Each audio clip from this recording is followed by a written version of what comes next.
the fourth military academy of the Empire. Teacher Ning. A robot greeted Ning Chun with an electronic voice, subsequently handing over notice. Due to your mental power declining to E rank, you're no longer suitable to lead the key class.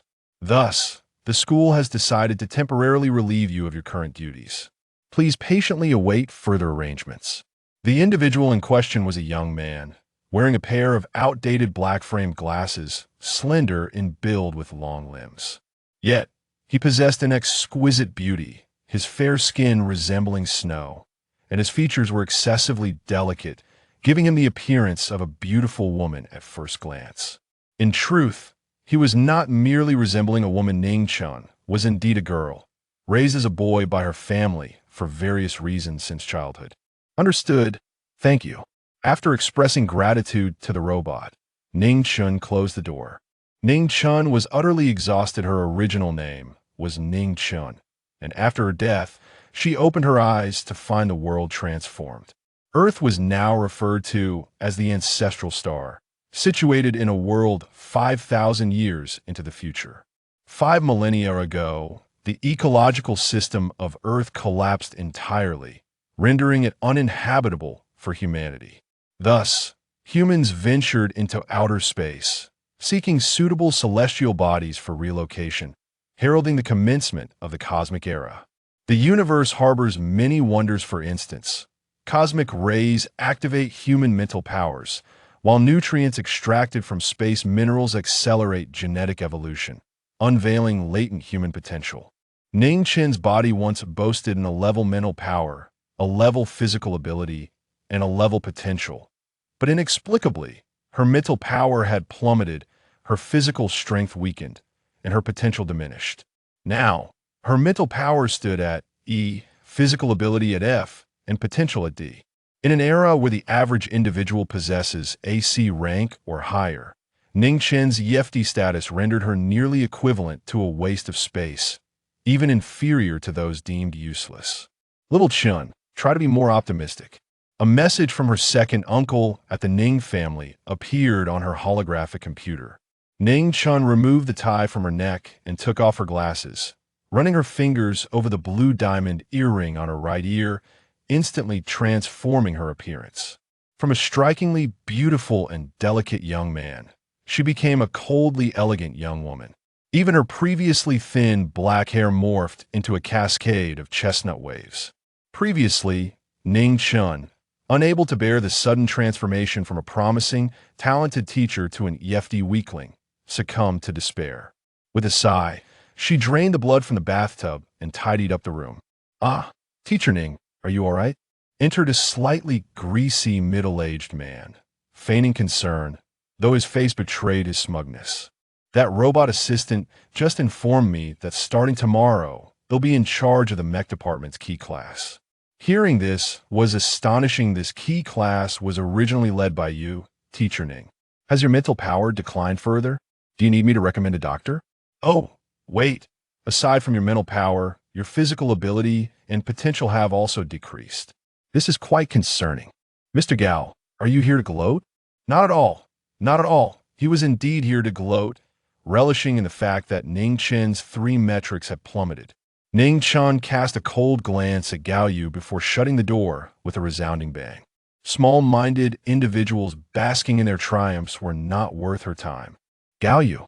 Soon, Ning Chun received a new notification. Despite her 3 metrics mental power, physical ability, potential declining from 3A to EFD, rendering her incapable of piloting mechs or engaging in close combat, her second uncle was the principal of the 4th Military Academy. Consequently, the school's latest arrangement for Ning Chun was the Archaeology Department. The civilization of the ancestral star, 5,000 years prior, had long since perished, submerged in the sands of time. The Empire proclaimed its intent to revive the civilization of the ancestral star, but in reality, it was merely a group of people gathering to sift through inconsequential scraps of metal, wood, and stone. Archaeology had seen progress over the years, albeit minimal, leading to the department being colloquially dubbed the Waste Collection Center or Losers Concentration Camp.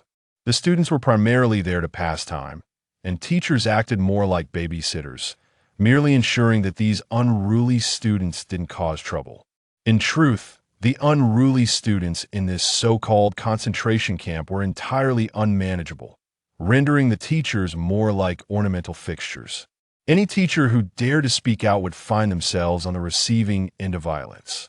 Before Ning Chen's arrival, the camp had cycled through several teachers, all of whom had fled from the mischief of these rascals. On a new day, Ning Chen donned a white shirt paired with simple black trousers. Her tall and graceful figure complemented her striking beauty. When presenting herself as a girl, she was breathtakingly beautiful, while as a boy, she was both handsome and ethereal. However, perhaps due to Ning Chen's cold demeanor, her femininity exuded an air of noble elegance. Hello, students. Upon entering the classroom, Ning Chen was met with a raucous environment.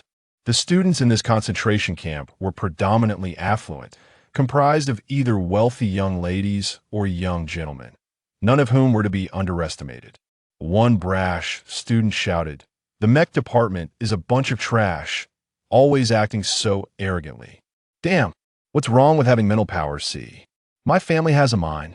The self-proclaimed I was a young man named Yen Lang, 19 years old, whose name suited him. He was strikingly handsome, radiating a boyish charm. However, his mannerisms were excessively crude and unruly. He stood tall, at least 185 centimeters. Yen Lang was the second son of the Yen family, with mental power C, physical abilities C, and potential These 3C statistics were considered average.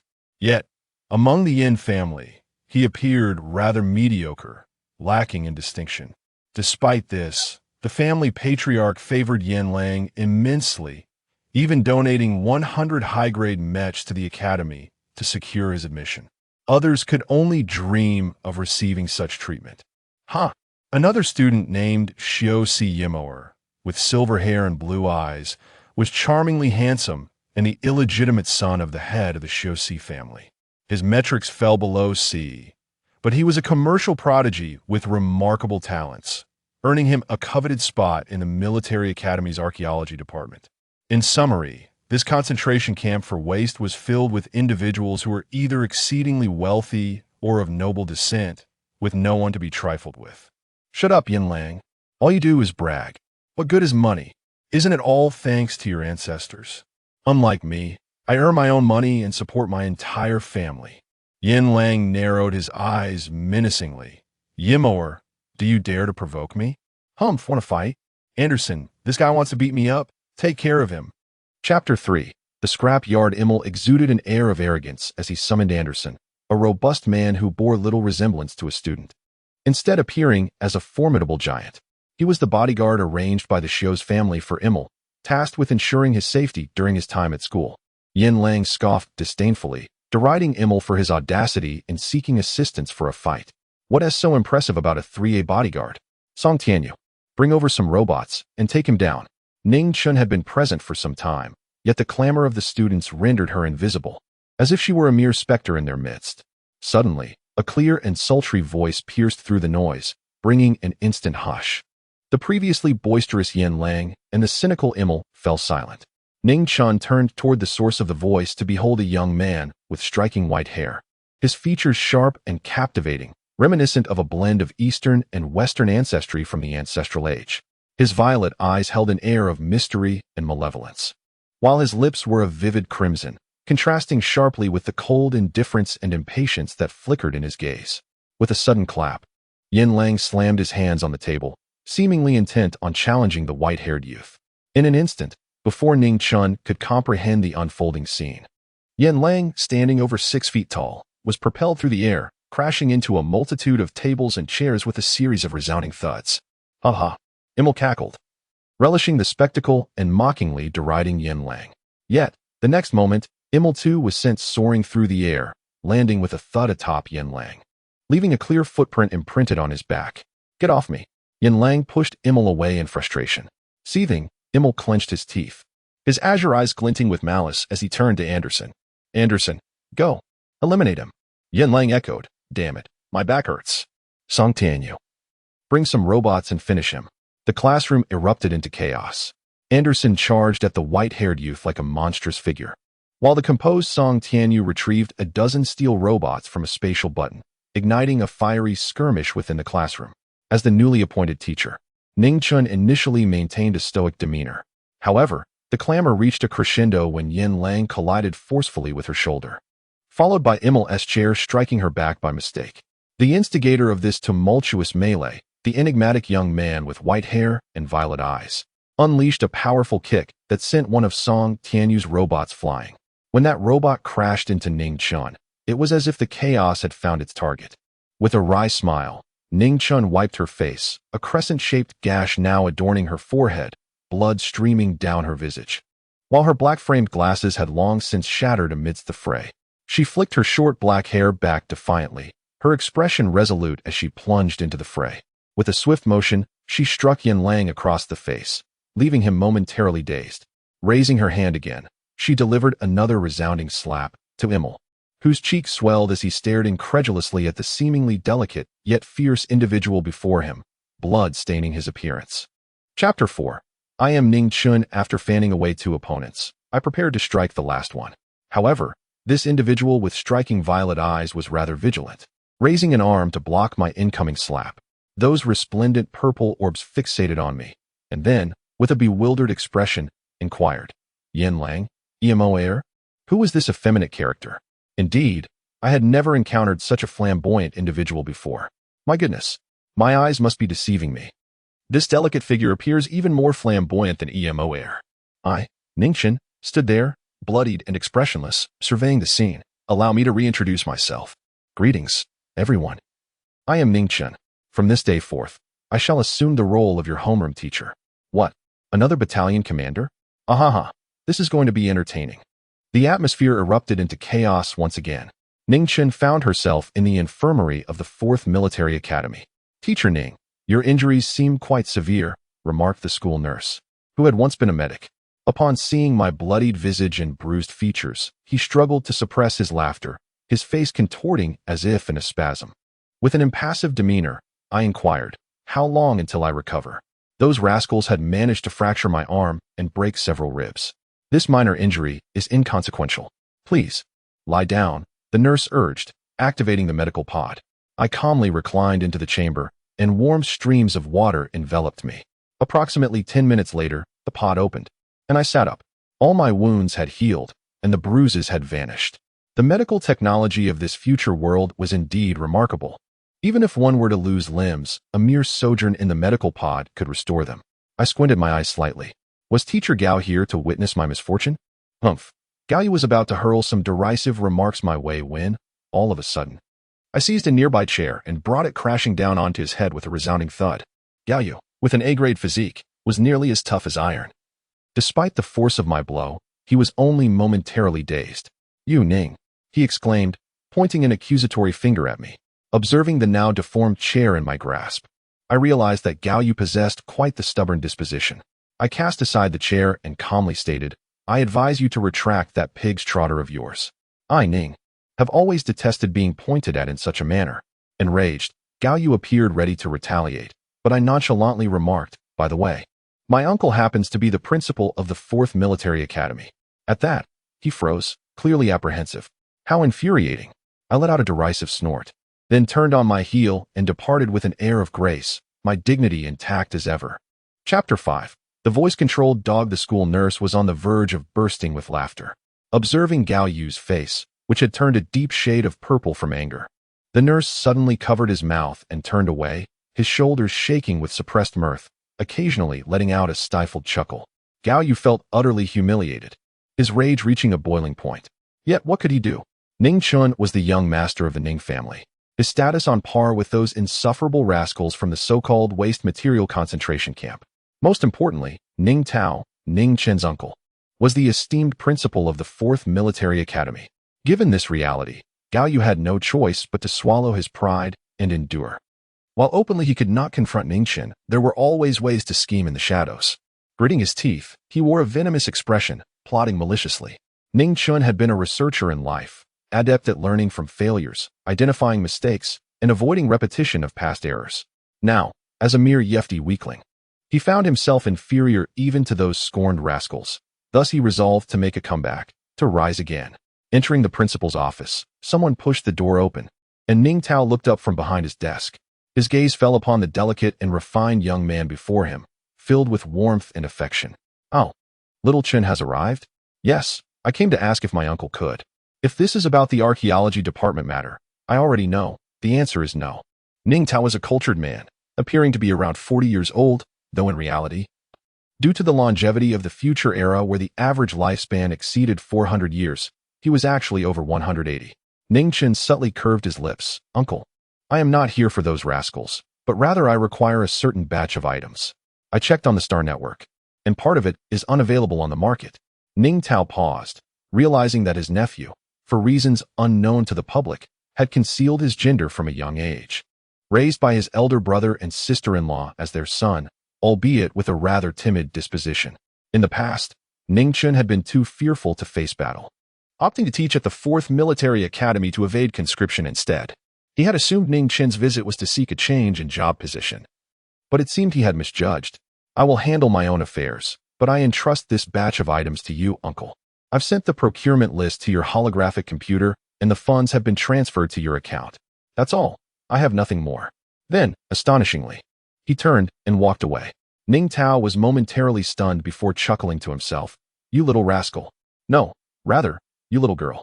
In the following 2 days, Ning Chen took a sick leave from school.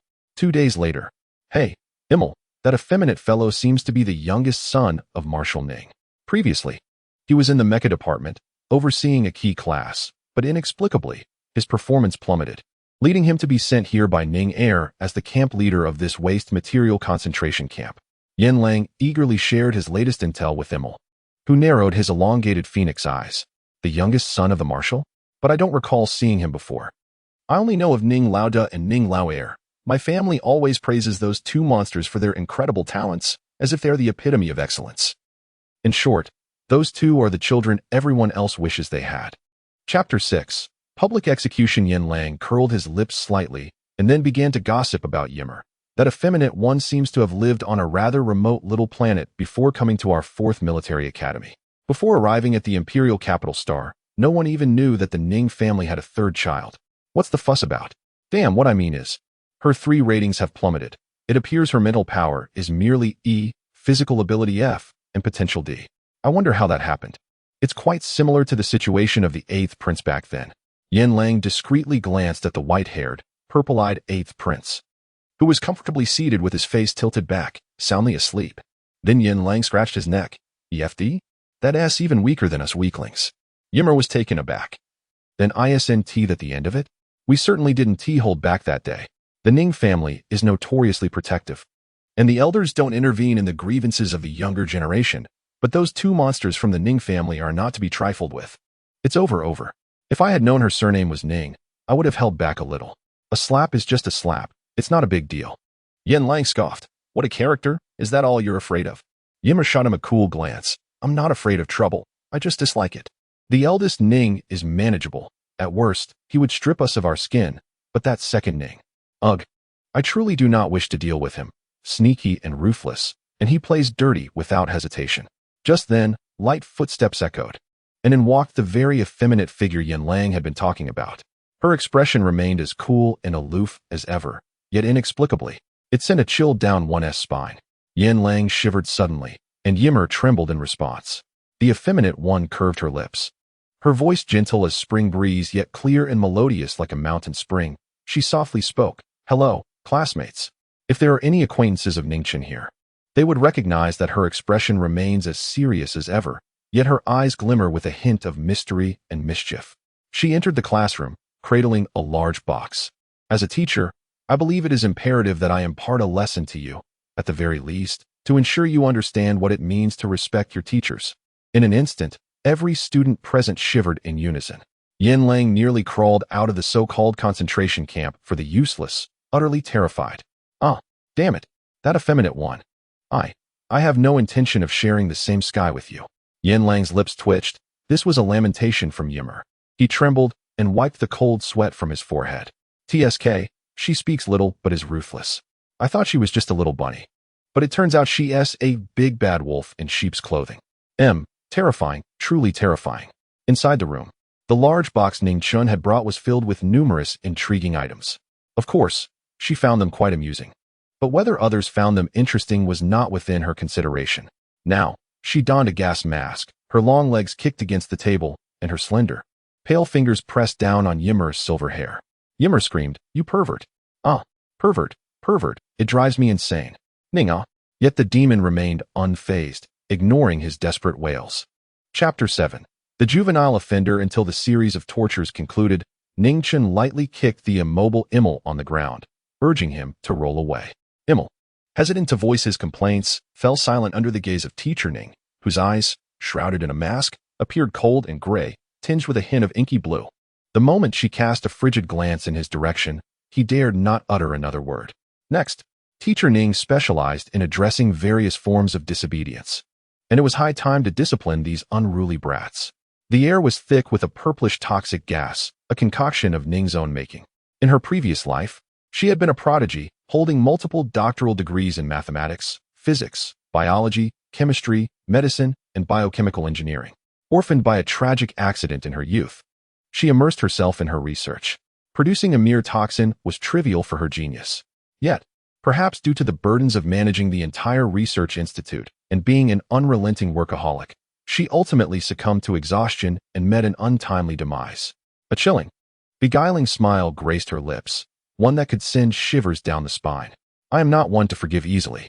For instance, if someone were to stab me, I would respond according to my mood. If I felt benevolent, I might return the favor tenfold. However, if I were in a foul mood, I could retaliate with dozens or even hundreds of strikes. The atmosphere grew eerie as the students, once spirited, now resembled limp, helpless creatures, akin to fish laid bare on a chopping board, utterly at her mercy. In that moment, a young man with white hair and violet eyes clumsily rose, staggering as he grasped a chair, which he then dropped with a loud crash, shattering the classroom window. He fell backward, tumbling toward the ground. Ning Chun dashed to the window, and as she looked down, she saw the disheveled young man, with his violet eyes locking onto hers.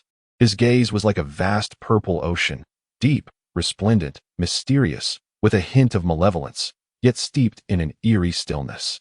She raised an eyebrow, feeling a twinge of discontent as she realized one had managed to escape. The following day, as Ning Chun stepped out of the classroom dormitory, she noticed the peculiar looks cast her way. It was she, the esteemed teacher from the elite mecha class, the principal's niece. How audacious of her to confront those little demons. They were eager to see her downfall. Ning Chun maintained her composure, walking purposefully to the classroom. The atmosphere was peculiar. The students she had disciplined the previous day now acted as if nothing had transpired, yet their eyes were wide and glinting with mischief, clearly plotting something. Before they could act, one student impatiently intervened. "Principal, even if teacher Ning is your niece, we cannot overlook this matter. These students from the archaeology department are the pillars of our nation. How can a teacher resort to corporal punishment? The repercussions of this incident are far too severe." Gao Yu, his belly protruding, looked smugly at Ning Chun. Meanwhile, she appeared utterly unfazed, contrasting sharply with the now pale faces of the so-called pillars of the nation among the assembled students. Chapter 8. The minor offender. Ning Chun leaned against the lectern, her long legs elegantly crossed. Adjusting her black-framed glasses, she folded her arms across her chest, her cold gaze sweeping over the meddlesome teacher Gao. Impact? How was I to know that my actions yesterday would bear such detrimental consequences? Gao Yu smirked, still trying to argue. Yesterday, classmate Yin climbed out of the classroom, and many witnessed it. And then there was classmate Z, who escaped through the window.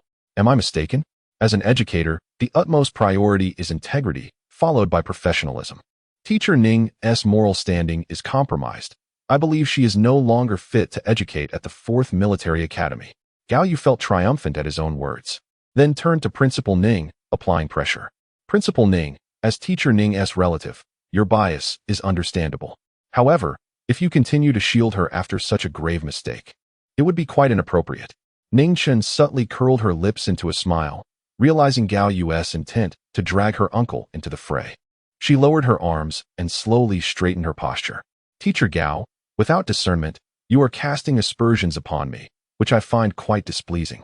First and foremost, let me clarify, Public matters are distinct from private ones. Although Principal Ning is my uncle, he is also the principal of the 4th Military Academy. Moreover, if I were to have committed any indiscretions, they would solely be my own doing, unrelated to anyone else. Gao Yu's eyes brightened. So you admit it? A faint smile began to spread across Ning Chun's lips as she retorted, admit to what? I merely stated even if, not that I actually did anything out of line. As for personal vendettas, even if one were to suffer grievous harm, it is of little consequence, given the advancements in medical technology. With the availability of medical pods, healing is always at hand. And since it is a personal vendetta, if the other party instigated harm against me first, what fault is there in my retaliation? Gao Yu was momentarily taken aback. But, you are a teacher? A teacher? A smile played at the corners of her lips. Teachers are human too. They require sustenance, rest, and privacy. A teacher is not merely a punching bag or a backdrop, nor should they be subject to the whims of unruly students. I believe the infirmary should have records of my treatment following the injury I sustained that day. Therefore, I reiterate, the initial wrongdoing was theirs, and my response was merely a reaction. Gao Yu, unwilling to concede, clenched his teeth in frustration. Nevertheless, you are still a teacher. It is your wrongdoing to physically punish students. Someone like you should be dismissed. Teacher Gao was mistaken once again. Ning Chun maintained a demeanor of calm indifference. Physical punishment refers to inflicting pain on an individual as a form of discipline or education. However, there lies a pertinent question. Gao Yu perked up, realizing the potential for a witness. Classmates, do not fear, speak boldly. Teacher Gao can advocate for you. The students from the so-called waste materials concentration camp exchanged peculiar glances. Chapter 9. This teacher is extraordinary. Yin Lang's long legs crashed onto the table with a resounding thud. He thrust his hands into his pockets, squinting his eyes with malice. Who do you think you are? What are you? Get out. How you was taken aback. Imel sneered contemptuously, her crimson lips curving into a mocking smile. You think you can make decisions for us? That's laughable. We can handle our own affairs. Even if we cannot manage, we have our families behind us. But you? You're merely a teacher. Do you truly believe you can take charge? Stop being so deluded. How Yu's face turned crimson. You. I'm only trying to help. You're being unreasonable. Unreasonable? Imel retorted sharply. Let me be frank. None of us have ever been reasonable. And as for your so-called kindness? Spare me the self-importance. Are you hoping to inherit the billions of star coins in my account after I die from laughter? Imel regarded Hao Yu with disdain. People like you are a dime a dozen. You think you can use us as pawns? Even if you did, you should first consider whether we would agree. Yin Lang laughed heartily, his demeanor rough and boisterous. Imel, I believe this esteemed teacher Hao has lost his wits, or else how could he be so naive? Imel nodded in agreement. At his age, how can his mind still be so simplistic? Does he truly think he can use us as stepping stones? Sitting nearby, the usually unassuming Song Tianyu added with a polite smile. Thank you for your concern, Teacher Hao, but matters within our archaeology department are domestic affairs. Naturally, we shall resolve them ourselves. Hao Yu's complexion shifted through shades of green and white. He could hardly fathom that these youths were so ungrateful. He cast an angry glance at Ning Chun, wondering what nonsense this rascal had fed them. Ning Chun appeared nonchalant and elegant. I have already mentioned that Teacher Hao indiscriminately slanders me, hastily attributing the label of corporal punishment to me without understanding the truth, and even extending it to questions of teacher ethics. I informed my students yesterday that I am quite petty. If someone stabs me, I'll retaliate 100-fold. And now, Teacher Hao, I must express my profound displeasure. Therefore, allow me to show you something that will surely dissuade you. As soon as Ning Chun finished speaking, chaos erupted in the classroom. In the scene, the cool and noble male teacher donned a gas mask, his long legs planted on the table. Pressing down on Imel's silver-haired head, he brandished a quill pen, aiming it at Imel's handsome face. Ah, you vile creature, I will never forgive you. Imel shrieked in terror as the quill pen lightly brushed against his face, tickling his neck, his palms, and even beneath his armpits. Imel howled, you pervert. Ah, you are driving me mad. Ning-ah. Laughter erupted. Ah ha. Pervert. Stop it, please. Ha. I can't take it anymore. Ha ha. In the end, Imel, both cursing and laughing, resembled a madman, flailing his arms and legs, his body convulsing with laughter until he collapsed on the ground, drenched in sweat and panting.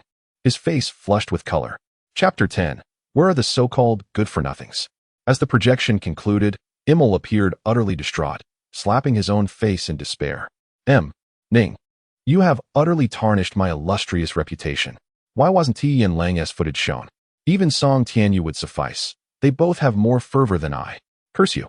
Yen Lang retaliated with a kick aimed at Immel, but the latter deftly evaded it. Ning Chun, adjusting his black-framed glasses with a calm demeanor, remarked, "As the footage clearly illustrates, I believe this can only be regarded as a harmless jest. Should my actions have been inappropriate, I would willingly compose a lengthy self-critique of 10,000 words. However, this matter can be addressed later. Our primary focus now is you, Teacher Gao. Teacher Gao unjustly accused me of physically punishing students, even clamoring for the principal to expel me. Might I inquire if you possess any substantial evidence, Teacher Gao? If not, this is nothing short of blatant slander. And if it is slander, does it not imply that I am entirely justified in pursuing a defamation lawsuit against you?" Gao was taken aback, stammering in confusion. Ningchen continued with a measured tone, "We are all adults here. We must take responsibility for our words and actions, correct? Otherwise, should Teacher Gao damage my reputation, it is likely that peculiar rumors will circulate after today, potentially inflicting severe emotional distress upon me. If Teacher Gao refuses to take responsibility, then who shall compensate me for my losses?" Gao Yu's countenance darkened, resembling the bottom of a pot.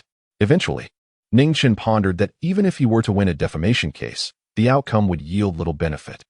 Gao Yu would still remain a teacher at the 4th Military Academy. While there might be some repercussions, they would be negligible, barely worth noting. Thus, a private resolution seemed more prudent. Consequently, she extorted a considerable sum, instantly enriching her personal coffers, while Gao Yu, well, one glance at his expression revealed his profound discomfort. But frankly, who cared? Extracurricular experience lessons? During the era of ancient Earth in the Zhuxing period, food was an immensely significant aspect of cultural life, indispensable regardless of wealth or poverty. Among these, Chinese cuisine enjoys a global reputation. The deliciousness of Chinese food is a universally acknowledged truth. The culinary culture of China boasts a rich heritage, with thousands of years of evolution leading to the establishment of the 8 culinary traditions: Shandong, Sichuan, Cantonese, Fujian, Jiangsu, Zhejiang, Hunan, and Anhui. The students were bewildered, exchanging puzzled glances. What is Teacher Ning talking about? Although they were in the archaeology department, esteemed professors typically immersed themselves in their own research. And the archaeology department was often referred to as a haven for misfits and a refuge for underachievers, which was not without reason. The instructors assigned here were primarily there to retire, while the students often merely sought to coast through their days and obtain diplomas, rarely exhibiting the earnestness with which Ning Chen approached her classes. At that moment, Ning Chen, with her delicate yet commanding presence, straightened her face and spoke seriously once more, though a hint of mischief sparkled in her eyes. Having discussed the culinary delights of ancient Earth, it was time to address the recent slanderous accusations made against me by a certain teacher. As you can see, I have just secured a considerable sum of money, and it shall be shared among all present. Now let us dine together. By the way, does anyone know which restaurant in the imperial capital is particularly delightful? I am quite weary of nutrient powder. It lacks flavor and is utterly unexciting. Chapter 11. The young master grows weary. Do you think that Ning is out of his mind? It's hard to say. Never mind. As long as there is food, it's all good. Yes. Seizing this opportunity, I must give Ning a thorough beating.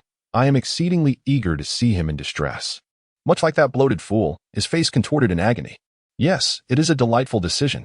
But who is this bloated fool? Ugh, you foolish creature. Have you lost your wits? How could you forget? The bloated fool, that greasy fellow with a large belly. Oh, him. Utterly forgettable, merely a passerby. Why would I bother remembering him? After all, he is just a fool. Indeed, who could blame him for being a fool? No. To call him a fool would be an insult to fools everywhere. Ha ha. Strutting with confidence, the rascals from the wasteful camp swaggered out with an air of audacity. Brazen and arrogant, they embodied that very essence. Ning Chun had been here for several days, yet he had been residing in the academy the whole time. The academy provided faculty accommodations, and sustenance could be managed with a packet of nutritional powder. If one were too lazy to mix it, nutritional pills could be consumed instead, yielding similar results. One pill sufficed for a meal, 3 a day would stave off starvation, yet would not promote weight gain. To enter and exit the academy, one must swipe a card. Ningchen raised his wrist, aligning the holographic device with the light panel on the chest of the academy security robot. A beep sounded, and the imposing metallic gates immediately parted. As Ning Chen stepped forward, he suddenly halted. Yin Lang, what do you want? Clear the way. Ning Chen stepped aside. Yin Lang scoffed, boasting. A fool is a fool. With an air of arrogance, Yin Lang strode through the academy gates, unfazed. Ning Chen pondered for a moment, then called. Immel, clear the way. TSK, coward. Immel, with his silver hair flowing gracefully, leisurely followed Yin Lang's lead. After another moment of contemplation, Ning Chen cautiously took a step forward. However, as he crossed the threshold of the academy, it was unclear who laughed first. But soon the air was filled with uproarious laughter. Ha ha ha ha. Teacher Ning made a fool of herself as she stepped out. The force of gravity bore down upon her, causing her to stumble and fall awkwardly.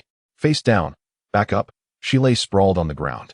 TSK, I knew there was something amiss. Struggling against the weight of gravity, she slowly rose. Gritting her teeth, she took a step as though burdened with a 100-pound sack. After just one step, she was breathless and drenched in sweat. Humph, fool. Yin Lang laughed uproariously at the sight of the struggling teacher Ning.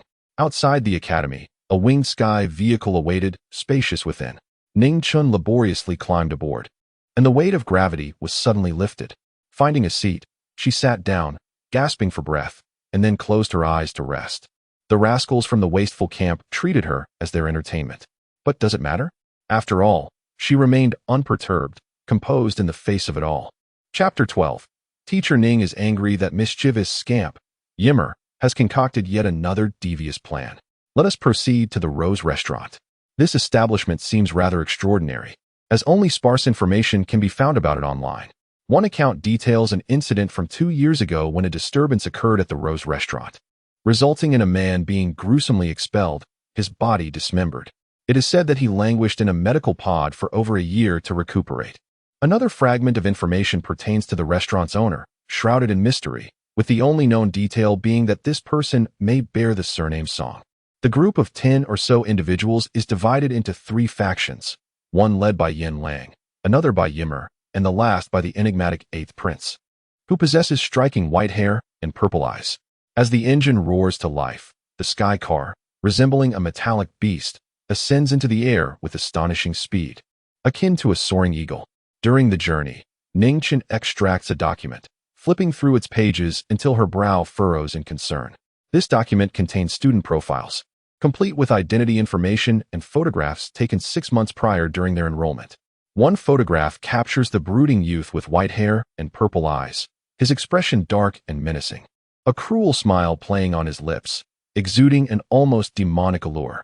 After contemplating this image for some time, Ning Chen closes her holographic device. Upon raising her gaze, she finds the 8th Prince seated across from her, flanked by 2 other youths who resemble shadows in his presence. The 8th Prince appears lethargic, slumped in his seat as if trapped in a dream, his pale hair cascading across his forehead, a stray lock resting upon his prominent nose. He is undeniably handsome. Ning Chen's impression of him is limited to 3 attributes: his striking white hair, the mysterious allure of his purple eyes, and his sensuous, crimson lips.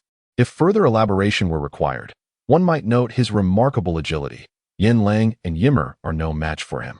Additionally, there is a hint of intelligence. Yesterday, she had administered a mild reprimand, and all present students, except for the 8th Prince who had fled through the window, had faced consequences.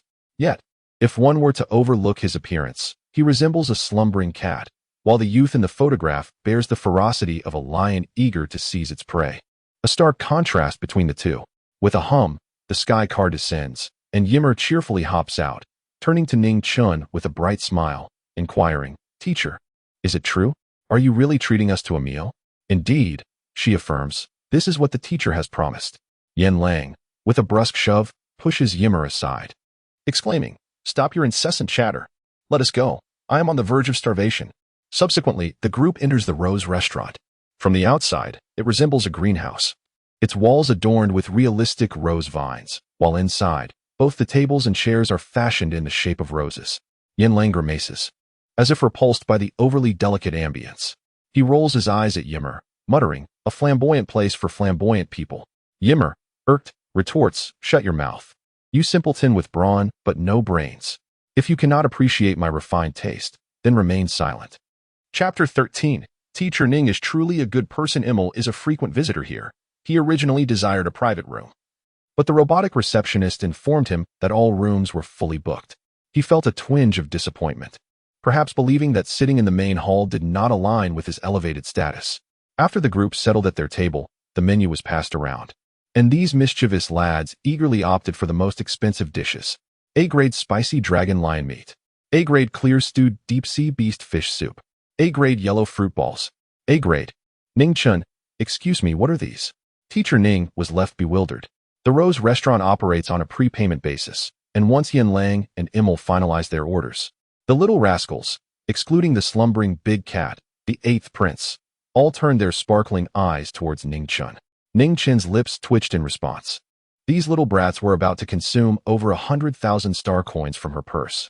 However, she dismissed the thought. After all, she had previously collected quite a sum from the high-spirited ones, rendering the amount somewhat trivial. Thus, under the watchful gaze of her companions, the composed teacher Ning calmly settled the bill. While awaiting the arrival of their dishes, the rascals gathered together, chattering animatedly, playfully shoving one another with fists and feet, creating a lively atmosphere. With nothing pressing to occupy her time, Ning Chun closed her eyes, yet her mind was racing with a cacophony of intricate data swirling within. Suddenly, Immel shouted with excitement, prompting Ning Chun to open her eyes and observe a robot gliding towards them, bearing a silver tray. The tray was topped with a silver plate cover, obscuring its contents. Ning Chun, intrigued by the peculiar dish names of this era, wondered about their taste. As the robot server placed the tray on the table and lifted the cover, revealing the dish selected by Song Tianyu, Ning Chun noted that these A-grade yellow fruit balls were rich in energy, made from a certain fruit enveloped in syrup and deep-fried at high temperatures. Where's Song Tianyu? She pondered, realizing he must have stepped away to the restroom. Never mind, let's eat. She gazed at the golden fruit balls, which emitted a greasy aroma. She picked one up and took a small bite. Ugh, what is this? Initially hopeful, she was met with an overwhelmingly unpleasant taste. The syrup was not sweet as anticipated, but rather bitter to the point of despair. Was this truly syrup? The fruit itself was hard and stone-like, nearly causing her teeth to crack with each bite. Was this really fruit, or was she simply unaccustomed to such oddities? With a scowl and covering her mouth, she hurriedly stood up. The bitterness was so intense that it darkened her expression. She intercepted a robot, inquiring about the restroom's location while still tasting the unpleasant fruit in her mouth, and promptly made her way there. The restaurant's restrooms were individual stalls. Ugh. She leaned over the toilet, expelling the strange-tasting fruit from her mouth, though the lingering aftertaste remained, almost bringing her to tears. After washing her hands and rinsing her mouth repeatedly, she finally felt somewhat better. Foolishness is indeed foolishness. If the old man were alive. What a disappointment. Song Jinan. My affairs are not. Ning Chun raised an eyebrow and exited the restroom, immediately spotting Song Tianyu. His presence was almost unnoticeable in the gathering of inept individuals. He was a quiet, handsome young man, refined and elegant. Yet now, his face bore a suppressed fury, his teeth clenched tightly as he exhaled a heavy sigh. Ning Chun glanced ahead, only catching a glimpse of the back of his head. However, his tall stature, steady stride, and the air of aloofness he exuded left a profound impression on her. Chapter 14. The unruly teacher Ning Song Tianyu possessed a commendable demeanor. Upon encountering Ning Chun, he instantly resumed his usual courteous facade, with a semblance of nonchalance. A gentle and serene smile graced his lips as he calmly adjusted his glasses. Teacher Ning, he greeted. In the current gathering of underachievers, only two wore spectacles, Ning Chun and Song Tianyu. However, Ning Chun's presence exuded a sharper, more solitary essence, while Song Tianyu appeared softer, his edges more concealed. Ning Chun cast a casual glance in his direction, nodded slightly, and continued forward with an impassive expression. Song Tianyu followed suit. Did Teacher Ning just emerge from the women's restroom? He inquired, raising an eyebrow. Ning Chun froze momentarily, realizing belatedly that in her haste to find a restroom, she had inadvertently entered the ladies' room. Though she was inherently a woman, her current appearance was that of a man. What a blunder! Teacher! Song Tianyu suddenly grasped her arm, and with a swift motion, he pressed his palm against the wall, leaning in closer, effectively trapping Ning Chun between himself and the wall. A mischievous smirk danced at the corners of his lips, and his striking gaze brimmed with a predatory intensity.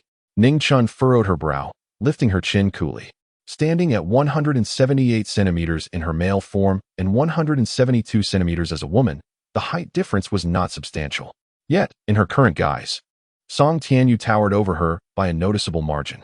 Disorder of gender identity, he articulated in a string of English before continuing. Typically, individuals begin to form a rudimentary understanding of their gender by the age of 3. Boys generally exhibit masculine behaviors, while girls display feminine ones, with these traits becoming increasingly pronounced as they mature. However, there exist individuals who, despite identifying as male, reject their true gender, gravitating towards feminine expressions in attire, behavior, and interests. This phenomenon is referred to as disorder of gender identity. With a glimmer of intelligence in his eyes and a hint of languorous allure in his demeanor, he added, among those with gender identity disorders, there is often a heightened propensity for same-sex attraction. Ning Chun raised an eyebrow, leaning back against the wall, her composure unwavering as she retorted, "Song, are you threatening me?" "Not at all. A student could never presume to threaten a teacher. I am merely curious as to why, despite being a man, you were seen entering and exiting the women's restroom. Is it, as Yen Lang suggested, that you are perhaps gay? Or do you suffer from a gender identity disorder? Or could it be that beneath your seemingly polished exterior lies a penchant for certain undisclosed peculiarities, such as voyeurism in the ladies' room?" Ning Chen clicked her tongue in annoyance. In a flash, she twisted Song Tianyu's arm, pinning him against the wall, inadvertently displacing his glasses and marring his handsome features. "Firstly, I have previously made it abundantly clear that I do not meddle in the affairs of others. This implies that I am not one to gossip. Should I witness something, I can just as easily choose to remain oblivious. Do you understand? Therefore, Song, you need not assume you have uncovered a weakness to leverage against me. Moreover, I have an aversion to threats and a strong distaste for complications. Yet, there are always those who seek to provoke me. It seems you still do not quite grasp the depths of my character." Chapter 15. Do not toy with others. Combined version.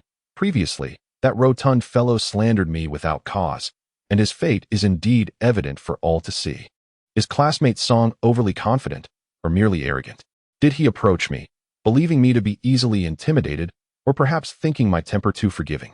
Alas, I am a person who, when roused, can instill fear even within myself. Song Tianyu's face pressed against the frigid wall, his arms nearing the brink of fracture. He yearned to resist, yet the ineffectual teacher behind him, despite being utterly incompetent, wielded a surprising degree of control. She twisted his arm and pressed against his lower back, rendering his entire body numb and devoid of strength. Unable to confront her head-on, he was compelled to feign weakness, wearing a face of lamentation, appearing pitiful. "Ms. Ning, you are being excessively rough. I was merely curious." Ning Chen flicked her eyelids, responding with keen observation. "Curious? No, I perceive this not as curiosity, but rather as a pathological condition." She released Song Tianyu, articulating her reasoning. "Psychology is a valuable discipline. It aids in discerning the mental states of individuals. For instance, analyzing according to the 16 PF personality traits, I suspect that classmate Song embodies a blend of the H, I, and L personality types." Song Tianyu, utterly bewildered. Ms. Ning resembled a scholarly sage, adjusting her sliding glasses, and spoke with deliberate cadence. "H, I, and L possess distinct characteristics. H signifies daring, I indicates sensitivity, and L denotes skepticism. In other words, his behavior is audacious, his nature sensitive, and he harbors excessive paranoia and delusions of persecution." Classmate Song, do not assume that psychological ailments are trivial. Mental illness is frightful, and evasion of medical attention is inadvisable. I believe it is imperative for you to seek treatment promptly, lest the condition worsen with time. Ning Chen's expression was grave. Song Tianyu clenched his teeth, the sound echoing menacingly. "Damn this insufferable fool. Mental illness? Huh." Song Tianyu, resembling an elegant young aristocrat, settled down and tucked a triangular napkin into his shirt collar, then gracefully picked up a yellow fruit dumpling. Observing him relish the meal, Ning Chen's face was suffused with sympathy. How pitiful! Her assessment was indeed accurate, for classmate Song was gravely unwell, suddenly receiving a gaze of pity from others. Song Tianyu maintained his poised smile. Then, with a resounding snap, his chopsticks met their glorious demise. What happened? Beside him, Yen Lang looked on in confusion. Having grown up alongside Song Tianyu, their bond was strong. Thus, onlookers perceived Song Tianyu as a refined and quiet gentleman. Yet only Yen Lang knew of the fierce spirit lurking beneath. were it not for the limitations imposed by his low marks. The position of head of the Song family would likely have changed hands long ago. Chapter 16. He is the sinner of the Hua family. Song Tianyu wore a knowing expression. I was reminded of an incident, and it seemed that someone was about to face dire consequences. Yin Lang was taken aback, and Yimmer, who was savoring spicy dragon meat, appeared equally bewildered. Subsequently, all the young men present, one and all, halted their activities. They cast furtive glances at Teacher Ning, their expressions betraying a sense of guilt. Cough, cough, cough. Wasn't Teacher Ning supposed to have administered a mild punishment before? They had felt quite aggrieved and were contemplating a slight revenge. However, Teacher Ning was a good person.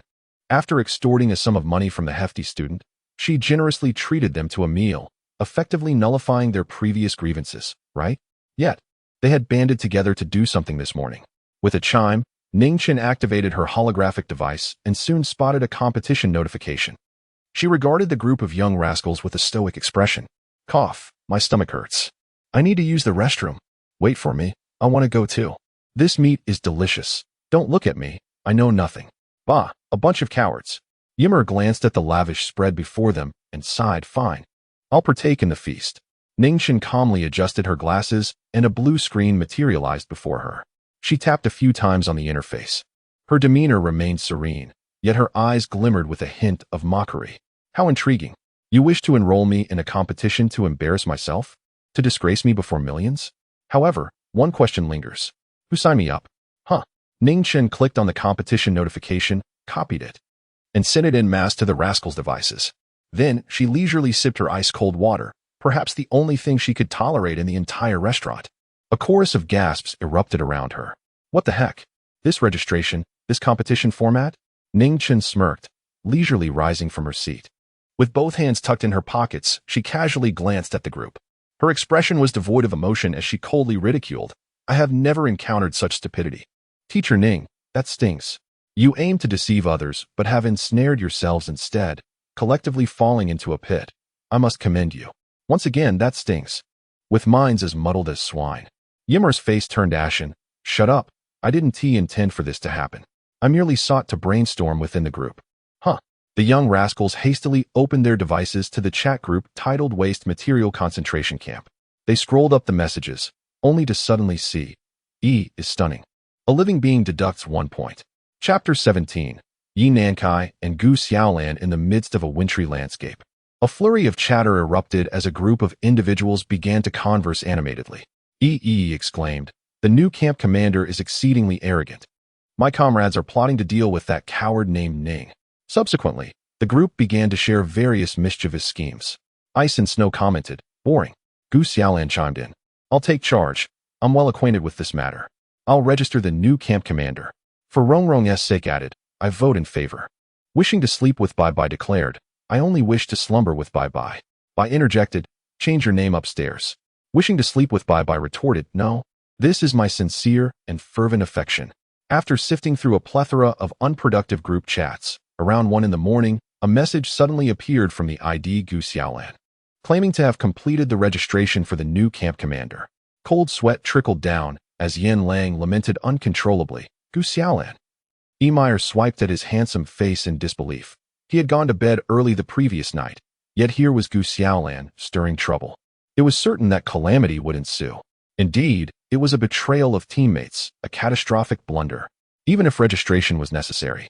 It should have been solely in Ning's name, yet Gu Xiaolan, in her confusion, had muddled it up. What was meant to be an individual competition had morphed into a team event. Now, not only had Ning been ensnared, but the inept individuals of the camp had been caught in the same trap. There was no escaping this calamity. The following day, a dozen scruffy individuals arrived at school, their faces smeared with dirt, and their dark circles indicating a sleepless night. Ning maintained a remarkable calmness. She had purchased some items online the previous night, extracting a substance akin to sugar, truly sweet and devoid of the bitterness typically masquerading under a sugary guise. Ning Chen held a cup of sugar water, exuding tranquility and ease. However, one individual was conspicuously absent, the purple-eyed 8th prince, while the others wore expressions of defeat. They had initially planned to leverage their connections to influence the event, ideally to rescind the registration. However, they were too late. The list had been finalized.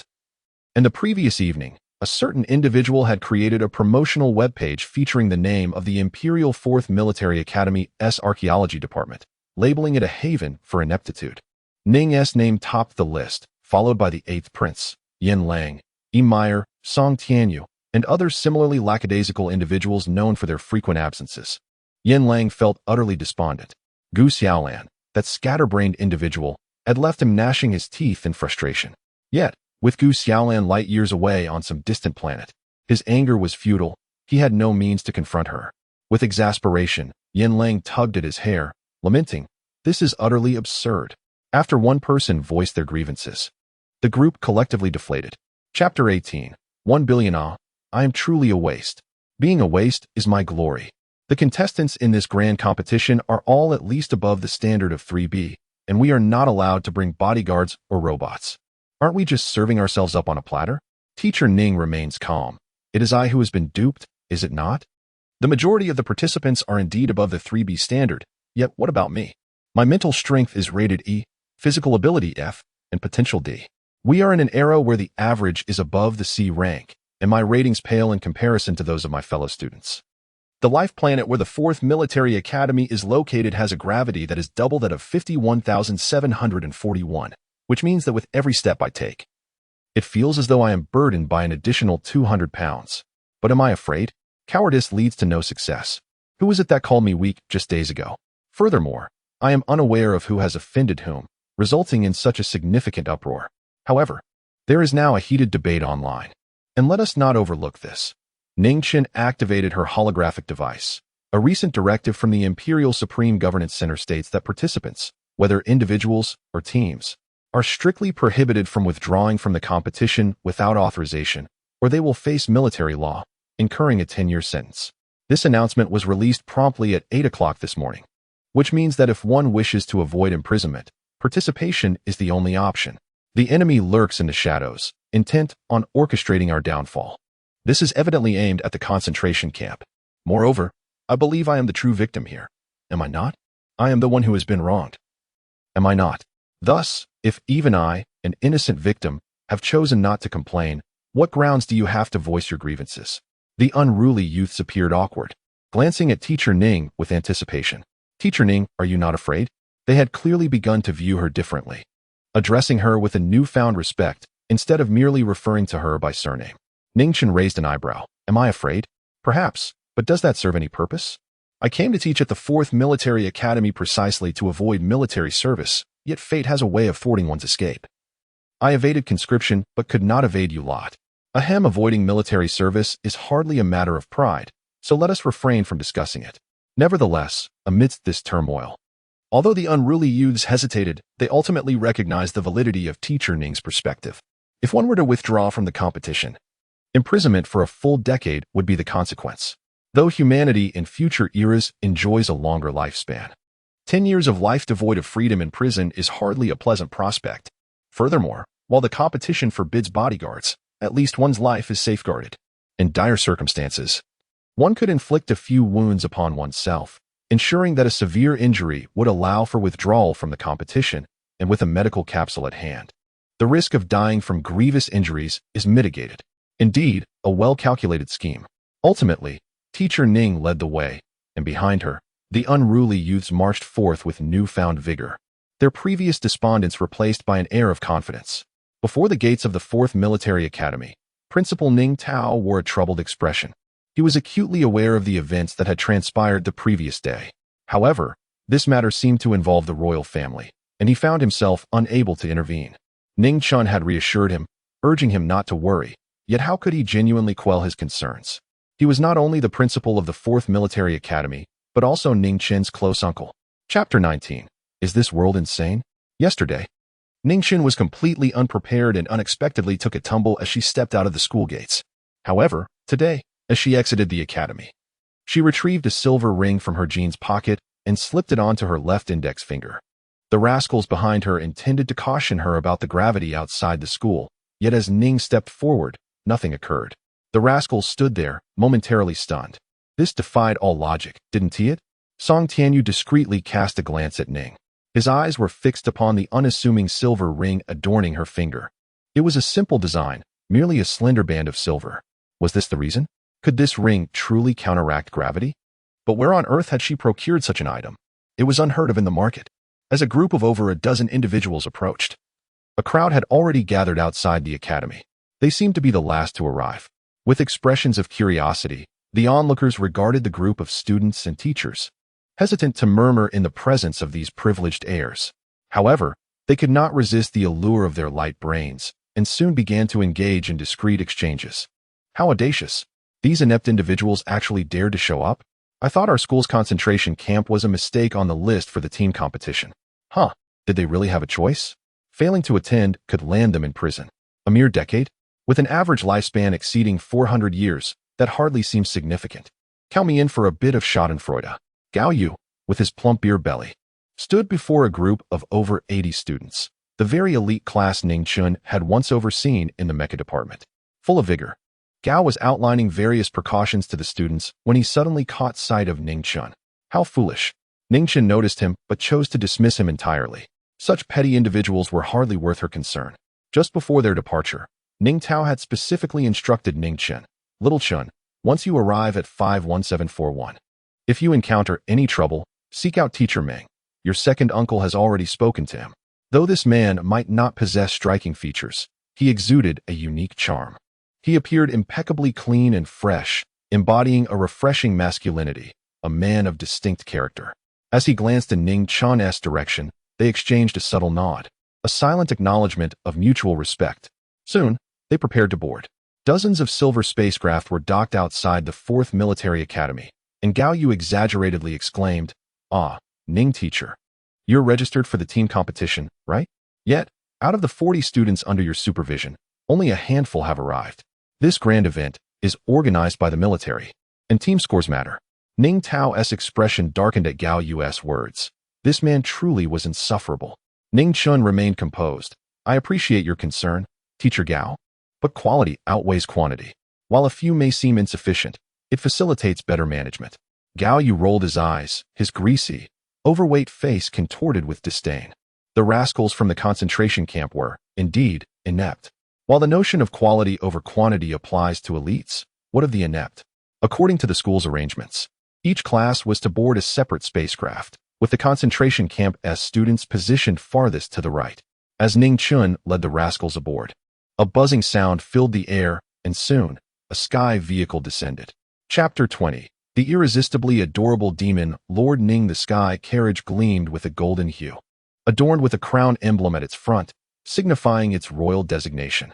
Two bruised and battered youths, the attendants of the 8th prince, flanked him on either side, dragging him down from the carriage as if he were a lifeless dog. Bloodstains marred the 8th prince's attire, leaving one to ponder whether they belonged to his companions or himself. His head hung low, his snow-white hair tousled, and his long legs dragged along the ground, while his complexion appeared even paler than usual. As the two youths escorted the 8th prince toward Ning Chun, a group of unruly boys suddenly sprang forth from a distance, each bearing expressions of vigilance and wariness, as if facing a formidable foe. Ning Chun observed this spectacle, perplexed. Once the attendants had assisted the 8th prince aboard the flying vessel, Ning Chun and her companions had already secured their seatbelts. Yin Lang whispered, "Is he asleep?" Suddenly, a sharp voice pierced the air. The 8th prince abruptly opened his eyes, and an instantaneous hush enveloped the interior of the vessel. Ning Chun found this scene somewhat familiar. A similar incident had transpired days prior when the 8th prince had uttered the same words, leading to a chaotic conflict among the 3 kingdoms, inadvertently causing distress to the innocent teacher Ning. However, today as circumstances were markedly different. Upon the 8th prince's utterance, Yin Lang, who had been murmuring, immediately silenced himself. Sitting up straight like a well-behaved child in kindergarten, his demeanor turning serious. As the flying vessel ascended, the atmosphere remained eerily quiet, each occupant frozen in silence. Ning Chun felt a sense of bewilderment as she scrutinized the 8th prince, who seemed strangely different today.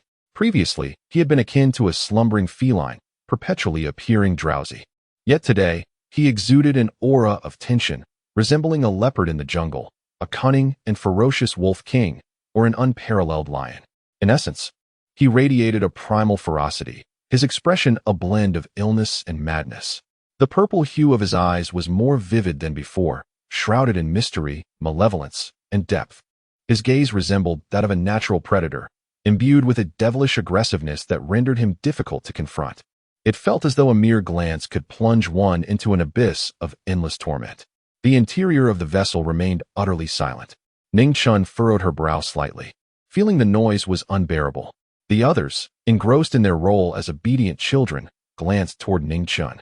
She focused intently on the eighth prince, sensing an overwhelming chaos, a mesmerizing madness, and a cacophony that was exasperating. Ning Chun closed her eyes, attempting to disregard the eighth prince, yet he continued to fixate on her with his intense, tumultuous gaze. Chapter 21. Dancing amidst the bloody trenches 8 hours later. The fleet of the 4th Military Academy arrived in the star realm of the life planet 51741 after several spatial jumps. The cosmos resembled an ancient, unchanging, and silent sea of death. Upon their arrival at the life planet 51741, they were greeted by a desolate landscape of ochre hues, marred by the scars of war. The ongoing conflict served as the backdrop for the enlistment examinations, which were to be held on this war-torn world. The 4th Military Academy brought together a total of 3,000 individuals, comprising both students and faculty. In addition to their contingent, various other institutions such as the Imperial Royal Academy and the 1st, 2nd, and 3rd Military Academies dispatched several thousand participants as well. Furthermore, there were also a number of civilian contestants joining the fray. As the ship docked and the cabin doors opened, Ning Chun and her companions disembarked. A fleeting glance exchanged with the eighth prince revealed a newfound tranquility in his demeanor. Thousands of participants gathered here, a sea of bodies. And the moment Ning Chun stepped off the vessel, she was met with the oppressive force of double gravity. Fortunately, she had prepared for this eventuality. However, while Ning Chun was ready, the recruits from the concentration camp wore expressions of despair. For instance, Song Tianyu stumbled noticeably, and the others exhibited sluggish movements, each step taken with great effort. As the multitude proceeded through the security checks of 51,741, any prohibited items, such as spatial buttons, mechas, robots, and high-risk thermal weapons like particle cannons stored within the spatial buttons, were confiscated by the security personnel. Additionally, the wristbands provided served as both scorekeepers for the competition and navigational aids. It baffled me what the military was scheming, even if they were truly preparing for frontline combat. Mechas and robots should have been permissible. Yet, on this war planet 51741, it appeared that nearly all of our possessions had been seized, even essentials like nutritional powder and clothing. It felt as though we had been stripped bare, left with nothing but the clothes on our backs, as if they intended for us to fend for ourselves. Immer snapped his fingers, exclaiming, "Bingo," with a look of approval, as if to say that the young man had answered correctly. Song Tianyu adjusted his glasses and attempted to access his holographic device, but since entering 51741, it had lost its connection. Fortunately, he had the foresight to save the competition rules beforehand. The military seemed intent on creating a relatively primitive environment, compelling contestants to procure their own necessities, be it food, shelter, or weaponry, through their own efforts. The event was being broadcast live across the internet, with small, drone-like cameras buzzing overhead, capturing every moment. Chapter 22. Indeed, Hualuo is quite foolish. How exasperating. Yin Lang furrowed his brow, fiercely tugging at his disheveled dark brown hair. Those scoundrels, the most detestable of them all being Xiaolon. That girl is perpetually muddled. It could be overlooked on ordinary days, but to mismanage something of this magnitude is simply. As they engaged in idle chatter, they followed the main group forward. Ahead lay another checkpoint, manned by military personnel. A monkey-headed bird trailed behind them, unbeknownst to them that since their entry into 51,741, these creatures had commenced a tracking live broadcast. On the Starnet, a vast audience gathered in the live-streaming rooms dedicated to this event, with thousands of such channels available, encompassing both individuals and teams.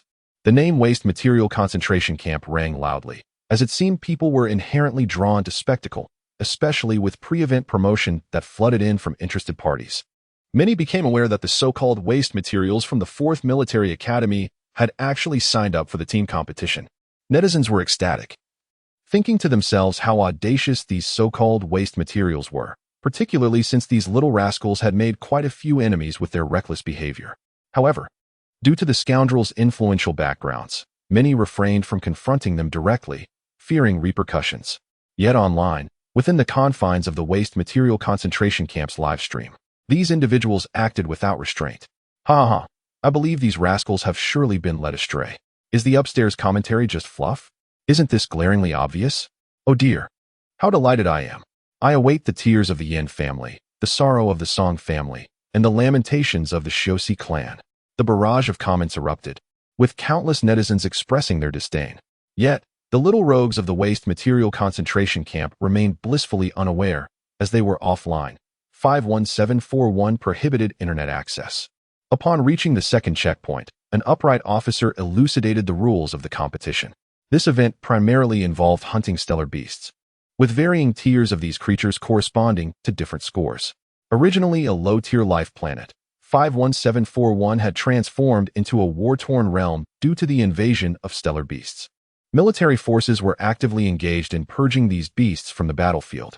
The genetic hand cards distributed to the participants served not only to tally scores but also to monitor the contestants' vital signs. Should any contestant's life force drop below a critical threshold, nearby medics would promptly intervene to ensure safety. The officer's lengthy discourse continued, while Ning Chun remained composed until there were hundreds of teleportation passages, regardless of whether one was participating as an individual or as part of a team. They would soon enter these teleportation portals for random, coordinate-free transport. This would have minimal impact on individual competitors, but for those in team events, it could disrupt their formation. However, the genetic hand cards could still locate team members' positions. Thus, they might find themselves transported to disparate locations, with the possibility of being separated. Ning Chun lifted the genetic hand card hanging around his neck, noting a white dot representing himself and several blue dots indicating the little rascals from the camp. After a moment of contemplation, he solemnly declared, "Our formation may be disrupted." After passing through the teleportation array, everyone should pay close attention to the coordinates on your genetic hand cards. It is imperative that we strive to regroup at the earliest opportunity. But our personal safety must remain paramount. Chapter 23. The trap. The rascals exchanged glances, their expressions fraught with irritation. Damn it, Yin Lang cursed. Initially planning to inflict a dozen wounds upon himself after the competition began, believing that severe injury would allow him to withdraw midway. However, this event seemed designed to thwart such thoughts, as it mandated that both individuals and teams must accumulate a total of 60 points to pass. This meant that he could not withdraw until he had earned the requisite points. Otherwise, his score would be distributed among the others. And there were only a handful of participants in their camp. The pressure was overwhelming. Yin Lang sighed deeply, gazing upwards. Ning Chun smiled faintly. "Come on." Yin Lang responded with silence. Within the dimly lit teleportation passage, Ning Chun was the last to be transmitted from the camp of misfits. As she was transported, a sensation of weightlessness enveloped her, causing a slight dizziness. This disorienting experience lasted approximately 10 minutes, akin to motion sickness, and upon arrival, she could hardly take in her surroundings before she retched, expelling a significant amount of acid from her stomach. Composing herself, Ning Chun wiped her face with a stoic expression, scanning her surroundings with heightened vigilance. Before her lay a desolate ruin, eerily silent, with remnants of blood staining the ground and countless crumbled walls scattered about. It appeared to be a small village, steeped in deathly quiet. Opening her genetic wristband, she noted the white dot representing herself and the blue dots indicating her students, who were dispersed in various directions. One blue dot was particularly close, prompting her to raise an eyebrow before she turned in place, seeking something useful. The village had evidently suffered an attack by star beasts, resulting in collapsed structures. Apart from her clothing, Ning Chun possessed nothing else. On the War Star, her light brain was operational, yet disconnected from the network, rendering it useless for communication, and the virtual currency in her account was as good as non-existent, making the device little more than a decorative item. She sighed, her pockets emptier than her expression. In the Star Network, the live feed from the camp of misfits fragmented into several small screens, eliciting laughter from viewers. Poor Yin. That fool was transported to a forest. They jeered. The forest? That's the star beast's favorite haunt, huh? The mockery continued, with one viewer commenting, "That pathetic Song family waste is so unfortunate, but it's just too funny. Look at his face. He must be a severe germaphobe." Amidst the amusement, one screen captured the 8th prince. "Your Highness, how handsome. I'm on the verge of tears. No, I've turned into a sobbing mess. It's been so long since I've seen the 8th prince like this. He is utterly captivating. Hey, look at the first small screen in the upper left corner. That delicate-looking fellow seems a bit unfamiliar, doesn't he? Chapter 24. The portrait of a youth. I am acquainted with him. He is the nephew of my aunt's cousin's fourth uncle, currently enrolled at the 4th Military Academy. His surname is Ning, and he was once a distinguished instructor in the mech engineering department of the academy. However, akin to the 8th prince, his reputation inexplicably plummeted, reducing him to a mere yefty weakling. With a gravitational force of 51,741, this teacher Ning possesses an athletic ability rated F. So why does he appear unaffected? Is he scavenging amidst the ruins, collecting a plethora of rusty components? What could his intentions possibly be? Teacher Ning's unconventional approach leaves netizens bewildered. After approximately an hour, he gathered a sufficient amount of alloy. Sitting cross-legged on the ground, he picked up a broken blade, surprisingly sharp despite its fracture, measuring half a meter in length. Seemingly a component from a mech, and extraordinarily keen. Grasping the broken blade, Teacher Ning skillfully sliced and shaped the alloy, ultimately crafting 8 small wheels, each the size of an infant's fist, alongside a multitude of tiny parts. The viewers in the live stream were utterly perplexed, unable to comprehend Teacher Ning's intentions. Another half-hour passed, and he removed his shirt, revealing a white t-shirt beneath. He bound the broken blade to his back with his shirt, and then, with hands moving like phantoms, he rapidly assembled the various small components on the ground. In no time, he produced 2 odd contraptions resembling shoes. Each shoe featured 4 small wheels on the bottom. After fastening them to his feet, he gradually rose and, with a swift motion, propelled himself over 10 meters. Not bad, not bad, he mused, while the live audience gasped in astonishment. Teacher Ning glided through the ruins, and when confronted with obstacles, he would leap gracefully. On uneven terrain, he would deftly pivot on his toes, dancing over barriers as if he were an ethereal sprite, with the ruins serving as a stage. His long limbs and delicate features exuded an elegant and noble aura, captivating the viewers, who were entranced, fearing to miss a single moment. This contraption appears to be incredibly entertaining. Indeed, such a device has never been seen in the market before. These shoes seem remarkably powerful, transforming into a mode of transport that significantly enhances speed. Upon reviewing previous video recordings, it became evident that this seemingly inept commander had unearthed numerous materials from the ruins, including an energy crystal, which he astonishingly inserted into the peculiar shoes. The commander has truly impressed. I just measured, and after donning the shoes, he glided 20 meters in a mere second, simply astounding. Given that he is rated F in physical ability, his speed rivals that of someone rated B in full sprint. Furthermore, judging by his demeanor, he appears to exert almost no effort, with minimal energy expenditure. Incredible. Does the commander need any enhancements for his legs? This underperformer has defied all expectations.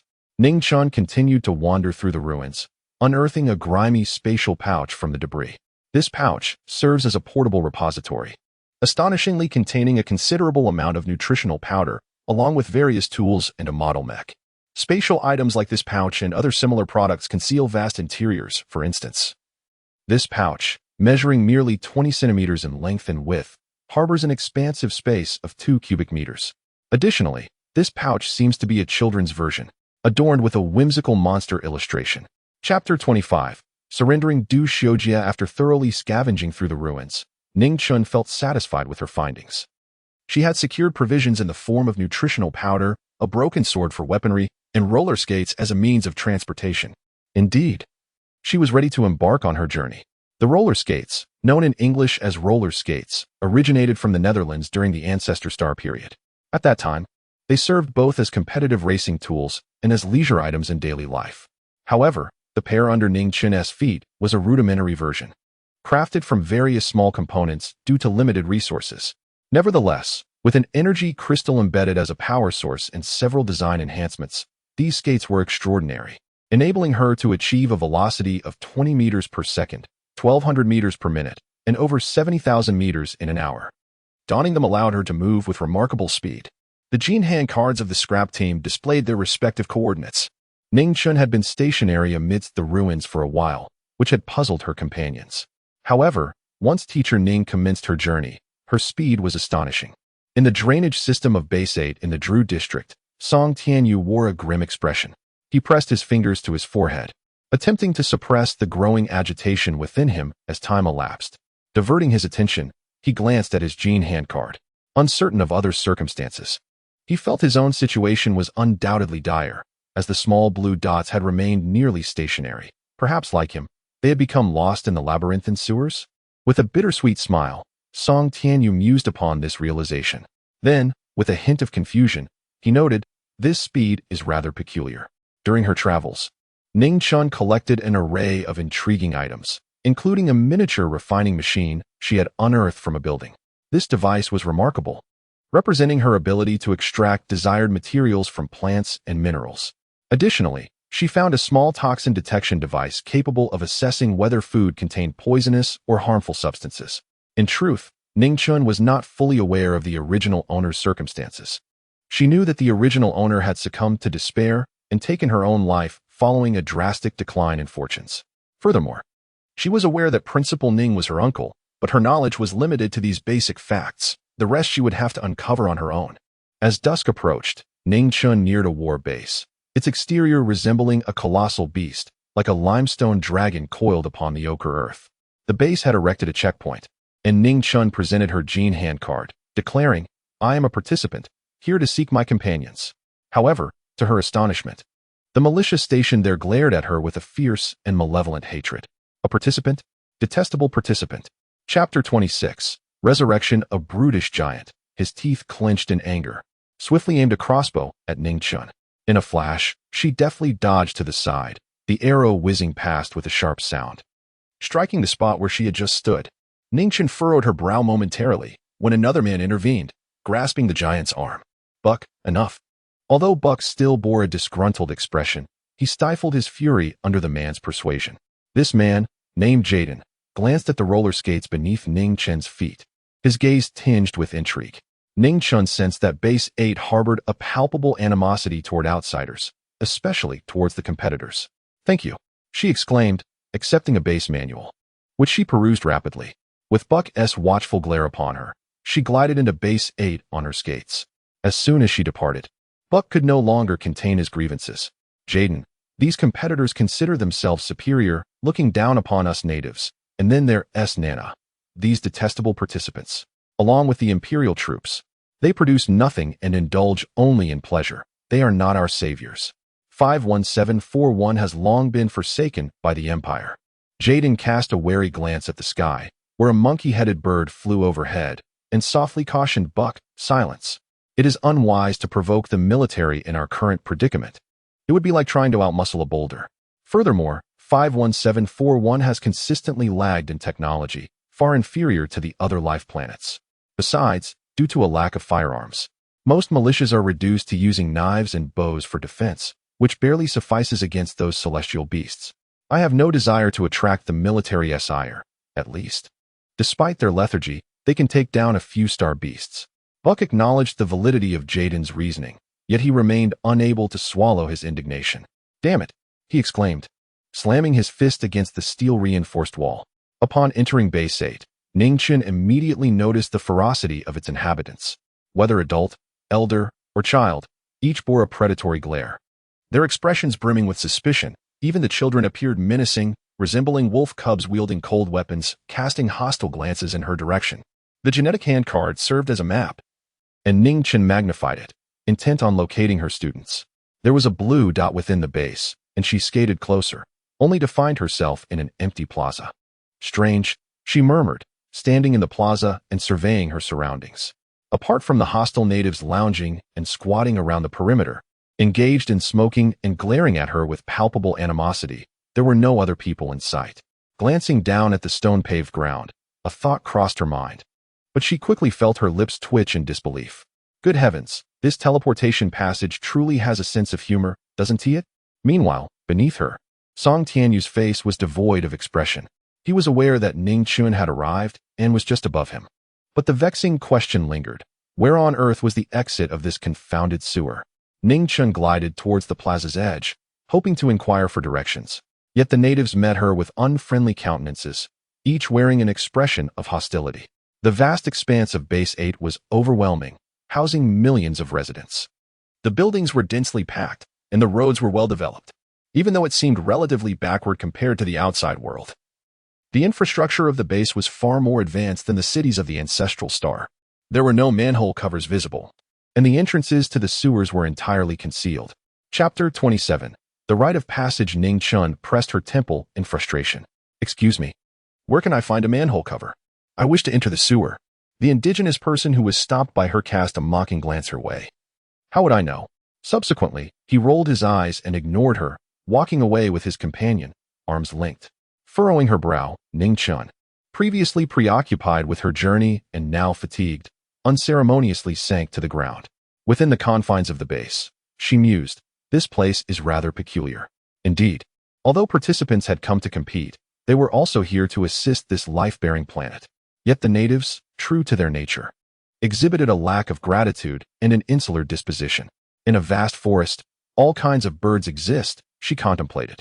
The natives' hostility towards the competitors stemmed from the negative impressions left by past participants. Curiously, she pondered how long the situation of 51,741 had persisted.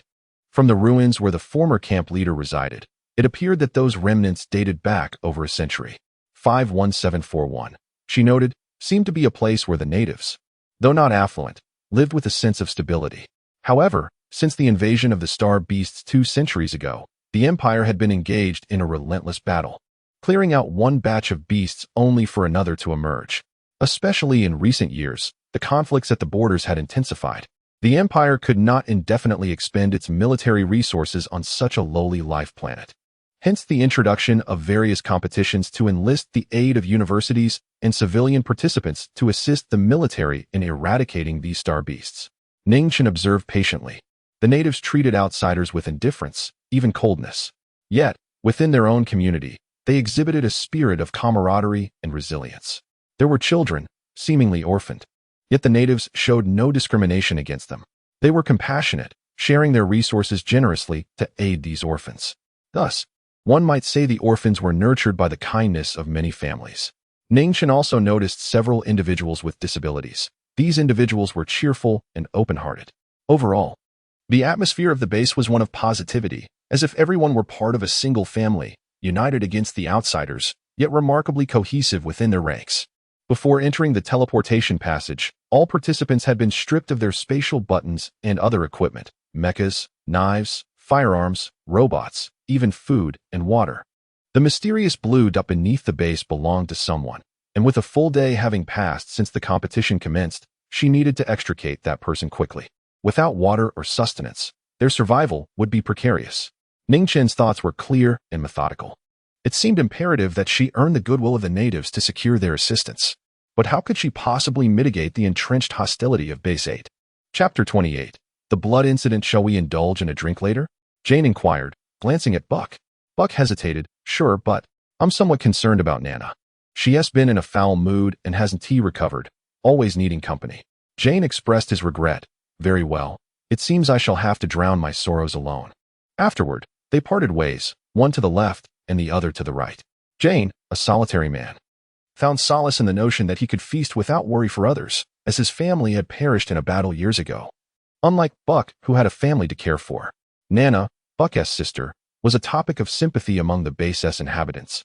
Yet it only fueled their animosity towards the outsiders. Once a vibrant and cheerful girl, Nana had retreated into seclusion following a certain incident. Jane understood her reluctance to venture outside, fearing judgment from others, though such apprehension was rather unwarranted. The 8th base was a community of camaraderie, akin to family. And Nana had been a victim too. She was innocent, while the true villains were those outsiders. In many respects, 51741 was a rather insular life planet, where the use of star coins was scarce, and even the light brain was not widely adopted. Instead, they relied on energy crystals as their medium of exchange. Jane fondled his pouch, cherishing the local specialty, fiery liquor, a drink so spicy that consuming it felt like swallowing a ball of flame. He relished the experience of savoring a glass of this liquor, feeling its warmth gradually envelop him, bringing immense comfort. Suddenly, from the darkened corner, a slender and ethereal figure lunged toward him. The individual moved like a specter, with wispy black hair dancing in the breeze. Under the night's shroud, his skin appeared almost luminescent, and his features were both delicate and striking. He He possessed an aura of scholarly grace, calm and composed, tinged with an elegant aloofness. Yet, what was most captivating were his eyes, dark with hints of deep blue, interwoven with shades of gray. They held a tranquil depth, reminiscent of the eternal cosmos, concealing countless mysteries within the passage of time. Jane patted his chest, muttering with a hint of discontent, "Dear contestant, scaring someone could lead to dire consequences." Directness was her customary approach. Ning Chun believed the indigenous people harbored excessive hostility and exclusivity. Winning their goodwill was akin to embarking on a monumental journey fraught with challenges.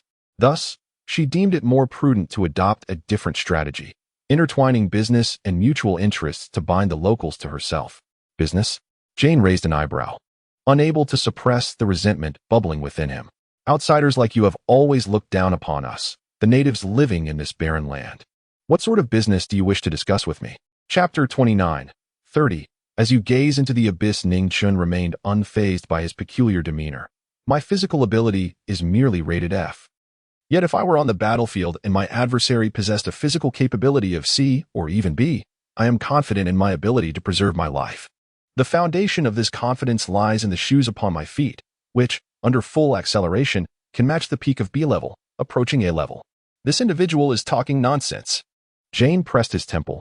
Dear contestant, is it amusing to jest at my expense? If your physical ability truly is F, I could easily twist your head off and use it as a stool. He scoffed. With a gravity of 51,741 doubled, only those of B level could disregard such force. For anyone below B level, such as C level, each step taken under this gravity would demand immense stamina, let alone the feeble F level. Unless one were a native accustomed to living in the dual gravity of 51,741, both young and old have adapted well, and even those of lesser physical prowess could ignore this force. Jane cast a glance at Ning Chun's shoes. He had previously noted them upon Ning Chun's entrance into the base, solely due to their peculiar appearance. But could this footwear truly enable an F level to attain speeds comparable to the pinnacle of B level? Deception, pure deception. He was no fool.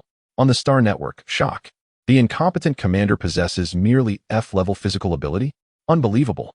The commander moved with such ease, showing no signs of being hindered by gravity. Indeed, if this were true, it would be exceedingly strange. I almost forgot this detail. The commander is rated F, yet since entering 51741, she has never appeared flustered. In contrast, Yen Lang and his companions, seemingly of higher physical capabilities than the commander, have encountered numerous difficulties under this gravity. Yes, the commander's ratings have plummeted.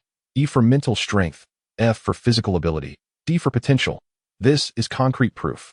I am curious as to why the commander is unaffected by gravity. Count me in on this curiosity. Jane deemed the individual a charlatan, convinced that no outsider contestant was worthy.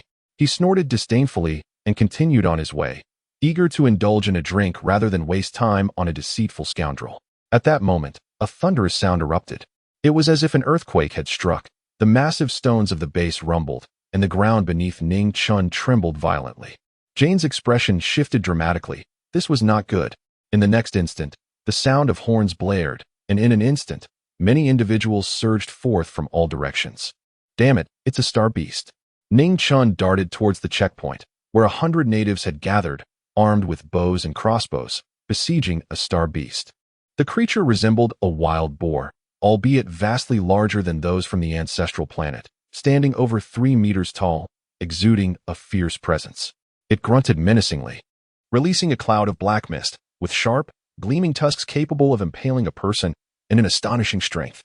The boar's hooves thundered against the ground as it charged wildly, embodying sheer ferocity. The base's inhabitants gasped in horror, shrieking as they dodged, attacked, and defended themselves. It was a dire moment. Yet, incongruously, a sound akin to a sharp inhale pierced through the chaos. In a corner of the crowd, Ning Chun, composed and dignified, held a small device aimed at the wild boar. It was harmless, edible even, and in an instant, a flurry of recipes cascaded past: roasted boar, stewed boar, fried pork, pan-seared pork. Delectable, delectable. How I long to savor such delights. Chapter 30, Section 31. The authority of Teacher Ning. With a swift motion, she wiped her mouth, her eyes sparkling with determination as she quickly drew a silver broken blade from her spatial bag. Gripping the blade, She dashed forward with a sudden burst of speed. Beside Ning Chun, Jane momentarily froze in astonishment before hastily retrieving her own crossbow, aiming at the eye of the wild boar. However, the arrow flew wide of its mark. The wild boar charged ferociously within the base. It was a B-rank creature, while many inhabitants were merely C-rank, or even below that. This disparity was the reason why the external competitors often looked down upon the indigenous residents of 51,741, for aside from the ordinary C-rank individuals, the rest were deemed useless. The boar was a fully grown beast, robust and powerful, its glossy black fur gleaming menacingly. It wreaked havoc, leaving a trail of blood and carnage in its wake. Many were impaled, while others fell victim to its trampling wrath. The remnants of the base's populace were largely shaped by such brutality. Buck felt a pang in his heart. He and his sister were orphans, having lost their parents in a battle over a decade ago. That conflict claimed countless lives. And indeed, on the life-bearing planet of 51,741, warfare was a constant specter, claiming souls at every turn. Buck was engulfed in sorrow, reminiscing about the vivacious Nana. It was all the fault of those external competitors. When that tragedy struck, Nana was but 14. How could they bear to act thus? Buck swallowed his pent-up resentment and picked up a packet of nutrient powder, gray and gritty, sifting out the sand before preparing a bowl of sludgy sustenance for Nana. At that moment, the sounds from outside alerted Buck to the arrival of the star beast, humanity's dire foe. He hurriedly instructed Nana to stay indoors and not venture out, then seized his bow and arrows, rushing out of their home. The air was filled with cries of terror and lamentation, a tragic tableau of human suffering. Nana's enchanting, ocean-like blue eyes mirrored the faint ripples of dread before her expression dulled into numbness. She rose slowly, like a soulless marionette, and stepped out of the house. The star beast had breached the base's defenses, rampaging mercilessly, while the indigenous people bravely fought back. Yet, the creature's overwhelming strength was insurmountable. Amidst the chaos, a slender and strikingly beautiful youth, exuding an ethereal grace, darted along the periphery. For instance, a child clutched an axe, terror-stricken and on the verge of tears, facing imminent doom at the maw of the beast. Suddenly, the handsome youth brandished a broken blade and rushed forward. Ning Chun plunged the blade into the boar, but its thick hide rendered her attack ineffective. Her F-rank physique lacked the necessary strength. Yet, driven by a craving for the succulent meat, she pressed on. Though the boar remained unscathed, it was incensed by the audacity of this diminutive human. It turned and pursued Ning Chun, while the child, who had resigned himself to fate, miraculously escaped the clutches of death. Chapter 31-32. Oh, dear, be human for once. Is she attempting to lure the beast? Buck gazed at Nana in horror as she, barefoot, strode directly towards the wild boar, seemingly courting death, as though life held no further appeal for her. The boar raised its hoof, poised to crush Nana beneath it, and Buck, with desperation etched across his face, dashed forward. 10 meters, 8 meters. No, it was insufficient. Too slow, too slow. He would not reach her in time. Buck's complexion turned ashen as he envisioned Nana, a pitiful doll, flattened into a grotesque meat pie by the boar's merciless stomp. Yet, in that moment, a refreshing breeze swept through. The external contestant, Ning Chun, summoned all her strength, thrusting her blade towards the boar's shoulder blade, swiftly withdrawing it before sprinting towards the outskirts of the base. Ning Chun had meticulously calculated the situation. There was a rather intriguing aspect about the base's checkpoints. The wounded boar, enraged, pursued Ning Chun, thus granting Nana a chance at survival. Buck rushed to embrace Nana, while nearby, Jane, attending to the injured, watched in bewilderment. Was that just now an external contestant? Curiosity rippled among the onlookers, and at that moment, the boar had been lured to the base checkpoint. Ning Chun burst forth from the exit, the boar in hot pursuit. However, the exit was far too narrow, and the boar's head became ensnared. As the boar struggled at the exit, Ning Chun leaped onto its head, delivering several rapid stabs to its neck, expending every ounce of her strength. Yet, the flesh of a B-rank boar was exceedingly tough, and these minor wounds barely scratched the surface, akin to mere tickles. Ning Chun, clinging to her pitiful self, as a frail Yefdi, with thin skin and sparse blood, compounded by her feeble strength. If only her might were greater. She could have dispatched the boar long ago. Oh, the profound malice of this world. Fortunately, seeing the boar ensnared, Jane and the others swiftly reacted, uniting in their efforts to vanquish the beast. Strength in numbers proved true. Even the smallest ant could fell a colossal elephant. No, they had slain a ferocious wild boar. Phew, the boar lay lifeless, and Ning Chun had exhausted her strength. She reclined atop the mountainous carcass of the boar, stretching her limbs to calm her erratic breaths. All around, an eerie silence enveloped the scene. Jane examined the boar's bloodied neck. Although blood flowed profusely, the wound itself was not deep. With a grimace, Jane turned to Ning Chun, who lay atop the boar. Esteemed contestant, is your physical prowess truly F-rank? Ning Chun, propping herself up on her elbows. She slowly raised her upper body. She pointed at the boar's neck. If I were not an F, but rather any rank from A to E, I would not have to exert myself so strenuously tonight. Chapter 32. The Tempest of Spirits. Jane cast a fleeting glance at Ning Chun's roller skates. Recalling how Ning Chun had previously darted across the arena with a speed rivaling the pinnacle of Tier A, adeptly luring the mountain boar. After a moment of contemplation, he spoke, "Esteemed contestant, I believe we could discuss the business proposal you mentioned." Ning Chun raised an eyebrow, a glimmer of amusement dancing in his dark blue-gray eyes. Beneath the sanguine shadows of the night, a gentle breeze caressed the scene, and the young man exuded an air of noble elegance, reminiscent of a deity descending from the heavens. Jane was momentarily taken aback, his heart skipping a beat as an unsettling sensation known as palpitations surged within him. Pressing a hand against his chest, he thought, this can't be a precursor to heart disease? Above the base, a haze of blood mist lingered. While Ning Chun observed the buzzing monkey-headed birds soaring in the sky, he retrieved the gene badge hanging at his chest, which displayed a score of 50. Although the hunt for the Tier B star beast was worth 100 points, since Ning Chun had not personally slain the creature, yet played a significant role in the battle, the final evaluation stood at 50 points. With a stoic expression, Ning Chun gracefully descended from the mountain boar. At that moment, the Star Network live broadcast erupted with fervor. Goodness, what audacity! Astonishing! The seemingly inept commander actually hunted a Tier B star beast? Here come the sycophants again. This is not solely his achievement. The natives contributed significantly as well. Besides, he merely utilized external assistance. Even if he is formidable, it's the shoes that grant him such prowess. I've never seen such shoes before. The commander is indeed impressive for having procured such a divine artifact. I yearn for such a treasure. With my C-tier physique, donning those shoes would elevate my speed exponentially. Does this imply that anyone below Tier B could attain such swiftness, even approaching A tier? Goodness, this is remarkable. How did we not notice this sooner? This is a monumental transformation, a boon for those below B tier. I beseech the commander to mass-produce these shoes. I implore you. Regrettably, the fervent pleas of these netizens could not reach Ning Chun, who, at that moment, was crouched before the immense mountain boar. Her superfluous blade discarded as she extracted a sizable chunk of boar meat. Despite her aloof demeanor, an unexpected glimmer sparkled at the corners of her lips as she gazed at the bloodied meat. With a quick motion, she swallowed hard, casting furtive glances around before hastily stowing the precious meat into her spatial pouch. Ha ha ha, the commander is utterly adorable. What an endearing contrast.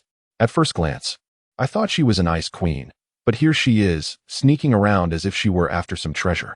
It's merely Tier B mountain boar meat, exuding a strong earthy scent, something no one typically consumes. I would prefer nutritional powder. Within the base, observing Ning Chun's furtive demeanor, Jane couldn't help but smirk. He mused to himself that this foreign contestant was indeed peculiar. Tier B mountain boar meat was hardly considered a delicacy. Previous contestants wouldn't even spared a glance, as they had far superior and preferred options available. Let us go. Having secured the mountain boar meat, Ning Chun felt invigorated, though her expression remained consistently regal and aloof. Esteemed contestant, this way, please. Chapter 33. A decade in retrospect. Within the confines of the base, countless corpses lay strewn about. Yet the countenance of humanity bore an expression of numbed desolation. In such a reality, death unfolded incessantly in various locales. However, in a corner of the battlefield, a coarse man seethed with rage. Nana. Buck was overwhelmed with sorrow, scarcely able to fathom that his beloved sister, the sole remaining thread of their bloodline in this world, sought to end her own life. Did she truly believe that death could bring her solace? He understood that ever since that fateful incident, Nana had been ensnared by anguish. In truth, Buck felt an even deeper torment, burdened by guilt. It was his failure as a brother that had allowed Nana to endure such misfortunes. Yet, Life is relentless. No matter how bitter or painful, one must persist. The weight of existence can be as monumental as a mountain or as light as a feather. Buck could accept dying in battle, could reconcile with the notion of succumbing to unavoidable external forces. However, he held disdain for those who sought to escape through self-destruction.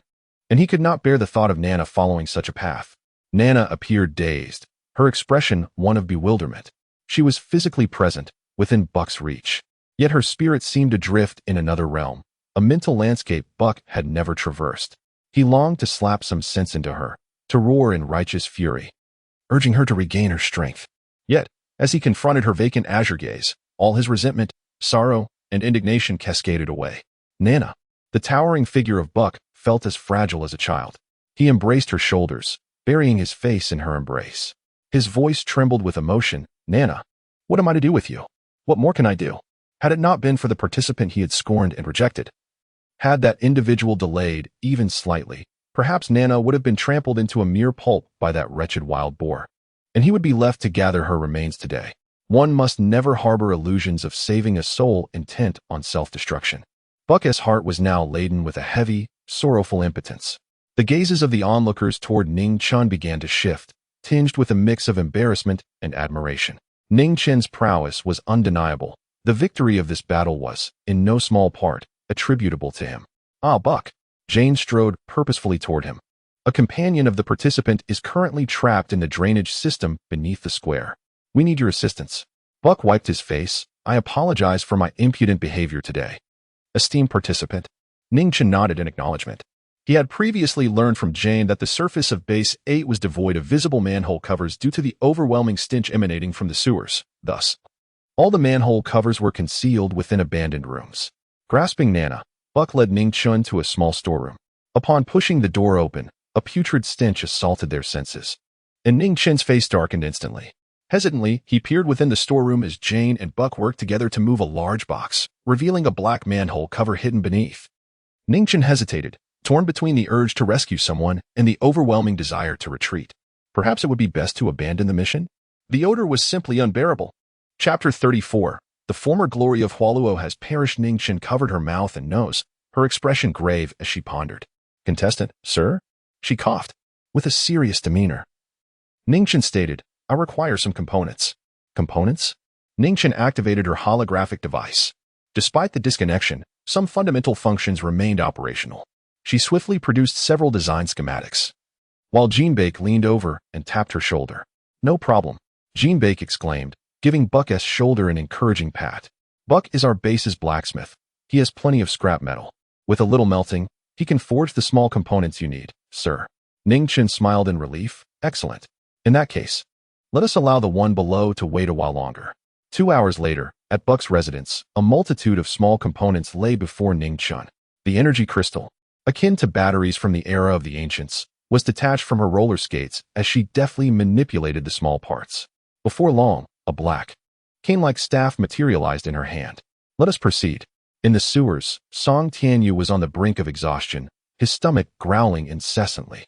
The typically graceful Master Song was nearing a breaking point. Is this cursed sewer a labyrinth? He lamented. Heavens, I can hardly muster the energy to be angry anymore. I've been furious for so long that I've exhausted myself. Lost in this endless maze, Song Tianyu was devoid of hope. Accompanied by a loyal monkey-headed bird that faithfully documented his plight, broadcasting it live on the Starnet platform. His pitiable state amused many, and a multitude reveled in his misfortune, blissfully unaware of his predicament. At that moment, a buzzing sound resonated from above ground. Song Tianyu immediately glanced at his gene card, noticing a small white dot encroaching upon the blue dot that represented him. Above ground, Ning Chun tapped the earth with her staff, producing a resonant hum that penetrated the stone slabs. This sound wave communicated directly with the human mind. The thick stone surface rendered Song Tianyu unable to hear the sounds from above, while Ning Chun was equally incapable of conveying her commands to him. Even shouting at the top of her lungs would have been futile. For in this world, the greatest distance is not that of life and death, but rather the chasm that exists between you and me. One above, one below, separated by mere meters. Yet the thickness of the earth rendered them unable to hear one another, epitomizing the notion of being so close, yet worlds apart. What a sorrowful tale this is. The resonant sound waves began to emanate from above Song Tianyu's head. Initially, they hovered directly above him, then gradually shifted forward. For a fleeting moment, Song Tianyu was bewildered. Perhaps his prolonged stay in the sewer had dulled his wits. Thankfully, he was not completely befuddled. After a few seconds, he regained clarity and followed the guidance of the sound waves ahead. Above ground, Jinbei had procured a schematic of the sewer's branching pathways. Ningchen glanced at it and instantly imprinted the layout in her mind. Indeed, having an eidetic memory is one of the many talents of Dr. Ning. A beam of light appeared ahead. Having lingered in the darkness of the sewer for too long, Song Tianyu's eyes, now adapted to the gloom, were momentarily discomforted by the sudden brightness. Nevertheless, he quickened his pace, following the light, no longer in need of Ning Chen's guidance. He was finally on the verge of escape. Chapter 35. This is his self-imposed punishment. As Song Tianyu emerged, disheveled and dusty, from the sewer grate. He discovered a modest storage room, where the elegant and aloof teacher Ning stood outside with an air of regality. Though his glasses were askew and his hair was in disarray, the dirt on his attire could not obscure his inherent nobility. He exuded a sense of grandeur mixed with a hint of languor. When he heard Song Tianyu call out teacher, his expression softened, revealing a rare moment of joy that made his smile truly enchanting. With long strides, he approached the stately teacher Ning, who, however, wore a frosty demeanor and retreated more swiftly than a rabbit, quickly distancing himself by 10 meters. "Do not come any closer," Teacher Ning admonished sternly. Yet Song Tianyu's enthusiasm only intensified. "Teacher, I truly miss you." In an impulsive motion, he enveloped Ning in a warm embrace. Ning Chen's face contorted with suppressed anger. "Song Tianyu," it was a rare display of emotion from him. "You insufferable fool, you smell dreadful. It's unbearable." The building appeared limestone-colored from the outside. With a rather primitive interior, yet it housed an array of advanced technology, such as disc-shaped household robots. Designated as a rather underdeveloped primitive life planet, 51741 seemed simplistic to Ning Chen, but the layout and some of the amenities were significantly more advanced than those from the era of their ancestral planet. Both teacher and student were clad in filthy garments. Song Tianyu had just crawled out of the sewer, while Ning Chen had scavenged through the ruins before arriving at the base. One was covered in muck, the other in dust, with the former emitting an unbearable stench. Their home featured 2 bathrooms. Song, being taller, could wear his elder brother's clothes, while Ning, slightly shorter, could fit into his younger brother's. Preferring not to be addressed as contestants, they insisted that Jane call them by their names. However, due to the Eastern nature of their names, they were often referred to by their surnames, Song and Ning. Jane retrieved several clean garments, remnants of family possessions after their passing, and Ning Chen expressed his gratitude before hastily dashing towards the left side of the room. His face was as pale as ink. Song Tianyu, believing in sharing the burden of misfortune, had previously embraced teacher Ning, inadvertently rubbing his own filth onto him, perhaps to alleviate his own solitary discomfort. The shower facilities were somewhat antiquated, reminiscent of the era of their ancestral planet. Ningchen locked the door and stripped down to cleanse himself thoroughly, rinsing repeatedly. Yet he still sensed an unpleasant odor lingering on his skin. He gazed into the mirror, his expression stoic, but the throbbing vein at his temple betrayed his inner turmoil. How infuriating! After spending nearly half an hour in the shower, he finally emerged, only to find that Song Tianyu had already dressed in a deep blue work uniform and was seated across from Jane on a wooden bench. As Ningchen stepped out, the 2 men instinctively turned their gaze towards him, then abruptly held their breath. Chapter 36. The lazy scoundrel Ning the young man, possessing an ethereal charm, exudes an air of refined elegance. Clad in a simple white t-shirt and casual trousers, his fair complexion complements the oversized neckline of his shirt, draped casually over his alabaster shoulders, accentuating the graceful contours of his collarbone. Ning Chen, inherently slender, appears somewhat delicate, and coupled with his androgynous features, his striking beauty is undeniably captivating. Suddenly, Jaren pressed his hand against his chest, his heartbeat accelerating inexplicably.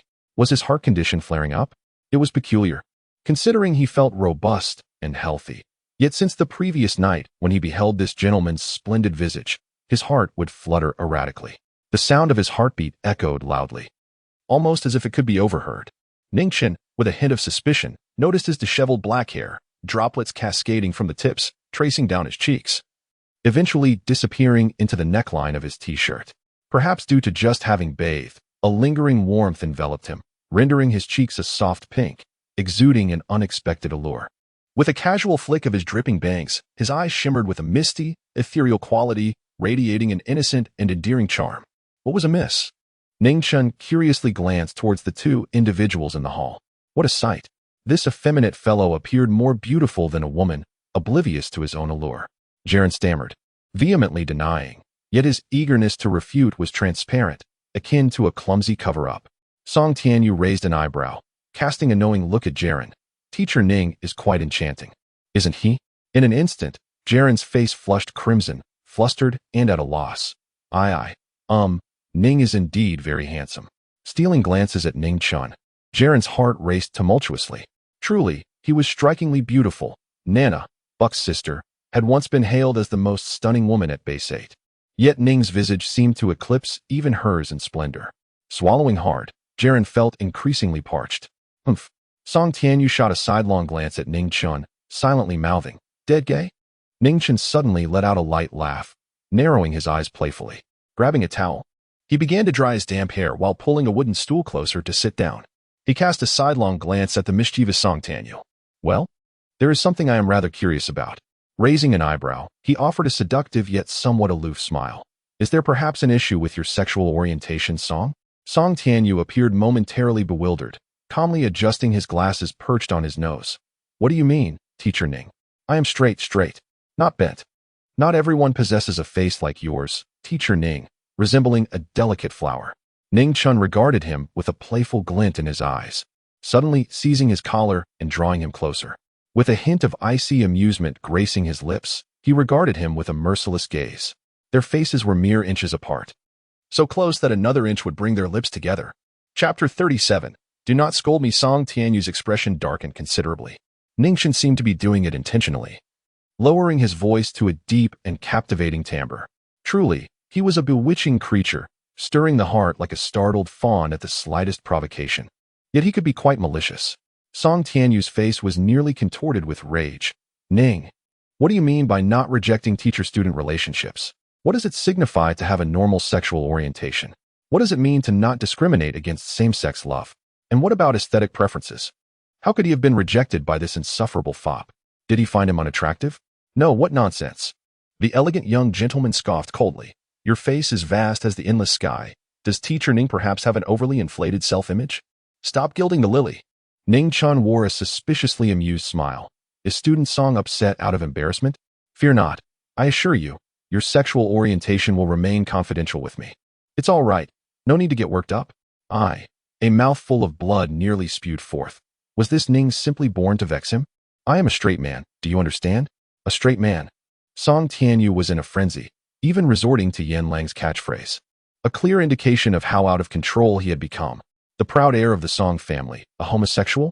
If old Master Song found out, he would surely rise from his coffin in fury. Ning-chun bore an expression of knowing amusement, as if he would not hold it against him. No need to argue. Explanations are merely veils for concealment. He then cast an apologetic glance at the dazed Jane. "Apologies, this child can be a bit willful. Please do not take offense." Jane, taken aback, waved his hands in denial. "It's nothing, really," yet a flicker of delight danced in his heart. Stealing a glance at Teacher Ning, he mused that while Ning's sexual orientation was normal, it did not exclude same-sex affection. Did that imply? His heart fluttered with a certain excitement. Oddly, he felt inexplicably joyful and eager. He would settle the score with this Ning later. His silver tongue and quick wit were truly infuriating and utterly uncharming. Buck, carrying a large box, was followed by several others, each similarly burdened. "Competitors," he called out, "just call me Ning." Buck, looking rather rugged with sparkling, coppery eyes, resembled a large dog eagerly awaiting its master's command. The people behind him gazed at Ning-chun with anticipation. Upon seeing these individuals enter, Song Tianyu regained his usual elegant, aloof demeanor, yet his mind was rife with questions. What were these people here for? Chapter 38. The revelation of truth rising to his feet, Ning-chun beckoned to Jane, instructing him to clear the tables and chairs in the living room, creating a vast expanse of open space. Buck arrived with more than 10 individuals, who proceeded to stack large boxes in the newly vacated area. Ning Chun eagerly opened one of the boxes to reveal an abundance of components, meticulously gathered as per his specifications. Some of the parts were slightly subpar and required last-minute modifications. With an air of nonchalance, Ning Chun sat cross-legged amidst the indigenous people, diligently engrossed in his task. Song Tianyu stood beside him, furrowing his brow in curiosity about Ning Chun's intentions. Methodically, Ning Chun picked up various small pieces, soon assembling a roller skate. The individuals Buck had brought along were workers from the base, typically engaged in workshop tasks, yet they possessed commendable manual skills. Imitating Ning Chun, they sat on the ground with legs crossed, picking up components and occasionally glancing at him, before concentrating intently on piecing them together in the order he demonstrated. Raising an eyebrow, Song Tianyu lifted one of the roller skates, inspecting it with curiosity. The shoe appeared rather peculiar. Buck scratched the back of his head and asked, "Ning, may I give it a try?" Upon receiving approval, Buck joyfully seized a pair of skates and began to put them on. Ning Chun cautioned him, "Be mindful of your balance and watch for falls. This requires a certain finesse." He meticulously outlined the necessary precautions, and Buck, resembling an earnest student, listened intently. Soon, under Ning Chun's watchful gaze, Buck clumsily placed his feet in the roller skates, slowly straightening his posture. Just as he attempted to take a step, a loud crash echoed through the air. Ning Chun covered his face, peering through his fingers to witness Buck, bruised and battered, sprawled against the wall. His face contorted in pain as he grimaced and bared his teeth. Ning Chun, deep in thought, contemplated, "Before everyone fully masters this contraption, it is best to remove the energy card. Otherwise, with speeds reaching 20 meters per second, such reckless abandon could prove fatal." In the plaza of the base, Ning Chun glided gracefully in his roller skates, twirling and leaping like a sprite in a dance, his movements smooth and elegant, painting a beautiful tableau that captivated onlookers, akin to witnessing a flawless performance. In stark contrast, the dozens of indigenous people in the square bore bruised faces, clumsily navigating the roller skates, taking cautious steps but frequently tumbling, including Jane and Buck, who were already battered and bruised, their expressions disheveled. Outside the plaza, a throng of spectators gathered, their eyes gleaming with excitement as they watched Ning Chun, occasionally glancing at Jane, Buck, and the others, their expressions a mix of anticipation and eagerness. "Ning, this is incredibly challenging," Buck lamented, his face a portrait of defeat. "Practice makes perfect," came the response from the crowd. A voice rang out from outside the plaza. "Hey, Buck, how's it going? If it's too tough, let me try those skates," perhaps finding the term roller skates unappealing. The indigenous people had coined a new name for the footwear, swift shoes. Buck, with a fierce expression, retorted, "Of course I can. As a man, it's simply not an option to fail, is it?" Chapter 39. Turning the tide in adverse conditions. The sweltering summer sun cast its oppressive heat upon the earth, transforming the square into a cacophony of cheers, jeers, and spirited shouts, resembling a bustling marketplace. Under the guidance of teacher Ning, the students were taught the essential lessons of perseverance. If one found themselves at a loss for how to advance, it sufficed to gaze ahead and simply focus on moving forward. Furthermore, I believe it prudent to procure protective gear, such as elbow and knee pads, alongside head protection, to safeguard against potential injuries and diminish bodily harm. Ning Chun, having endured the relentless sun, was drenched in sweat. Yet, her naturally fair skin retained an ethereal glow, as if it could never be tanned. Beads of perspiration cascaded down her face, the heat palpable. She casually grasped the collar of her white t-shirt, using it to dab away the sweat. The lifted collar exposed her smooth, pale abdomen, revealing the outline of two delicate mermaid lines. Her slender waist led down to a hint of soft yellow lingerie peeking above her waistband, with the rest hidden beneath her light gray trousers. Song Tianyu, standing rigidly, inadvertently caught sight of this scene, glancing at teacher Ning's fair midriff and the attractive contours of her body, which made him feel somewhat uneasy. A sensation of discomfort surged within him, leaving him baffled. Under teacher Ning's tutelage, progress was swift among the group. By evening, Song Tianyu had mastered the basics, falling the least among his peers, even acquiring skills in spinning, jumping, evading obstacles, and performing sudden stops. A plan was in place to practice for another day before embarking on a search the day after. Given the current circumstances, the swift shoes were deemed the most efficient means of transportation. Ning Chun resolved to install an energy card early the next morning. allowing Song Tianyu to acclimatize to a speed of 20 meters per second. A day would suffice, and if necessary, they could continue to refine their skills on the journey to find others. Jian and Buck trailed behind, and upon hearing that Ning Chen intended to leave the day after tomorrow, Buck felt a profound sense of disappointment. Buck, known for his forthright nature, eagerly approached. Ning, take us with you. We wish to contribute and assist in the search. Initially, Buck harbored a strong aversion to Ning Chen, but after witnessing her bravery in battling the boar and inadvertently saving Nana's life, along with her efforts in producing the swift shoes that enhanced everyone's speed and combat capability, he had entirely shed his previous biases, transforming into an enthusiastic admirer of Ning Chen. Song Tianyu cast a sidelong glance at Buck before shifting his gaze to Jian, who lagged a few steps behind, feeling inexplicably irked. Ning Chen narrowed her cat-like eyes, her usually regal demeanor tinged with a playful warmth. Is that so? However, the wilderness beyond the base is fraught with danger.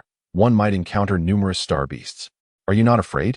Buck, with a boisterous spirit, retorted. Most star beasts in the Delu district are merely B-rank minions. With the swift shoes, even if we cannot defeat them, we can certainly escape. Displaying his gleaming, white teeth, Buck, despite his rough exterior, revealed a glimmer of cleverness. Chapter 40. The Flying Fish and S.G. Jane strode forward, ardently promoting his case to Ning Chen. Indeed, Ning, allow us to accompany you. There is strength in numbers, and our base number 8 has always maintained amicable relations with other bases, frequently communicating with one another. Even in the face of peril, as long as we are present, we can seek refuge and assistance from nearby bases. Buck nodded vigorously, affirming, yes, yes. We are indeed quite useful. Ning Chen pondered, stroking his chin. Communication? The LifeStar 51741 had long been isolated, with severed networks rendering contact with the outside world impossible. Here, the light brain seemed to serve merely as a decorative object, and the indigenous inhabitants never utilized it. Ning Chen felt a flicker of curiosity regarding the communication methods of the natives. Buck appeared somewhat abashed. Many of our technologies are rather rudimentary, particularly in terms of communication.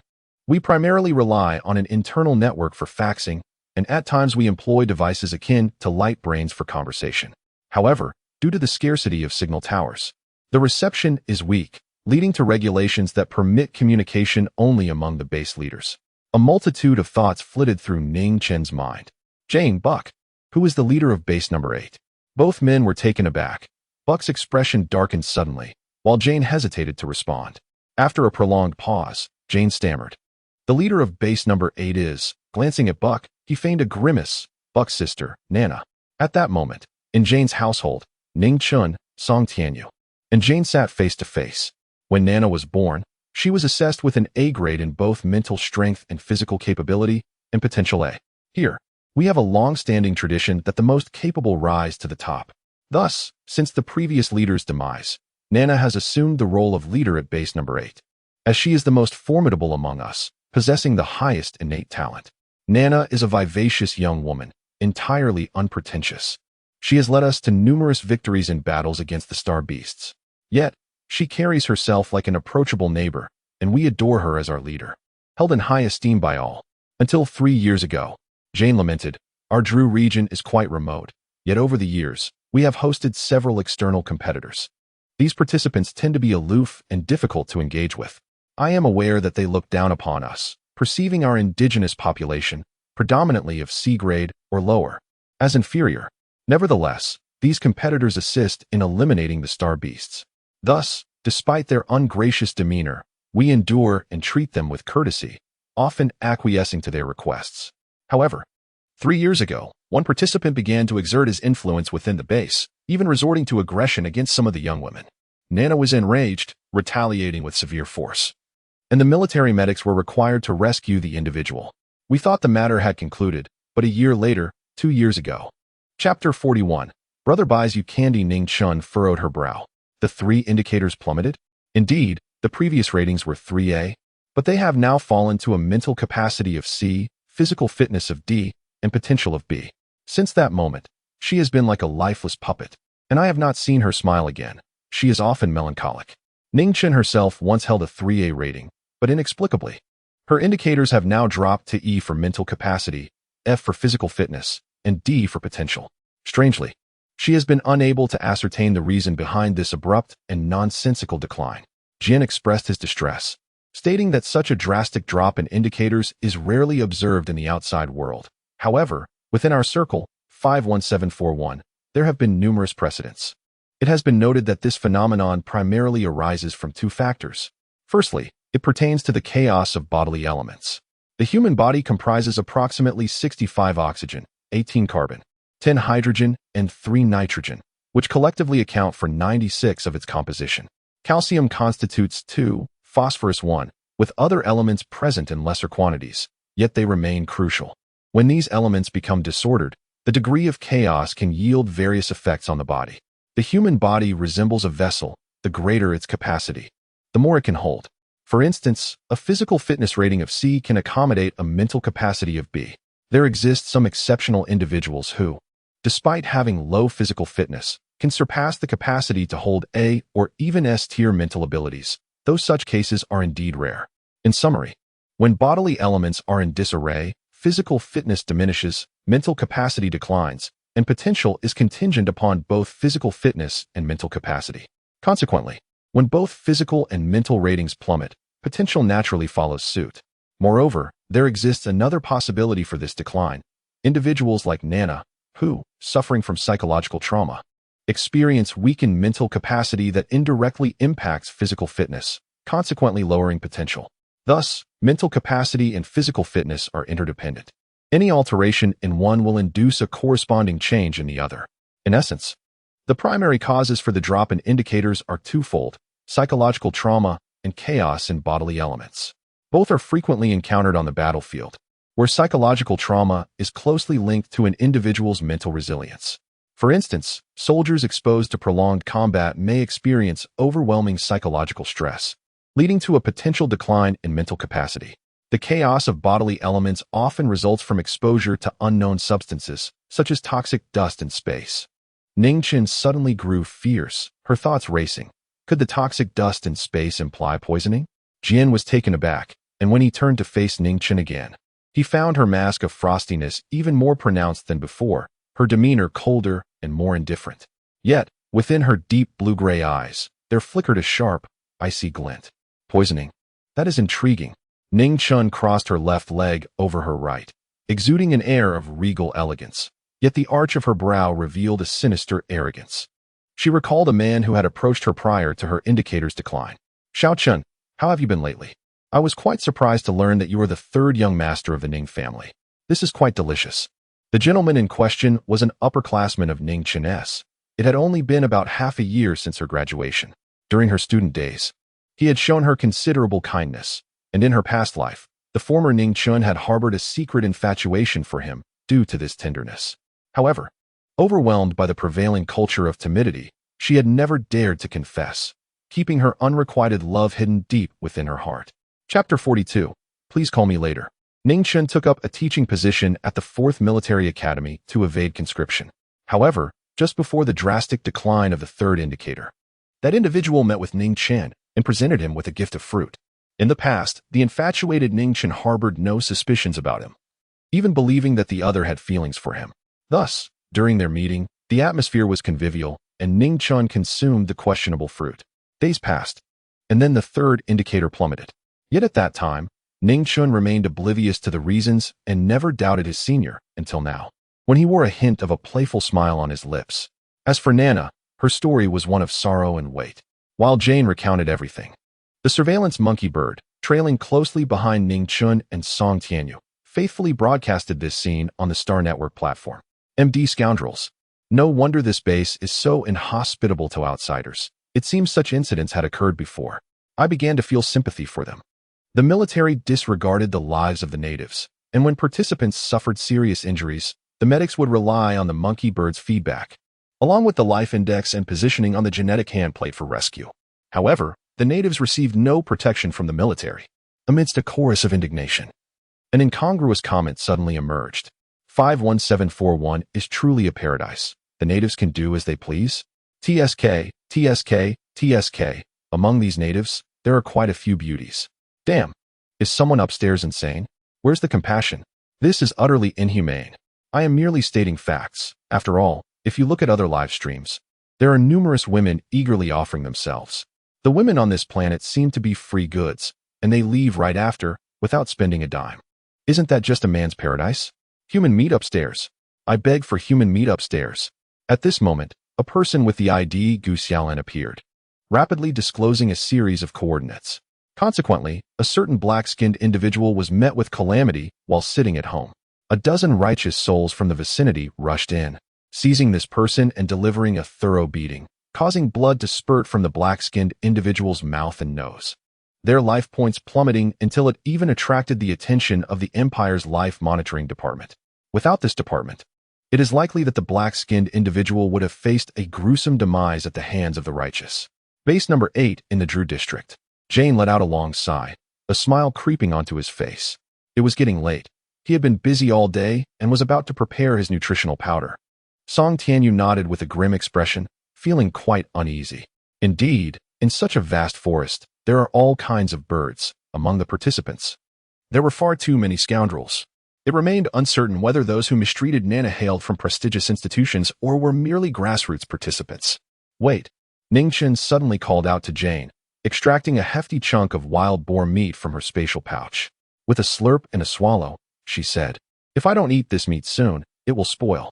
The spatial pouch can only store items, not refrigerate them. With the warm weather, food can spoil easily. It would be such a pity if it went bad. Song Tianyu covered his face. "Teacher Ning, do you truly intend to eat this wild boar meat?"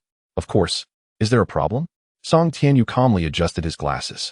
"Certainly, there is a problem. You majored in mecha engineering and minored in progress during your university days, not in nutrition or culinary arts, and I have been self-studying mechanical engineering. Similarly, I lack knowledge in cooking. As for Jane, it goes without saying. His household doesn't even possess a pot, and his daily diet must consist primarily of nutritional products." Ningchen looked at him in confusion. "It's merely cooking something. It doesn't require nutritional expertise, right? Cooking is actually quite simple." Song Tianyu was left speechless. Jane's expression was equally peculiar. Chapter 43.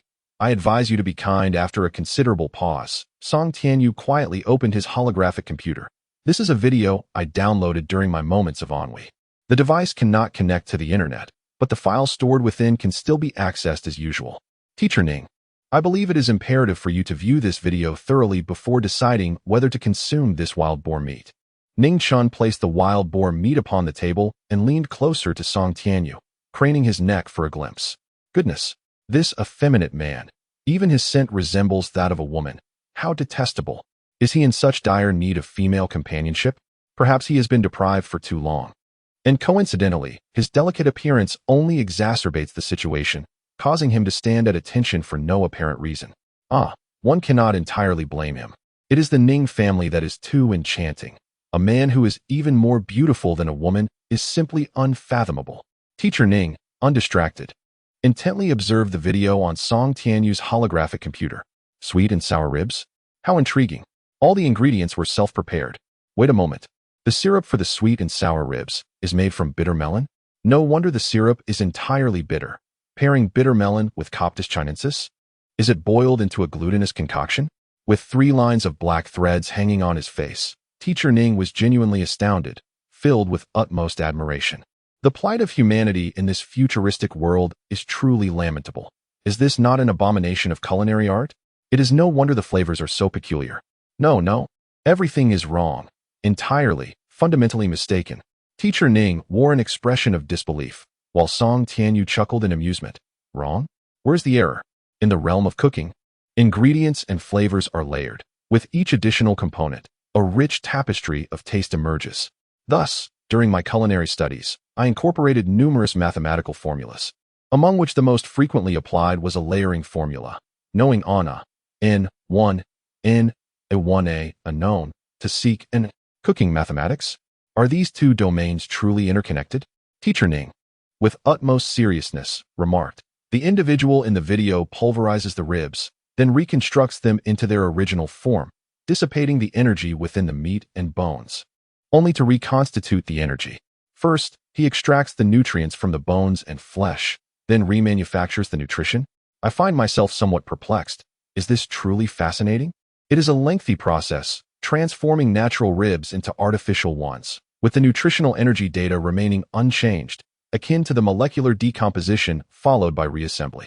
The added seasonings are bizarre, and in essence, this is equivalent to resetting in mathematics, with the prerequisite being an analytic function, the fundamental idea being wu, x, y, v, x, y, I. Teacher Ning rambled on with a plethora of mathematical references, ultimately casting a bewildered glance. In essence, the individual in the video is performing feudal labor.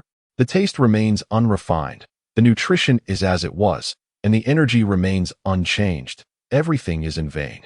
Indeed, the flavor, in my view, is comparable to consuming raw meat. Both equally unpalatable. Is this the culinary trend of the times? How peculiar. Moreover, the ingredients are additive, suitable for employing the layering formula, enriching the flavors and nutrition while transcending the limitations of the ingredients themselves. This is the rightful way of cooking. Chapter 44. I am not your father. Teacher Ning transformed into a mathematical savant in the blink of an eye, adeptly employing formulas to mentally parse every conceivable matter. Yet, as a struggling student, Song Tianyu could only express his sheer bewilderment, utterly lost as to what Teacher Ning was rambling about. Never mind. Teacher Ning rose, casting a sympathetic glance at Song Tianyu, lamenting the plight of humanity in the future world. Just watch me now. Ning picked up the wild boar meat and inquired whether there were any condiments at Jane's residence. Jane shook his head vigorously, as a bachelor subsisting solely on nutritional powder. What need had he for seasonings? Cooking was hardly his forte. Nevertheless, though Jane's home lacked condiments, he knew where to procure them. So he ventured out to exchange energy crystals for a generous bag of seasonings. The assortment was not particularly extensive, but it did include salt, chili powder, pepper, and the syrup that Ning had often ridiculed, a syrup derived from bitter melon and durian. Indeed, the bitter flavor masquerading as sweetness left Ning quite incredulous. The wild boar meat was sliced with precision into 1 millimeter thin pieces, each cut flawless. As Ning Chun wielded the knife, Jane and Song Tianyu winced in apprehension, fearing that a slip of the blade might sever a finger. The two watched with bated breath, prepared to intervene at a moment's notice. Yet the anticipated scene of bloodshed never materialized. Instead, an impressive mound of sliced meat was soon massaged with salt and pepper, the seasonings thoroughly infused into the flesh. Ning Chun instructed Jane to fetch a large iron plate. Once electrified and heated, her elegant hands glided over the iron surface, calculating the time meticulously. She deemed the temperature adequate. From her spatial pouch, she retrieved small wooden sticks salvaged from the ruins, employing them as chopsticks to place the meat slices on the sizzling plate. In an instant, the aroma of the meat permeated the air, the slices curling up rapidly. Surprisingly fragrant. Song Tianyu sniffed tentatively, glancing at the meat on the iron plate, still hesitant. Could this truly be edible? This primitive method of cooking left him feeling dubious. Of course, it was consumable. Yet, the ingredients contained various substances potentially harmful to the human body. What if he fell ill from consuming them? Ning Chun maintained a relaxed demeanor, her pace unwavering. The long iron plate was filled with meat, and despite her composed exterior, a hint of moisture glistened at the corner of her mouth. With a nonchalant gulp, she wiped her lips and declared coolly, "Rest assured.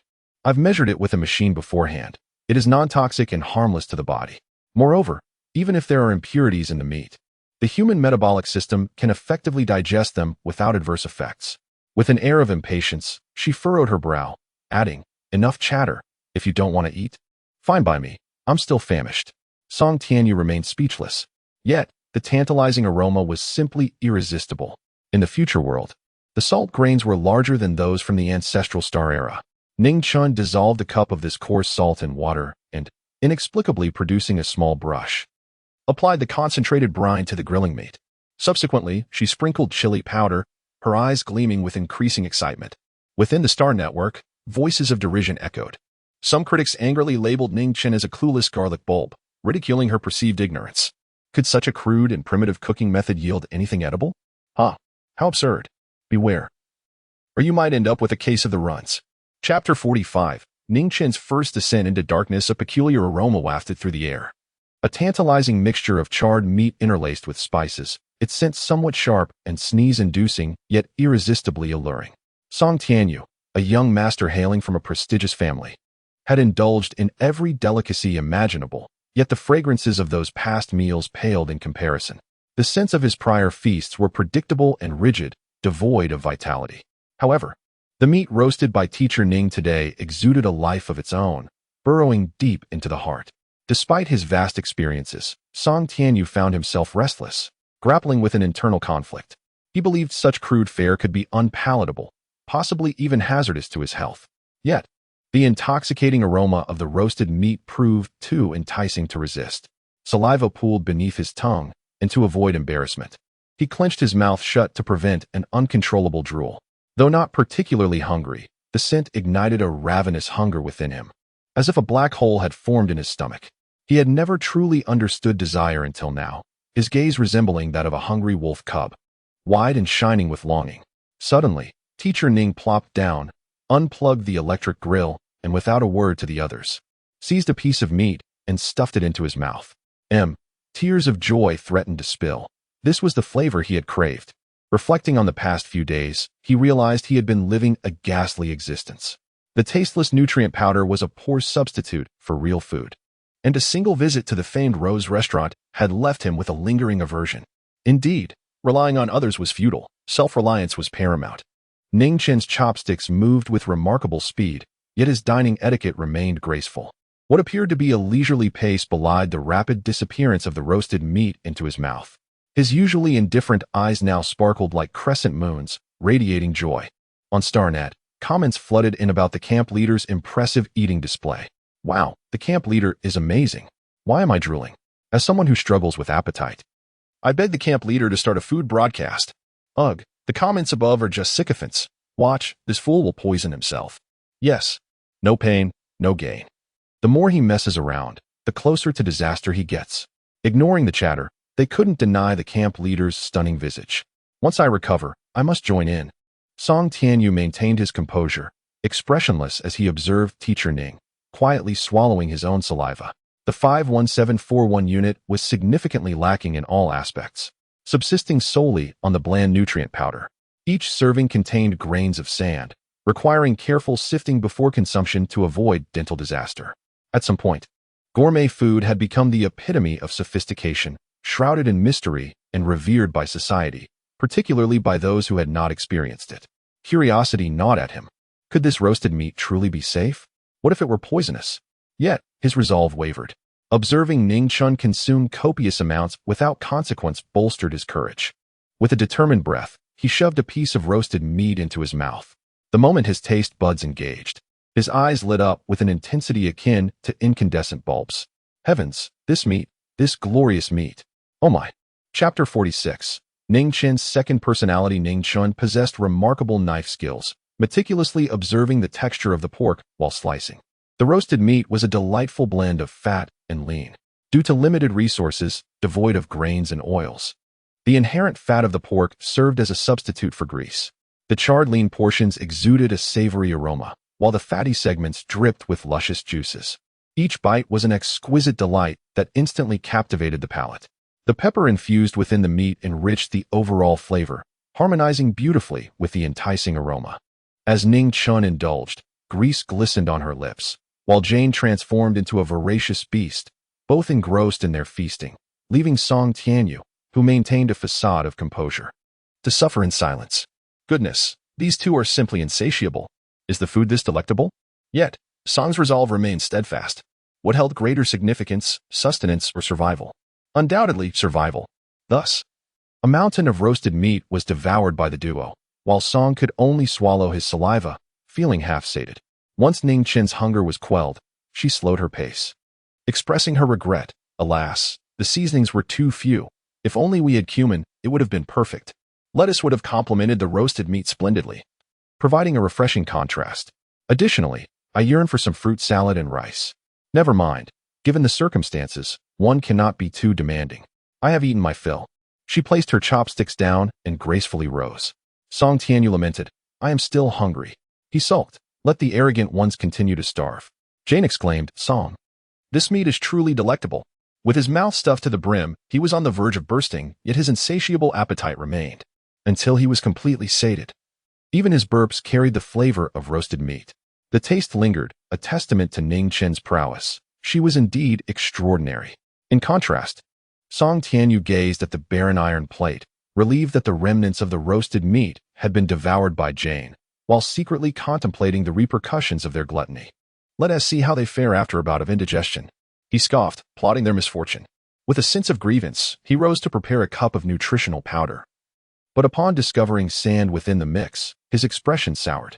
How infuriating. Eat well, sleep well, and stay healthy. The next day, Ning Chun descended energetically to the square, ready to continue training Jane, Buck, and the others. Buck appeared disheartened, wearing a melancholic expression. Song Tianyu, with a stern demeanor, seemed to be sulking, ignoring Ning Chen's presence entirely, turning his head away with a scowl. Ning Chen thought to herself, a rebellious little rascal, best to ignore him. The soles of the speed shoes concealed a hidden compartment designed for an energy card. Once inserted, donning the shoes would grant a remarkable speed of 20 meters per second. This astonishing velocity was quickly mastered by Song Tianyu, who adapted in no time. In the afternoon, drenched in sweat under the blazing sun, Jane clapped his hands, calling everyone's attention towards him. Chapter 47. The Arrival of the Great Whale. Shui Yin, count me in. Take me along. I wish to join the adventure. Unbeknownst to them, the benefactor, Ning, had already established a foothold at Base 8 in the Drew district. The indigenous people were, in fact, quite endearing. They possessed a clear sense of affection and animosity, loving fiercely and hating just as intensely. Once they favored someone, they were eager to shower them with heartfelt kindness. Upon learning that Ning Chun required assistance, they enthusiastically volunteered, their simple yet radiant faces gleaming brighter than the sun above. Ning, let us indulge in barbecued meat tonight. Ning Chun beamed with an ant-like smile, suggesting a change in their culinary approach. Oh, I have a helmet I found earlier. It can serve as a pot for stewed pork. As long as there's food, I'm not picky. Jane chuckled, while Song Tianyu, seemingly ignored by the two, felt as inconspicuous as air. Why haven't they suffered any stomach issues yet? Why not? She fumed. The indigenous inhabitants of Base 8 numbered in the thousands, many eager to join the search party to assist Ning Chun in her quest. However, Ning Chun did not accept all volunteers. She selected only a handful. Those chosen were ecstatic, while those turned away wore expressions of disappointment. Before the base's gate, Ning Chun spoke solemnly. The external world is fraught with peril. Your willingness to help stems from goodwill, a kindness I hold dear in my heart, yet I cannot gamble with the lives of others. Thus, I have chosen only those capable of mastering the swift shoes, ensuring that in the face of unforeseen circumstances, they can retreat swiftly if they cannot prevail. Let's go? The usually stoic Ning, with her grave demeanor, surprisingly offered encouragement. Once the swift shoes were fully mastered, they could provide an unexpected advantage in battle. With conflict incessantly plaguing the region, casualties were ever present.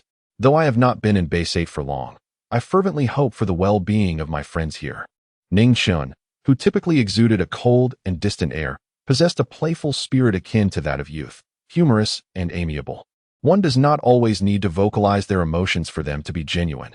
Some sentiments are cherished privately, held close to the heart. Ning Chun was not one to employ flattery, nor was she skilled in embellishing the truth.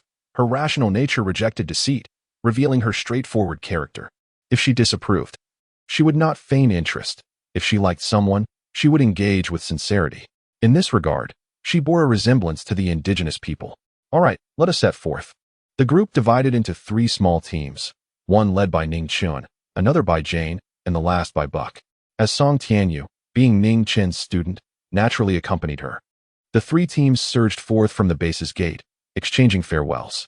With a swift motion, they darted in 3 separate directions, moving at a speed of 20 meters per second, resembling streaks of light or arrows soaring into the distance. Ning Chun activated her genetic wristband, noting the 3 small blue dots to the southwest, dispersed and distanced from one another. At our current pace, it may take us 3 days to reach them. Indeed, but we must prioritize safety. Chapter 48. He once slaughtered billions of souls. The indigenous people were instantly amused. Ning was truly different, unlike the contestants we had encountered before. The previous contenders seemed to wish their eyes were on the tops of their heads, indifferent to the lives of the natives. To them, these indigenous people were expendable. Their deaths were inconsequential. However, Ning valued every life and never belittled them. Ning Chun curved the corner of his lips. Helping was a matter of kindness, while not helping was merely fulfilling one's duty. Moreover, Those who accompanied him on this journey faced considerable peril. A slight misstep could lead to death. Thus, the eighth base remained unaware that by sowing seeds of kindness today, they would reap the fruits of goodwill in the future, bringing immense benefits to the entire 51741, all pledging their loyalty to a single individual. Ning Chun was even less aware that this very kindness would lead, not long from now, to millions of indigenous people heroically storming the imperial capital star for her sake, suffering countless injuries yet embracing the sacrifice willingly. 3 days later, the group, covered in grime, darted forward, each individual swiftly covering dozens of meters, like streaks of light traversing the horizon, approaching the pinnacle of B-grade physical capability, allowing them to maintain their high-speed movement. This not only astonished netizens but also garnered significant attention from the military. At the same moment, within a mountainous forest in a swampy area, a figure covered in mud trudged forward, bearing double the gravity of 51,741, moving at a snail's pace, leaving muddy footprints in his wake. This person was Yin Lang. Indeed, Yin Lang was unfortunate. Having entered the teleportation passage, he opened his eyes once more only to find himself ensnared in a mire, half of his body submerged, nearly drowning in the swamp. After a struggle, he finally freed himself, but the gravity was a pitfall. With a C-grade physique, Yin Lang realized that in order to navigate the life planet of 51,741 freely, he needed at least a B-grade physique. After taking a few steps, panting heavily, he plucked some dried yellow leaves and stuffed them into his mouth. Stripped bare before the teleportation, he had nothing but the clothes on his back. For days, he had survived solely on dried leaves. Even the once bland nutritional powder now seemed nostalgically appealing. Damn, did the military intend to play him to death? He refused to succumb to fate, determined not to starve here. However, after several days of consuming leaves, Yin Lang's body began to show signs of distress. His nutritional balance was disrupted, and his life value plummeted from over 90 to below 60, manifesting in physical symptoms such as weakness in his limbs, dizziness, nausea, and dehydration. Should his life value fall to a critical point, the military would dispatch medics to retrieve him. Yet, Yin Lang felt a sense of unwillingness. He did not compare himself with others, but among the ragtag group of misfits, the other dozen or so were faring well. If he were the first to withdraw from this competition, he might as well drown himself in the mire. It would be utterly shameful. After all, Yin Ershao also had his pride. Chapter 49. Poisoned by her breathless, he came to a halt and plopped down onto the ground, utterly lacking grace. Yin Lang wiped his face, which was smeared with mud, not due to a lack of cleanliness, but because clean water was a scarce commodity in this place, rendering him unable to wash. Furthermore, a howl pierced the air. The celestial beast, a wolf of the jungle, bore a shimmering silver coat and clutched its prey in its jaws, sweeping past with a gust of bloody wind. Yin Lang regarded it with an impassive expression. Yet the silver wolf paid him no heed. The mud of the swamp concealed Yin Lang's scent, and it was thanks to this very mire that he had survived thus far. Had it not been for the mud, he would have either been devoured by the celestial beast or rescued by a medic. Surviving in the wilderness was indeed a formidable challenge. Haha. Look at how far the Yin family has fallen. The viewers in the live stream were largely there for amusement, while on Ning Chen's end, he was not particularly remarkable, bearing the title of a useless camp leader. However, he had previously been part of the mecha division, and with few enemies. The atmosphere in his live stream was relatively harmonious. Song Tianyu's temperament fluctuated, at times exuding an elegance akin to a serene gentleman, yet at others, he would reveal a sharp wit, tinged with a hint of pride, while maintaining courteousness towards others and rarely offending anyone. Despite being looked down upon for his ineffectuality, he still managed to maintain a semblance of respect. In stark contrast, Yin Lang was a brute, his character grand and unrestrained. Displeasure was openly displayed, and with family influence and the protection of an elder, he had managed to evade the consequences of his numerous misdeeds during his upbringing. However, his tendency to create enemies led to resentment, and when misfortune struck, the faces of those petty individuals reveling in his downfall were all too evident. That celestial beast must be blind. Go on, finish him off. This scourge wastes precious air, and his death would merely squander burial space. It would be far better for him to be consumed by the celestial beast, sparing others the trouble of collecting his remains. Haha. Let the celestial beast indulge in him a while longer. At least before his demise, he could contribute his flesh and blood to nourish the creature. A worthless life. I would gladly see him perish. Yet, the military had a protective protocol for participants, making it unlikely for him to meet his end. But perhaps a grievous injury that left him half alive in a medical pod for years could be a faint hope to cling to. Damn it, this good-for-nothing is so shameless. Slathering mud on himself to mask his scent, it's infuriating. How has he not been devoured yet? Everyone wished for Yin Lang's demise, yet he stubbornly endured day after day. Just then, a chime resonated. The inhabitants of the Star Network were momentarily taken aback as the screen turned pitch black and the barrage of comments erupted. What had transpired? They had seen nothing moments ago, but why had the surveillance feed vanished? Did Yin Lang perish? It must have been the celestial beast. Surely, it devoured him. No, wait. Was it the monkey-headed bird that swallowed him whole? But that didn't add up. Even if the monkey-headed bird had indeed been consumed, the feed shouldn't be black. And there was no sound. Something was decidedly amiss. Those blacked-out screens. We beseech you to witness the brutal demise of Yin Lang. We implore you. Chapter 50. The abyss of suffering for the participants in the 51741 competition. The most perilous and terrifying threat does not stem from the hostility of the indigenous inhabitants, the ferocious and bloodthirsty star beasts, or the treacherous and harsh living conditions. Rather, it is the black screeners. These black screeners are rebels among the contestants. Once they enter the arena, they eliminate their nearby monkey-headed birds, rendering their surveillance feeds blank. This act serves to conceal their clandestine activities and facilitate their endeavors. At this moment, Yin Lang, who had been resting on the ground, suddenly heard a sound resembling a chime. Turning his head, he noticed that the monkey-headed bird responsible for monitoring him had plummeted from the air, its head separated from its body, and the monitoring light extinguished instantaneously. Clearly, it had been destroyed by someone. Come out, Yin Lang bellowed, aware that he had become a target. Second young Master Yin, it has been a long time. I trust you are well. A dozen individuals emerged slowly from the underbrush. Notably, they bore neither monkey-headed birds nor gene tokens, two characteristics that align with society's perception of black screeners.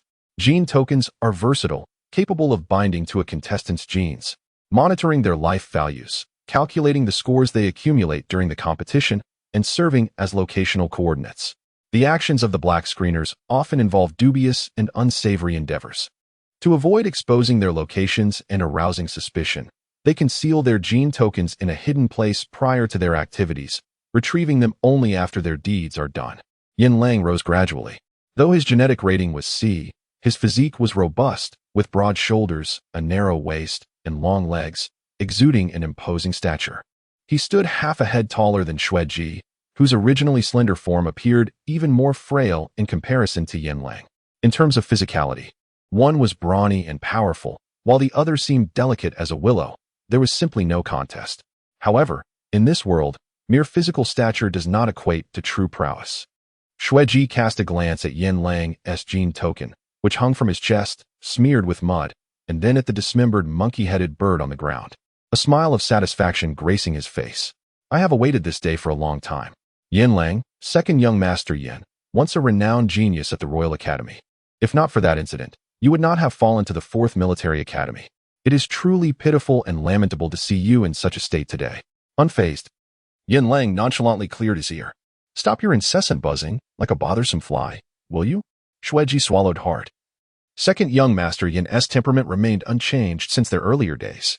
I personally hold you in high regard. However, given that you have accepted payment to eliminate threats on behalf of others, and since your benefactors have issued orders, now that you are here, you may as well relinquish your life. With a single command, the group swiftly encircled Yin Lang. Though the situation appeared dire for him, Yin Lang instead chuckled heartily. Come on, you little brats. I remember back in the Royal Academy, I left you all bruised and battered, unrecognizable even to your parents. Today, it seems I have fallen to the ground, but a pack of mutts like you, come forth and draw your line. There are those who would rather die than yield. Possessing an indomitable spirit, even if shattered or ground to dust, they shall stand tall until the very end, unbending and resolute. Chapter 51. Ning Ning. The well-behaved kindergartner after 3 consecutive days of hurried travel, Ning Chun, the rather inexperienced EFD, had not shown much resilience, while it was Song Tianyu who faltered first. Unlike Ning Chun, who could disregard the weight of 51,741 thanks to a silver ring adorning his finger, Song Tianyu was a stubborn individual. Despite his pale complexion and overwhelming fatigue, He resolutely refused to let the group fall behind, persisting with sheer determination. Ningchen cast a glance at Song Tianyu and commanded, "Halt." Instantly, the entire group came to a stop, taking a much-needed respite. Song Tianyu leaned on his knees, gasping for breath. Fully aware that he needed no assistance, he could still press on. He glanced at his genetic identification card, noticing they were quite close, a small blue that indicated that, at their current pace, they would reunite in just half an hour. 10 minutes, Ningchen announced, observing Song Tianyu's ashen face. After that brief interval, they would continue their journey. Song Tianyu wiped the sweat from his brow, feeling the heat rising from his body. The perspiration had fogged his glasses.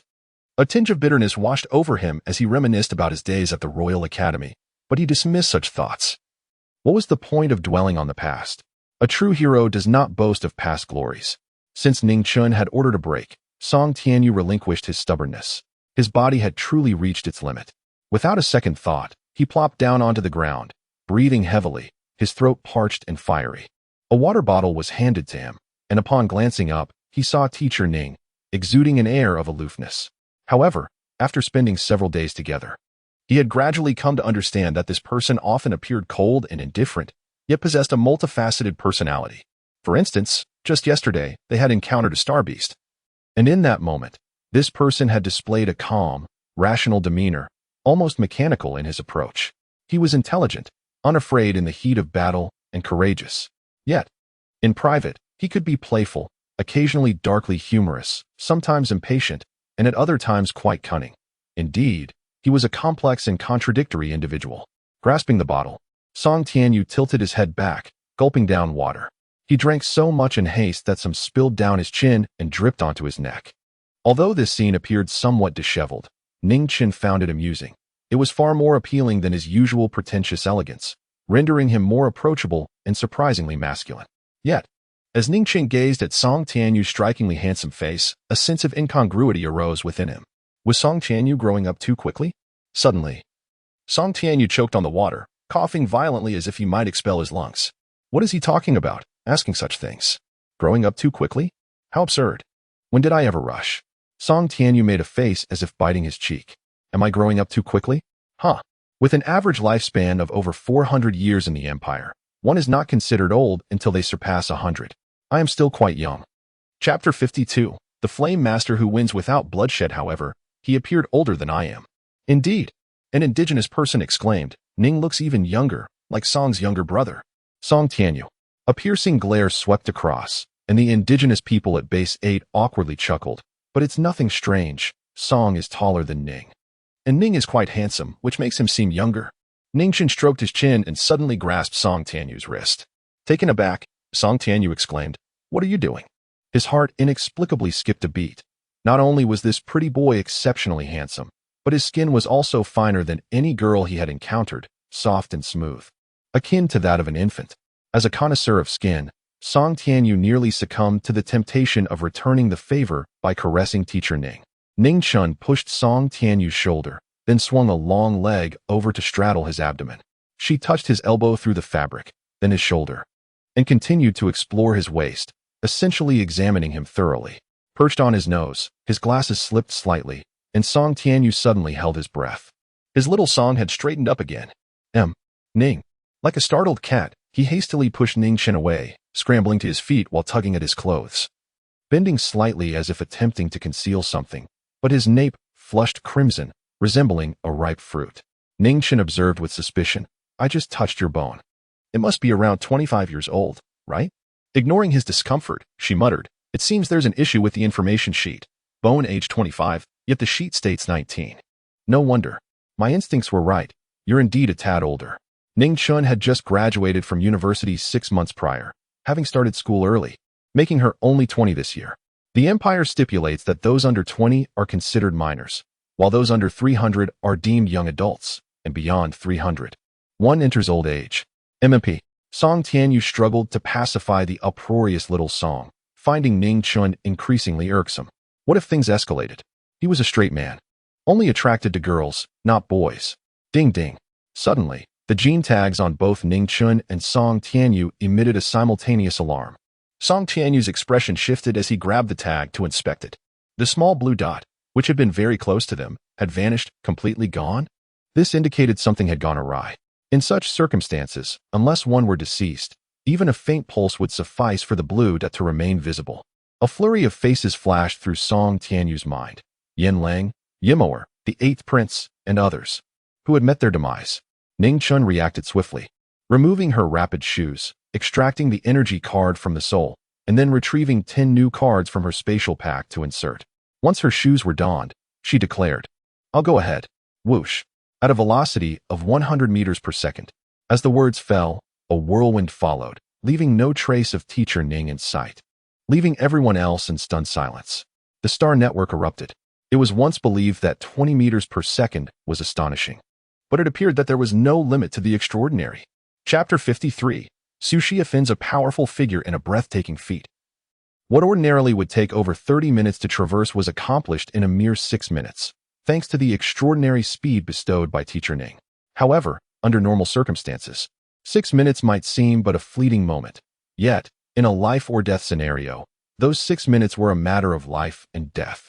Within the vast, untamed forest, among withered trees and aged trunks, Yin Lang lay prostrate on the ground, his body marred by numerous wounds, blood seeping profusely from his injuries. The genetic tag that hung around his neck had been shattered in a recent skirmish. Su Ji gazed at the pale, blood-drained Yin Lang, letting out a sigh before drawing a knife. "The second young master of the Yin family, how noble your status. It is indeed lonely to travel alone, but..." A hint of a playful smile graced his lips. "Do not worry, soon someone will join you." Approaching Yin Lang with the knife in hand, Su Ji intended to sever his head. Yin Lang's chest bore a fatal wound, blood gushing forth, pooling beneath him. Su Ji furrowed his brow and halted, instead tossing the knife to one of his subordinates, commanding, "You take over." Decapitating someone inevitably involves bloodshed, and he preferred to avoid staining himself. Though sometimes killing was a necessity, he was, in essence, somewhat fastidious. His subordinate caught the knife, swallowing hard. "Boss, even if we sever his head, we cannot take it with us. Furthermore, there is still considerable time left until the competition concludes. It would be inconvenient to carry a head. It would rot in a matter of days. Perhaps we should refrain from doing so." Like a specter among the trees, a figure suddenly darted past. With astonishing speed, the individual lifted Yin Lang and bolted into the distance. Su Ji was taken aback, shouting, "Pursue them." Who is that? A speed of 100 meters per second? He only caught a glimpse of the retreating figure, a delicate head with an elegant stature reminiscent of a tall bamboo, appearing quite youthful. Su Ji unleashed his full strength, reaching a speed of 90 meters per second. Confusion filled his mind as he observed the figure skillfully snatching Yin Lang away, fleeing with remarkable swiftness, albeit with a peculiar gait. The individual's long legs glided left and right as if gliding over the ground. The strength of this person seemed modest, yet they were dragging the unconscious Yin Lang behind them, leaving a trail in the earth. The distance between the two parties initially measured 10 meters per second, seemingly negligible, yet it accumulated rapidly. After 10 seconds, 100 meters had separated them, and after a minute, the distance had burgeoned to a staggering 1,000 meters. The forest served as a natural barrier, dense with trees, providing ample concealment.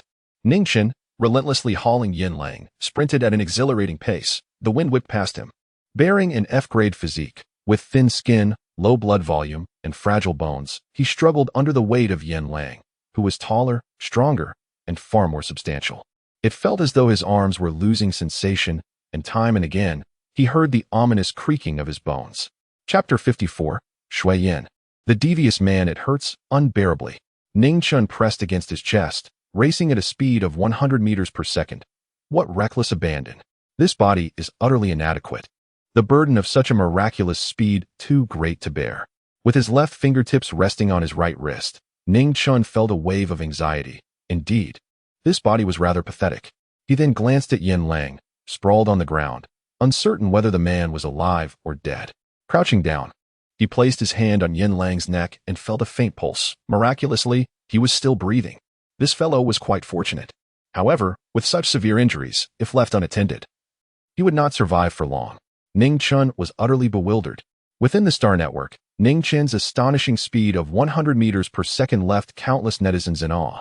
Even the monkey-headed bird following him momentarily froze. Yet Ning Chen's velocity was simply too extraordinary. In truth, such speed was not uncommon among future elites. For instance, Xueji could sprint at 90 meters per second, attributed to his superior physical conditioning. But Ningchen, a mere EFD weakling, frail and lacking in vitality. How could an F-rated individual surpass Xueji? Since Ningchen ventured into the mountains, his dedicated livestream had gone dark. This was primarily due to the unfortunate monkey-headed bird, which, during its flight, had encountered a star beast and met its demise, crushed by the beast's sharp teeth and rendered useless. Simultaneously, Song Tianyu, who was significantly slower than Ning Chen, was tracking him via the positioning of Ning Chen's genetic card. Suddenly, Song Tianyu furrowed his brow and seized the monkey-headed bird responsible for the tracking livestream. What was this fool planning? Just as netizens began to comment, they heard a sickening crack. Song Tianyu had snapped the bird's neck, incapacitating it. Instantly, his livestream also went dark. What? Why would he do that? I was waiting to see Song Tianyu make a fool of himself. I think I understand now. Is this a protective measure? 100 meters per second. Remarkable. However, the captain's previous speed had already been exposed. Even if Song Tianyu disposed of the monkey-headed bird, it was too late. An innocent man suffers for possessing a jewel. Song Tianyu's act of crippling his own monkey-headed bird was, in fact, an attempt to safeguard Ning Chen. Yet, he knew deep down that it might be futile. Let us go, they are ahead. After sprinting at a continuous speed of 20 meters per second for nearly half an hour, they followed the tracking signal into the mountains, passing by places marked with blood and signs of Yanlang's struggle.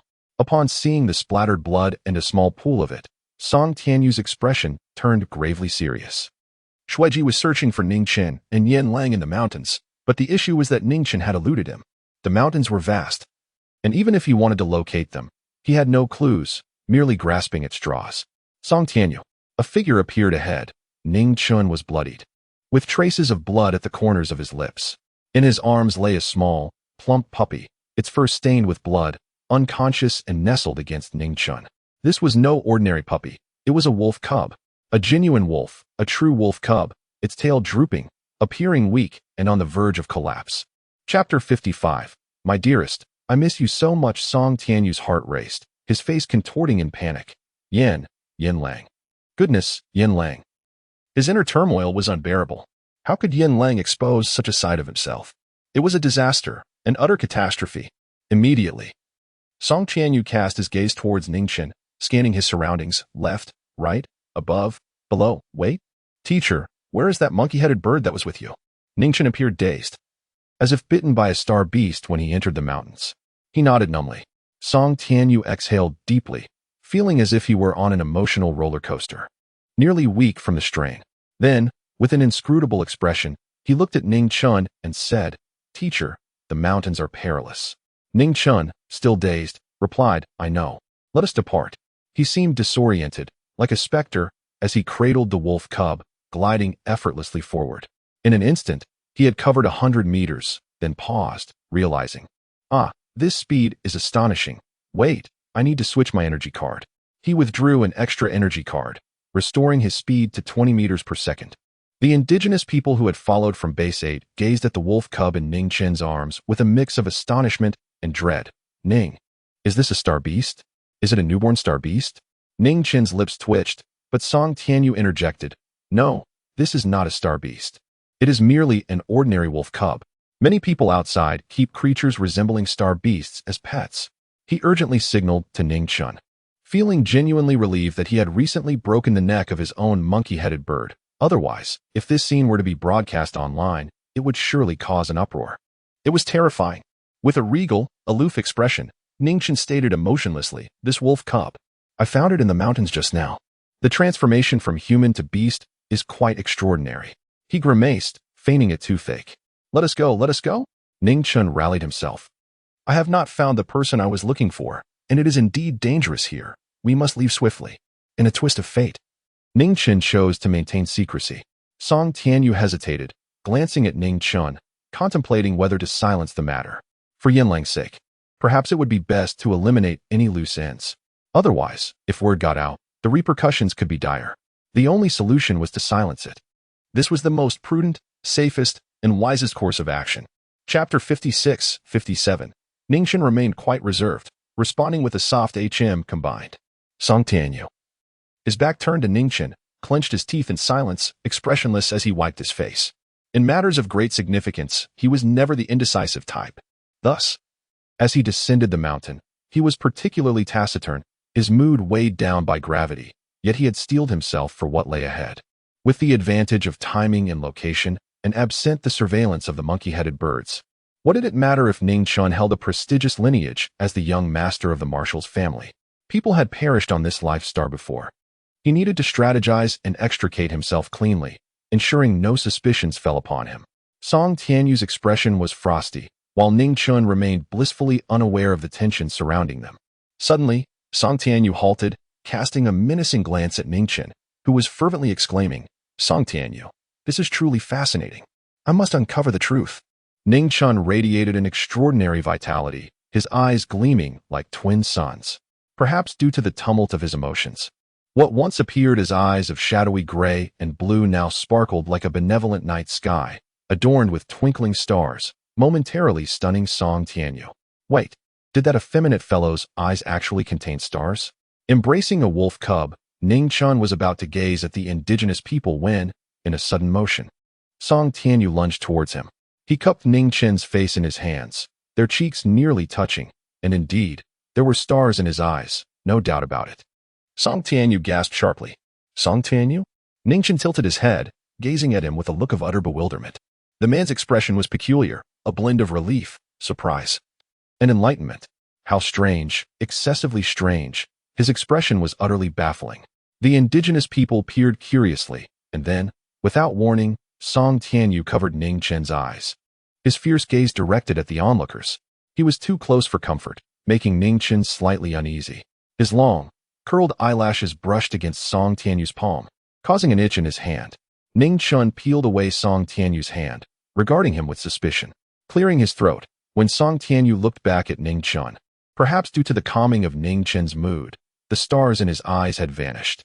Song Tianyu exhaled deeply, suggesting they move on. Now, there was no need for silencing witnesses, he mused. So it was no wonder Ningchen had lived on a remote life star for so long. And no wonder prior to attending the 4th Military Academy, no one knew of a third child in the Ning family aside from Ning Lai and Ning Yin. It all made sense now. This was Ning family's protection of Ningchen. However, after Ningchen's abrupt decline in grades, transitioning into the archaeology department, and coincidentally becoming the instructor for these waste materials, was it merely coincidence, or had it been premeditated? If it was intentional, how much did the Ning family truly know? Perhaps they believed they were concealing their intentions well, yet had already revealed their secrets? This matter was of utmost importance. Song Tianyu's mind raced with chaotic thoughts, intermittently glancing at Ningchen, who was lost in contemplation. Yet, Ningchen's attention was entirely devoted to the little wolf cub, occasionally chuckling softly or frowning, each displaying an oddity that made them appear almost mad. Chapter 57. A pungent stench in the air. The earlier sections have strayed from the intended direction, compelling me to revise the outline and undertake a comprehensive rewrite from the beginning. Currently, I am in the midst of this process. Kindly hold on for a moment. Once the content has been updated, please refresh the page to access the latest revisions. Chastan has been reluctantly given a break, leaving the faculty and students within the school somewhat puzzled. However, in light of Yizhan's illustrious reputation, Chastan pales in comparison to the Queen Yizhan, rendering the matter of the vice principal's temporary leave inconsequential, like a fleeting bubble quickly suppressed by Yizhan's formidable presence. As the competition approached, Song Tianyu found himself pressed for time. He sought out Yizhan for a list, contemplating potential candidates for a partner among those named. To his surprise, just as Song Tianyu departed from Yizhan, she immediately turned her attention to Ningchen. "Darling, your classmate Song Tianyu requested a list from me. It seems he wishes to participate in a competition and requires a student from the mecha department to team up with him." Dressed in a black shirt, Ningchen's pallid complexion appeared even more striking against the dark fabric. His handsome visage bore an air of aloofness, with a hint of devilish charm. He responded with a disinterested absent-mindedly propping his chin on one hand while gazing out the window as the recess unfolded. Yizhan leaned closer to Ningchen, resting her hands on the desk, playfully blinking at him in an attempt to appear endearing. "Sweetheart, it seems little Chastan was misguided in placing you in the archaeology department. Such talent is wasted there. So how about we consider a change?" Ningchen's indifferent gaze met hers, replying simply, "No." Yizhen's expression fell, revealing her disappointment. Talent is one element. Diligent effort is another. I harbor no disdain for the archaeology department, but their lack of ambition can only serve to waste your time. After a moment of contemplation, Ningchen seemed to concede her point. The students in the archaeology department tended to be more playful, lacking in insight, often embodying the frivolous demeanor of pampered heirs, leaving only a handful worthy of note. Yizhen, akin to a wicked witch tempting Snow White with a poisoned apple, leaned in conspiratorially. Darling, do you recall your mission? You insisted on coming to 51,741 because it is Yang's homeland. I do not disdain the archaeology department, yet its overall atmosphere is lethargic, and remaining here would only obscure your remarkable talent, hindering your progress. Wouldn't you agree? Ningchen slowly affirmed, yes. With a snap of her fingers, Yizhen exclaimed, bingo. Therefore, my dear, I shall arrange for you to join the elite classes of the mecha or close combat departments. Though most of those students hail from ordinary backgrounds, their eagerness to learn will not hinder you. Rather, they will assist you in accomplishing your tasks efficiently. Ningchen pondered. I will consider it. His expression remained stoic, yet the glimmer in his eyes held a hint of youthful innocence that captivated Yizhen entirely. Oh, my darling is simply adorable. Unable to contain herself, she pulled him into a warm embrace. Suddenly, a chilling gaze pierced through the air like a blade, directed at Yizhen. Ah, is that the transfer student? Shen Qingji approached with a subtle smile, carrying a thermal container towards Ningchen. Casting a discreet glance at Yizhen, his gaze was frigid, akin to a cold spring. However, when his eyes fell upon Ningchen, the icy demeanor melted away, replaced by warmth and kindness. Ning, come over, it's time to eat. He placed the thermal container on a nearby table. Ningchen rose and ambled toward Shen Qingji, who proceeded to open the container, revealing an array of dishes. Ningchen obediently seated himself, resembling a kindergarten child, sitting upright yet awaiting Shen Qingji to serve him his meal with a sparkle of anticipation in his eyes. Yizhen, momentarily taken aback by the scene, was about to speak when she noticed Shen Qingji subtly shifting his position to shield Ningchen from her view. Yizhen's lips twitched in annoyance. This white-haired individual is certainly suspicious. In the afternoon, Ningchen lounged languidly in a chair, casting a casual glance at Song Tianyu, who wore a crisp white shirt, exuding an air of refined elegance. His holographic device was open, sifting through the list of candidates. Shen Qingji squinted lazily at Song Tianyu before smiling warmly at Ningchen. Ningchen's slouched posture, combined with his adorably vacant expression and a tuft of unruly hair, radiated a remarkable charm. At a certain moment, Ningchen approached Song Tianyu. Sensing his presence, Song Tianyu glanced up. Teacher? Ningchen's expression remained impassive. Are you competing? Yes, Song Tianyu replied, rubbing his neck. Ningchen pointed towards Shen Qingji. Choose him. Song Tianyu hesitated, glancing towards Shen Qingji. The new transfer student was somewhat enigmatic. Beyond his name, little was known about him, except that he hailed from the nearby Jialan star system. Notably, this region had narrowly escaped the alien incursion that had once caused widespread panic. Song Tianyu pressed his fingers to his temples, reflecting, the mechas I design require at least A-rank mental energy to operate. I am not well acquainted with Shan. What do you think, teacher? Ningchen coolly replied, trust my judgment. After a brief moment of contemplation, Song Tianyu acquiesced. He had already reviewed the list. And apart from Qin Jinluan, who was already paired with Su Shi, he found no suitable candidates.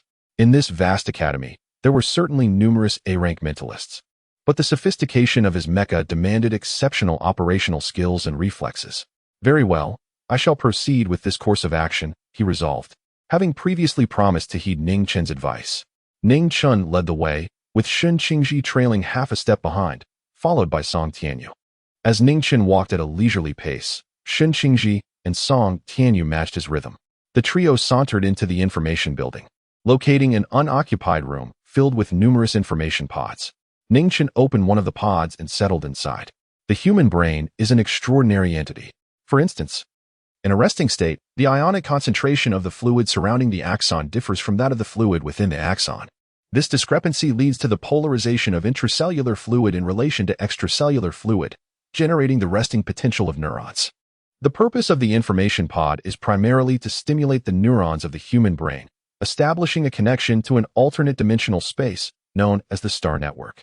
While citizens of the Empire can access the star network through their holographic devices for information, This access constitutes the external network. Conversely, entry into the internal network necessitates the use of information pods or electronic helmets.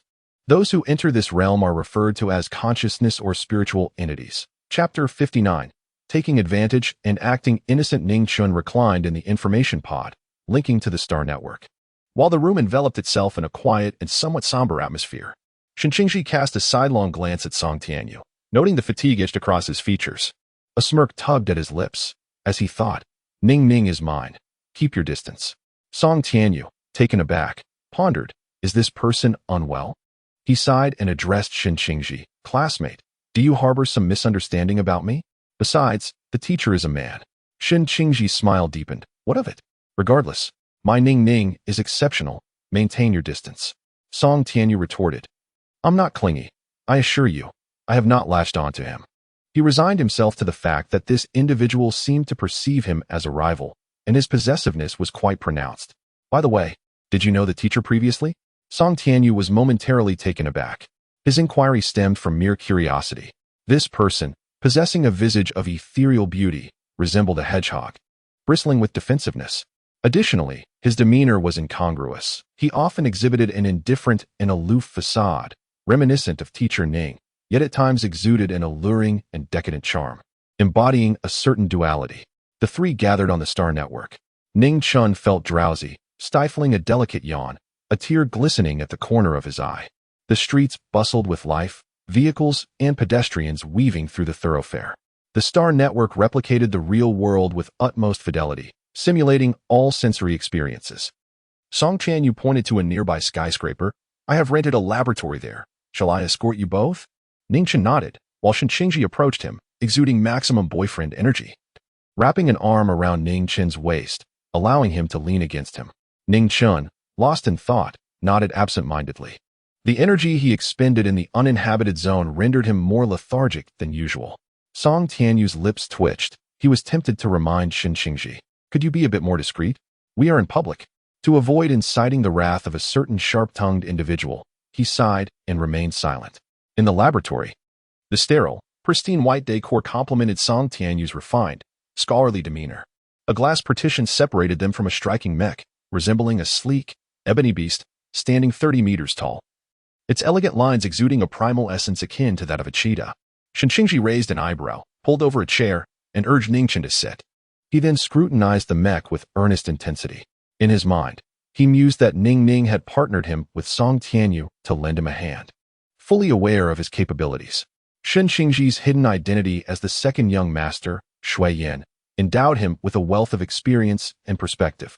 The mech designed by Song Tianyu was undoubtedly impressive, yet to Shinqingji, it appeared slightly lacking. Familiarize yourself with this data. It pertains to the Sky Eagle, he instructed.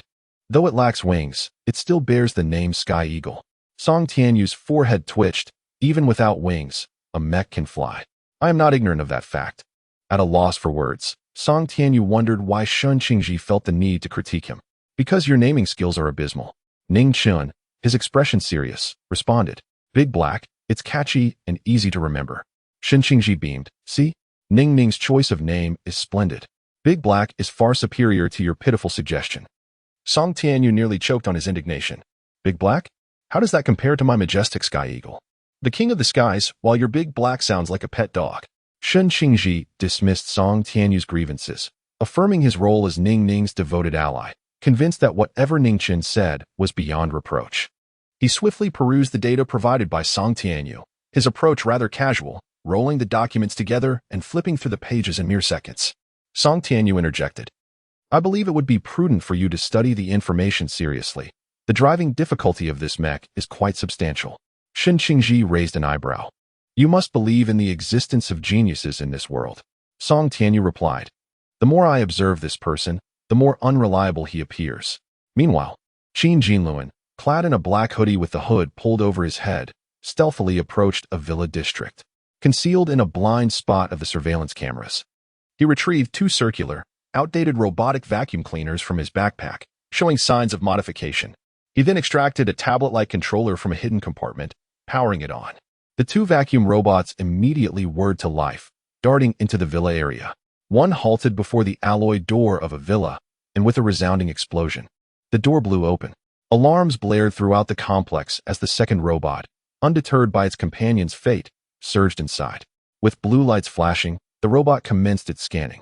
Aware that time was of the essence, Qin Jinluan felt a wave of nervous sweat trickle down his brow. The explosion had alerted the villa's security, and he anxiously monitored the unfolding events. The robot climbed to the second floor, pausing outside a study, scanning through the door. Its scanning capabilities had limitations, necessitating caution. Countless documents were transmitted to Qin Jinluan's holographic device until the scanning concluded, just as the security personnel arrived. With swift precision, Qin Jinluan issued a command, and with a thunderous boom, the robot self-destructed, completing its mission. Wiping the cold sweat from his brow, Qin Jinluan hurriedly gathered his belongings and departed. His retreat hurried yet light on his feet. SUSI, he should be pleased, right? Suddenly, Song Tianyu's expression shifted dramatically. A pallor crossed his face. He quickly informed Ningchen and Shinqingji, then disconnected from the network. Ningchen, slightly delayed, noticed that Song Tianyu had bolted out the door like a gust of wind. Shinqingji raised an eyebrow, his gaze glimmering with intrigue. Then remarked with a hint of malice, Ning, observe that fellow's recklessness. He pales in comparison to my steadiness. Ningchen, momentarily stunned, turned to Shinqingji with a stiff expression. Steadiness? Yes, indeed, he is far less mature than I am. So, do not let his decent looks sway your affections, understand? That fellow has numerous flaws. Ningchen replied. It remained uncertain whether he had absorbed the warning. Chapter 60. Competition rules. A suspected break-in had occurred, yet curiously, there were no footprints left by the intruder, only 2 damaged vacuum robots. Song Tianyu's expression was grave as he ascended to the second floor, where he discovered a pile of debris outside the study, remnants of one of the robots. He picked up a broken piece, and his countenance changed drastically. Hastily, he pushed open the door to the study, which appeared untouched. The documents within remained intact, yet Song Tianyu's face remained ashen. He opened the concealed safe embedded in the wall and retrieved a document. Inside was a design draft for the mech known as Black Hawk. Damn it! A storm seemed to brew in his eyes, and his handsome features contorted in anguish. Qin Jinluan? Where did this come from? SUSI gazed at Qin Jinluan in astonishment. Just moments earlier, Qin Jinluan had approached him, handing over a USB drive. The contents were extensive, primarily pertaining to mech designs, and notably included an original draft. Qin Jinluan's demeanor was evasive, betraying a sense of guilt. SUSI felt a smile tugging at his lips, but he restrained himself, not wanting to appear overly pleased. He adopted a serious expression, questioning Qin Jinluan. Speak honestly. Is this from Song Tianyu? I cannot keep this. I must return it to him. As he made to leave, Qin Jinluan panicked. No, SUSI. If you go to find Song Tianyu, it will be disastrous. He had been controlling 2 modified vacuum robots to scan and steal data from Song Tianyu's side. If this were to come to light, his life would be irreparably tarnished. A colossal stain on his reputation. Qin Jinluan intercepted SUSI. Consider this, SUSI. Su Gu is your brother. If he refuses to assist you, that is one thing. But to aid Song Tianyu? Moreover, we are set to participate in the competition. For the sake of the contest, we still have time for final modifications. To refine our work. SUSI feigned reluctance, yet he hesitated. But this, it feels wrong. Qin Jinluan's pallor deepened. SUSI, think of me. If this comes to light, my reputation will be ruined. I am acting solely with your interests at heart. Song Tianyu has treated you poorly. Why should he receive guidance from Su Gu? You claim Su Gu is a genius. He is your brother, yet he instructs Song Tianyu. I am merely delivering what I obtained from Su Gu to you. SUSI appeared swayed by Qin Jinluan's words, contemplating deeply before exhaling a sigh. All right, I will keep this from him for now, but similar incidents must not recur. Do not engage in such actions again. It will lead to trouble.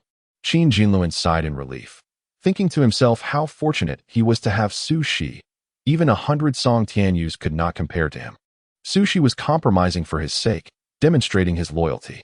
SUSI donned a troubled expression, seemingly uncertain about what to do with the USB drive. However, turned away from Qin Jinluan, a triumphant smile crept across his face. Su Gu truly lived up to his reputation. He had already perused the contents of the USB drive. This time, he was certain to triumph in the mech design competition. As for Song Tianyu, let him be damned. The following day, Song Tianyu was absent from class, leaving Ning Chun somewhat distracted. After the teaching period concluded, he sat idly in a chair, observing the rascals from the waste material camp practicing independently. Recently, he had primarily been instructing them on power compression, a fundamental skill they had nearly mastered. Ningchen pondered that perhaps it was time to progress to the next stage. After contemplating for a while, he languidly rose from his seat. As the instructor of Class 4, he possessed the students' identity profiles, which included their addresses and contact information. Night had fallen. Ning Chun arrived at the villa district, standing outside, his misty gaze fixed upon the house number. The evening had grown dark, and lights twinkled in countless homes. Yet, the villa before him was eerily quiet, devoid of illumination, suggesting no one was home. He blinked slowly, stepped back a couple of paces, and tilted his face upward to survey the protruding balcony on the second floor.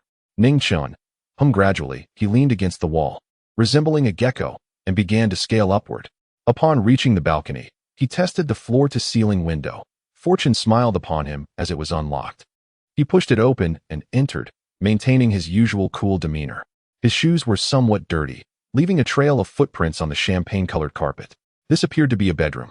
He wandered around the empty room before stepping out, moving from one room to another, but failing to find the person he sought.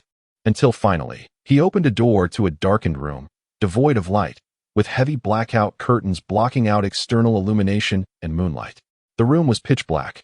Yet, upon opening the door, a thick, acrid smoke struck his senses, causing him to cough and wave his small hands in front of his nose, scrunching his brow in a near-disgusted expression.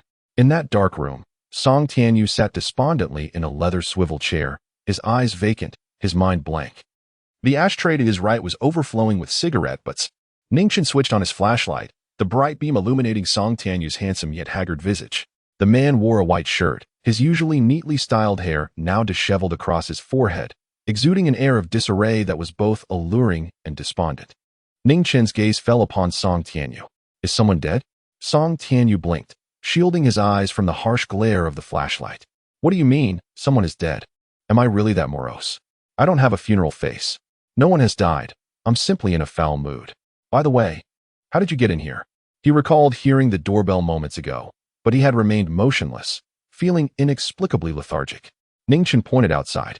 I climbed through the window. Song Tianyu.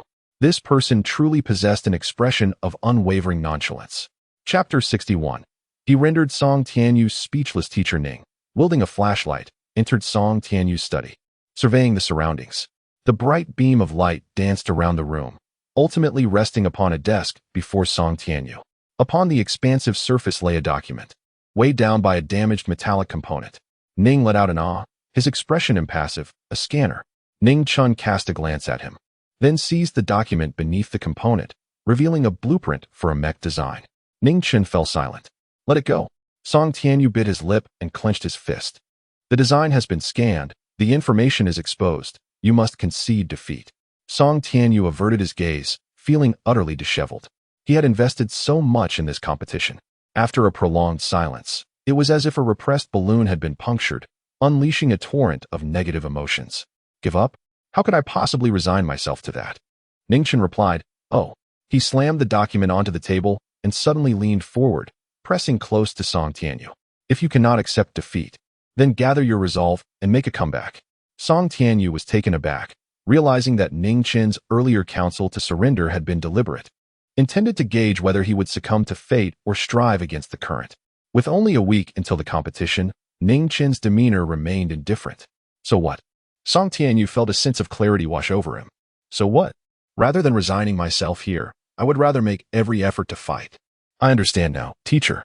The way he addressed him carried a tone of genuine willingness. Ning Chun, satisfied, began to pack his belongings. Come with me. In the teacher's dormitory. Song Tianyu clutched a large box filled with the design drafts he had created over the years, witnessing his own transformation from naivety to maturity. Ning Chun sat cross-legged on the small living room sofa, reviewing the competition regulations, occasionally glancing at the designs Song Tianyu had drawn. The competition's focus, aside from the practical capabilities of the mechs, would also consider the cost. The pricing of materials would be determined by market value, with a cumulative total not exceeding 100 million. The lower the price, the greater the advantage, yet cheaper materials often proved ineffective. For instance, fragile mechs might shatter into fragments after a single shot, rendering them little more than substandard models. Ning Chun unfurled a sheet of drawing paper and swiftly sketched a design. Although Song Tianyu had previously received assistance from SG and had perused numerous masterpieces, Ning Chen's artistic style felt vaguely familiar. Yet he could not pinpoint where he had encountered it before. Next came the selection of materials. Song Tianyu observed attentively, though a sense of uncertainty lingered within him.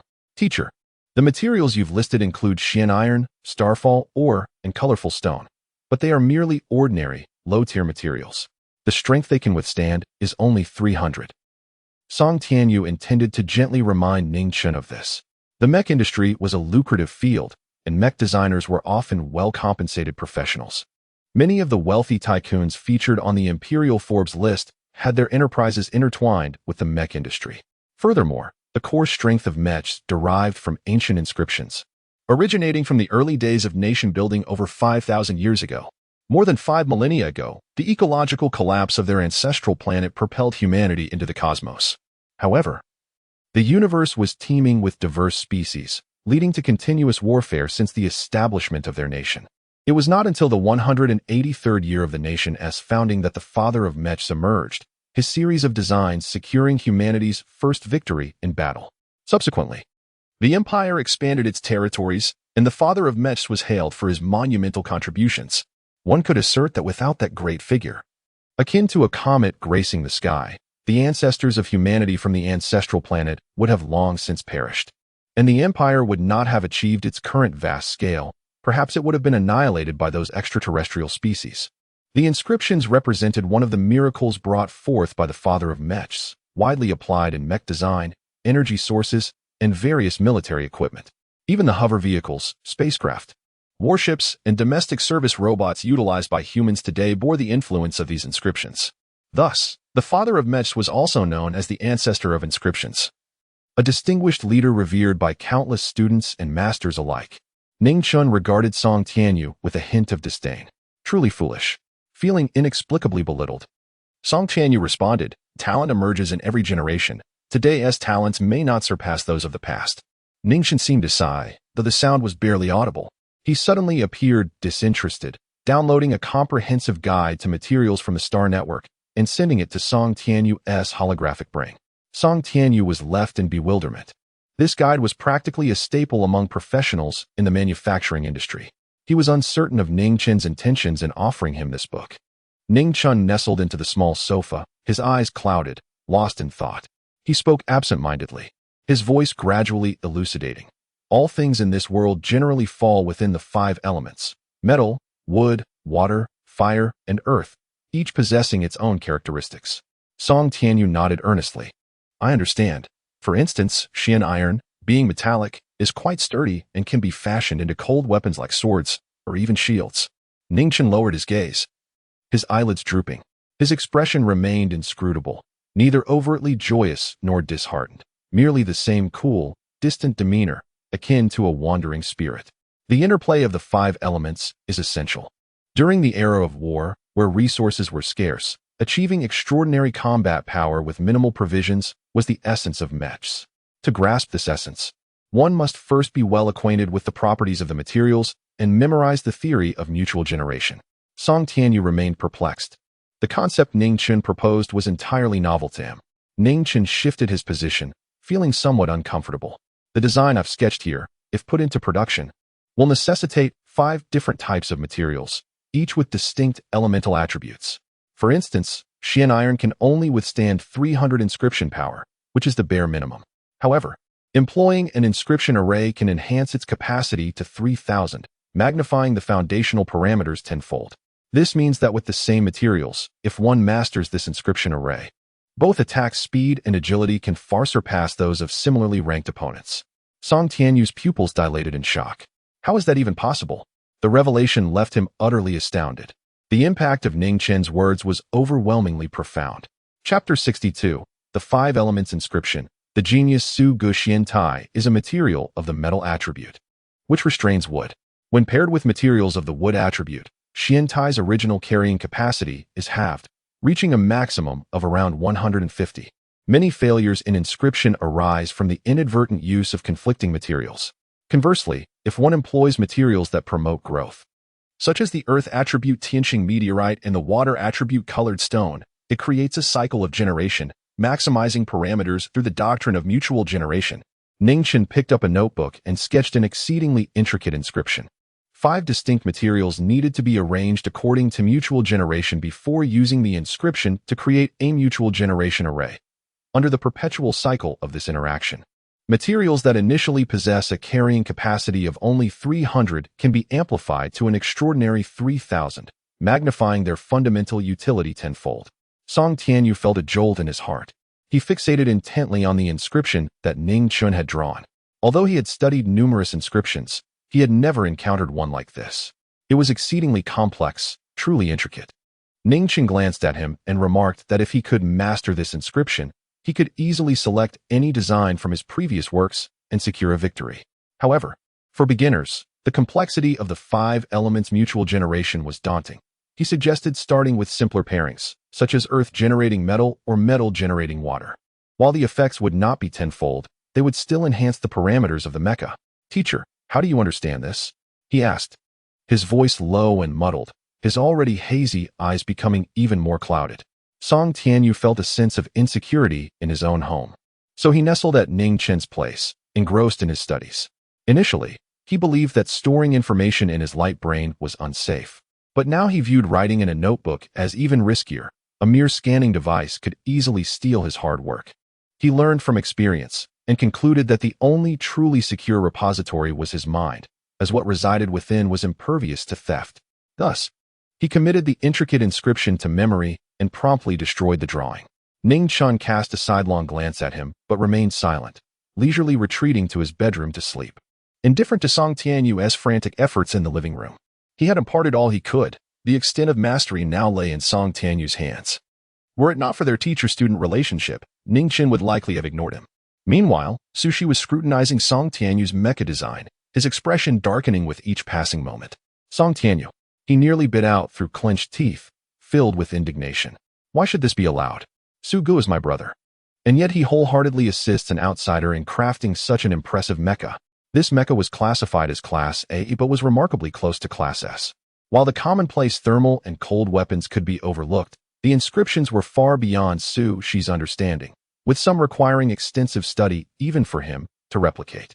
Su Shi felt a surge of frustration but quickly reassured himself that, regardless, the achievement belonged to him. A smirk of disdain crossed his lips as he revised his competition entry. Participant, Su Shi. Partner, Qin Jinluan. Entry title, Soaring Eagle. Mentor, Su Shi, Original Mecha. Without external guidance. After finalizing the details, he exhaled deeply. Song Tianyu, this isn't intentional. Returning what you've taken from the Su family is only fair. This was a secret base. Rumors circulated that 51741 was preparing for a mecha design competition, with the event set to occur in the coming days. 51,741. It doesn't even have a proper name, merely a number. It clearly seems like an insignificant place. No, you misunderstand. Do you know Yijin? Master Yi is the principal at 51741, and many students from the mecha design department have transferred to her school to study under her. Yijin, no wonder. Even if it is a small place, the presence of Yijin would undoubtedly draw attention. At that moment, someone called out, Senior Su, come quickly. A student is using your signature.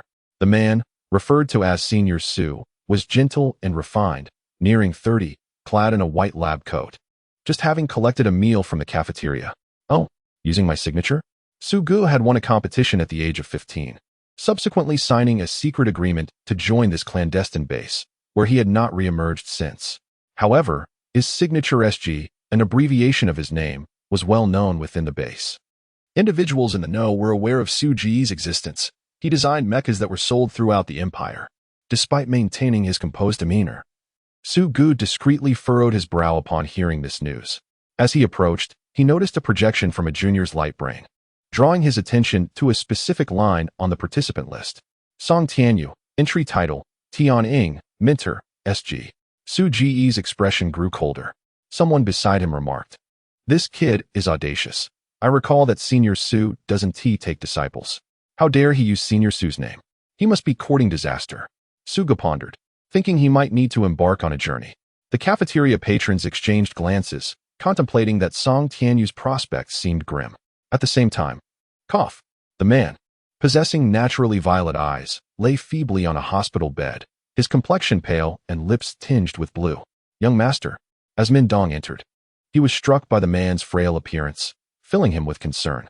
He had only learned the previous evening that the young master of the Song family had journeyed to the Jialan star system for business negotiations and had been ambushed, resulting in the near-total annihilation of his entourage, leaving the young master himself barely clinging to life. The man cast a cold gaze at Min Dong. "What is it?" Min Dong was at a loss for words. This man had always maintained this demeanor, unchanging regardless of familiarity or distance, exuding an air of aloofness that was both domineering and distant. "There is something I need to discuss with you. It concerns Xiaoyu." Upon hearing this, a shadow flickered in the man's eyes. Chapter 63. An invitation from an old friend Ning Chun, Song Tianyu. "Oh." The dazed individual snapped back to attention. "What's the matter?" Ning Chun rapped the table once more, intent on listening. Song Tianyu responded with a smile. "All right, I'm all ears. But before we proceed, you've spoken quite a lot. You must be parched. Allow me to fetch you a glass of water." Ning Chun, momentarily taken aback, had summoned the air of a teacher, but at Song Tianyu's words, that authority deflated like a punctured balloon. After a brief pause, Ning Chun cradled the mug and took a small sip before leisurely inquiring, "Song Tianyu, have you ever heard of inscriptions?" Song Tianyu, momentarily stunned, replied, "Inscriptions? Of course." He was familiar with them. Inscriptions are widely utilized in various products possessing spatial attributes, such as spatial buttons, which can serve as portable storage due to their engraved inscriptions. Likewise, the shadows of inscriptions can be seen in spacecraft. However, mechas? High-level mechas? What could this possibly have to do with inscriptions? Ning Chun spoke in a slow, deliberate manner. Inscriptions can also be applied to mechas. Song Tianyu's mind buzzed in astonishment upon hearing this. Ning Chun continued, by utilizing 5 distinct metallic attributes, one can create a 5 elements generating array. This corresponds to the theory of the 5 elements, which refers to metal, wood, water, fire, and earth, each having the ability to generate and restrain one another. The generative cycle can form a loop, where the advantages lie in mutual compensation and continuous interplay. Song Tianyu appeared contemplative, yet he still struggled to comprehend how these inscriptions, the 5 elements, and generation were related to mechas. Ning Chen's pace remained unhurried, almost maddeningly so. For instance, the most common material used in toy models is ordinary black iron. Its price is 30,000, and it has a load capacity of 30, allowing it to carry toys with impact, destruction, or attack power not exceeding 30. Should it exceed this limit, the weapon would cause the mecha to collapse and self-destruct. Song Tianyu listened intently, sensing that Ning Chen's words bore deeper significance. Sure enough, Ning Chun casually pulled a design draft from Song Tianyu's pile and spread it across the table, sketching a pentagram on the blank side. The metallic black iron has a load capacity of 30. When paired with equally ranked materials corresponding to the 5 elements theory, metal generates water, doubling the capacity from 30 to 60. Continuing with water generating wood, the capacity rises from 60 to 120. Then wood generates fire, increasing it to 240. Fire generates earth, bringing it to 480, and earth generates metal, culminating in 960, thus forming a 5 elements generating array. Song Tianyu's complexion paled. 960. Load capacity of 960? That translates to a defense of 960? This figure surpassed his previously designed tank. Moreover, let us emphasize, although his earlier tank boasted a defense of 800, it required an investment of 800,000 virtual currency. Yet, according to Ning Chen's proposal, only 5 different attribute metals were needed, each costing 30,000, black iron being the primary choice for children's mecha models. The total investment for the necessary 5 materials would merely amount to 150,000. If this concept were to materialize, a robust tank could be constructed for a mere 150,000, with a health pool of 960, surpassing 800. The remaining 850,000 could be allocated towards weaponry and speed, enhancing agility. How could victory not be assured? However, this line of thinking was unprecedented, and Song Tianyu felt a surge of anxiety. He had been drawn into Ning Chen's imaginative vision, yet he remained uncertain whether such an idea could come to fruition. Ning Chen took another sip of water and continued, "I didn't finish earlier. This 960 is not the total load capacity, but rather 1/5 of the overall. If we use your calculations, this 960 must be multiplied by 5, resulting in a final score of 4,800 and 4,008. In this competition, you are pitted against first-level designers, with all mecha scores capped at 1,000 and funding limited to 1 million. If we consider defense alone, a defense of 4,800 would approximate the standard of a 24th level designer, nearing the 25th level. With a thud, Song Tianyu staggered. It was simply unbelievable. His mind was in a haze. If this hypothesis were to prove true, it would be utterly terrifying. The classification of mecha designers is distinctly defined. Level 1 to 10 begins at a cost of 100,000, Level 2 at 200,000, Level 3 at 300,000, and so forth, culminating at a maximum of 1 million, with a total score of 1,000 for the mecha. Within this circle, an unspoken rule prevails. Levels 1 to 10 are not even regarded as true designers, merely novices. Thus, many refer to Level 1 as a designer apprentice. Even post-graduation, securing employment can be challenging, with only a fortunate few potentially landing positions in toy factories to design mecha models. Yet they could never claim the esteemed title of designer. A genuine mecha designer must commence at a minimum of Level 10, which serves as the industry's dividing line. From Level 10 onwards, the hierarchy continues: Mecha Designer, Mecha Master, Mecha Grandmaster, Mecha King, and Mecha Emperor. Only beginning at Level 10 does one truly enter the realm of mechas. Designers at levels 11 to 20 start at a cost of 1 million, escalating to 2 million for Level 12, 3 million for Level 13, 4 million for Level 14, and so forth, peaking at 10 million with a total score of 10,000. Subsequently, the master designers span levels 21 to 30, starting at 10 million for Level 21 and peaking at 1 billion for Level 30, with a total score of 100,000. The grandmasters of mecha design range from levels 31 to 40, commencing at 1 billion for Level 31 and culminating at 10 billion for Level 40, with a total score of 1 million. Finally, the mecha kings extend from levels 41 to 50, beginning at 10 billion for Level 41 and reaching a cap of 100 billion for Level 50, with a total score of 10 million. The mecha emperors span levels 51 to 60, starting at 100 billion for Level 51 and culminating at 1 trillion for Level 60, with a total score of 100 million. The ascent within the designer profession grows increasingly arduous, with those surpassing Level 60 being exceedingly rare, existing only in legend. Even throughout the 5,000 years since the establishment of the empire and the emergence of the mecha industry, only a handful of individuals have achieved legendary status.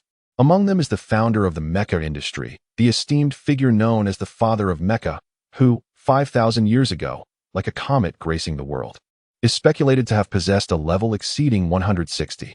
What dreadfulness lies in surpassing 100? The initial mecha he designed boasted a total score that, if expressed in Arabic numerals, would be an endless string, surpassing billions, heralded as the legend among legends, transcending the divine.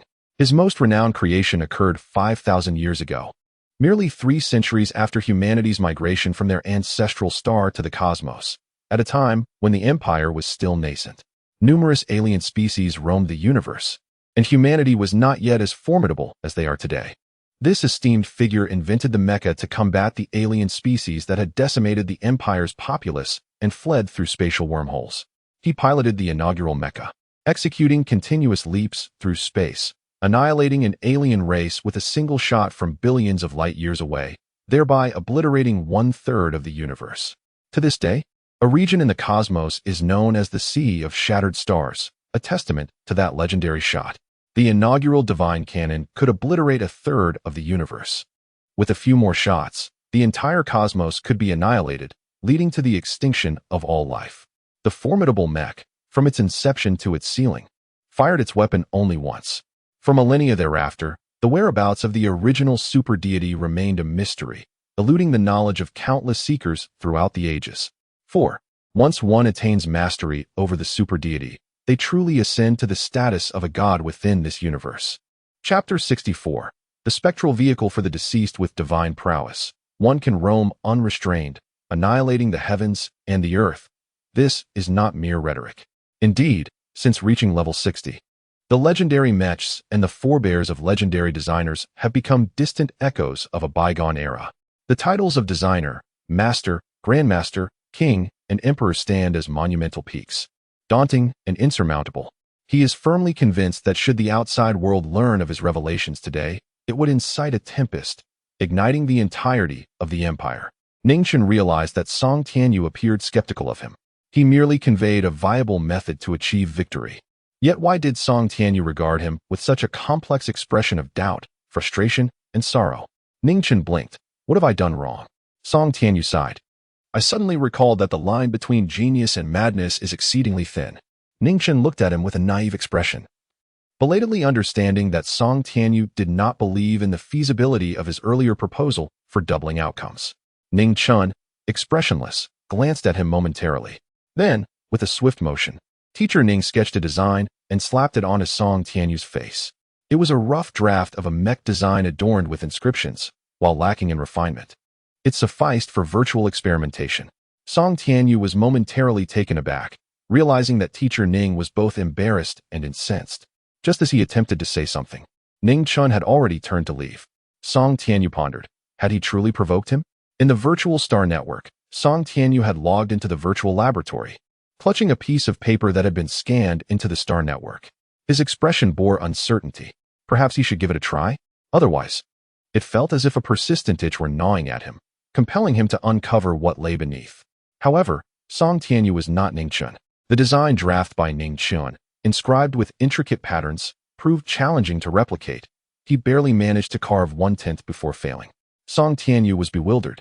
Undeterred, he pressed on, continuing to carve while simultaneously equipping the materials with a numerical detector.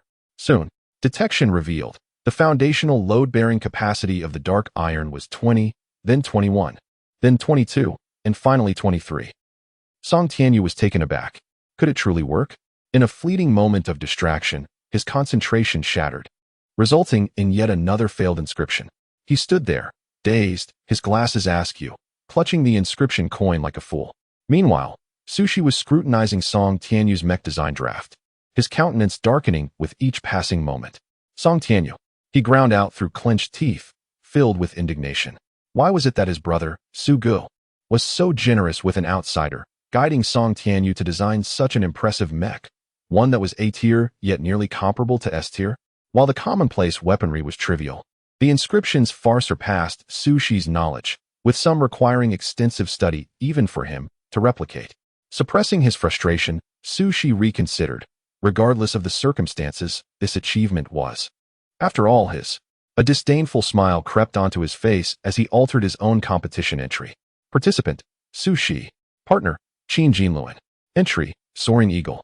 Mentor, Sushi, original mech, no external guidance. Having completed the modifications, Sushi exhaled deeply. Song Tianyu, this is not my intent. It is only right that what you have taken from our Su family returns to its rightful owner. In a clandestine base, news circulated that 51741 was preparing to host a mech design competition, with the event scheduled for the imminent days. 51,741, lacking even a proper name. It is but a mere number, indicative of a place of little renown. Ah, but you are mistaken. Are you aware of Yizhen? Master Yi is the principal at 51741, and many students from the mech design department have transferred to her school to study under her. Yizhen, no wonder. Even if it is a small locale, with someone like Yizhen as a living emblem, it will undoubtedly be a grand affair. At that moment, someone called out, Brother Su, come quickly. A student is using your signature. The man referred to as Brother Su was gentle and cultured, nearing 30, clad in a white coat. Having just collected a meal from the cafeteria. Oh, using my signature? Su Gu had won a competition at the tender age of 15, subsequently signing a confidential agreement to enter this secret base, never to emerge again. Yet his signature, SG, was renowned within the base. Influential figures were also aware of Su Ji's existence, as he designed mechs that were distributed across the empire. Upon hearing this, Su Gu maintained his composed demeanor, though a flicker of concern crossed his brow. Approaching, he noticed a projection from a junior's holographic device, drawing his attention to a particular entry.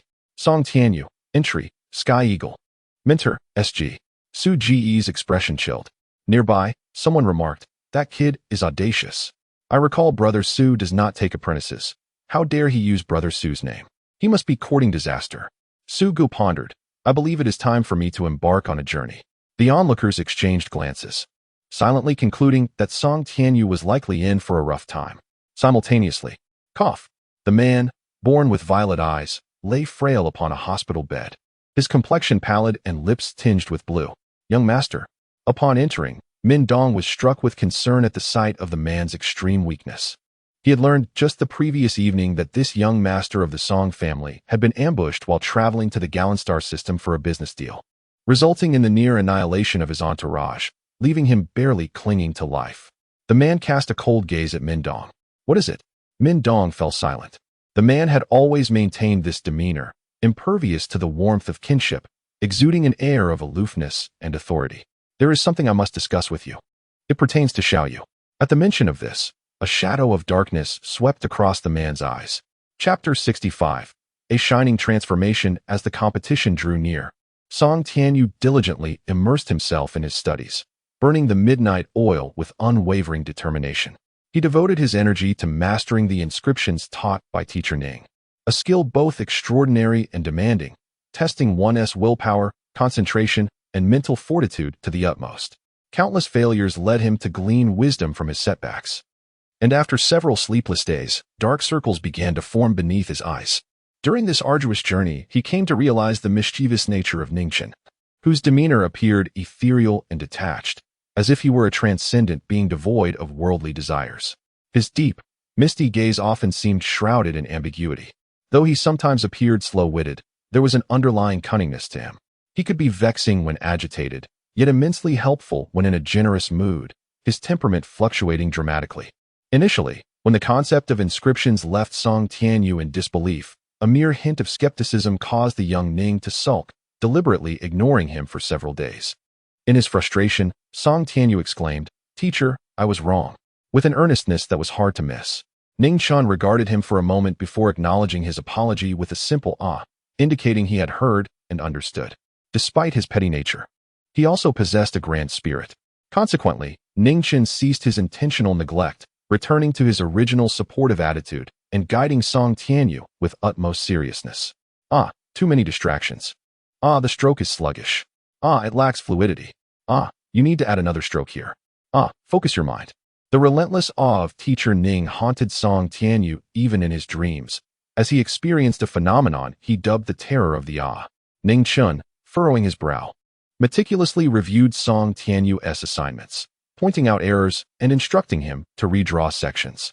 Adjusting his glasses, Song Tianyu replied, "Understood, teacher. Please wait a moment. I shall redraw it promptly." His eagerness to please was palpable. With a soft smile playing on his lips, Ning Chun paused, thoughtfully stroking his chin before suddenly exclaiming, "Let us go." With a wave of his hand, he took the lead with a serious expression, proclaiming, "A balance of work and leisure." Song Tianyu found himself bewildered as Ning Chun essentially led him around the school like a dog on a leash. In that moment, he gazed skyward, feeling a mix of exasperation and melancholy. As they strolled leisurely along the shaded path, the atmosphere was tranquil, in stark contrast to the lively temperament of Hua Luo. After a period of silence, Ning Chun remarked, "The weak focus on victory and defeat, while the strong transcend them." It took Song Tianyu some time to grasp that Ning Chun was referring to the importance of mindset.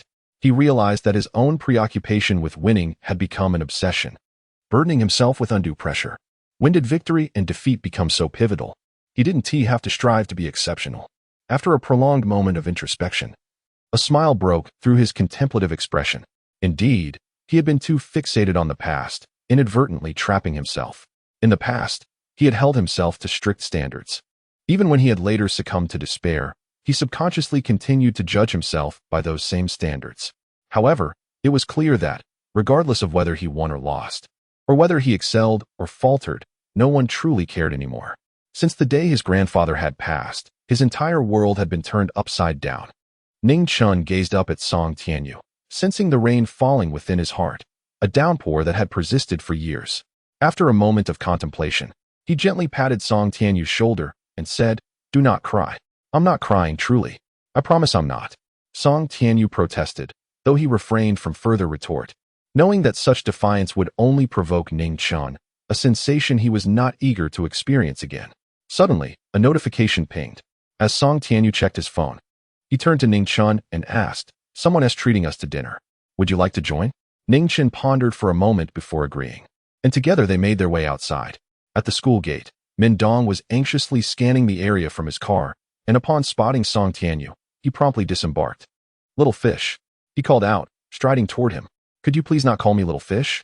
Song Tianyu replied, somewhat exasperated. Min Dong chuckled lightly. "But you are little fish. Why be ashamed of it?" With a smile, Song Tianyu remarked, "Oh, come on, your nickname is much more charming than mine." Min Dong feigned seriousness. "I apologize. I couldn't help it." Then, he shifted his focus, inquiring, "And who might this be?"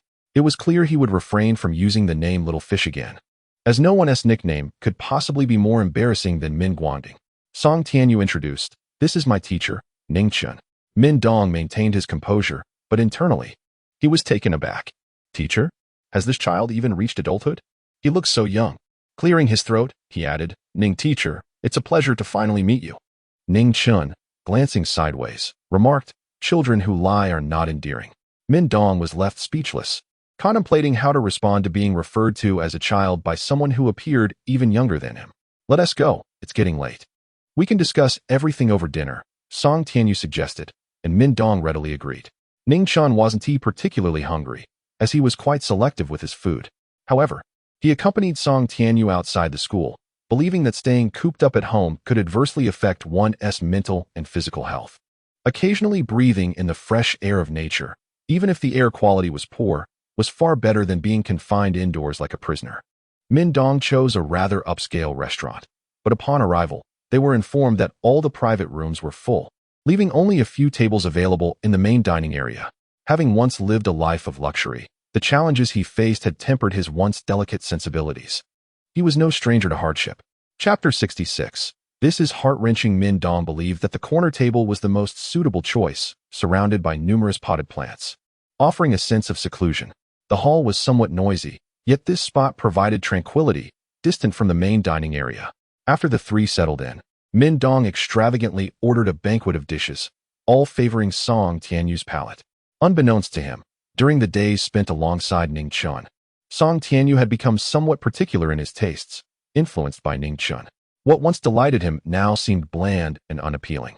His outing with Min Dong was primarily to rekindle their friendship, akin to reminiscing with an old companion. Throughout the meal, Min Dong was quite animated. While Ning Chun slouched on his chair, his head tilted as he fell into a deep slumber, entirely indifferent to the surroundings, oblivious to time or place. While Song Tianyu engaged in conversation with Min Dong, he kept a watchful eye on Ning Chun, ensuring that the little one did not inadvertently slide off his chair.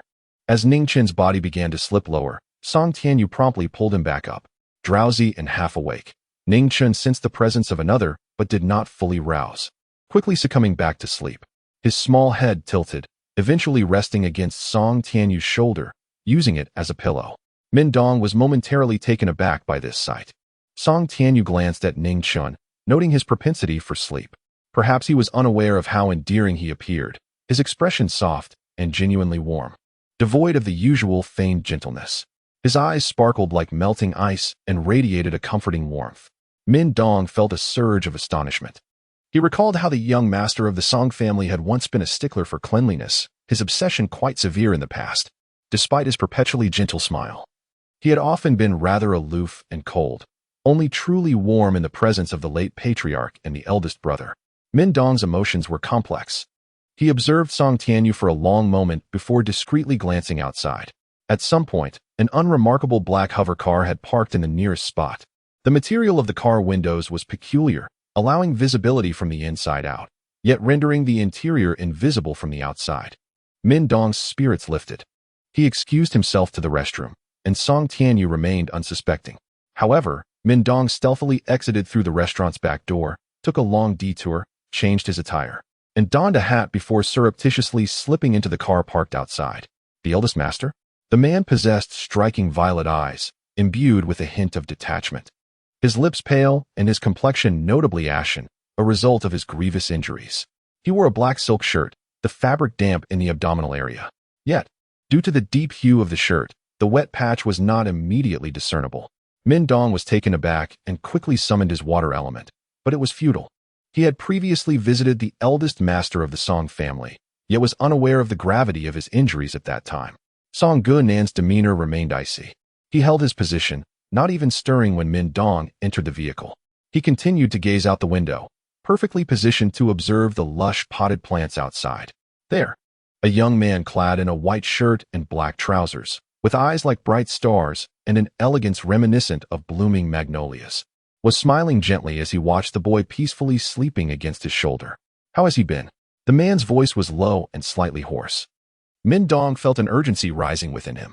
Song Ganan's gaze was fixated on the potted plants, his expression cold, as if the matter did not concern him. As if he were not the one suffering. "If you cannot heal, do not waste your effort," he remarked. Min Dong understood the futility of his attempts, having already tried. "So, is this how it will be moving forward? Will you cease treatment? This injury will not heal if left unattended." Song Gunan maintained his previous demeanor. Cold and almost profound. "I will not die." Even his indifference towards his severe injuries did not deter his gaze, which remained glued to the young man's every movement. He noticed the young man in the white shirt pick up his chopsticks, savoring a bite of the pan-seared pork chop before seemingly reflecting on something. Letting out a soft sigh, his gaze fixed on the young man's face, he caught a glimpse of the dishes before him. Suddenly, he spoke. "Min Dong. Huh? You forgot to order." But I ordered quite a bit." "You forgot the steamed sea fish." Min Dong, flustered, hurried back. "Come, let us add another dish." "Steamed sea fish. Little fish. I remember it was your favorite." Song Tianyu hesitated briefly before politely declining. "No, I'm full. Thank you for your hospitality." An unexpected sense of distance enveloped the atmosphere. Min Dong was taken aback. Ning Chun, awakening from his slumber, blinked to find Min Dong's face clouded with concern. The dishes on the table had cooled, indicating he had slept for quite some time. Straightening himself, he pulled away from Song Tianyu's shoulder, sleepily rubbing his eyes before covering his mouth to stifle a delicate yawn, two crystalline tears pooling at the corners of his eyes, his face adorably dazed. "Ningchen, oh." He nodded slightly, then rose alongside Song Tianyu. Min Dong, hesitant, glanced at Song Tianyu before turning to the window. The car outside sat in eerie silence, remaining stationary. Remembering the eldest master's instructions, Min Dong couldn't help but sigh. The atmosphere had grown notably tense. Ever since Min Dong had suggested adding steamed sea fish, he sensed an intangible coldness emanating from Song Tianyu. Although they attempted to converse, their exchanges felt disjointed, as if their words were mismatched. "Little fish," Min Dong called out, chasing after Song Tianyu. "What's wrong?" Song Tianyu turned, a faint smile gracing his lips, though it was shallow, lacking warmth. After a moment of silence, he replied, "It's not your fault. I simply failed to manage my emotions." Pausing, his expression seemed to drift away. "Steamed sea fish. I no longer enjoy it. Please do not order it again." Min Dong offered a wry smile. Indeed, the issue lay with that cursed steamed sea fish. The trio exited the establishment. Ningchen suddenly glanced to the side. There was a row of parking spaces, yet only one car was parked there. A profound stillness enveloped the scene, evoking an oddly mournful sentiment reminiscent of a funeral procession. Chapter 67. No, we are not familiar. As dusk approached, the world, long deprived of the sun and stars, flickered to life with the glow of dim yellow lights. The living room opened onto the balcony, with expansive floor-to-ceiling windows dominating an entire wall. Song Tianyu pushed aside the sliding glass door and stepped onto the balcony, resting his arms on the railing. A cool breeze tousled the strands of hair that fell across his forehead. He retrieved a bottle of wine from his spatial button, his eyes vacant, his heart equally so. He pondered for a long while, and perhaps with the passage of time, even the deepest love and the most agonizing hatred gradually subsided into tranquility. Memories of his youth surfaced, of a fierce wolf cub who had grown up brimming with ferocity. That person, an unwavering ice cube to the world, seemed as unyielding as a piece of bronze, impervious to heat or seasoning. Yet before him, he always displayed a gentle and indulgent demeanor, leading him into a state of unruliness. In the past, he would say, "Do as you wish, pursue what you love, what makes you happy." Later, he chastised him, calling him a fool. "What do you know? Did you think I truly cared for your well-being? I never regarded you as a brother." There exists a term called killing with kindness. With the old man gone, I can no longer pretend. What can you do about it? And then, like a stray dog, he was kicked out of the Song family. It was during the time of the old man's passing. He was mentally shattered, his inner energies thrown into chaos, leading to a decline in both physical and latent abilities. That kick was merciless. He spat blood and fell unconscious, later being sent to the hospital in Mindong. Because of that kick, he lay in the hospital for a whole month. By the time he was discharged, the world had changed. He had become the head of the Song family, the ruler of the Song group, with his arm resting on his face and a heavy bottle of wine in hand. Song Tianyu occasionally took a sip, his gaze flickering with a coldness that also hinted at emptiness. He recalled when the wolf cub first arrived at the Song family. There was a moment when he discovered the wolf cub hiding his pocket money. This amount is insufficient. Mechas are quite expensive, costing at least over $1 million. As they grew closer, he would say, Song Jinan, wait for me. Once I start school, I will study mecha design and create the most formidable mecha for you to pilot. And later, he asked, Song Jinan, I have but one question. Was your grandfather's death caused by you? Though it was said that the old man died of illness, Song Tianyu did not believe it. Ning Chen awoke to find Song Tianyu, with dark circles under his eyes, intently drawing inscriptions in the living room. With only a day left until the competition, Ning Chen, his hair tousled from sleep, approached Song Tianyu with a dazed expression. He peered at the drawing board before Song Tianyu, then cast him an odd glance. In his mind, he mused that if time permitted, they should venture out more often. After all, yesterday's outing with Song Tianyu had evidently yielded significant progress. Once Song Tianyu completed the inscription, Ning Chen, with a serious expression, patted his shoulder. All right. With less than 24 hours before the competition, let us access the Star Network. Feeling somewhat ashamed, Song Tianyu acknowledged that he could only currently draw one inscription. To realize the 5 elements generating array and transform waste into treasure, he would need to master at least 5 inscriptions. Despite his diligent efforts in recent days, time was a limiting factor. He cast a guilty glance at Ning Chen, murmuring an apology. Dazed, Ning Chen floated into the bathroom to wash his face. Upon hearing Song Tianyu's apology, he paused momentarily. Then, with an expressionless face, he washed his face, grabbed his shirt to dry his skin, and turned to Song Tianyu with a blank expression. Do not hold yourself to my standards. Song Tianyu, Ning Chen, in a somewhat childish manner, replied, we cannot compare. There is no basis for comparison. Song Tianyu, when comforting someone, one should do so earnestly. Otherwise, such haughtiness may lead to an inevitable reprimand. Others might mistakenly think this child looked down upon them. Yet, Ning Chen merely intended to convey that there was no need to rush to match his pace.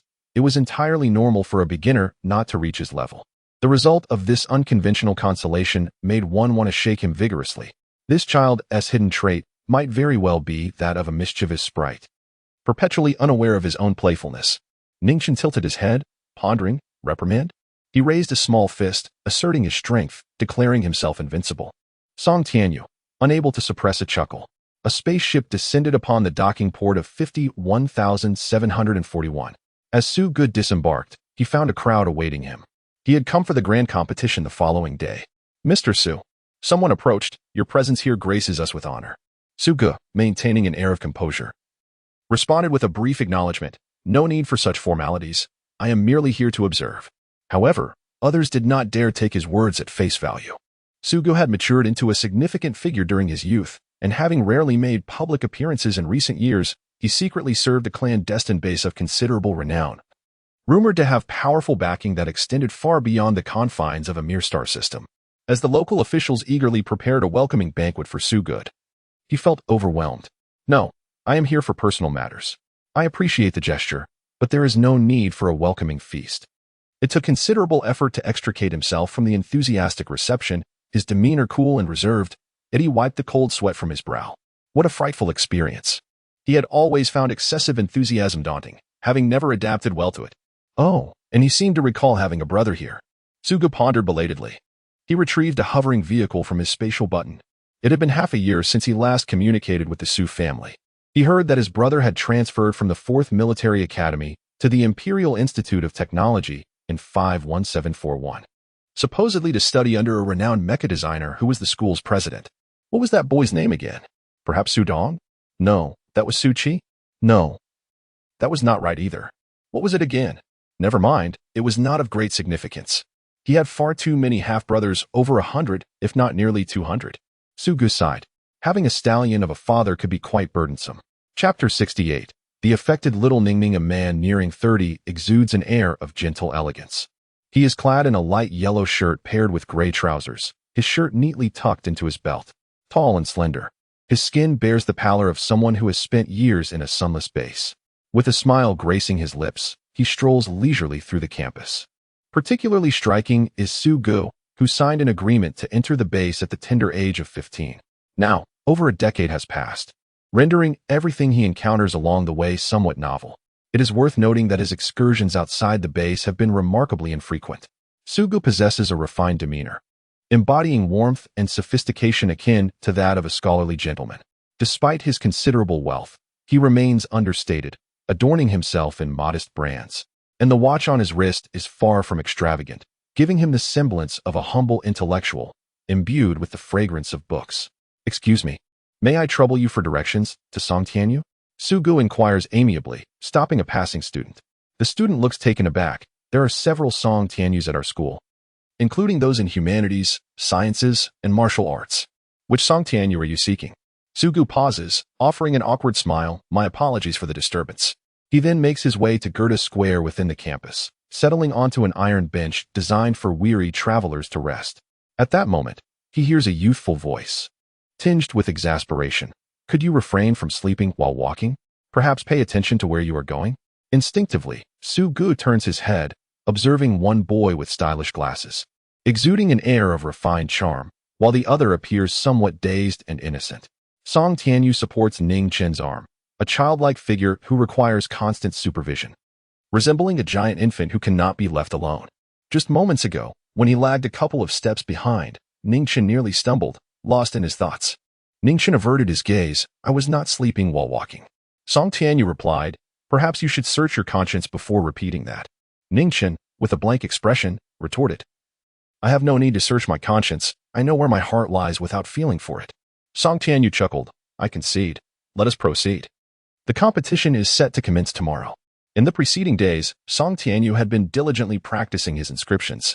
The design of the mecha was manageable, as he had created numerous drafts over the years. Modifying one slightly would suffice, yet the crux lay in the allocation of mecha points and the final calibration of data. Su Gu, momentarily taken aback, then curved his lips into a gentle, welcoming smile. Ning Chen furrowed his brows. His expression was evasive. Inexplicably, he appeared somewhat guilty.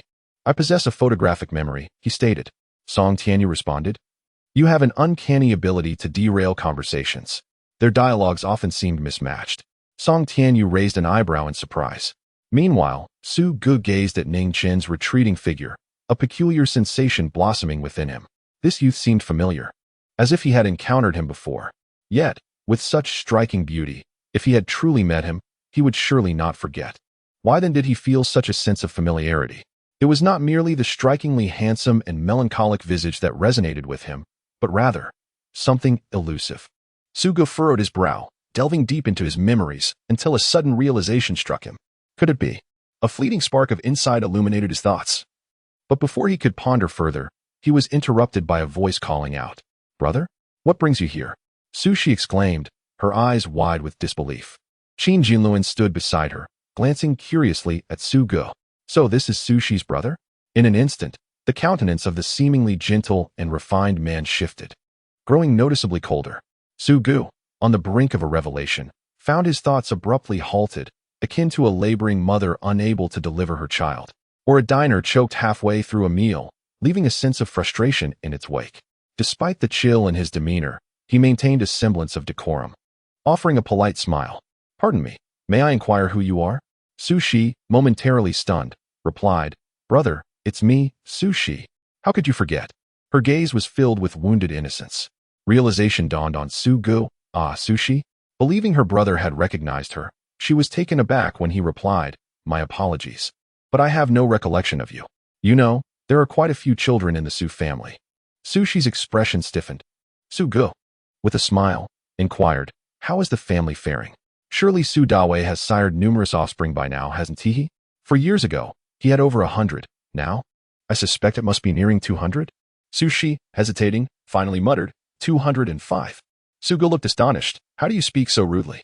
It is not my fault that I do not recognize you. You should direct your ire at Su Dawei. Sushi's face flushed red. I said 205. Su Ji's complexion paled. Child, why do you resort to insults? Alas, it is Su Dawei's fault. A father should take responsibility for his children. She was nearly exasperated. Brother, I meant that Su Dawei has 250 children, the latest born last month. Su Gu blinked, momentarily dumbfounded, then swiftly adopted a serious demeanor, declaring, I see now, that aligns with his character. I possess no wealth. Do not expect me to contribute to his progeny. My finances are my own. He shall not receive a single cent. Sushi, bewildered, exclaimed, I am nearly at my wit's end. Who is asking you for money? Why do you appear so fearful of lending? Having met Sugo only a handful of times before, she had known him as gentle and refined. Unaware that beneath that facade lay a comedic spirit, Sushi felt emotionally drained, her feelings a complex tapestry of confusion. Chapter 69. Do not dare to shout again, or I shall strike you down, Su. She was seething with anger, yet Sugo maintained an air of unwarranted confidence. He instinctively covered his holographic device, as if fearing that Sushi might rush over to snatch his money. How absurd. Sushi's forehead twitched in frustration. Brother, please do not come any closer. Sugo feigned terror, insisting, I have no money. His serious demeanor only exacerbated Sushi's irritation. How could this be so disheartening? Although he was nearly a decade younger than Sugo, and despite the numerous children in the Su family, he had always believed himself to be the most special among the illegitimate offspring. He thought he shared a strong bond with Sugo, only to discover that he was merely an inconsequential figure in Sugo's mind. The latter's current demeanor made him appear as if she were a bandit. Sushi exclaimed, I have money. I am a designer. Sugo, somewhat skeptical, responded, Really? Sushi swallowed hard, affirming, Of course it's true. I am, after all, a designer. Upon hearing this, Sugo's interest peaked. Oh, so we're in the same profession? Sushi's expression softened slightly as he approached Sugo, but noticed the latter's tension. He halted, standing 2 steps away from him. Sugo remained on high alert, fixated on Sushi with utmost caution. His own financial security took precedence over familial ties. He could not forget the year he turned 15 when he was preparing to purchase materials for mecha construction, only to discover that all his hard-earned savings had vanished. Sugo had always suspected that Sudawe was the thief, but lacked proof. Sudawe, with his penchant for extravagance, had a multitude of mistresses, and the allowance from their father was never sufficient. Consequently, in a fit of anger, Sugo fled, signing an agreement to enter the base, a decision spurred by his fear of losing his savings again. Once inside the base, he realized he had indeed made a wise choice, as he meticulously concealed his funds, never losing a single coin.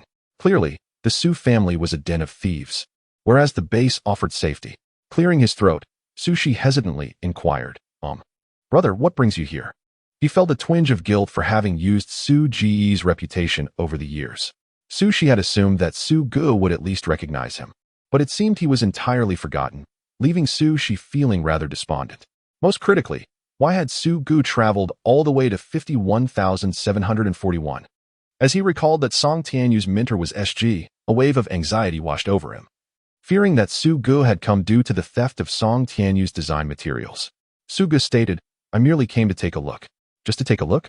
Sushi felt relieved until Sugo asked, By the way, do you know where Song Tianyu is? I would like to meet him.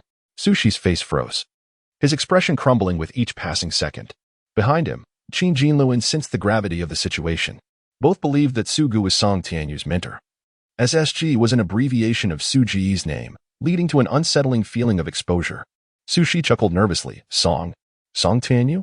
I just saw him go out, but I'm not sure where he is. Brother, why don't you come to my place to wait? It's spacious and the environment is pleasant.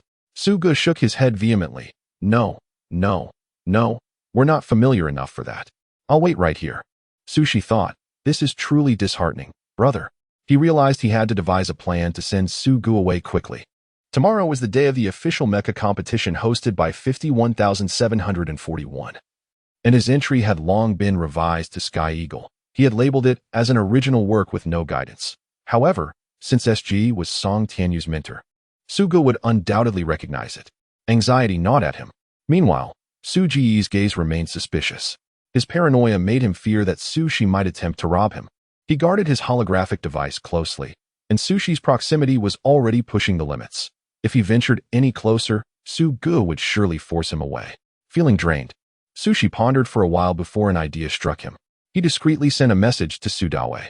At 4:30 in the afternoon, Ningchen and Song Tianyu were engrossed in the Star Network laboratory. Song Tianyu stood before the machine, finalizing the last data adjustments. He expressed his regret, saying, It's a pity I've only mastered one inscription. I can only double the defense points based on the fundamentals. Ning Chun, seated on a stool, swung his legs idly, conveying the message that one should be content with what they have. Song Tianyu contemplated this wisdom, acknowledging, "Indeed, I have been too greedy." He continued with the final adjustments, converting 1 million virtual funds into 1,000 practical points for the mecha. He reserved a portion for post-competition price negotiations with other participants and allocated 400 points for defense. Thanks to the inscription, his defense points doubled to 800, making him a formidable tank while adhering to his conservative strategy. This positioning rendered him nearly invincible, as most competitors typically allocated 500 points for defense and the remaining 500 for weapon output and agility. With his defense points at 800, he was assured victory over his rivals. Moreover, in scenarios where weapon speed and agility were equal, his superior health meant he could comfortably emerge victorious. Even if an opponent's weapon output slightly exceeded his own, he was unperturbed. He could engage in a battle of attrition, confident that his resilience would prevail. The thought of this made Song Tianyu quite elated, and a charming smile graced his lips. Ning Chun tilted his head, observing him for a moment. At that moment, his holographic device emitted a sound, a message from Shui Yan. Shui Yan paused momentarily before chuckling softly. "Have fun, darling." This was a clear display of affection, devoid of boundaries, as long as Ning Ning was happy. Ning Chen blinked and glanced at Song Tianyu once more, remarking, "The weak concern themselves with victory and defeat, while the strong transcend such notions." Song Tianyu had eased his obsession with winning and losing, yet Ning Chun had only one word in mind: victory. For the practical portion tomorrow, Ning Chun intended to participate personally. He would not admit that it was due to a long absence from mecha battles, nor that he felt a yearning to play. He simply wished to assist Song Tianyu in achieving success. Indeed, that was the truth. Chapter 70. Rabies vaccine needed. Shug had been captured. Originally, if he had traveled from the Su family's stronghold in the Jialan Galaxy to 51741, it would have undoubtedly taken a considerable amount of time. However, fate had it that Su's father was coincidentally present at 51741. Consequently, upon receiving Su Shi's letter, Su's father immediately brought people over. For burly bodyguards stood guard at the 4 cardinal directions, while Su's father, a rather hefty man, bore a round face that, despite its unappealing appearance, still hinted at the charming visage he once possessed in his youth. As he entered middle age, he had grown portly. Time acted both as a butcher's knife and an appetite stimulant. The once dashing gentleman had transformed into a hefty figure weighing over 180 pounds. "Shug, come here. It has been a long time since we last met." Su's father grinned at Shug, as if he were gazing upon a golden mountain with legs. Sushi stood a short distance away, feeling a slight relief at the scene. He considered himself the most remarkable among the Su family children, partly due to his eloquence, which earned him a special fondness from Su's father. Unfortunately, Su's father was as useless as a pile of mud, and his influence within the family was minimal, merely providing Su Shi with a bit more pocket money in private. Even if he wished to assist, he found himself powerless. Shug frowned. He harbored disdain for Su's father, whom he viewed as a thief. Su Dawei was shameless enough to steal from his own son. This seemingly gentle and refined man wore a sorrowful expression, which only enhanced the tragic aura surrounding him. "Who betrayed me?" Shug looked around with a grievance-laden expression, finally fixing his gaze on Su Shi. Su Shi stiffened momentarily, thinking that he couldn't afford to confront Shug at this moment, and feigned innocence. "Brother, it's been a long time since Dad saw you. He misses you." Shug replied, "He misses my money." Lacking evidence regarding past incidents, Shug didn't feel the need for any. He was convinced that Su Dawei had stolen from his little treasure chest. His round face contorted, almost resembling a pufferfish about to burst. Su's father, with a beaming smile, said, "My dear son, come, it has indeed been a while since we last caught up." The situation had turned favorable for him. There was nowhere for Shug to run now. With a cunning glint in his eye, Su's father signaled his bodyguards. "I want tea," Shug exclaimed, promptly retrieving a spatial button, intending to summon a formidable mech. Yet, Su's father, aware of his son's tendencies, had prepared for this eventuality, sending a tranquilizer dart flying towards him. The following day, Ning Chen's eyes sparkled far more brightly than usual. After washing up and donning a white shirt paired with a black vest, he applied some mousse to his hair. Grooming himself meticulously, he scrutinized his reflection in the mirror for quite some time before finally feeling satisfied. Today, Song Tianyu wore a white shirt beneath a light blue suit. tying a tie as he cast a knowing glance at Teacher Ning. "Why are you looking at me?" Ning Chen asked, his expression impassive. "Teacher, you seem different today," Song Tianyu remarked. Ning Chen's ears flushed slightly as he replied, "It's a special occasion today, hence the need for a bit of embellishment." Song Tianyu chuckled softly, realizing that Ning Chen was not devoid of human emotions as he had first thought. Ning Chen was quite handsome and exuded an air of coolness as he led Song Tianyu out of the dormitory. Despite his slow gait, reminiscent of a turtle, he carried an aura of authority and dominance. As the two approached the information building on campus, they were met with a throng of people. It was only a little past 7 in the morning, yet the building buzzed with excitement, filled with eager participants and spectators alike. For this competition was officially sponsored by 51741, transforming it into a grand event.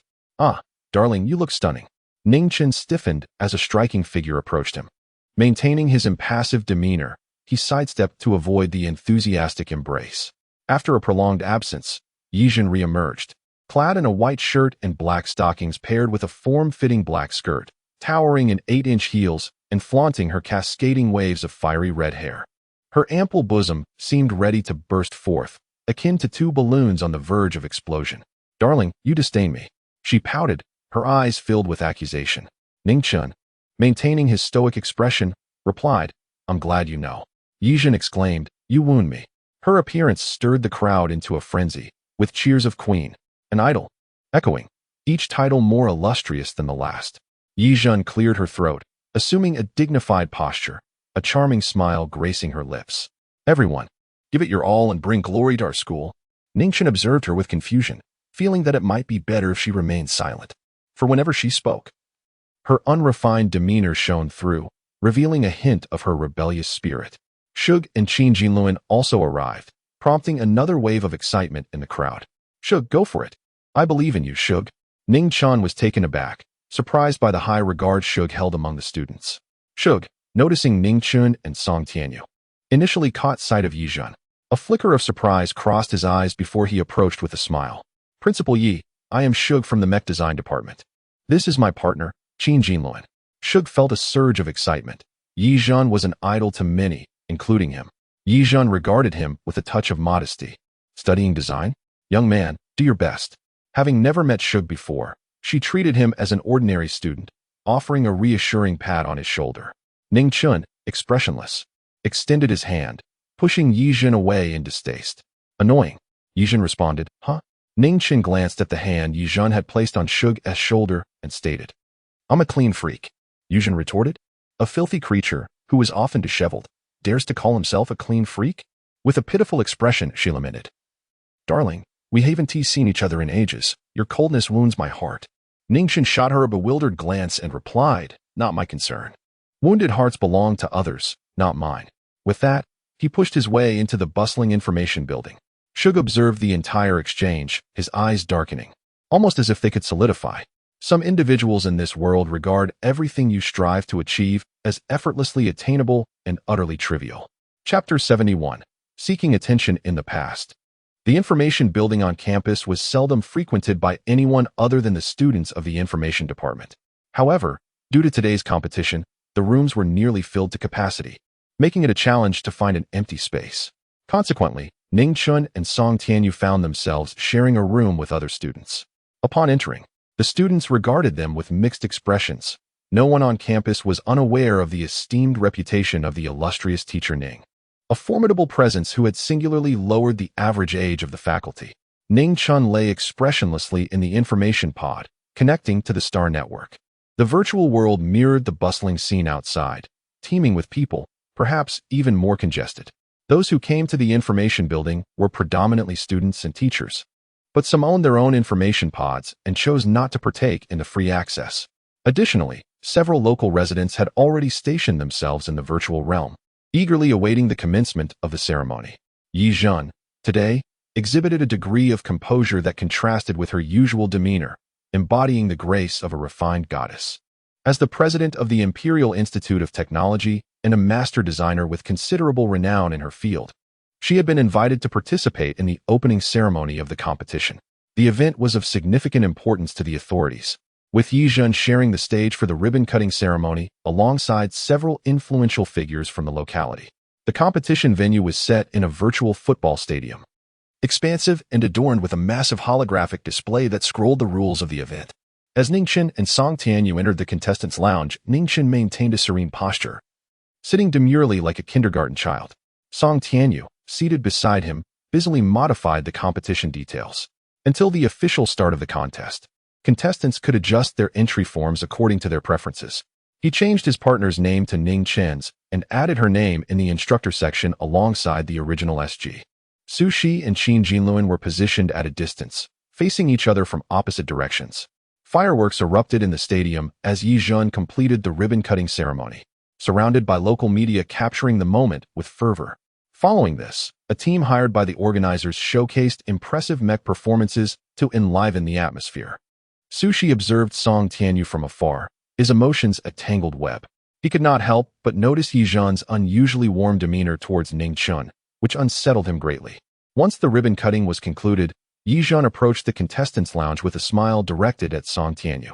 In a friendly tone, she inquired about his preparations and confidence in securing a notable rank. Surprised by her attention, Song Tianyu responded with a modest smile, stating, "Until the battle begins, I can only strive to do my best." Indeed, a commendable attitude, neither arrogant nor anxious. Should you have any uncertainties before the competition starts, feel free to ask me, Yi Zhun encouraged.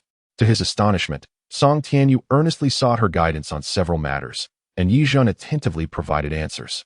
Soon, a crowd gathered around them, listening intently, while some were inspired to make last-minute optimizations to their entries. Observing this scene, Sushi felt his teeth grinding in frustration, while Qin Jinluan beside him wore a troubled expression, burdened by his own concerns. Qin Jinluan came from a modest background, with a father who struggled with alcoholism and gambling. Recently, his father had borrowed a substantial sum from an underground bank, only to lose it all at the gambling table. The term underground bank was merely a euphemism for a loan shark, thriving on exorbitant interest rates. As the debt collectors relentlessly pursued him, Qin Jinluan felt immense pressure. The top 10 competitors in this contest would be awarded generous prizes, and the first-place winner would receive not only mech materials and monetary rewards, but also a contract with a mech factory, signifying a significant step towards becoming a recognized mech designer, thus escaping the label of apprentice. Flipping through the list of contestants, Qin Jinluan was acutely aware of the formidable competitors he faced. Nevertheless, he resolved that even if he could not secure first place, he must at least strive for a position within the top 10, as this would grant him a substantial prize to alleviate his urgent financial woes. While Sushi considered himself a friend to Qin Jinluan, he remained oblivious to the latter's evident despondency. This suggested that their friendship was superficial, fragile beneath the surface, akin to the plasticity of their bond. Yi Zhun, being a person of considerable responsibilities, was soon summoned to the judging panel as the mech performances drew to a close. Before departing, she offered encouragement to Song Tianyu, wishing him success and a remarkable performance. Once she left, Sushi could no longer contain himself. He sprang to his feet and strode towards Ning Chun. How could he not see that Yi Zhun's courtesy towards Song Tianyu stemmed from her association with this seemingly inept teacher? "What is your relationship with President Yi?" Sushi demanded aggressively. Ning Chun regarded him lazily. "Oh, why does it concern you?" "Of course, it concerns me. I am also a student of the Imperial Institute of Technology, and I desire this competition to be entirely fair. Do not assume that your connections grant you the liberty to act without accountability," Sushi retorted. Ning Chun, perplexed, glanced at him, then nodded seriously. "Ah, so you're a dog." Sushi's eyes widened in disbelief. Ning Chun continued, "No wonder you bite." She then tugged at Song Tianyu's sleeve, cautioning him to stay away, lest he risk rabies. "You." Sushi was beside himself with rage. Ning Chun blinked innocently. "Isn't that what you are?" "Certainly not." Sushi's eyes reddened with fury. Ning Chun murmured softly, "If you are not a dog, why do you bite me?" Song Tianyu's shoulders shook with suppressed laughter. Indeed, he had predicted that this mischievous child would provide amusement. Despite her often expressionless demeanor, this little imp possessed a sharp wit and a wealth of inner monologues, showcasing a peculiar thought process that made her truly unique. Sushi was nearly apoplectic. Taking a deep breath, he steadied his voice. "I did not come to quarrel. Rather, I wish to express that we seek only a fair and just platform. I hope President Yi will uphold her role as a judge and provide impartial evaluations." Ultimately, his words implied that Ning Chun and Song Tianyu had received favoritism due to their connections. Ning Chun, confused, replied, I am not Yi Zhen, nor am I a judge. Why are you yelling at me? If you have something to say, go speak to her. Do not come here to argue with me. After stating this, she added seriously, I have a temper. If you shout again, I will make you regret it.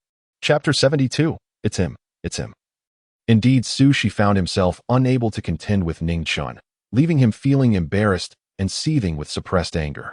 Song Tianyu watched this unfold, shaking his head in sympathy.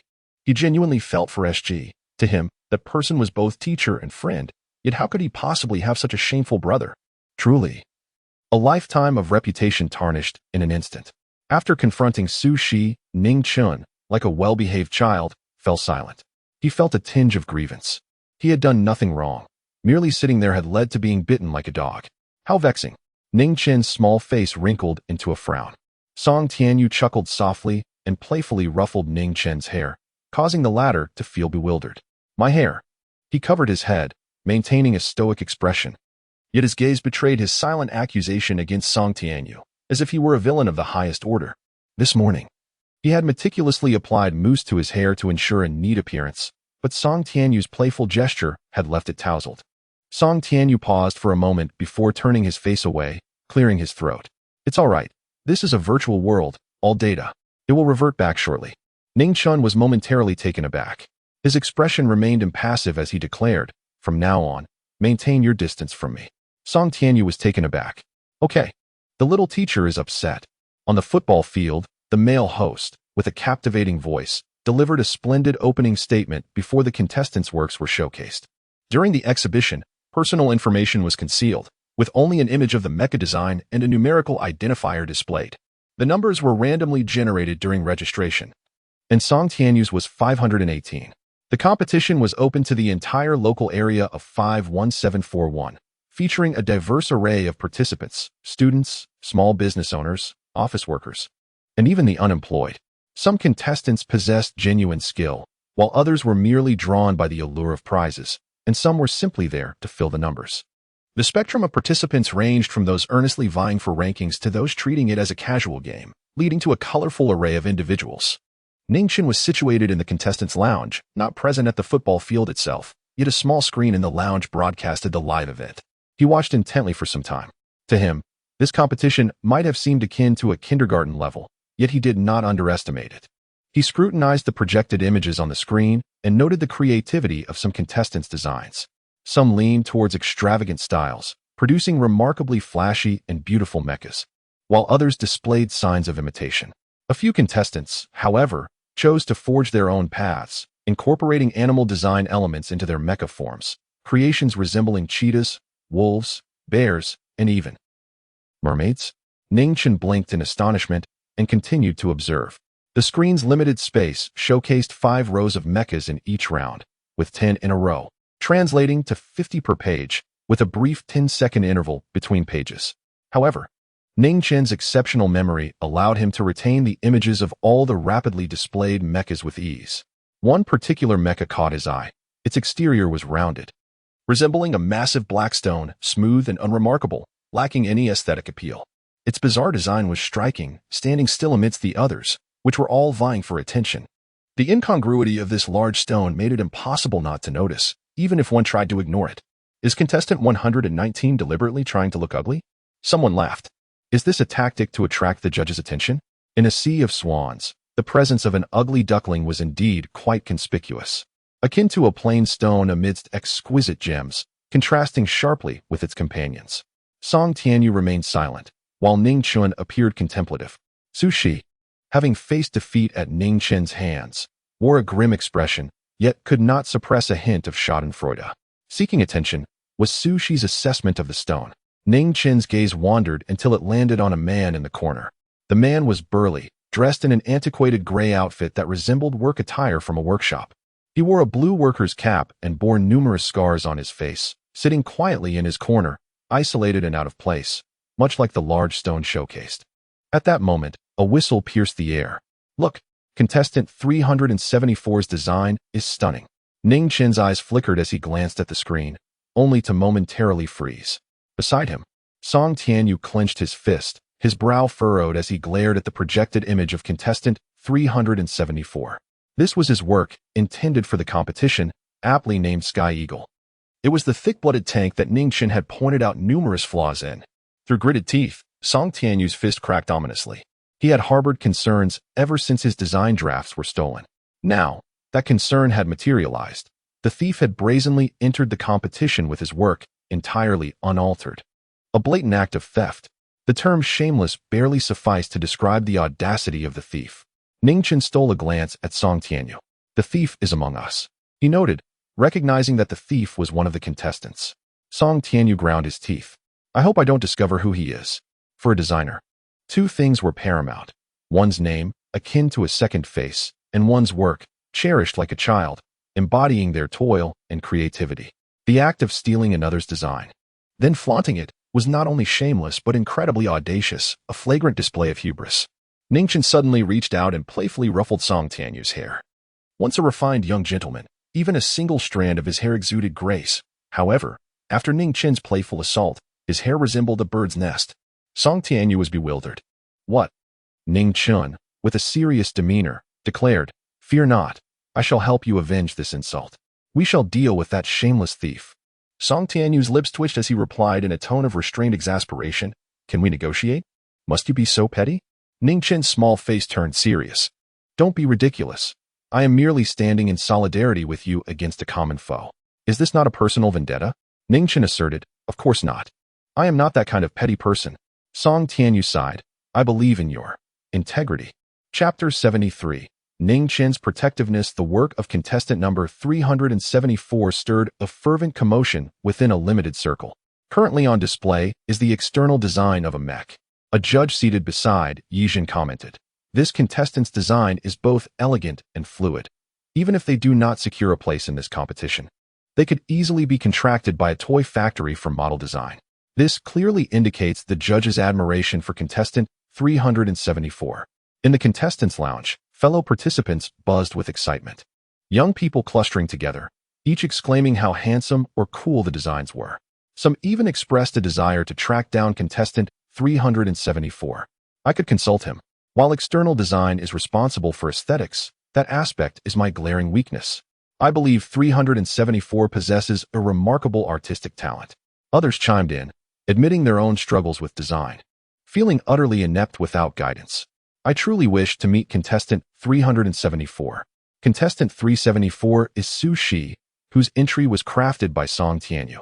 SUSI yearns for a mere reputation, hoping to achieve a commendable ranking, preferably winning, to use it as a stepping stone to apprentice under Yijun. However, as he listens to the accolades for the design of the entry, a sense of unease gnaws at him. Though it is his entry, it is not a product of his own creativity. He casts a glacial glare at Song Tianyu, his eyes nearly frozen. Song Tianyu, contestant number 518, presented a wholly white mech, contrasting sharply with the previously displayed dark designs. Nevertheless, the design philosophy adhered to his long-standing opulent style, characterized by flowing curves and graceful lines. Yet, owing to the prominence of contestant 374, the focus of attention was entirely on 374, diminishing the impact of 518's otherwise striking design, which failed to generate much response. Once the exhibition concluded, SUSI observed that none of the showcased works mirrored his own, solidifying a conviction within him. He had initially harbored concerns about Song Tianyu potentially using a prior design for the competition, fearing it might incite a scandal of who plagiarized whom. He had already concocted an excuse, intending to enlist Qin Jinluan as a witness to claim that his entry was designed under Qin's watchful eye. As for Song Tianyu, he is a rather solitary individual, especially during design submissions, often secluding himself. The only one likely privy to the specifics of Song Tianyu's entry would be his mentor, SG. The abbreviation for Sugu, which also serves as a signature on his mech designs, essentially a label affixed to Sugu. Would Sugu, a member of the Su family, become an adversary for Song Tianyu? Even if Sugu were inclined to favor Song Tianyu, what difference would it make? Presently, Sugu had already been apprehended by Su Dawei, and by the time Sugu learns of this incident, everything would have settled. As long as he could successfully apprentice through this competition, his status would naturally rise. By then, even if Sugu turned against him, it would matter little. Suji's influence would be negligible, and as long as he steadfastly denied any wrongdoing, convincing the judges, audience, and fellow contestants that Song Tianyu had plagiarized his creative vision. All other minor issues would fade into insignificance. However, it seems that such complications may no longer be necessary, for Song Tianyu did not present an original design. A smile crept across Sushi's lips, his eyes glinting with malice, though his expression remained deceptively gentle. He feigned sympathy, intending to vex Song Tianyu. Song Tianyu, I heard your design was stolen. I understand it happened just before the competition. The effort you poured into that masterpiece has vanished. You must be heartbroken, yes? Song Tianyu narrowed his eyes suddenly. The moment Sushi spoke, a suspicion took root in his mind. Ning Chun cast a cool glance at Sushi, exclaiming, "Ah, a thief. Yes, it's definitely him." Ning Chun pointed a small finger at Sushi, who appeared utterly bewildered. "How dare you slander me?" Sushi retorted. Ning Chun, with a furrowed brow, innocently asked, "But if you are not a thief, how would you know that Song Tianyu's design was stolen?" "I certainly know. After all, Song Tianyu's residence is not a secret. The police visited his villa, and I learned this from them." Ningchen exclaimed. "Ah, the vastness of heaven, surpassing the azure sky. Truly, you are audacious." Sushi, incensed, rebuked, "Why do you resort to insults again?" Ning Chun feigned innocence, replying, "I did not. Your face is simply quite conspicuous. Why else would the police grant you such attention?" Sushi found himself momentarily speechless, caught off guard. Ning Chun continued leisurely, "Moreover, you are mistaken about something. Song Tianyu did not lose anything. The police visited his home because 2 rogue robots exploded, one of which blew open his front door. The police, alarmed by the explosion, feared a terrorist incident, but aside from the 2 poorly modified robots, there were no other signs of criminal activity. Sushi stood in stunned silence. Ningchen posed another question. "So, if Song Tianyu did not lose anything, how do you know his design was stolen?" The other contestants regarded Sushi with a newfound scrutiny. "Ah, it appears we have unraveled something. A thief crying out to capture a thief? How absurd, distorting truth and blurring the lines of right and wrong." Under the collective gaze of the onlookers, Sushi felt increasingly uncomfortable and hastily replied, "Do not wrongfully accuse the innocent. Song Tianyu is a designer. Aside from his valuable designs, what else could he possess? If, as you say, his front door was breached by robots, then it must have been a burglary." Ning Chun, with a low, resonant voice, countered, "But why did you not question my statement?" Sushi stammered, "Huh?" Ningchen gazed at him with an air of intrigue. "This is common knowledge for citizens of the Empire. Household robots are designed with self-destruction mechanisms to ensure the safety of their owners. So, why did you believe me without hesitation?"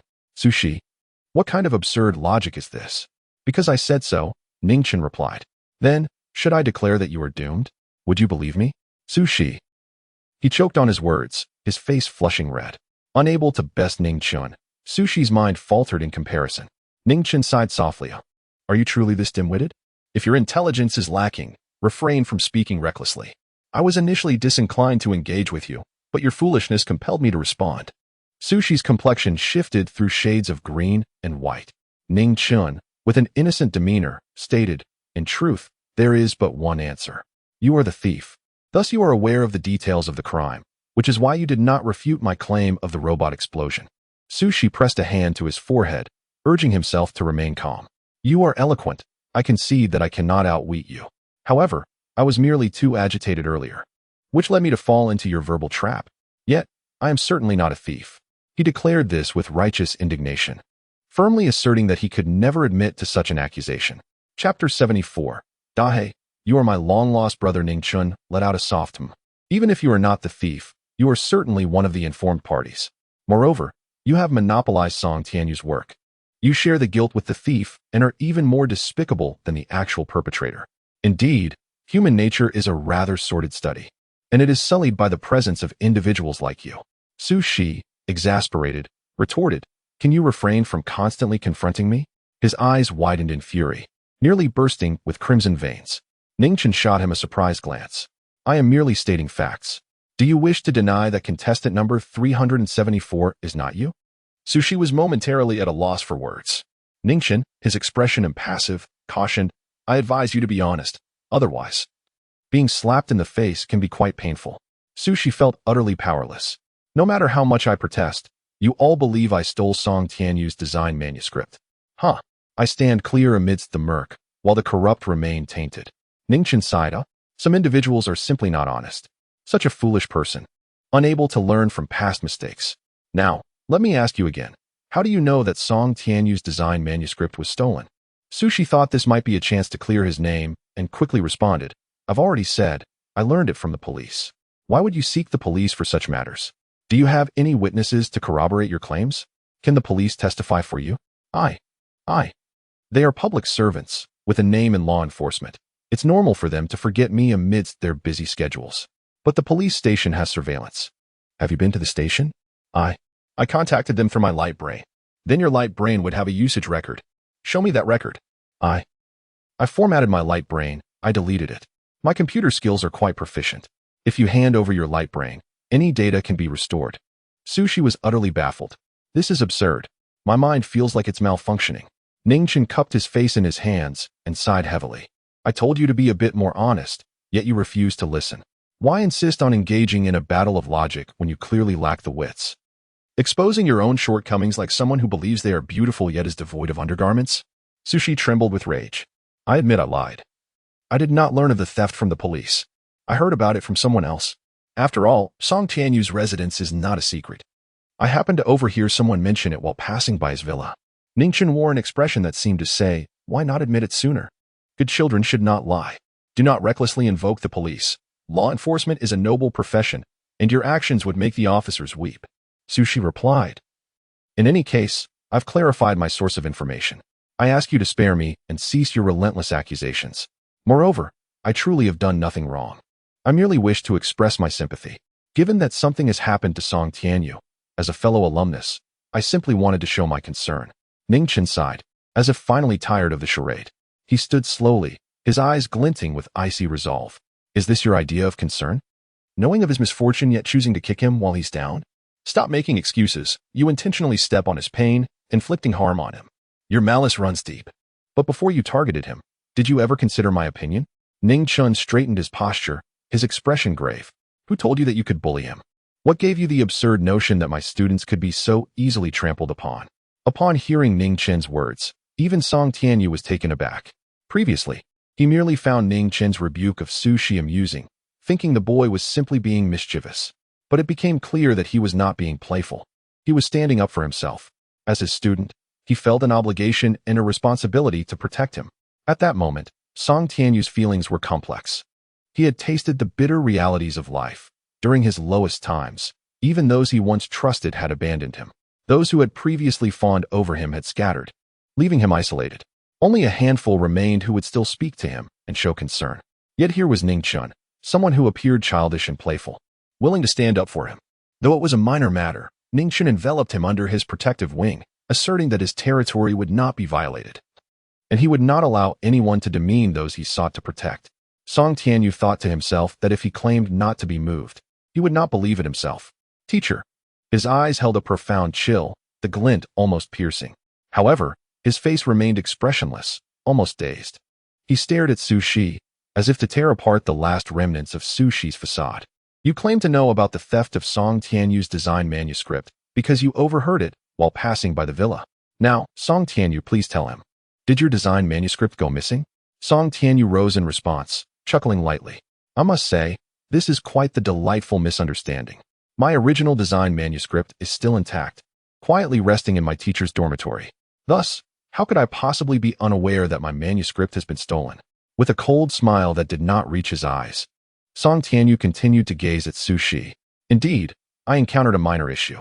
The other day, we discovered the remains of 2 robotic vacuum cleaners, both deliberately modified. One of the robots used explosives to blast open my front door, while the other was equipped with a scanning device that thoroughly scanned my study. So, my minor issue does not involve a missing design manuscript, but rather information leakage. However, my study is filled with many items. No one knows which specific piece of information has been compromised. Yet, how is it that you, Sushi, can assert with such certainty that my design manuscript was stolen? Sushi clenched his fingers, striving to maintain composure.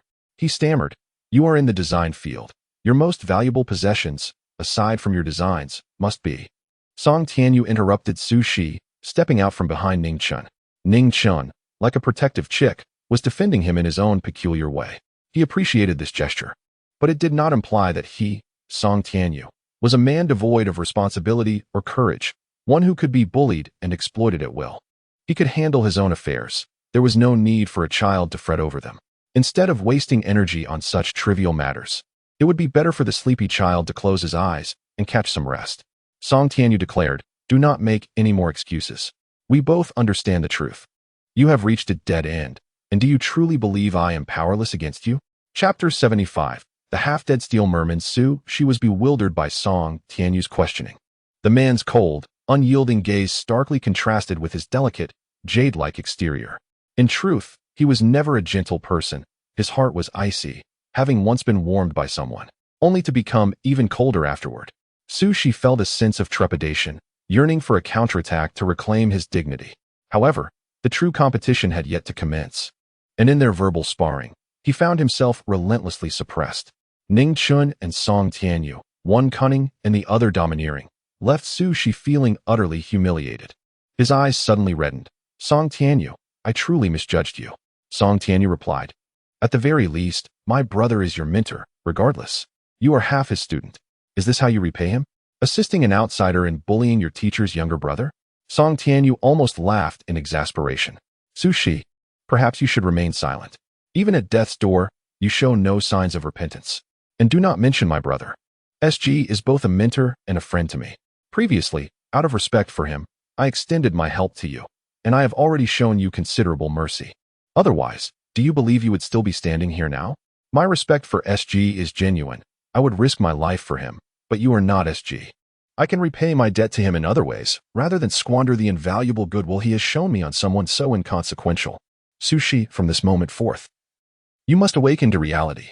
You have provoked my ire. Do not delude yourself into thinking anyone can intercede on your behalf. No one will be of any use. Once this match concludes, I will hold you accountable." Shi was taken aback. Ning Chen's mouth fell open in surprise, and he plopped down. Unfortunately, before Ning Chen could settle in, he was once again forced to rise. Song Tianyu presented his competition entry, aptly named White God. The mech was entirely snow white, strikingly elegant. Standing 30 meters tall, its gentle curves infused with a hint of steel sharpness. Truly a dazzling piece of machinery. Ning Chen stood on the lift. Expressionless. "I'll help you beat him." He raised a small fist. Song Tianyu's eyes sparkled with amusement. But wait. Had he forgotten something? Ah yes. Just as the lift ascended, Ning Chen slowly climbed into the cockpit located in the mech's head. Song Tianyu paused, realizing cough. "I seem to have forgotten to ask. Can the child operate a mech?"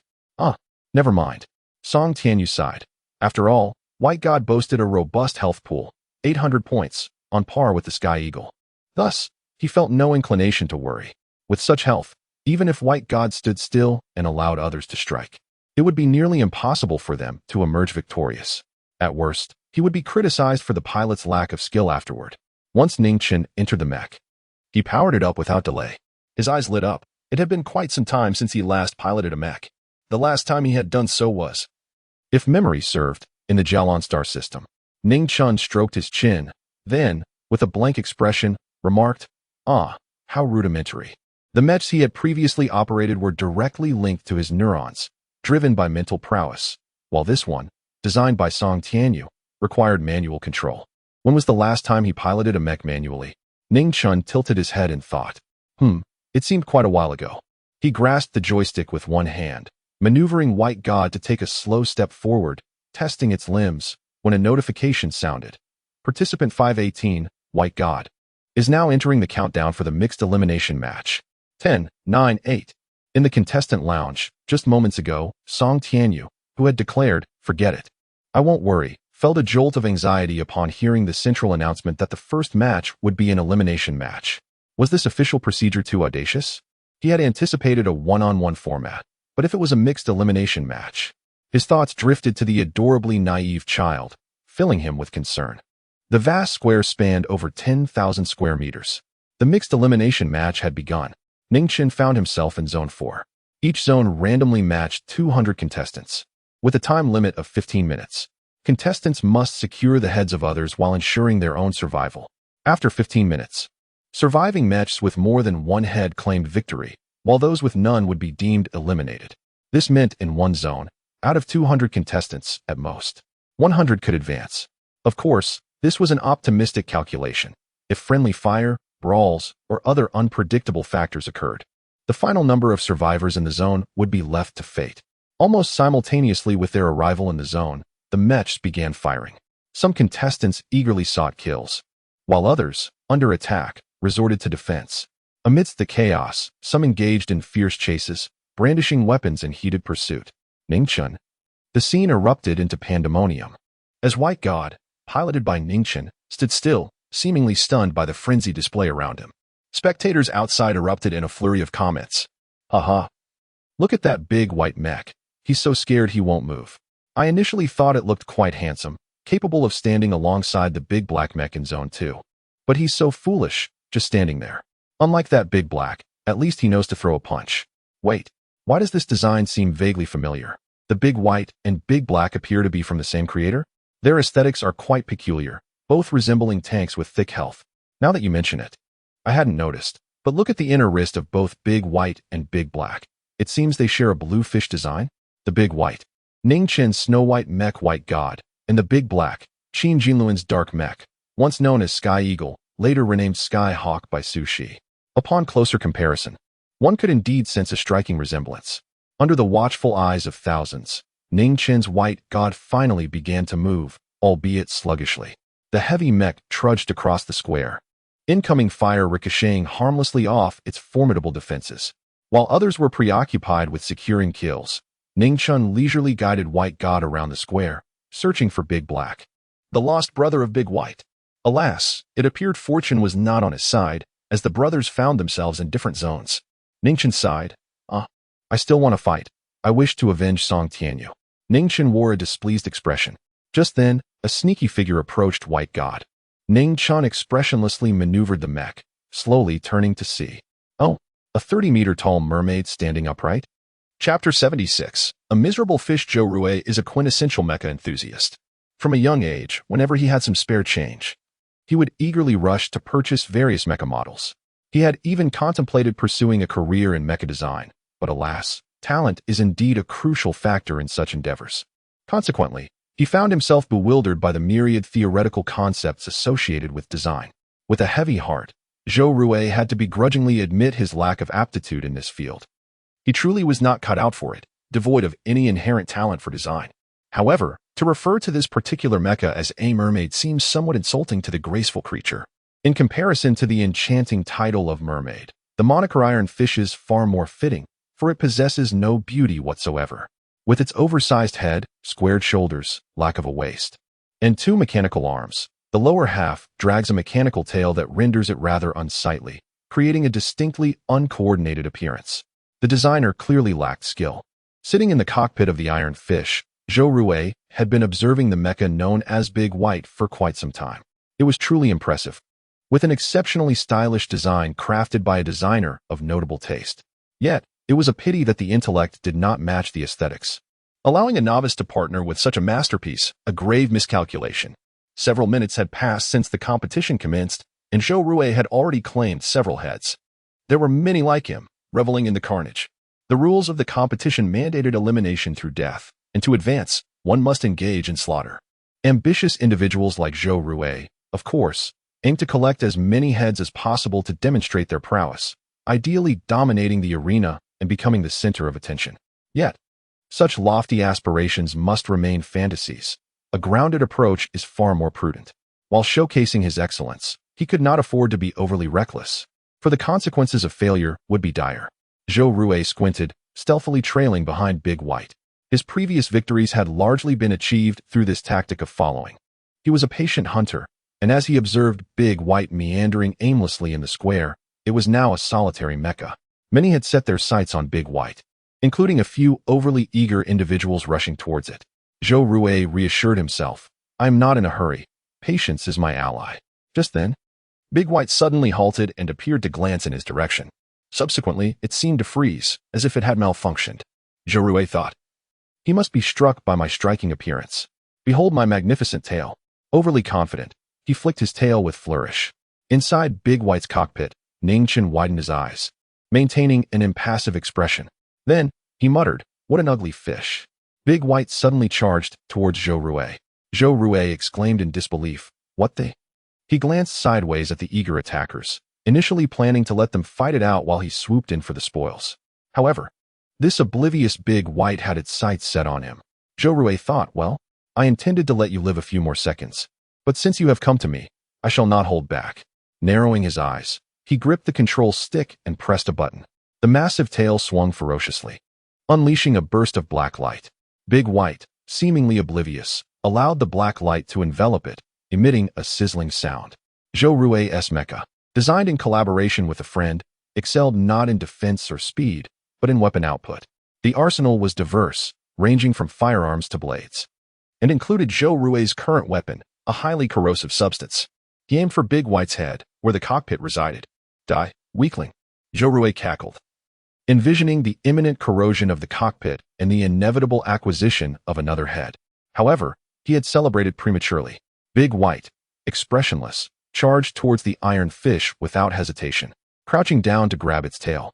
A somewhat childlike yet cool voice emanated from Big White's external speaker, commenting, "Ugly fish, so ugly, it's blinding."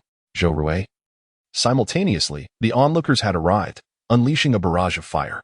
Big White disregarded the incoming attacks, clutching the iron fish's tail and careening towards the assailants, swinging the tail with great force, sending them flying like fireworks. Inside the iron fish, Zhou Rui was tossed about, exclaiming, "I'm going to be sick. Ugh, I'm dizzy. No, wait, I'm mech sick." Yet, Big White continued to wield the iron fish like a whip, sending more attackers sprawling. The iron fish neared disintegration, given its lackluster defenses. At that moment, an array of notifications sounded in Big White's cockpit. Congratulations on your first kill. Congratulations on a double kill. Triple kill. Quadruple kill. Fifth kill. Ning Chun halted for a moment, his expression blank, before lifting the grotesque, half-destroyed iron fish. He maneuvered Big White in a small circle, surveying the stunned competitors around him. What on earth is this defense? This power is utterly terrifying. Big White moved slightly, prompting all surrounding mechas to retreat in unison. Ningchen wondered, what is happening? Just as he pondered, the iron fish, still in Big White's grasp, emitted a noise before activating the external speaker. "Ugh, brothers, can we negotiate? Please let go of my tail, thank you. Ugh, I'm really dizzy, my friends." Chapter 77. He pulled off the big black arm. Zhou Rui was overwhelmed with nausea. At that moment, he wished he could simply vanish into thin air. His mind was in a state of turmoil, and his stomach was churning violently, making him feel dizzy and desperate to vomit. Ning Chun-O, Dubai released its claws, and with a resounding thud, the half-alive iron fish crashed onto the ground, causing Zhou Rui's head to spin further, triggering another wave of nausea. After a painstaking wait, Zhou Rui finally managed to regain some composure and grasped the control stick with a flicker of determination, attempting to make the iron fish stand upright. However, the barely functioning creature flicked its tail, and in the next moment, crack. To Zhou Rui's disbelief, Dubai had actually perched itself upon him. He widened his eyes in astonishment. In the square, Dubai curled up, sitting atop a half-dead iron fish, while Zhou Rui, in a compliant posture, rested his claws on his knees, his chin propped up, looking quite obedient. Inside the cockpit, Ning Chun sighed, "How boring. Without Dehei, it's so dull. I want to smack Dehei."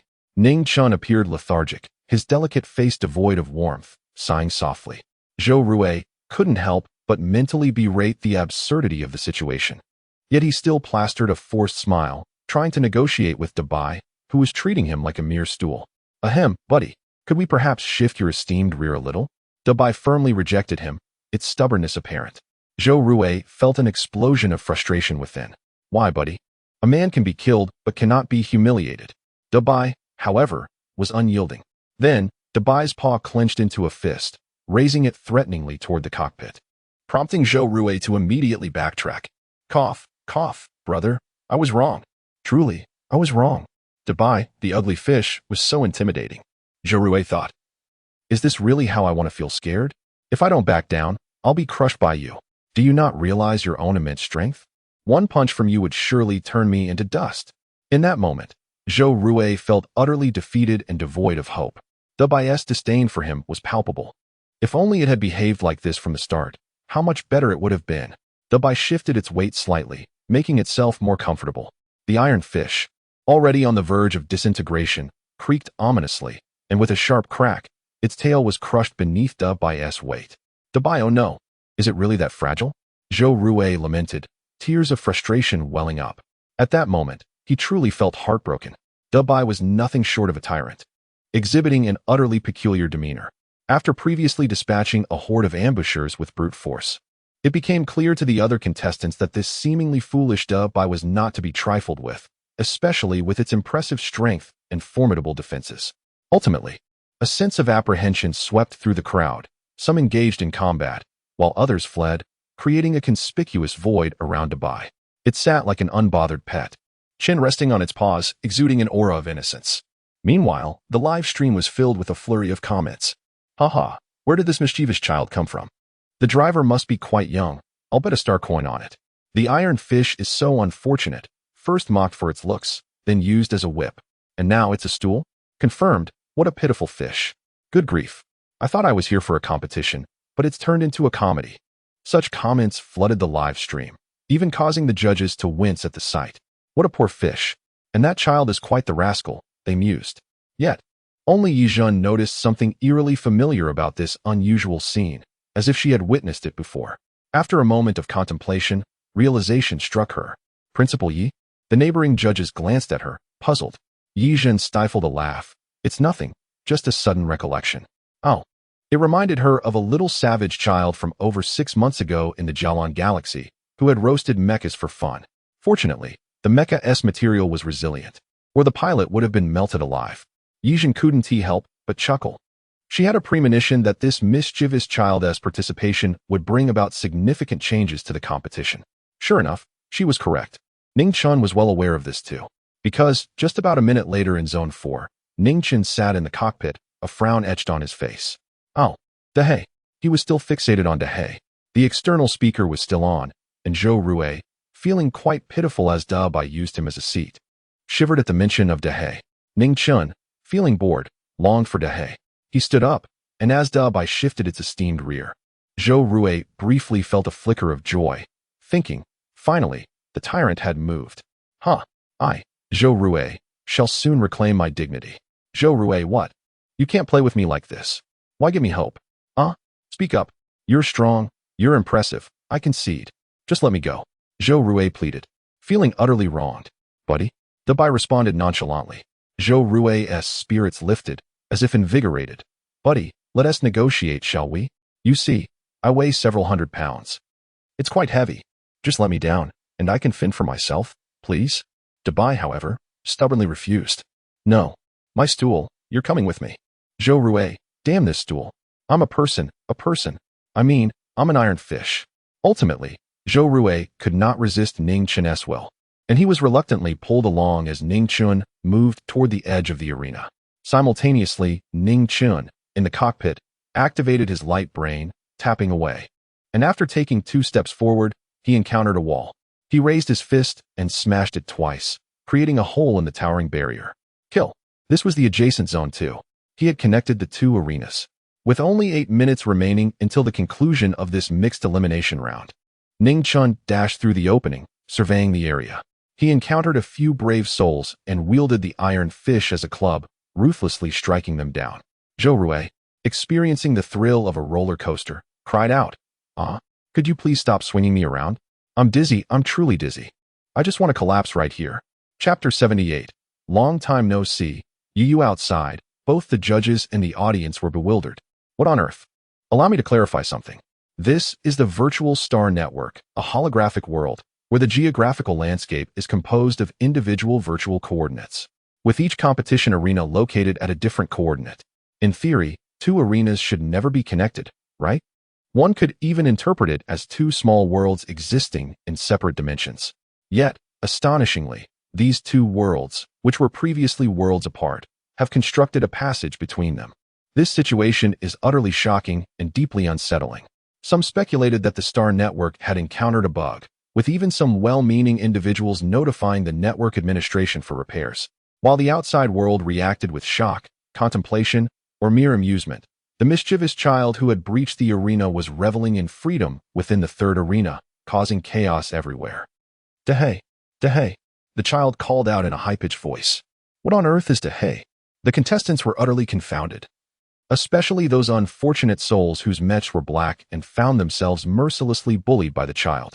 After a brief exploration, the child paused, realizing he could not find Dabai's lost brother, Dahe.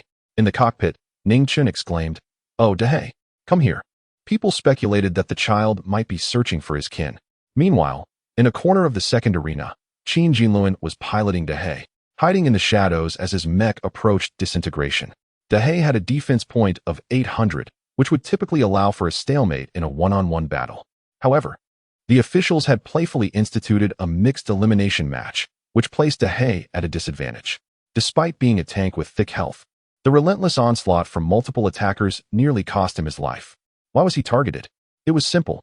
If they did not eliminate this tank during the team match, he would undoubtedly become a formidable problem in the one-on-one rounds.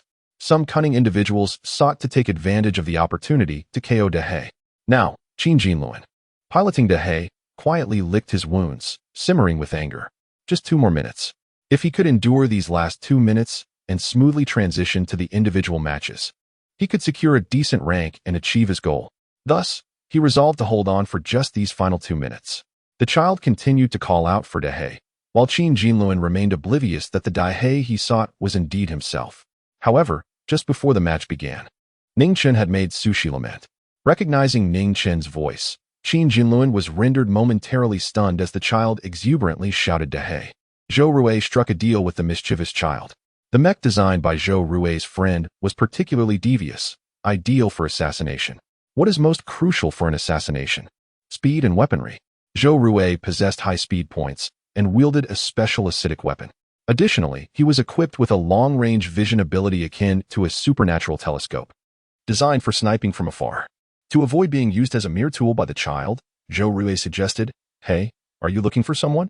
Dahe, right? The black mech, correct? I can help you find him. Just don't kill me. Let me retain my dignity." As Dabai prepared to hurl Zhou Rui at an assailant, he hesitated at Zhou Rui's words. The assailant, seeing an opportunity, charged in, only to be brutally kicked away by the child, soaring like a firecracker before crashing to the ground, lifeless.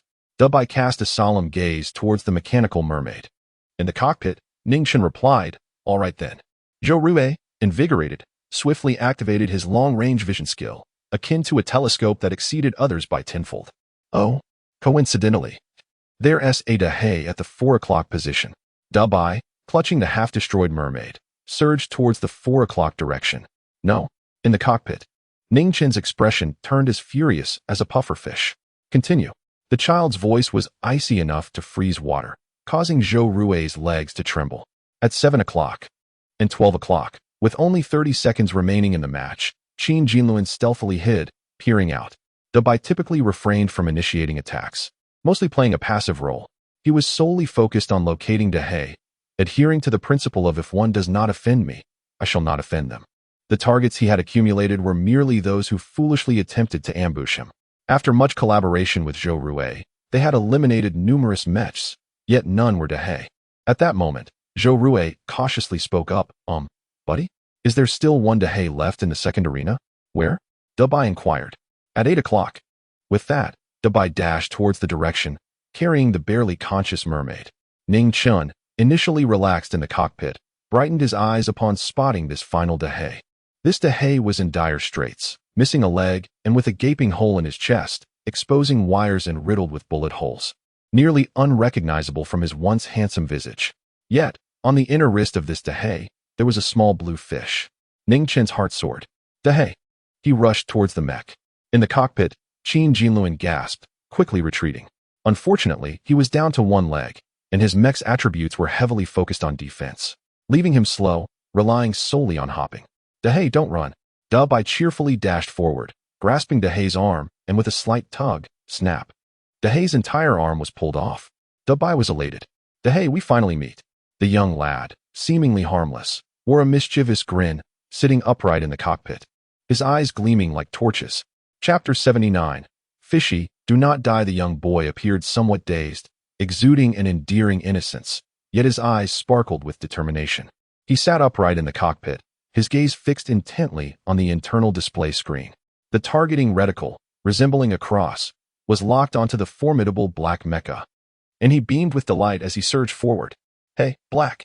Qin Jinluan was utterly bewildered. The boy's exuberance only deepened his own despair. Previously, Qin Jinluan had endured a brutal onslaught from other opponents, who had collectively managed to breach his defenses. Yet this boy, alone, he was audaciously fierce, resorting to a savage maneuver of tearing apart the mecha. In the external judging panel, the judges were captivated by the boy piloting the white mecha, their expressions a mix of surprise and intrigue. It was no secret that the white mecha was in search of the black mecha. It resembled a child on a quest to find a long-lost friend. Those in the know assumed they were allies, oblivious to the fact that the ship of friendship had long since capsized. Upon their encounter, the white mecha gleefully snapped one of Black's arms. Now, the white mecha extended its menacing claws once more, targeting the remaining arm of Black. Qin Jinluan was taken aback, hastily maneuvering his mecha, which was now limping. Unfortunately, it was too late. With a vicious crack, the white mecha wrenched off Black's arm, toyed with it momentarily, and then discarded it like a trifle. The white mecha was jubilant. "Oh, Black, let us play together." "Play?" Qin Jinluan's face darkened. His sole desire was to escape. But as he awkwardly maneuvered the black mecha, balancing on one leg, the white mecha swiftly descended upon him like an avalanche, pinning him down, rendering Black utterly helpless. With a ruthless snap, the white mecha broke the last remaining leg of Black, then plunged its claws into the wound, extracting wires and cables as if unraveling a ball of yarn. "Black, I've searched for you for so long. You're not being very cooperative, little mouse. Hiding away is not cute at all." Fearlessly, Black stood firm. "I'm gentle, let us play together." In mere moments, the white mecha had stripped away the exterior armor of Black, dismantling it until only a metallic head remained, a crucial component, as the cockpit was situated within it. Qin Jinluan's complexion had turned a shade of stormy gray. "Let me go?" he bellowed defiantly. The white mecha tilted its head, feigning innocence. "Why are you scolding me? I've been so gentle." "Gentle?" The white mecha shushed. "Hush now, Black. Don't cry, I'm not done yet.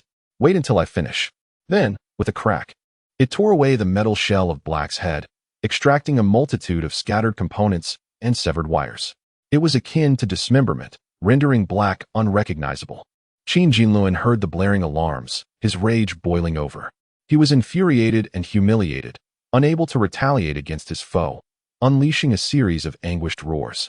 The white mecha, having nearly completed its task, prepared for the final move. One more strike to obliterate Black's head, and Black would be joyfully eliminated from the competition. However, at that moment, an announcement echoed. "Congratulations to the contestant for advancing to the next elimination round. Data restoration and scene simulation commencing." The white mecha was momentarily taken aback. The mixed elimination round had concluded? Inside the cockpit, Ningchen exclaimed, not happy. "This is so dull." His face puffed up in frustration. With a swift swipe, he clawed at the black mecha, and suddenly, the screen before him began to shift. Originally, there had been thousands of contestants, but now only over 400 remained. These 400 were transported to another arena. This was the promotion elimination round. With identical rules to before, contestants would battle among themselves, with a time limit of 10 minutes to eliminate at least half of the participants to proceed to the next match. The regulations remained unchanged, demanding that one secure their own survival while claiming the heads of their opponents. This time, the arena was a forest. The simulated environment, a faithful representation of the real world, enhanced with imaginative elements. Towering trees soared into the sky, with ancient trees that were at least a millennium old. Furthermore, this promotional round introduced additional challenges, such as ferocious alien species that attacked on sight. Ningchen's position was randomly assigned, and he felt a sudden flash before finding himself in a quagmire of mud. The weight of the mecha was substantial, and now it was sinking deeper with each struggle. Ningchen seethed with indignation. "Oh, Black, my dear Black." Before the transmission, he had only managed to claw at Black in frustration, and he was thoroughly displeased. With a glum expression, he extended his claws, aiming his weapon at a massive ancient tree nearby. With a swift motion, a steel cable ensnared the trunk, allowing him to leverage himself out of the mire. Ningchen lamented, "Once again, I must find Black. How disheartening." In that moment, he felt utterly aggrieved. Meanwhile, the live audience watching the broadcast was nearly in stitches from the antics of the white mecha, who was an absolute delight. The comments flooded the screen, with viewers expressing their confusion. "I find this child rather peculiar. He has breezed through 3 arenas, and yet he is incessantly searching for that black mecha. I initially thought they were friends, but it is clear they are not. Moreover, it's strange that the official sources have concealed the contestants' true identities.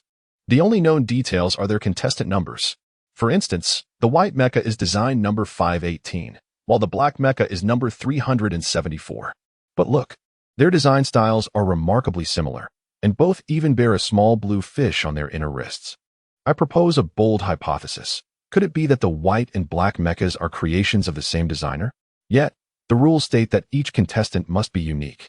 No designer can register multiple entries. How could the white and black mechas be the work of the same individual? The audience buzzed with speculation. While in the forest arena of the promotion elimination round, the white mecha dashed through the thicket.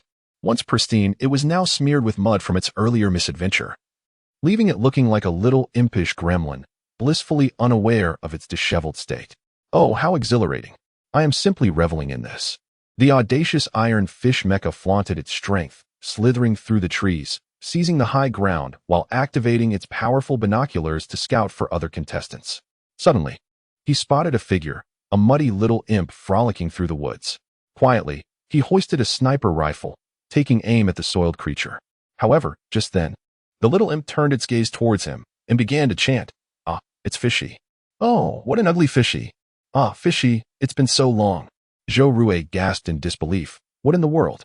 Chapter 80.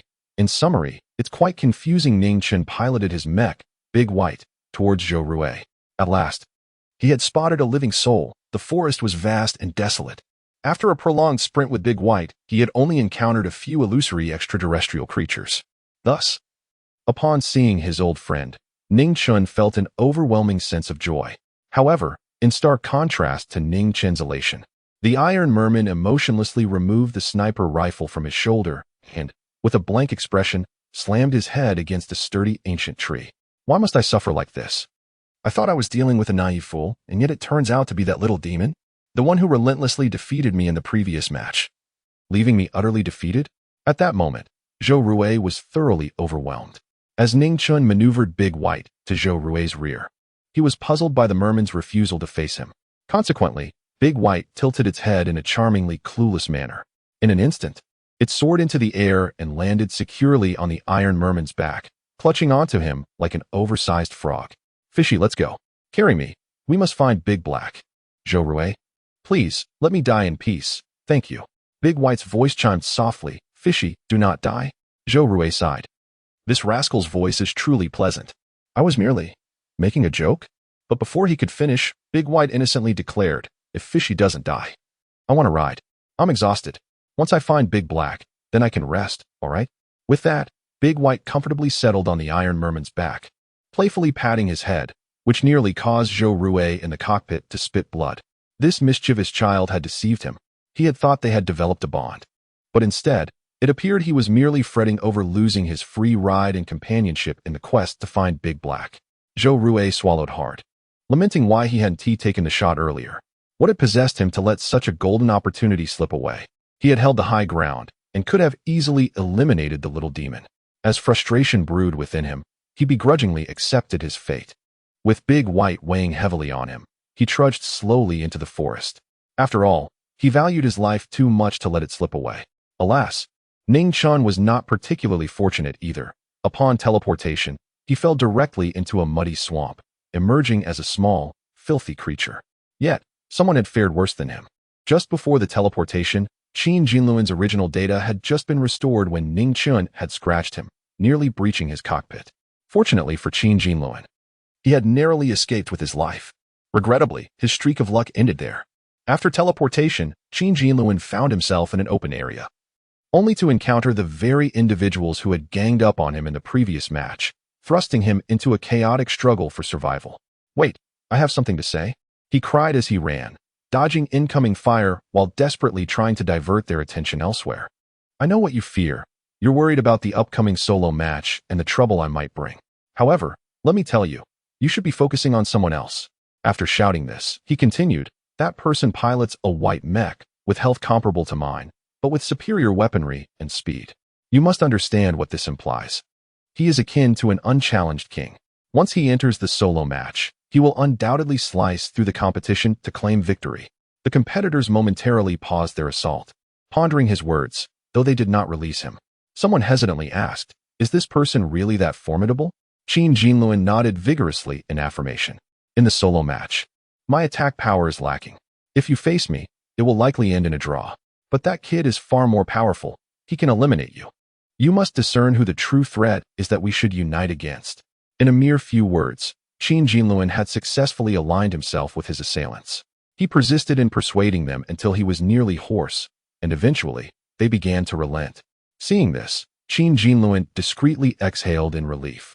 The forest was simply too expansive, and with the match limited to 10 minutes, half the time had already elapsed.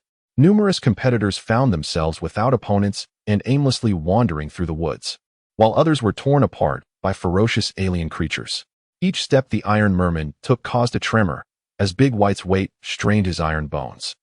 In the cockpit of Big White, time slipped away, causing Ning Qin to furrow his brow. "Oh, Big Black. My brother Big Black is as elusive as a mouse. How well he hides."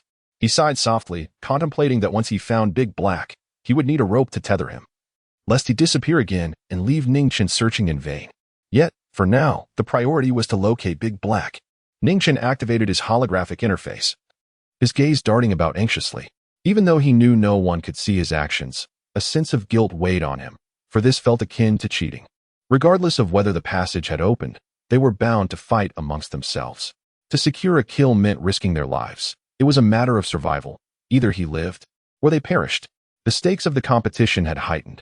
The virtual forest was too vast, the terrain complicated, the alien creatures posed a threat, and competitors remained unaware of each other's locations. Cheating would only lead to hollow victories. As the young boy furrowed his brow in distress, the Iron Merman suddenly remarked, "Hey, buddy, look. Isn't that the Big Black you're searching for?" Big White looked up and gasped. "Indeed, it is." With a leap, Big White hopped off the merman's back and dashed toward Big Black, while the child's voice floated back, "Fishy, thank you. I found Big Black. You can go now, goodbye. I'll miss you." In a fit of rage, he raised a middle finger toward the heavens, cursing the blind fate that had befallen him. Chapter 81. The greatest bug in the arena. After forming alliances among the contestants, they began to exchange their communication signals. With his eloquence, Qin Jinluan successfully persuaded those who were initially his adversaries to join his ranks, gaining their contact information. His strategy was to cast a wide net and gather strength in numbers. In short, to avoid being ruthlessly eliminated by Ning Qin, he decided to take the initiative. As for the other contestants, they were allies he had gathered for himself. He planned a thorough search, offering mutual vigilance and assistance. The simulated forest was vast. Apart from the alien species, even encountering other contestants proved to be a challenge. He intended to search for Ning Qin while simultaneously hunting other contestants, ready to confront Ning Qin alone if he could or summon his allies if necessary. However, Qin Jinluan never anticipated such ill fortune. He encountered an exceedingly rare event. Why, you ask? It's simply laughable. Out of his many allies, each responsible for a distinct route, he happened to cross paths with Ning Qin, which was indeed unfortunate. Almost at the moment he spotted Ning Qin, Qin Jinluan turned and fled, simultaneously sending a message through the internal network to alert his allies. Meanwhile, Ning Qin approached, his colossal mech thundering forward, its weight causing the ground to tremble. Qin Jinluan's expression shifted dramatically. "Don't come any closer," he pleaded while running. "We have no grievances, neither past nor present. Can't you leave me be? Whatever issues you have with SUSI are his own. They have nothing to do with me. You've already dealt with me once." He desperately tried to dissociate himself from SUSI. Their already fragile friendship cracked further, resembling a plastic flower, impressive at first glance, yet ultimately fragile and easily broken. As the pursuing mech, Dabai, momentarily hesitated, its head tilted in a rather endearing manner.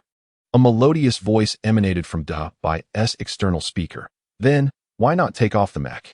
The boy's voice, innocent yet piercing, struck to the heart of the matter. "Didn't you say I was targeting you? Didn't you claim you had no connection to SUSI? Then why are you piloting the mech designed by SUSI? Why not remove it?" Inside the cockpit of Dahe, Qin Jinluan's face turned pale. "Remove it? Absolutely not. I aim to secure a ranking and earn the prize money," he protested. "Ning, isn't this a bit unfair? As a student, you assist Song Tianyu in bullying us. Isn't that excessive?"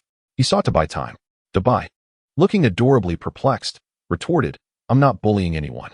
I'm a teacher, yes, but only to Song Tianyu, not to you or SUSI." I help him because he is my student, while you and Sushi are not. You may deem my actions excessive, but isn't it even more outrageous to steal Song Tianyu's design and shamelessly compete with it? The boy's voice was cool and refreshing, akin to a clear mountain spring, yet his words were sharp and incisive. He was indeed Song Tianyu's teacher. It was only natural for him to protect his student. Yet, Su Shi and Qin Jinluan, having committed wrongdoings, acted brazenly and with misplaced righteousness, rendering them utterly unlikable. In the cockpit of Dubai, the youthful figure nodded earnestly. Indeed, they are truly unlikable. I detest disobedient and deceitful children. Such behavior is despicable. Thus, he maneuvered Dubai to pursue Dehei. Don't run, Dehei. I'm being gentle. This mech belongs to Song Tianyu. I intend to take it apart for him. With that, Dubai lunged forward, much like a koala bear. Clinging to Dehei, he toppled Dehei, straddling its torso, gripping its arms tightly, and with a swift motion, he tore them off. Once again, the ruthless little teacher demonstrated his ferocity. This was his student's property, even if it were to be discarded or destroyed. It could not fall into the hands of those with malicious intent. Thus, he diligently began to dismantle it. Inside Dehei, Qin Jinluan was engulfed by a profound sense of crisis, frantically tapping away at his device to summon his allies. Hurry, if you don't arrive soon. I'm done for. Come quickly. At that moment, everyone rallied together, with numerous mechs racing towards him, shaking the ground with their thunderous approach. In the distance, the Iron Fish pilot felt the tremors beneath him. What on earth have we stirred up? Reacting instinctively, Zhou Rue quickly maneuvered the Iron Fish to retreat, fearing he might unwittingly become collateral damage in this deadly conflict. Thus, only the dirty Dubai remained, along with the immobilized Dehei beneath him. Dubai had already removed Dehei's arms and legs, leaving a pile of scattered parts around him, and was now attempting to pry off the metal plating from Dehei's chest. Wow, this is quite heavy, he remarked, tossing the plate aside and beginning to disconnect the internal wiring. Within the cockpit of Dehei, Qin Jinluan's face turned a sickly shade of green, overwhelmed by fear. Can't I just finish this competition in one piece? His resentment towards Ning Chun grew intensely. Just then, a deafening explosion reverberated around Ning Chun. It was an enemy artillery strike. As Dehei neared its demise, his comrades finally arrived. Ah, heads. So many heads. Oh dear, this is quite embarrassing, Dubai exclaimed, mistaking the arrival of his allies for a bounty of heads. Are you serious? They think they've come to deliver heads? Qin Jinluan scoffed. Brothers, grab your weapons and take action. The leading mech, exuding confidence, was the first to strike. Dubai paused, searching for his cherished weapon.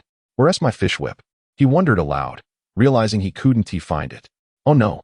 His expression soured as he spotted Ning Chun holding a shiny iron leg, freshly removed from Dehei. Look at my dog-beating stick. The mischievous boy brandished it, charging towards the enemy like an unstoppable tank, wreaking havoc wherever he went. The mechs he encountered were left battered and confused, utterly overwhelmed. We regret it. Can we not fight anymore? They lamented, realizing the futility of their resistance. Is one-sided slaughter amusing? Ningxin replied, his face devoid of expression. Ah, it is indeed amusing. Quite entertaining, in fact. Chapter 82, Little Cabbage. The field is yellow. Dehei lay motionless on the ground, akin to a fish on the chopping board, entirely at the mercy of others.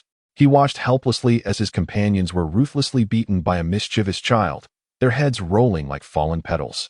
While the skilled hunter Dubai effortlessly claimed one trophy after another, displaying an astonishing ease that seemed almost absurd. Was this truly the work of a human? This individual was undeniably the most significant anomaly in the arena, possessing immense strength, substantial health, formidable defense, and weapon output and speed that surpassed all others. His cumulative attributes must have exceeded 1,000, perhaps even reaching 1,005. Moreover, he seldom wielded weapons, preferring to engage in hand-to-hand combat, skillfully maneuvering a mech in close quarters. This was nothing short of remarkable. After all, this was a manually operated mech, not one driven through neural linkages with psychic force. The ability to command a mech with such finesse required extraordinary driving skills, a talent seldom seen in such modest competitions. This was not a grand national tournament encompassing the entire empire, but a mere local event within the confines of the 51,741 territory. It was akin to a small village hosting a local gathering. How could such a colossal figure, who treated the competition as mere play, possibly be found here? It was utterly bewildering. Finally, With a resounding crack, Dabai struck down the last opponent with his glossy black dog stick. He discarded the weapon and swiftly approached Dahei. Oh, Dahei, the naughty child is about to receive a smack on the palm. But alas, you have no hands. Qin Jinluan's heart sank. He had lost the good fortune he had enjoyed in the previous match and realized that his fate was sealed. Dabai appeared somewhat regretful. Without hands, Dahei could not receive a smack. Inside the cockpit, the young boy sighed heavily, feigning anguish, before directing Dabai to place his claws upon Dahei's head. In the real world, at Imperial College of Science and Technology, within the information building, a young man lay within a data pod. His expression suddenly contorted in agony, and he let out a furious roar, jolting awake, gasping for breath. Qin Jinluan, what happened to you? Someone inquired, puzzled. Qin Jinluan was disoriented, glancing around in confusion. He had just experienced a shocking revelation. Earlier, during the competition, when Dabai's claws pressed against Dahei's head, Qin Jinluan, seated in Dahei's cockpit, sensed an overwhelmingly fierce force surging into his mind. The spiritual realm of the human body resides within the mind, and the soul is referred to as the spiritual body. Qin Jinluan's spiritual body was within that realm. Yet Ning Chun had managed to penetrate it. In the virtual star network, by touching Dahei, whom Qin Jinluan controlled, Ning Chen's psychic power had surged through, invading Qin Jinluan's mental domain. He had audaciously seized Qin Jinluan's spiritual body and struck it with immense force. Qin Jinluan was jolted awake by the pain inflicted upon his spiritual form. As his spiritual body endured the assault, he screamed in agony, though no one could hear him. Ultimately, he could no longer withstand the torment of his spiritual body being whipped, leading to his forced exit from the competition, forcibly disconnecting from the star network and awakening in reality. It was akin to a nightmarish experience. Now awake, Qin Jinluan was drenched in cold sweat, his body clammy as if soaked in an instant. His mind felt utterly drained. The recent onslaught nearly shattered his spiritual realm. Should that realm collapse? He feared he would not only be incapacitated, but might plummet several levels, much like Hua Luo. Yet Hua Luo was an elemental awakener. Even if he fell in rank, he still possessed elemental power to rely on, unlike Qin Jinluan. Panic surged through Qin Jinluan's face. He recalled that his gambling father owed 2 million to an underground bank, and if he could not produce the money, being forcibly eliminated from the competition effectively meant death. With a sudden realization, Qin Jinluan's complexion turned ashen, even more so than when his spiritual body had been lashed. His 2 million was gone. The current competitors were quite extraordinary. Dabai had defeated Dahei, and at the moment of Dahei's demise, Qin Jinluan's psychic force exited the star network, leading to his elimination by Dabai.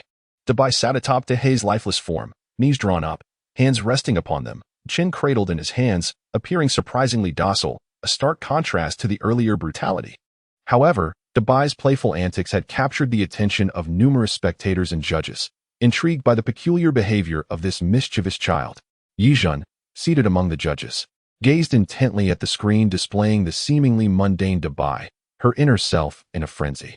Ah, my darling, A is dazzling, utterly adorable. I would give my life for you. Yizhen maintained an icy demeanor, yet internally, she was overwhelmed by excitement over Dabai's charm. Simultaneously, in the competitors' lounge, the atmosphere shifted dramatically as Dabai eliminated Dahei. Sushi's face turned an ominous shade of pale. The dialogue between Dabai and Dahei had been crystal clear, not only reaching Sushi's ears, but also resonating with the judges and audience. Now, the audience was in an uproar, their comments flooding the screen. How shameless. I was wondering why Dabai kept targeting Dahei, but I didn't expect this hidden backstory. Dabai and Dahei had mentioned a name. Sushi? He was contestant number 374, having registered for the competition with the work of contestant number 518. How could he lack shame? Outrage spread rapidly, and soon, details about Sushi's background emerged, even revealing a rather personal secret. WDM? This fellow is a homosexual. He likes men. He has been particularly flirtatious at our school, but the object of his affection has ignored him. I heard he transferred from the 4th Military Academy, not just to learn from Queen Yi, but also because the person he fancies is at our school. Some chimed in, I don't discriminate against homosexuality. Love can exist between any two individuals. Please don't generalize. Due to the controversy surrounding Sushi, the term homosexual became a focal point, drawing a wave of criticism toward him. Sushi's social media comments surged into the thousands, filled with outrage from fellow male students. Sushi, please don't embarrass our kind. I feel utterly ashamed to have such a disgrace among us. That person he likes. I know him. It's someone with the surname Bai Li, quite the prominent figure. But he hasn't been around school lately. It seems he's on an extended leave. Bai Li, some with a keen sense of awareness, perked up. Bai Li Xingyi, the senior at Imperial College? He's known for his good looks and is not particular about gender. He simply adores beauty. What a remarkable figure. Chapter 83. Apologies for the interruption. Shug was in a state of despair. Reflecting on how he arrived at this moment, he realized that if it hadn't been for the contestant named Song Tianyu mistakenly filling in his name as the supervising teacher, he would not have rushed to 51,741 to defend his rights. Had he not come to 51741, he would not have crossed paths with Su Shi, would not have been deceived by Su Shi, would not have encountered Su Dawei, and would not have had his small fortune plundered. Shug continued to lament his misfortunes, feeling rather desolate as a man. He wore a stern expression, but inside, he was already shedding silent tears of sorrow. One of the judges, however, was astute and whispered to Shug, "Mr. Su, are you referring to that Song Tianyu from the Imperial Archaeology Department?" Shug, feeling despondent, replied, "Who is that?" Shug was not widely recognized among the general populace. Unlike Yi Zhan, who was a household name, Shug had achieved fame earlier, positioning him as a predecessor to Yi Zhan. Yet, some individuals, like Shug, may not be well known, but their prowess is undeniable. He was a diligent worker, shunning ostentation, as evidenced by his unremarkable attire, with perhaps only a watch hinting at his wealth. In essence, he was a miser, guarding his riches closely, appearing humble while secretly amassing significant wealth, owning several bountiful planets. And his financial resources far exceeded the entirety of the Su family. Speaking of Song Tianyu, I recall a student at President Ye's academy named Song Tianyu who registered for the competition, with your initials listed as his supervising teacher. I was quite surprised at the time. Shug immediately adopted a serious demeanor, stating, "Within 1 minute, I require all his information." A minute later, Shug opened his holographic device, meticulously scrutinizing Song Tianyu's personal resume. He had attended the Imperial 4th Military Academy and was a scion of the Song family, rumored to have been usurped by an illegitimate child, with various significant events meticulously documented. Shug frowned. It lacked detail. He coldly remarked, "What matters most, and what I care about most, is his character. However, I do not recognize this individual. If this is merely coincidence, I have no words, but if it is intentional." A contemplative expression crossed Shug's face. "Then, I shall not let him off easily." His stern visage was somewhat intimidating. Previously, a young man had falsely claimed to be Shug's student, brazenly deceiving others. Though Shug was not widely known among the masses, the prominent figures were well aware of him. That young man had exploited Shug's name to swindle food and drink, even conning a wealthy merchant out of billions of star coins. Shug learned from experience. He was unwilling to allow unscrupulous individuals to tarnish his reputation, as such matters were truly vexatious. Everyone harbors different passions and steadfast beliefs, which pertain to their principles, tolerance, and boundaries. For instance, Song Tianyu possessed a form of obsessive cleanliness regarding his ideas. When information about his designs leaked, even though his original drafts remained intact, he viewed his creativity as sullied, which was utterly intolerable for someone with his standards. Thus, his entry for the competition was titled White God rather than Skyhawk. Similarly, for Shug, his name held immense significance. Shug, abbreviated as SG, served as both his name and signature, embodying extraordinary meaning and representing his career. It could even be said that while Shug might not react if one were to slap him publicly, should anyone besmirch his signature or use it for nefarious purposes, he would certainly become furious in an instant. At that moment, the screen began to display footage of the solo competition, where Ningxin had already piloted Big White into the top 50. The rules of the solo competition were akin to ranking matches. One could challenge others or be challenged, provided one had sufficient confidence and skill. If one defeated the top contender and successfully defended their platform, they emerged victorious.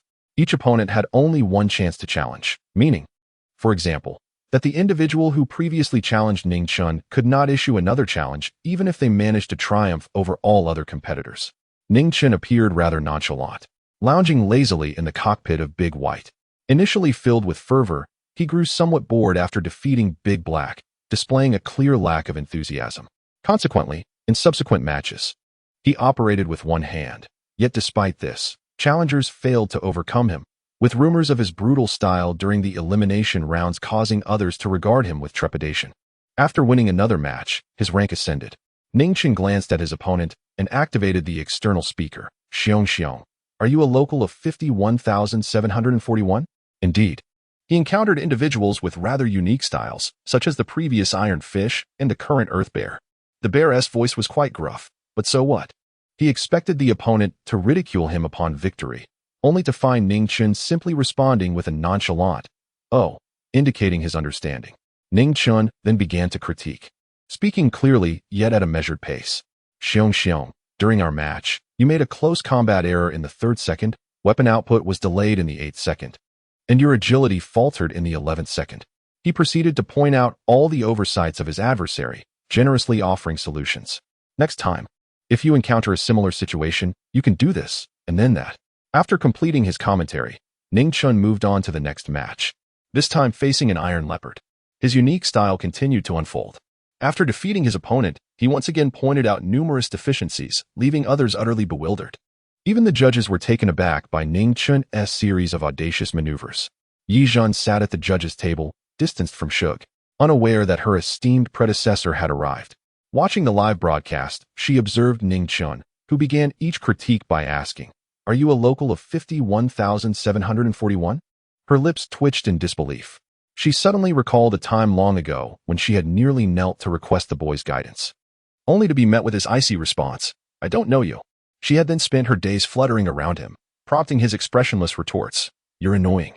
Finally, she had chosen to remain silent, trailing behind him, only to be met with his chilling inquiry, "Are you very idle?" Yuzhen's heart had borne the weight of that time. But now? Yuzhen sighed. These young contestants were truly oblivious to their fortunate circumstances. At that moment, Shug, also seated among the judges and at a considerable distance from Yuzhen, witnessed the unfolding scene. He was left in stunned silence, utterly dumbfounded. Chapter 84. A heart's respite from fright. The peculiar artistic style of this child is quite remarkable. One might wonder whether he has come to compete or to impart lessons. His small mouth never ceases to chatter. Not only does he torment others during the competition, but he also tugs at their heartstrings. Strangely, his words are filled with substance, commanding respect and agreement. Occasionally, he delves into complexity, making references that even the judges present find enlightening. Shug's astonishment stems from this very phenomenon. He had encountered a minor issue while diligently researching design at the base, and just moments ago, he found himself enlightened by the child prodigy, Ningchen, who continued to babble away. Once Ningchen finished his discourse, Shug emerged from the experience filled with clarity and excitement, his face illuminated with newfound understanding. The other judges were equally impressed, and even the viewers watching the live broadcast, though somewhat perplexed by the technical jargon, felt an inexplicable sense of grandeur. Meanwhile, the subject of all this attention, Ningchen, lounged languidly in the cockpit of the white mech. He appeared quite relaxed and bored, awaiting his next opponent. In individual matches, one can either challenge others, accept challenges, or engage in free matchmaking. Initially, many sought to challenge Ningchen, but all were swiftly defeated, leading the remaining contestants to be more prudent, realizing that this child was not to be trifled with. Ningchen had already bested 38 competitors in the solo ranking matches. With no challengers left, the system matched him with opponents of equal win rates, all boasting a record of 38 consecutive victories. At the moment the matchmaking was successful, the system alerted Ningchen to prepare for scene transmission, initiating a countdown. 10, 9, 8, 7. As the countdown reached 0, a resonant hum signaled a rapid transition before him. Seated in the cockpit, the child's eyes sparkled with excitement. This scene was exhilarating. He licked his lips and grasped the control stick, sitting up straight with a remarkably composed posture. To the outside observer, the adorable white mech suddenly straightened, taking hesitant steps while peering left and right, his curious demeanor utterly enchanting. The setting was unusual. Outside, the barrage of comments surged. "Excuse me, let me catch my breath. I need a heart's respite from this fright." One viewer lamented, recalling how they had just watched a comedy during the elimination rounds, only to be unexpectedly schooled by the chatty child, and now they were back to a horror scenario. They expressed their utter confusion. The organizers are truly mischievous. This scene is far too terrifying, despite knowing it was all a virtual construct. The audience felt genuine fear as the simulated environment revealed a blood moon hanging ominously in the sky, chilling winds howling, shadows looming, and small graves dotting the hillsides, with a mass grave nearby filled with corpses in various states of decay. As the stars twinkled in the sky, Ning Chan's expression was more focused than ever, his eyes sparkling with clarity. He surveyed the scene, which resembled a desolate wilderness. Yet, where was his opponent? Ah, the child, engrossed in exploring the horror movie set, had not forgotten he was in a competition. Thus, he looked around in confusion, finding nothing but trees, mountains, air, dirt, stones, graves, and the decaying bodies in the mass grave. With an air of nonchalance, he strolled through this eerie landscape.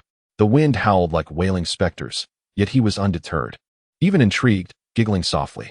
Although his expression remained stoic, anyone familiar with his demeanor would recognize that he was genuinely pleased. Just then, he noticed a dark figure trembling not far away. It moved slightly and then sprang up like a coiled spring. Ningchen exclaimed, "What is happening here?" He recognized it as his opponent, another contestant whose mech bore an oddly unique design resembling a round stone. Perplexed, he tilted his head, appearing innocuous and somewhat aggrieved. "I haven't even had the chance to act. Why are you running so fast? This isn't fair." Inside the cockpit, Ning Chen's face turned as puffy as a blowfish. Gripping the control stick tightly, the white mech thundered toward the fleeing stone, which was rolling away in a panic.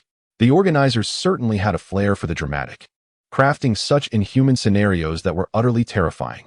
The stone, in a state of utter disarray, rolled frantically, mumbling incoherently, its speed astonishing. Ningchen speculated that the stone's velocity must have surpassed 400, far outpacing his own.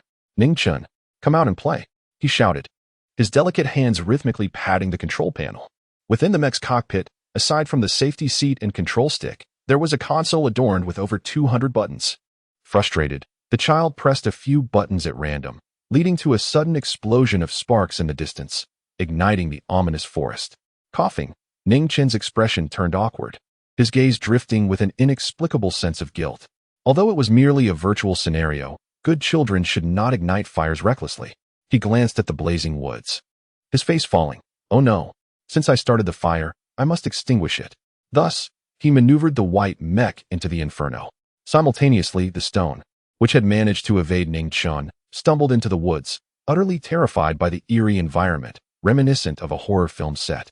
Despite its sturdy exterior, the stone possessed a fragile heart, deeply afraid of the supernatural. Before it could regain its composure, a fireball suddenly descended from above, raining down live fish into the forest. "Wait, what?" the stone exclaimed. "Why are you leaping into the fire pit?" "Don't despair," echoed Ning Chen's innocent voice through the mech's external speaker. Chapter 85, The Stone. I roast myself in the cockpit of the great stone. A scarred man resided, clad in a workman's uniform stained with gasoline. His face bore the marks of disfigurement, rendering him almost unrecognizable, reminiscent of a grotesque figure from a bell tower.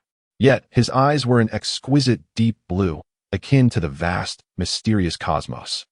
His expression remained largely unchanged, save for a brief pause when the mischievous child spoke, before he resumed his emotionless control of the stone amidst the inferno. This calamity was not an act of his own volition. It felt as though the previous fireball had aimed directly at him, enveloping him in flames. However, the roaring fire around him dispelled the sinister ambience of the scene, prompting a soft sigh of relief from him. The child, curious, glanced at him while bending down to scoop a handful of dirt and toss it into the flames. Lacking water, he resorted to using the earth to extinguish the fire. Observing this, the corners of his mouth twitched in disbelief. Was this child truly foolish? The flames brought him some comfort. He feared darkness and the supernatural. This was perhaps his only weakness.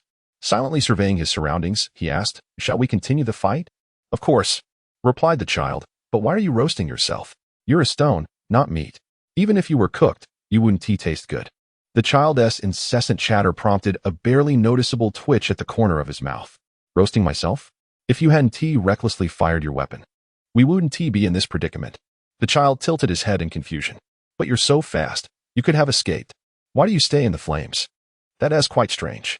Their conversation was awkward, particularly because the child seemed blissfully unaware of the chaos he had caused.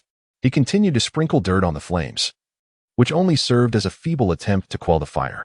Finally, exasperated by the child's foolishness, he raised his weapon. It was equipped to spray water, much like a water gun. The moment he unleashed it, the flames were extinguished, leaving behind only a blazing tree. "Let us finish this quickly," he declared coolly. "Ah, okay. Wait for me. But why leave that tree? It's not good. We should put it out," the child protested, scooping more dirt to throw at the burning tree. Feeling a surge of panic, his face, which usually bore a stoic demeanor, cracked slightly. "Stop," he growled, suppressing his voice. The child paused, then exclaimed, "Oh." Understanding dawned upon him. "You're afraid, silence," the child murmured. "Why are you being so fierce? If you're scared, extinguish the fire yourself and let us fight in the dark." A deep vein throbbed on his forehead, and an inexplicable sense of helplessness washed over him. This mischievous child was likely his nemesis. He shot the child a fierce glare before turning to leave. Yet, suddenly, a cold wind swept through, extinguishing the flames and the burning tree. The stone shuddered violently. The child leaped in front of him, declaring, "Don't be afraid." He thought the situation was becoming rather peculiar. Weren't they supposed to be enemies, locked in a life-and-death struggle? Meanwhile, the child in the cockpit fixed his sparkling eyes on a particular spot, licking his lips with a hint of mischief. Then, with a swift motion, he dashed forward. Once again, he trembled. Without the child, the cold wind intensified, howling more fiercely and instilling greater fear within him. Since entering this scene, he had been filled with excitement. Based on his prior competitive experiences, the official settings for competitions often carried additional effects. For instance, the forest during the elimination round, where star beasts would actively attack, or the subsequent solo competition. He had encountered numerous scene bosses, various grotesque beasts that indiscriminately attacked contestants, certain terrains that would suddenly erupt with spikes piercing through their mechs, and areas that restricted the contestants' speed, rendering them sluggish. Such designs were indeed fascinating. This time, he was engaged in a solo match simulation called Haunted Film Set with the Great Stone. Thus, his excitement escalated. Having heard a sound, he followed it and arrived at the grave pit he had glimpsed earlier. What lay within were corpses, some fresh, others decayed or reduced to mere skeletons. To his shock, they were moving. He stared in disbelief, then his face fell. He had been so eager to encounter a ghost, yet here he was faced with a horde of zombies. Retreating a step with the child, he felt utterly dejected. Zombies, he lowered his gaze, his eyes clouded as if shrouded in mist, lost in thought, drifting far away. He recalled the first time he had encountered these zombie creatures in a castle, the ghostly castle of the Dark Knight, a chilling sight. With blood-stained roses scattered among a sea of corpses, his handiwork. He sat there, dazed, and soon his expression turned vacant as he lowered his head, staring at his hands, which seemed to transcend time, stained with the blood of humanity. Suddenly, a loud thud jolted him back to reality. "Ah, Stone, you're pinned. I see you're in trouble." The great stone trembled beneath a pile of zombies, quaking in fear, presenting a pitiful sight. Suddenly, he felt a surge of joy. "Don't be afraid. I'll save you." And thus, he unleashed a flurry of attacks. As he dispatched the zombies, fragmented memories surged forth. His expression grew increasingly cold, becoming as stiff as a killing machine. "Doctor, you are humanity's hope. With this blood of beasts, I vow to stand by you through life and death. Ignore her. Let her fend for herself with those worthless creatures. Doctor, we are at our wits' end." He momentarily drifted again. As the last zombie fell, he lifted his lip in a smirk, yet his eyes reflected an incongruous weariness far beyond his years. Chapter 86. Doctor, the beast's blood oath. Stone, do not dawdle. Let us hasten our battle. I am famished and wish to dine after. The childlike voice of the energetic by resonated through the external speaker. Deshertu, lost in thought, felt an unexplainable urge to sharpen his teeth at that moment, perhaps provoked by the audacity of the young one. Hasten the fight and then dine? How casually he spoke, as if victory were already within grasp. As by his opponent, Shurshin felt a flicker of irritation. Confidence is commendable, yet excessive self-assurance borders on arrogance. Given your previous assistance, I shall grant you 10 seconds. I blinked in surprise. Firstly, I am not arrogant. Secondly, are you certain you wish to grant me 10 seconds? He hesitated, but was abruptly interrupted by Shurshin's call to action. Come on. I fell silent, contemplating, before deciding to close his mouth. Very well. With that, he charged at Shurshin with exuberance, who felt quite assured. After all, he had offered this child 10 seconds. During this interval, he would only play defensively, with offense to follow after the countdown. Thus, Deshertu remained steadfast, motionless. Then, in an instant, bang! A resounding crash echoed as by collided forcefully with him. After surveying the wreckage of what was once Deshertu, I chirped innocently. Ah, confidence is a virtue, but overconfidence is folly. Thank you for allowing me to win this round. Goodbye. And with that, the child scampered away. Left behind, Shurshin, now KO'd by the system, lay in silence. Confidence? Arrogance? Who was truly confident, and who was merely arrogant? He lay still for a prolonged moment before sighing. I was careless. I underestimated him. How ridiculous. I even admonished that child against arrogance. Yet here I am. Ah, no more words. Too many will only bring tears. After a midday meal, they resumed their battles. With relentless momentum, I cleaved through his opponents, leaving no one capable of thwarting his victorious advance. A small interlude occurred during one of the ranked matches. Suddenly, the scene shifted, revealing a hideous steel merman. In the next heartbeat, I surrender. The grotesque creature immediately raised its hands in capitulation. I, eager to conclude swiftly, was taken aback. As the match drew to a close, I emerged victorious. Crowned the king without a crown, while Shurshin placed second. The steel merman, Zhou Rue, languished in 20th position. Upon teleporting to the designated mecha docking area, I ambled out of the cockpit, a tuft of hair adorning his forehead, with a slow, swaying gait. The first person he noticed was Song Tianyu, who greeted him with a gentle smile. Are you tired? Ningchen shook his head, though he confessed to feeling slightly drowsy. He mumbled, rubbed his eyes, and stifled a delicate yawn, his gaze appearing dazed and dreamy, exuding an aura of innocence. Song Tianyu chuckled softly, extending his hand to ruffle his hair. Smack! Ningchen swatted his hand away. I told you, no more ruffling my hair. His small face scrunched up like a steamed bun, pouting childishly. What a foolish man. Song Tianyu couldn't help but laugh.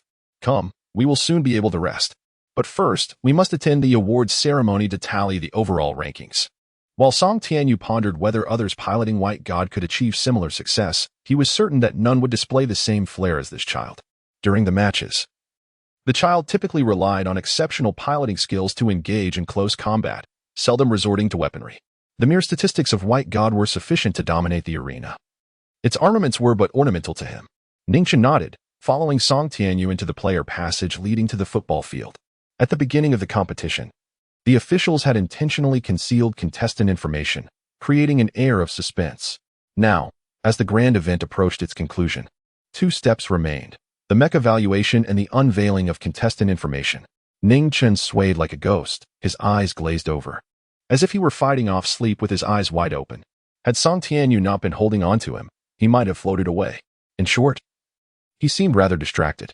The large screen in the football stadium focused on a charismatic male host, whose eloquence stirred the audience. Let us welcome the top 100 contestants of this competition. Although the host spoke of 100 contestants, the paired format of the matches resulted in a total of 200 participants making their entrance. Curse it, where is that little demon? Zhou Rue searched the crowd. Standing next to an unremarkable young man, the designer of the steel merman and a friend from the toy factory. That person is quite formidable, the young man remarked. Meanwhile, Shurshin, clad in worker's attire, furrowed his brow, scanning the area. Not only Zhou Rue and Shurshin, but others too were curious about the designer and pilot of number 518. Especially the one who wielded by with such ferocity. Based on the voice, they surmised the pilot was likely a child, given the high-pitched tone suggesting youth. Thus, both contestants and spectators, along with the judges, scrutinized the throng, their eyes sweeping over the crowd like radar. The judges held an advantage. Many were intrigued by the 518 partnership and had received the competition forms in advance. Alas, those forms contained only names, devoid of photographs. Song Tianyu fared better. As a designer, his form included school affiliation, age, height, and blood type. As for Ningchen, well, he remained quite low-key and enigmatic, with only a name to his credit. Consequently, while the judges enjoyed an edge, it was not substantial. Like everyone else, they embarked on a quest to pinpoint the younger contestants among the 200. Ningchen, being the youngest, stood out. How curious. It seems many are watching me. He unconsciously touched his face, his gaze somewhat unfocused. It must be, because I look particularly handsome. He spoke with unwavering conviction, a hint of delight in his voice. Song Tianyu, I never realized this child was so narcissistic. At that moment, the animated male host declared, now, let us turn our attention to the big screen. The football field's central screen began to roll. Then, what the? Chapter 87, Clarity of Vision, Integrity of Spirit, He is not Su Gu. As the grand screen ceased its rolling display, 100 competing works were showcased before the audience. Each entry was accompanied by details such as the name of the mech, the contestant's background, and crucial statistics including defense, weapon output, and speed, 3 pivotal metrics that dictated their performance. At the forefront, the imposing presence of the mech named White God commanded attention. Its striking design and pristine white exterior captivated many admirers, making it immediately recognizable. Entry: White God, Designer, Song Tianyu, Combat Partner, Ningchen, Guiding Instructor, SG. Ningchen, Defense, 800, Weapon Output, 200, Speed and Agility. Surely, one must possess at least a rudimentary grasp of arithmetic?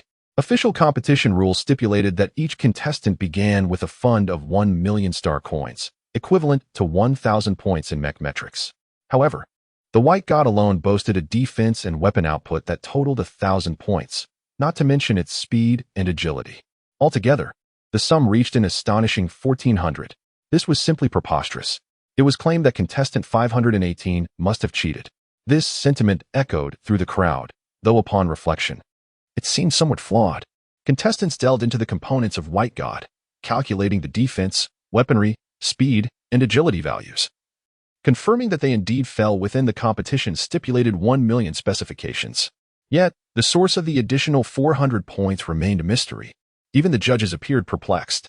Could it be that contestant 518 had cunningly deceived the competition organizers, secretly augmenting his mech's capabilities? But then someone interjected, "That's not right. I've encountered that mech, White God. Or rather, let's call it Big White. I've grown accustomed to that name." The individual continued, noting that the weaponry was essentially ornamental, with 200 points in weapon output translating to a mere 200,000 in funding, hardly utilized during battles. The majority of the combat relied on close-quarters fighting, and the defense was astonishing. With 800 points invested in defensive capabilities, the mech was a formidable presence. "Have you noticed? The surplus points are all in defense," another asserted. "Moreover, I don't believe he cheated, given the existence of the self-checking system. Should he have engaged in any dishonest behavior, he would have been disqualified at the onset of the match." Indeed, there were those who attempted to circumvent the rules, only to be eliminated as the competition commenced. Was this a riddle of the century? The contestants, all starting with the same 1 million fund, pondered why one could exhibit such extraordinary prowess. Amidst the murmurs, a judge turned to the competitors. "Contestant 518, I wish to express my gratitude for your remarkable performance that presented us with such an exhilarating contest. However, I now harbor a question. Might contestant 518 step forward to clarify?" The crowd stirred with anticipation, their gazes fixed eagerly on the anticipated figure of contestant 518. Song Tianyu activated a holographic card from his neural interface, revealing the number 518. He stepped forward, seemingly prepared for this moment. "Greetings, esteemed judge, I am Song Tianyu." Contestant 518. As he made his appearance, he became the focal point of the gathering. If gazes could manifest into tangible form, he would have undoubtedly found himself pierced by countless scrutinizing stares. Admiration, envy, respect, and a tinge of dark jealousy swirled around him. Both the commendable and the contemptible emotions converged upon his solitary figure. On the judges' panel, Suga furrowed his brow, fixating intently on Song Tianyu. A dossier lay before him, detailing the latter's information. He scrutinized Song Tianyu with an unusual earnestness, his demeanor serious. Before him stood a young man, strikingly elegant, with eyes reminiscent of bright stars and a disposition that exuded an ethereal quality, akin to a gentle spring breeze. He appeared remarkably clean, not merely in appearance, but in essence and expression, clarity of vision, integrity of spirit. Suga found it difficult to reconcile that such a person could engage in unscrupulous actions.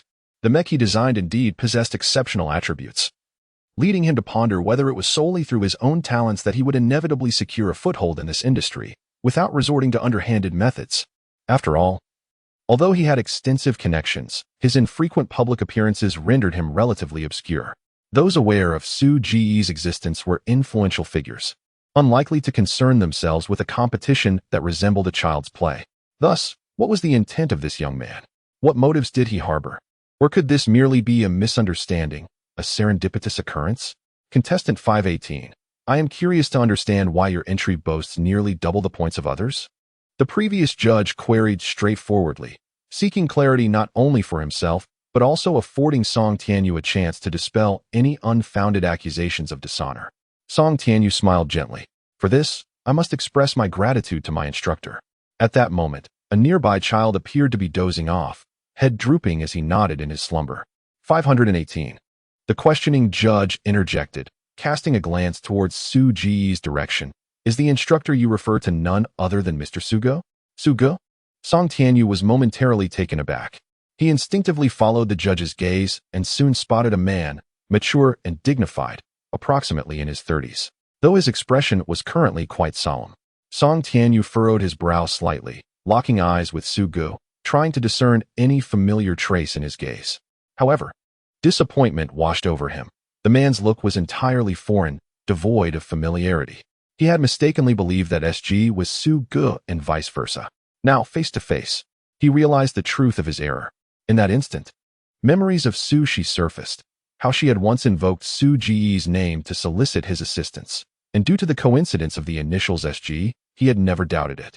Following her lead without question, Song Tianyu's brow tightened, and he then faced the judges, the camera, and the thousands of viewers watching the live broadcast. He stood tall and resolute, embodying an aura of unyielding integrity, as if he were a majestic pine against the azure sky. Chapter 88. You just say it. How do you wish to die? Earlier, Qin Jinluan hurriedly sought out Sushi, whose countenance was grave. Sushi, how could this happen? Qin Jinluan's face was ashen. Sushi, already in a foul mood, found Qin Jinluan buzzing around him like an annoying mosquito, which made him flinch. The facade of gentleness he usually maintained shattered in that moment. Enough.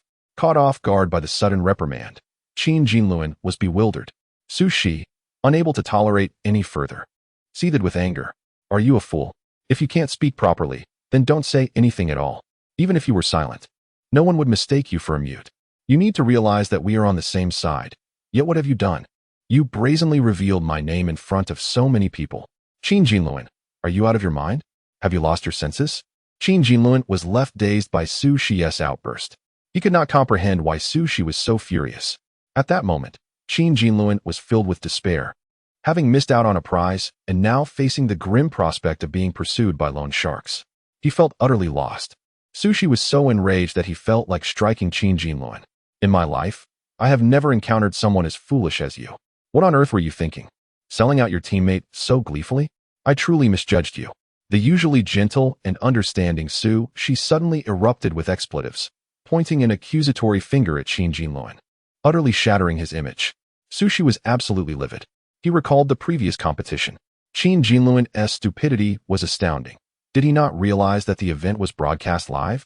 It was one thing to be cowardly himself, but to blurt out his name in front of a live audience was beyond comprehension. Otherwise, his reputation would not be tarnished to such an extent. This was a perfect example of how the wall falls and everyone pushes. Previously, Sushi had maintained good relationships, but now those connections had severed, as people distanced themselves, fearing to be implicated by Sushi's scandal. Within just a few hours since the incident, Sushi had become a pariah, a target of public disdain. Sushi forced himself to calm down, realizing that wasting mental energy on a fool was the epitome of folly. He shot Qin Jinluan a venomous glare and, gritting his teeth, turned to leave. He could not sit idly by. He had to devise a strategy. Qin Jinluan, feeling the pangs of realization, finally understood why Sushi had scolded him so vehemently. However, he had not acted with malice, so was Sushi's harsh rebuke truly warranted? He had never anticipated that events would spiral out of control to such an extent, and Sushi's anger seemed excessively harsh. Feeling despondent, Qin Jinluan wiped his face and only then noticed several onlookers pointing and whispering about him. The memory of Sushi's furious tirade replayed in his mind, and the realization that everything had unfolded before the eyes of strangers turned his complexion pale. For the first time, resentment bubbled within him, resentment directed at Sushi. Damn it! Sushi had become a street rat, reviled by all, and Qin Jinluan racked his brain for a solution. At that moment, a notification pinged, signaling a new message. It was from Su Dawei, Sushi's father. The message was brief, merely informing Sushi that he had left 51,741 and that this month's living expenses had been transferred to his account. Sushi furrowed his brow, but suddenly his eyes lit up. He had thought of a plan. Sushi arrived at the football field where the competition was being held. He had taken care to disguise himself, for he had gained notoriety, though not for commendable reasons, but rather for disgraceful ones. Wearing a hat and mask, he stealthily approached the judging panel. He was briefly stopped by a staff member, but he quickly presented his identification card, which served to verify his identity. Lowering his voice, he said, "I am Sushi, here to see Su-Gu. He is my older brother." The person who had stopped him was responsible for maintaining order at the venue. Upon hearing Sushi's name, a warm smile spread across the staff member's face. "Oh, so you are Sushi? My apologies. Please wait a moment while I consult with my superiors." Su-Gu, though a bit impatient, understood the necessity of following protocol. "Please hurry. I have urgent matters to discuss with my brother." To emphasize his urgency, he even intensified his tone. The staff member nodded enthusiastically, still beaming. But once he turned his back to Sushi, he smirked and muttered under his breath, "What a joke. As if I don't know about his trivial matters." Indeed, Sushi had become famous. Thanks to this competition, his notoriety skyrocketed. His social media account, which previously had a few thousand followers, now boasted tens of thousands, all of whom were deriding him mercilessly. Not only had he made an appearance before the judges, but the audience and staff were also well aware of Sushi's infamous name. Sushi waited in anticipation, and it wasn't long before the male host, with a booming voice, introduced the 100 competing teams. Sushi's expression darkened. If it weren't for Qin Jinluan and Song Tianyu, he wouldn't be in this predicament. If it weren't for those two, he would have been the center of attention. Now, although he had become the focus of the competition, it was not the kind of focus he wished for. He bit his lip and clenched his fists in frustration. The request to meet Su-Gu was relayed through layers of staff until it finally reached Su-Gu. The message was sent via a neural interface. Sushi? Su-Gu, seated at the judge's table, felt a pang in his heart as he recalled the depletion of his small treasury by Su Dawei, a sharp ache coursing through him. The message even included a couple of domineering exclamation marks. Sushi's mind was a whirlwind, oblivious to the happenings on the football field.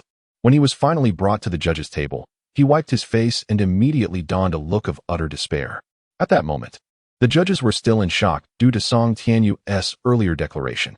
"Brother." Upon seeing Su-Gu, Sushi rushed forward, simultaneously removing his hat and mask to reveal a pale visage, exuding an air of dejection as if he had been grievously wronged. "Brother, do you know? That student of yours is utterly shameless. He stole my ideas and then turned the tables on me." "Excuse me?" Su-Gu was taken aback. Even the judges seated close to him wore expressions of disbelief, unable to comprehend what they had just heard. "What did you say? That student is shameless? Which student are you referring to?" Chapter 8990. "Oh my goodness, SG has arrived." Su-Ji's expression remained impassive, as if he were saying, "Come on, proceed. Please begin your ludicrous performance."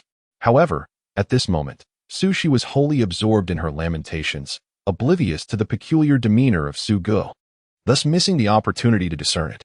"Brother, you must take a stand for me. Song Tianyu is shameless. He has turned the tables on me, leaving me battered by criticisms. His Dubai has plagiarized my work, yet he has the audacity to slander me through the driver of Dubai. Brother, I can endure the humiliation myself, but being wronged is intolerable. I am a member of the Su family. He is also a member of the Su family. He bears the Su surname, just as you do. I cannot believe you would disregard our family." Su-Gu continued to maintain his stoic expression. "Do not speak recklessly. What nonsense are you uttering? I cannot comprehend. Just because you think you possess superior intelligence does not grant you the right to bully others. If an IQ test were to be conducted, I would likely surpass you tenfold." "Sushi." Su-Gu remained unperturbed. "The reason I summoned you here is to inquire about something. Did you intentionally bring Su Dawei here?" Sushi was momentarily taken aback. Su-Gu felt his heart wrench. Yet his expression remained unchanged. "Your disputes with others are of no concern to me. Moreover, the law stipulates that one is deemed an adult at the age of 20. Though you are currently a freshman here, you have previously studied at the military academy, thus you are already an adult. You must learn to take responsibility for your actions, rather than seeking parental intervention at every turn. I am not at liberty to manage everyone's legal affairs." Sushi was once again bewildered, hardly able to believe the situation. "How can you be so unfeeling? I am your brother." Just as Sushi was about to protest, Su-Gu raised a hand to interrupt him, having seen through Sushi completely. "Do not claim to be my brother. I have too many siblings. Su Dawei has over 200 children." "Oh, you mentioned it was 250. With so many brothers and sisters, how could I possibly remember every single one of you?" It would be a waste of my mental energy to concern myself with those who lack distinctiveness. Forgive me, but it is not my fault that I cannot remember you. It is simply that you lack any notable characteristics. Well, you stand out in your own way. Su Ge's expressionless delivery of the Su family's lethal technique left Su Shi in a state of confusion. This was clearly not aligned with his expectations. Brother, Su Shi called out once more.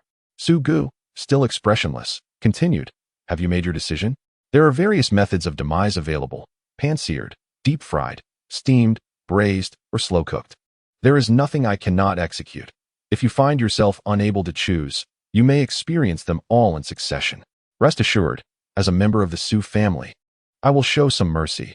It will merely be akin to the 10 tortures of the Qing dynasty making their rounds. With that, Su Gu crossed his arms, maintaining his impassive demeanor. Su Shi. At that moment, a laugh erupted. After finishing his laughter, the newcomer sheepishly added, "My apologies. Please continue as if I am not here." The speaker was an elderly man with a head full of gray hair and a face lined with wrinkles. Standing at around 1.70 meters, he was short and plump, exuding a genial aura when he smiled, yet his eyes sparkled with a mischievous glint, revealing a playful spirit. Following the old man were several others, with the foremost being the governor of planet 51741 more. Su Shi felt a twinge of irritation, believing that the old man had laughed at his expense. Damn it! Su Shi clenched his fists. Yet Su Gu was utterly astonished, rising abruptly. Having no time to continue tormenting Su Shi, Director Guan, this way please. Moore led the elderly gentleman toward the judge's panel, where Yizhen immediately rose to offer her seat. Old sir, what brings you here? The usually composed Yizhen appeared quite shy now, reminiscent of a young girl. The old man chuckled heartily as he settled into the seat vacated by Yizhen, casting a delighted glance toward the football field, and then sporting a cheeky grin. I was merely looking to stretch my limbs, and fortuitously, I heard. Rather maliciously, the old man suddenly glanced at Su Shi. Is someone bullying my dear disciple? Alas, that child, little you, is simply too honest. I recognized his talent. Though he has not formally entered my tutelage, he is nonetheless considered half a disciple. But what is this? I have not been out for years, and you all have begun to disregard me? You dare to bully my disciple? Do you truly believe I am no longer a force to be reckoned with? Initially, the old man spoke with a warm smile, but his tone escalated to a furious shout as he slammed his hand on the table. Little you, come here. The old man beckoned imperiously to Song Tianyu. Song Tianyu. The atmosphere had become quite peculiar. Yizhen was momentarily bewildered. Teacher? Did you just refer to little you? Who is that? She looked around in confusion. This was utterly absurd. When did her teacher take on a disciple? She distinctly remembered being the sole disciple of her master. Oh, for goodness sake. Yizhen shook her head vigorously, recalling that the old man had stated it was not a formal disciple, but rather half a disciple, akin to a nominal student or an audit. However, even as half a disciple, it still conferred the status of a disciple. Yizhen was well aware of her teacher's pride. Unless one was truly exceptional, like herself, it was unlikely to be granted even the status of an audit. The old man snorted, "You silly girl. Why didn't your mother give birth to a few more brains when she had you? I have been crystal clear, yet you still cannot comprehend. Why did I take you on as a disciple? I regret it immensely." With that, the old man turned his attention back to Song Tianyu, raising his white eyebrows with a rather mischievous expression. It was hard to imagine such a mischievous look on an old man's face. "Little you, why are you still dawdling? Haven't you been wanting to see me? Now that I have come personally, you don't want to meet me?" Song Tianyu. At this moment, a single phrase could hardly capture the complexity of his feelings. He sought to find a familiar resemblance in the old man. Yet the figure in his mind was as aloof and solitary as a snow-clad pine, cold and proud, reserved and taciturn. But this old man, a quintessential old rascal, somewhat crafty, yet incredibly laid back, with keen eyes that seemed capable of conjuring up a devilish idea at any moment. This man, could he truly be that figure? He found it hard to believe. Meanwhile, others were beginning to question the old man's identity. It was said that even when Mr. Su visited 51741 previously, he was met by merely some official representatives. Yet now, this old man was being personally escorted by Lord Moore. Was he not a figure of considerable significance? And then someone remarked, "Stop calling him just the old man. That is disrespectful. He is Guan's son, Yizhen's master, and the president of the Galactic Mecha Association." Guan's son. Wait a moment. Guansen, with the initials GS, and since Song Tianyu had previously mentioned his guiding teacher SG was not Su Gu, Could it be Guanxin? GS. SG. Oh my goodness. SG is actually Guanxin. Only Song Tianyu, at this moment, finds his emotions to be exceedingly complex. Chapter 90. All good fortune seized by Song Tianyu prior to today, due to a previous cautionary tale. Su Ge felt an overwhelming sense of anxiety. He was particularly apprehensive about Song Tianyu, who had the audacity to inscribe himself as a mentor. His primary concern was that Song Tianyu might exploit his name for nefarious purposes. However, with the emergence of Guanxin, Su Ge's worries seemed utterly absurd, as if he had been dealt a resounding slap across the face. Su Ge's emotions were undeniably complex. Guanxin, the president of the Mecha Design Association of the Jialan star system, had already achieved a master-level status, standing as a towering figure in the realm of design. With such an illustrious figure backing him, it would be sheer folly for Song Tianyu to seek to usurp Su Ge's reputation. This was not a matter of Su Ge underestimating himself. Rather, it was a reflection of the necessity for self-awareness in one's conduct. Su Ge considered himself a noteworthy individual. Although he followed a high-end trajectory, his public recognition paled in comparison to Yi Zhan's. Nonetheless, his standing within the design community remained significant. Yet, in contrast to Guanxin, Su Ge's fame had come later, and his experience was still relatively shallow. To illustrate, Guanxin was akin to a rare snow lotus perched atop a lofty mountain, while Su Ge was still scrambling up the slopes, far from the summit. The gulf between them was not merely one of status or position, but also encompassed experience, knowledge, and connections. In summary, the old rascal Guanxin was indeed a formidable figure. Even the entire Jialan star system might struggle to contain his commanding presence, let alone the lesser realm of 51,741. The rivalry among noble families and this globally sensational mecha competition seemed trivial to outsiders. If Su Ge's arrival added luster to the planet, then Guanxin's presence felt like a stroke of serendipity, as if the indigenous people had been blessed in a previous life to welcome such a divine figure. Finally, under the watchful eyes of the crowd, Song Tianyu approached Guanxin. Doubt lingered in Song Tianyu's heart. After all, the Guanxin he perceived was vastly different from his preconceptions of SG. One was aloof, while the other was playful. They seemed worlds apart. He found it challenging to equate the two. Upon sensing the skepticism emanating from Song Tianyu, Guanxin's old face flushed with embarrassment. "You insolent brat, what kind of look is that? After traveling such a long distance to support you, this is how you choose to express your gratitude?" Song Tianyu, maintaining a sincere demeanor, replied, "I truly did not request your support." His friendly smile was not indicative of disrespect. Rather, he was still grappling with the situation. Most importantly, he remained skeptical about the elder's identity. Rather than viewing his comment as disrespectful provocation, it could be seen as a deliberate attempt to test Guanxin, hoping to provoke him. Guanxin's white eyebrows furrowed in response. "Why must you be this way, child?" He felt somewhat wronged. "Regardless, I came here with good intentions, and your words are rather hurtful, wouldn't you agree?" Inwardly, he mused that even if Song Tianyu had not solicited his assistance, there were others who had, if not for compelling reasons. He would hardly have bothered to make the journey to this remote location. With a glint in his eye, Guanxin spoke earnestly. "Little you, I'm not scolding you, but your behavior is quite ungracious. While we may not hold an official mentor-mentee title, we share a bond akin to that of teacher and student. Your attitude today has truly saddened me." As if genuinely affected, Guanxin even pretended to wipe away a tear. Song Tianyu paused, letting out a sigh of resignation. He conceded that whether or not the elder was SG, as he had mentioned, the elder had traveled a great distance for his sake. Moreover, even if the elder was not SG, he was at least related to SG in some capacity. Though he continued to harbor doubts about the elder's identity, he recognized the necessity of showing respect, especially given the elder's good intentions. "Old sir, I must apologize for my earlier behavior. It was wrong of me," Song Tianyu stated, finally coming to terms with the situation and adopting a humble demeanor. Guanxin felt a surge of appreciation for the youth. After all, he possessed an impressive presence that was quite endearing.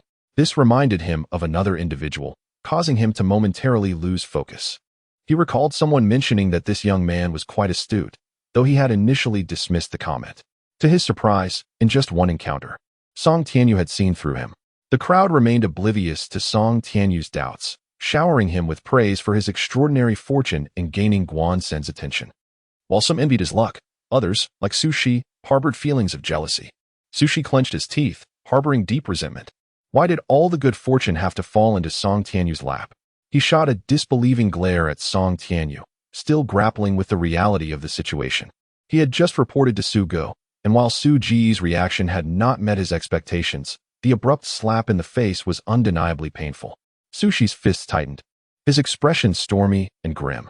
At that moment, Guan-sun raised an eyebrow, casting a nonchalant gaze towards Su Shi, embodying the confidence and disdain characteristic of a true powerhouse. Typically, someone of Guan-sun's stature would not deign to acknowledge Su Shi, yet his visit was not merely a formality. Recalling his character, Guan-sun subtly glanced at the live camera before adopting a demeanor of aloofness, exuding an air of authority. You. Yes, I am addressing you. You little rascal with the slanted eyes resembling a venomous snake. What was that you just said? You accused our young you of stealing your ideas and then turning against you? You certainly have a lot of gall. Guan-sun was genuinely defending Song Tianyu. Come, let us settle this in front of me and the esteemed judges, as well as the audience. Explain to me how our young you supposedly stole your ideas. I find it quite perplexing. On my way here, I examined your work. What was it called? The Sky Eagle, if I recall correctly? I won't bore you with lengthy explanations. I simply have one question. If the Sky Eagle is indeed your creation, and our young you's work, the White Deity, was based on it, how is it that the design of the White Deity has elements that appear in your Sky Eagle? Chapter 91. Let us joyfully embrace the shortcomings together. On the inner wrist of each of the two mechas, there resided a delicate blue fish. Every designer possessed their unique logo. For instance, there was Su Ji's signature SG and Song Tianyu's charming little fish. Logos, whether signatures or symbols, ultimately reflect the essence of the designer. Did Sushi not claim that the Sky Eagle was his original creation? So why did it bear Song Tianyu's emblem? Sushi found himself at a loss when questioned by Guan-sun, momentarily dumbfounded. Ahem. Yushin, standing behind Guan-sun, noted the elder's pointed remarks and quickly coughed to redirect the conversation. Guan-sun continued, Indeed, while many young individuals today may be restless, there are still those with admirable dispositions. Just look at our little fish. Beside him, Song Tianyu remained silent, observing Sushi's pallor. At that moment, a soft, endearing voice drifted over. Why is it not finished yet? Ning Chun rubbed his eyes and ambled towards them. Song Tianyu promptly turned to greet him. Why don't you log off and take a rest? This was Song Tianyu's honor, and as his mentor, Ning Chun felt he must bear witness. He was unwilling to miss a moment, for Song Tianyu was his student. Because of this bond, even the smallest matters became monumental in his eyes. Ning Chun wished to witness Song Tianyu's ascent to greatness firsthand. Song Tianyu's demeanor towards Ning Chun was notably tender in the presence of this child. He unconsciously softened his edges. This change was so subtle that even he could not discern its origin. Perhaps it was the day when the boy illuminated his dim world like a ray of sunshine, or perhaps it was the child's remarkable talent that captivated him. It could even be the innate charm of the boy that compelled him to nurture and cherish him. Song Tianyu began to understand why Hua Luo had been so anxious about this child before venturing into the wilderness. If the roles were reversed, he too would likely struggle to let go, for this child often resembled a small creature, akin to a domesticated pet. Initially oblivious to the world, he required diligent guidance. And in time, this concern became a habit, an integral part of him that was difficult to relinquish. Ning Chun tilted his head, sporting an adorably perplexed expression. What's wrong? He inquired, confused by Song Tianyu's complex gaze, brimming with myriad emotions. Yet, he held no aversion to it. Song Tianyu suddenly smiled, lifting his hand to affectionately ruffle the boy's fluffy hair. The naive child widened his eyes in surprise, his expression radiating a delightful innocence. At one moment, Ning Chun abruptly twitched his nose. Ning Chun's eyes glimmered with a hint of mischief as he glanced at Song Tianyu. If I don't grow taller, it must be your fault. So, when that time comes, I'll take a saw and shorten your legs. And then we can joyfully embrace our shared stature. He nodded earnestly, adding, I'm serious. He cast a cool glance at Song Tianyu's long legs. Song Tianyu. Ultimately, no one cared about Sushi's jealousy towards Song Tianyu or the repulsiveness of his demeanor. For Song Tianyu had already proclaimed that at the conclusion of the competition, he would cast a cold glance at Su Shi while holding the championship trophy. His deep-set eyes resembled black holes, threatening to engulf those who dared to challenge him, akin to the maw of a ferocious beast or the depths of a silent abyss. Sushi, wait for it. I promised I would settle the score after the competition. However, Song Tianyu's notion of settling the score did not involve a personal confrontation with Su Shi. Rather, he intended to submit evidence directly to the courts, and soon, Su Shi found himself served with a subpoena. Song Tianyu had indeed filed a lawsuit against him. The law exists to uphold justice, and Song Tianyu chose to wield it to protect his rights, leaving Su Shi's fate grim. Meanwhile, on the other end, Qin Jinluan faced mounting pressure from underground banks demanding repayment after missing out on the competition's rewards. Qin Jinluan hailed from a very ordinary family, residing in a slum. His father was a drunkard and a compulsive gambler, squandering any spare money on alcohol or at the gambling table, perpetually losing without a hint of remorse. The law prohibited gambling for residents, allowing only sanctioned events like official competitions or nationwide betting activities. Yet, he remained undeterred, dismissing the authorities' warnings as mere chatter. When caught, he displayed a remorseful attitude, only to revert to his old ways upon release. "Brat, how dare you hit me?" His father had a notorious penchant for domestic violence, particularly after losing money or drinking excessively, unleashing chaos upon his family and property. Witnessing his mother lying unconscious in a pool of blood, battered and injured, Qin Jinluan was filled with rage. Without a moment's hesitation, he seized his father and unleashed a flurry of blows. The two fought fiercely until a neighbor intervened, forcibly separating them. "You scoundrel!" Qin Jinluan's face turned a shade of furious blue. Chapter 92. In the midst of turmoil, someone advised Qin Jinluan that the pressing concern was not to deal with the drunken gambler, but rather to expedite taking Qin's mother to the hospital. "You little rascal! How dare you!" Qin's father spat a mouthful of phlegm in the direction of Qin Jinluan. Shortly after they left for the hospital, an unwelcome group descended upon the dilapidated Qin residence. "Qin Zhang, you have neglected to repay the debt owed to our underground bank for several days. Do you truly believe we can be trifled with? In the Empire of Radiance, such underground banks operate legally, boasting complete documentation and a streamlined loan process compared to state-owned banks, thus becoming the preferred choice for unsecured loans. However, one of the significant drawbacks is the exorbitant interest rates. Initially, Qin's father borrowed 100,000, followed by another 500,000, and due to continuous defaults, the total amount owed, inclusive of interest, swelled to 1,870,000. As long as no lives are lost, even injuries are deemed trivial. After all, with the current medical advancements in the Empire of Radiance, provided one has the means to purchase restorative liquid, even severed limbs can be regenerated. While Qin's father engaged in futile negotiations with the creditors, he found himself devoid of funds. He implored for a grace period, but the bank representatives were all too familiar with his tactics of delay. Prior to today, they had visited the Qin household for debt collection, and each time, Qin's father resorted to the same old tricks. The bank had already granted ample leniency, and upon witnessing Qin's father attempt to employ the same stratagem once more, their patience evaporated. "If you cannot repay your debts, you shall labor to settle them." They had a mining operation in need of workers, and according to market wage standards, a miner's monthly salary was 1,008, totaling 21,600 annually. If he worked diligently for a century, he could repay the debt with some surplus. Given that the average lifespan in the empire exceeds 400 years, a century equates to merely a quarter of one's life. With a commanding shout, the leader gestured, and the thugs surged forward to seize Qin's father. His face turned pale. Mining? Hard labor? He, who despised toil, would never willingly endure such suffering. Thus, escape was imperative. Simultaneously, at the hospital, Qin Jinluan found himself at a loss. His mother's injuries were grave, and the critical window for effective intervention had passed. The hospital unilaterally declared her brain dead. It was not that the hospital could not address her condition, but they were not a charitable institution. Sustaining the doctors and nurses required funding. Consequently, upon the announcement of her brain death, Qin Jinluan faced a harrowing decision. The hospital presented two options. First, he could immediately gather funds to utilize advanced medical technology, employing a restoration chamber and restorative liquid to save her. Even though she was declared brain dead, if sufficient funds were procured within 24 hours, she could be revived and healed. The second option entailed paying a sum to temporarily freeze his mother until he could later afford the medical expenses to thaw her. However, while this would be cheaper than immediate treatment, the costs of freezing and subsequent monthly fees could prove to be deceptive upon closer calculation. Qin Jinluan's eyes were bloodshot with worry. No matter his flaws, his avarice, his rebellious youth, he possessed a singular virtue, He was a devoted son, not inherently wicked.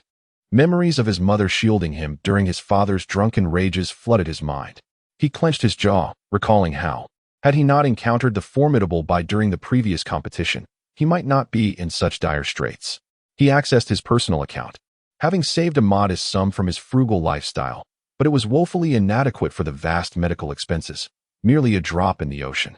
Gritting his teeth, he pondered and made several calls. However, his former companions, upon hearing his request for a loan, fabricated excuses to refuse him. Ultimately, he thought of one person, SUSI. He dialed her number, only to be met with rejection several times. Undeterred, he persisted. Qin Jinluan, are you bothersome? When the call finally connected, SUSI's voice dripped with annoyance. He swallowed hard, asking, do you have 200,000? Are you jesting? You've caused me so much trouble, yet you dare ask to borrow money? Qin Jinluan, you truly are a fool.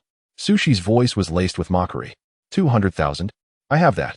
But it's merely my monthly living expenses. My father just transferred some funds. But why would I lend it to you? After her tirade, she abruptly hung up. Qin Jinluan stood in stunned silence, truly cornered, with one penny proving insurmountable for a hero. In anguish, he clutched his head and emitted a primal roar, his thoughts spiraling into chaos. His resentment towards Song Tianyu, towards Ning Chun, who drove by, and even towards SUSI, whom he had considered a friend, boiled within him. When one is driven to desperation, they are capable of anything. And now, without a doubt, Qin Jinluan found himself in utter despair. Does Ning Ning miss me? The charming man, a mischievous smile gracing his lips, inquired in a low, melodious voice, leaving Ning Chun momentarily stunned. The young lad appeared adorably perplexed, earnestly contemplating the question. His gaze drifting. A good child must not utter falsehoods. He quietly retreated a step, donning a stoic expression, with a look of utter bewilderment. Shui Yin, ouch, that stinks. Ah, how pitiful this man was. Fortunately, as a busy individual, Shui Yin was currently far from the capital, entangled in numerous affairs, leaving him with scarce free time. A situation had likely arisen that required his temporary absence, thus he entrusted the robot to internal programming for oversight. Before withdrawing his consciousness from the robot, he felt a tinge of reluctance. Remember to think of your second brother, you little rascal. Otherwise, I might spank you. Ningchen covered his rear end with his small hand, retreating expressionlessly. Li will hit you. Shui Yin raised an eyebrow, intrigued. The little one had learned to assert dominance? Did he think he could intimidate his elder brother? Just wait and see. The outcome of their confrontation remained uncertain. Should it come to blows, while not guaranteeing victory, he would at least stand a fair chance. Ningchen hesitated, then replied with his stoic demeanor. Isn't it better to be alive? Shui Yin. Ningchen kindly reminded him, don't forget, there's also Zhan. Their father, Shui Zhan, certainly was not easy to deal with, even if Shui Yin was strong. There exists a saying, 2 fists cannot defeat 4 hands. Shui Yin. Ugh, how frustrating. Chapter 93. The art of flattery. Ning Chun has thoroughly distinguished between Shui Yin and the robot. When Shui Yin's consciousness entered the robotic body, despite his expressionless face, a sense of familiarity was evident. However, once Shui Yin's consciousness departed, the genetically engineered robot, governed solely by its internal programming, transformed instantaneously into a frigid entity, indifferent and unresponsive. The shift in demeanor was as swift as turning the pages of a book, even quicker in fact. The following morning, Song Tianyu arrived at Ning Chen's place. Ning Chun was still clad in the attire from the competition day, a little shirt and waistcoat, though they were now wrinkled from rolling around in bed. His originally styled hair, slicked back with mousse, had reverted to a disheveled tuft. Song Tianyu couldn't help but smile at the sight. The child exuded an irresistible charm, regardless of the time. Observing Song Tianyu's struggle to suppress laughter, Ning Chun's eyes glimmered with innocence. Ah, Song Tianyu, is your face cramping? Should we go to the hospital? The familiar exclamation from Ning Chun resurfaced. Song Tianyu was rendered speechless, wiping his face and silently adjusting his expression. Clearing his throat, he began, actually, I came to discuss something with you, teacher. He opened his holographic device and displayed a document. As the victor of the competition, he had secured numerous benefits, the most fundamental being a monetary reward, followed by some metallic materials, and most notably, a contract for long-term employment. I have arranged to depart for the uninhabited zone at 10 o'clock today. Would you like to join me?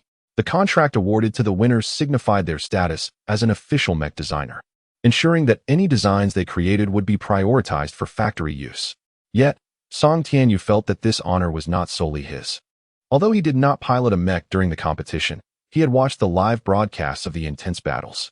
The competition was fierce, and had it not been for his presence, Shi Shun would likely have claimed the top position. Shi Shun's mech, although appearing ordinary, was a versatile powerhouse capable of transforming according to specific requirements, showcasing remarkable agility, a key highlight. Another notable aspect was the weaponry mounted on Shi Shun's mech. Song Tianyu had heard that Shi Shun's weapons were self-manufactured, possessing unique water attributes. During the competition, he had employed a technique dubbed water prison to eliminate numerous opponents, thereby earning a formidable reputation. However, the mischievous child overshadowed Shi Shun's brilliance, as if fate had conspired against him. Ningchen glanced at Song Tianyu and firmly stated, "No. The vast world pales in comparison to the necessity of sleep." After Song Tianyu departed, Ningchen scampered into the bedroom, throwing himself onto the bed, reluctant to rise. The formal waistcoat he wore was stylish yet uncomfortable, prompting him to shed it, revealing a wrinkled white shirt underneath. Curled up on the bed, he resembled a content infant, resting his head on his small hands. As the hour hand ticked closer to 10, the previously sleeping child suddenly opened his eyes, a spark of intensity illuminating his gaze. Though this fierce demeanor vanished almost as quickly as it appeared. Furrowing his brows, he murmured, "How peculiar."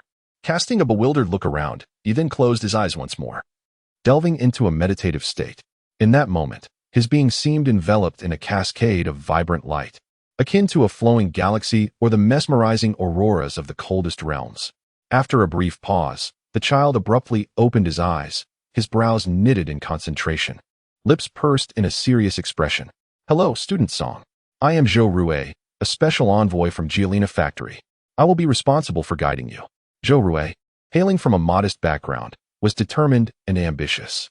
At just over 20 years of age, he had secured a position at Jialina Factory and had traveled from the uninhabited zone 51741 to escort Song Tianyu beneath the desolate surface of the factory.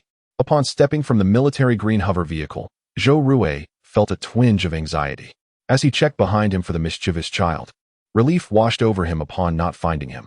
"Please, student Song," he said with a smile. Though internally, he lamented the memory of being outmatched by the child during the competition. "Hello, Special Envoy Zhou.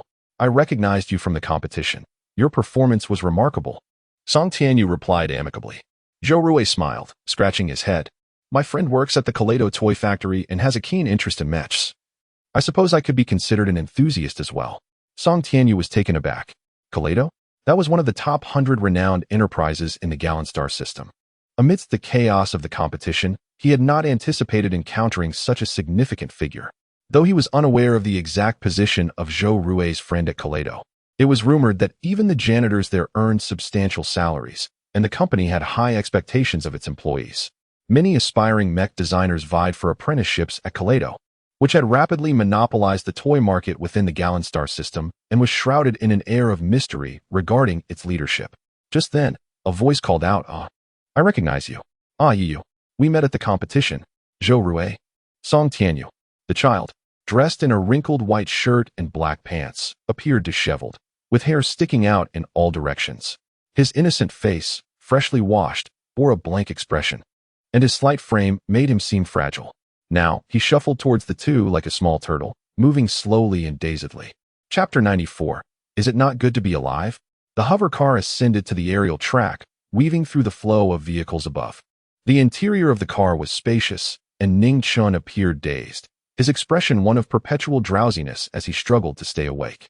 Zhou Rue cast furtive glances at Ning Chun, his heart trembling with trepidation. This little demon had unexpectedly emerged. Oh heavens! Was it perhaps my misdeeds in my past life that led to this? If so, might I not atone in this life by burning more incense? The psychological shadow cast by this thought was overwhelming, nearly bringing Zhou Rue to his knees. The mere sight of the little demon triggered memories of the terror he had experienced during their previous competition, where he had been mercilessly defeated. The teacher, Song Tianyu, was strikingly handsome. Today, he wore a light blue shirt paired with white, casual three-quarter pants. The simplicity of his attire was elevated by his natural grace, radiating an air of elegance. Indeed, a natural model can pull off any outfit with aplomb. In stark contrast, the lazy Ning Chun appeared disheveled, Despite his enviable physique that accentuated his long legs and slender limbs, his pallor and lack of grooming rendered him akin to a somewhat respectable beggar. This child seemed utterly indifferent to his appearance, capable of transforming into a filthy creature at any moment. Yet curiously, he maintained a pristine visage, believing that as long as his face remained clean, he was a person of hygiene, a perplexing conviction. Song Tianyu scrutinized Ning Chen and quietly inquired, "What brings you here?"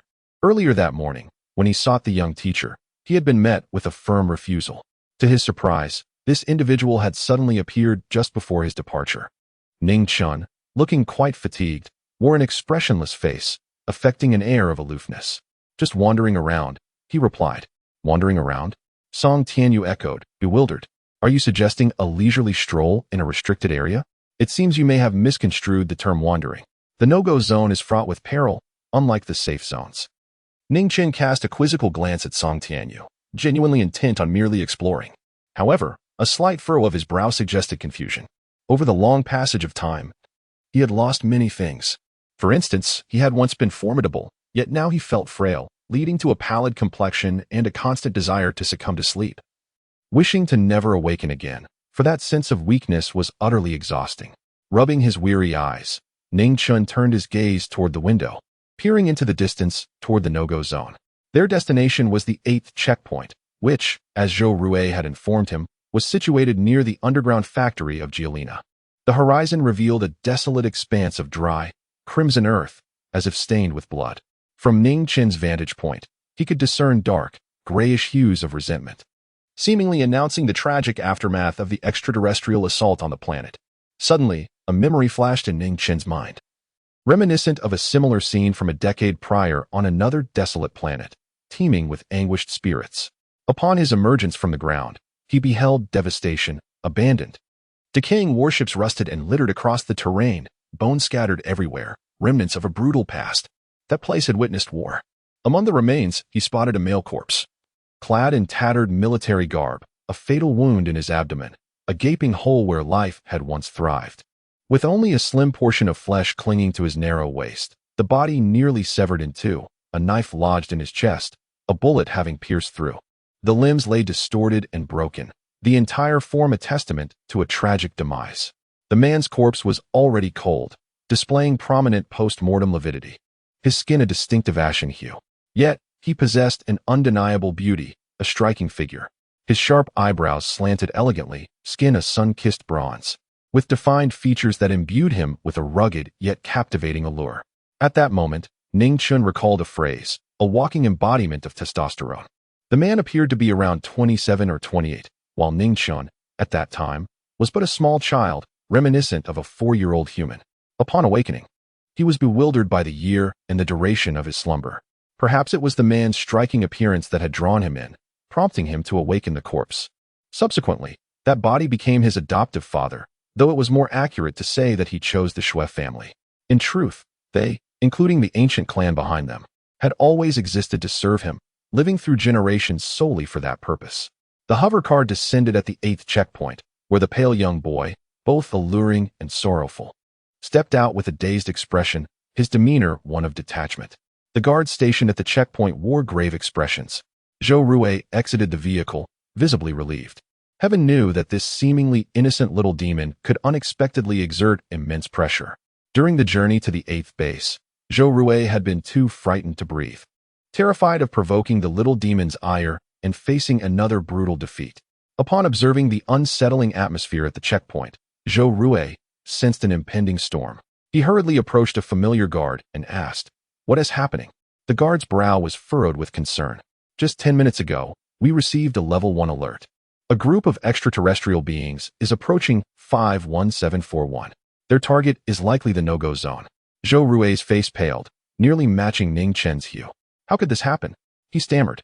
Aghast, the guard sighed. "If we are not careful, 51741 could become the next Kalanstar system. These creatures always bring disaster, war, and death. Fortunately, it seems to be a small squad, about 30 of them, rather than a full-scale invasion. However, even with just 30 extraterrestrials, the situation remains dire. They are extraordinarily powerful, and it is rumored that even the weakest among them could easily obliterate a life-sustaining planet. Lord Moore is mobilizing the troops, and we must seek allied support. We suspect that this squad of 30 is merely a vanguard, with a larger force likely following closely behind. However, the challenge lies in the fact that 51741 is situated on the Empire's fringes, without an associated star system. The nearest, Callan, was ravaged by star beasts 6 months ago. Although the planetary governor has focused on diplomatic development over the years, the reality is that since 51741 faced the alien onslaught 200 years ago, it has become desolate and impoverished. Without resources to barter, how can we engage in diplomacy? Chapter 95, Generations Live Solely to Serve him. Zhou Rui, in a state of utter disarray, finally spoke with a voice laden with bitterness. My grandfather. At that time, he was still a minor. Yet those beasts brought ruin to our family, leaving him without an arm.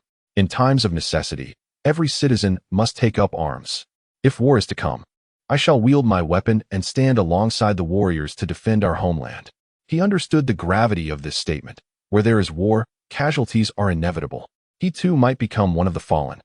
But he would much prefer to expend his fervor rather than cower in weakness or enjoy the comforts of safety while the brave souls on the front lines sacrifice their lives for his protection.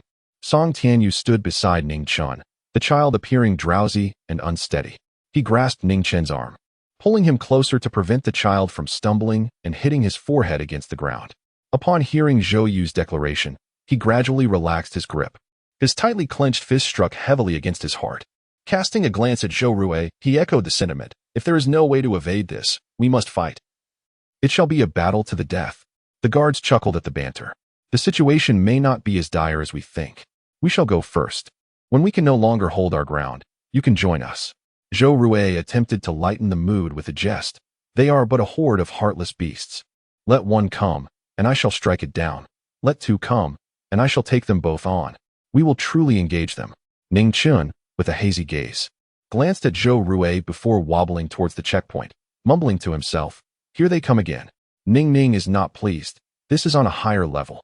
However, his mutterings were only audible to himself. As he approached the heavy alloy gate of the checkpoint, he was suddenly met with the cold barrel of a gun aimed directly at him. No protective gear. Entry into the no man's land is forbidden. Zhou Rui froze momentarily, then slapped his forehead and rushed towards Ning Chen. He intended to pull him away, but at that moment, Ning Chen raised his pale, expressionless face towards the sky. Let us go. Zhou Rui tugged at Ning Chen, but the child's feet seemed as if they were nailed to the ground, immovable like a wooden post. Activate the highest level of alarm. All citizens must immediately enter combat readiness. The satellite has miscalculated the number of incoming species. There are not 30, but 110. Among them, 10 S-class species lead 10 others as small squads. Be advised, these extraterrestrial beings are armed in human form, each possessing elemental abilities. Ning Chen maintained an air of aloofness. After issuing commands, he fell silent for a moment, then spoke in a distant voice devoid of emotion. You have only 5 minutes. After 5 minutes, these 110 extraterrestrial beings will breach the atmosphere of 51,741 and will penetrate the planet's defense network within 10 seconds. The governor of the planet 51741 was currently overwhelmed with distress. Recently, a deal with the esteemed Lord Yen of the imperial capital had brought immense benefits to his family. Initially, the family intended to transfer him, but Moore was reluctant to leave the planet he had governed for many years. Of course, this was also due to a hidden agenda of his own. Recalling the exquisitely beautiful and melancholic youth, though peculiar, he saw hope for the planet's rise in this boy. As long as the boy remained here, it was akin to binding Lord Yen of the imperial capital to his side. He believed that given Lord Yan's regard for the youth, should anything happen on his end, Lord Yen would not turn a blind eye. At that moment, the information department relayed the alarming news that extraterrestrial species were approaching 51741. Upon receiving this dreadful tidings, Moore was initially thrown into a panic. Once he regained his composure, he immediately activated the protective shield and sent out requests for assistance. His final act was to inform Shui Yan, who was far away in the imperial capital. Shui Yan's robot was currently in standby mode. Ning Chen did not take the robot with him to the 8th checkpoint, as he had little fondness for it. Perhaps, in his perception, if Shui Yan's consciousness resided within the robot, it was akin to having a family member by his side, someone dear to him. However, once Shui Yan's consciousness departed, the robot became nothing more than a lifeless object to him. and he disliked the presence of a stranger trailing behind him. Suddenly, the robot's eyes snapped open, a flicker of ruthless malice flashing in its narrow gaze. It immediately set forth. Before departing, it contacted its secretary, Chris. Chris, immediately locate Ning Ning's coordinates. Chris, fraught with worry, responded, Lord Yin, there is signal interference in the no man's land, making it difficult to pinpoint. Currently, we can only approximate a general location. Shui Yin furrowed his brow, his expression darkening. Send the whale over at once. The purpose of developing this robot was to accompany Ning Ning, ensuring that he could see and meet the child whenever he wished, alleviating his longing. The robot was equipped with numerous weapons, but its attack index paled in comparison to Shui Yan's own capabilities. Fearing unforeseen circumstances, he issued this command immediately. Summoning the whale was also a means of ensuring his own swift arrival. As Shui Yan navigated towards the expansive area of the 8th base according to the coordinates, Ning Chen's prophecy had already reached Moore. Moore was taken aback, breaking into a cold sweat. Without question, he promptly prepared in accordance with Ning Chen's guidance. Others found it perplexing why Moore would take a child's innocent words so seriously. Even the soldiers at the 8th base treated it as mere amusement. In these extraordinary times, while preparations for battle were underway, the satellites had already detected the number and movements of the extraterrestrial species. How could a mere child, still in his infancy, compare to the powerful and advanced technology of space satellites? Ning Chen stepped into the changing room of the 8th checkpoint, leisurely donning a white protective suit. His face was solemn, and his eyes reflected a hint of icy coldness. Within those cold depths lay a fierce intensity, yet his exterior remained an unruffled calm. He appeared quite naive, yet none could fathom the bloodshed brewing beneath that innocent facade. With a beep, his communicator chimed. It was a message from Shui Yan. Shui Yan inquired about his whereabouts. Ning Chen's fingers twitched slightly, and then he seemed to be speaking to himself. There's no time left. As the dust settled, a sinister-looking man clad in military boots approached, exuding an air of malevolence. Dressed entirely in black, he wore a contemptuous smirk at the corners of his lips, soon followed by 10 others appearing behind him. Including the man himself, there were a total of 11 individuals. These beings were extraterrestrial in origin, yet had assumed human forms, akin to beastmen. In their humanoid state, they retained certain animalistic features, such as the tails of the black-clad man and the beast ears, noses, and heads of those who followed him. They moved as if treading upon a razor's edge, bringing doom and misfortune in their wake. As the dust cleared, within the 8th base stood a pale youth who cast a distant glance at the man. Coldly, he maintained a blank expression as he drew his nail across his wrist. As the slender nail sliced through his pale skin, a drop of blood trickled down his wrist, ultimately shattering upon the ground.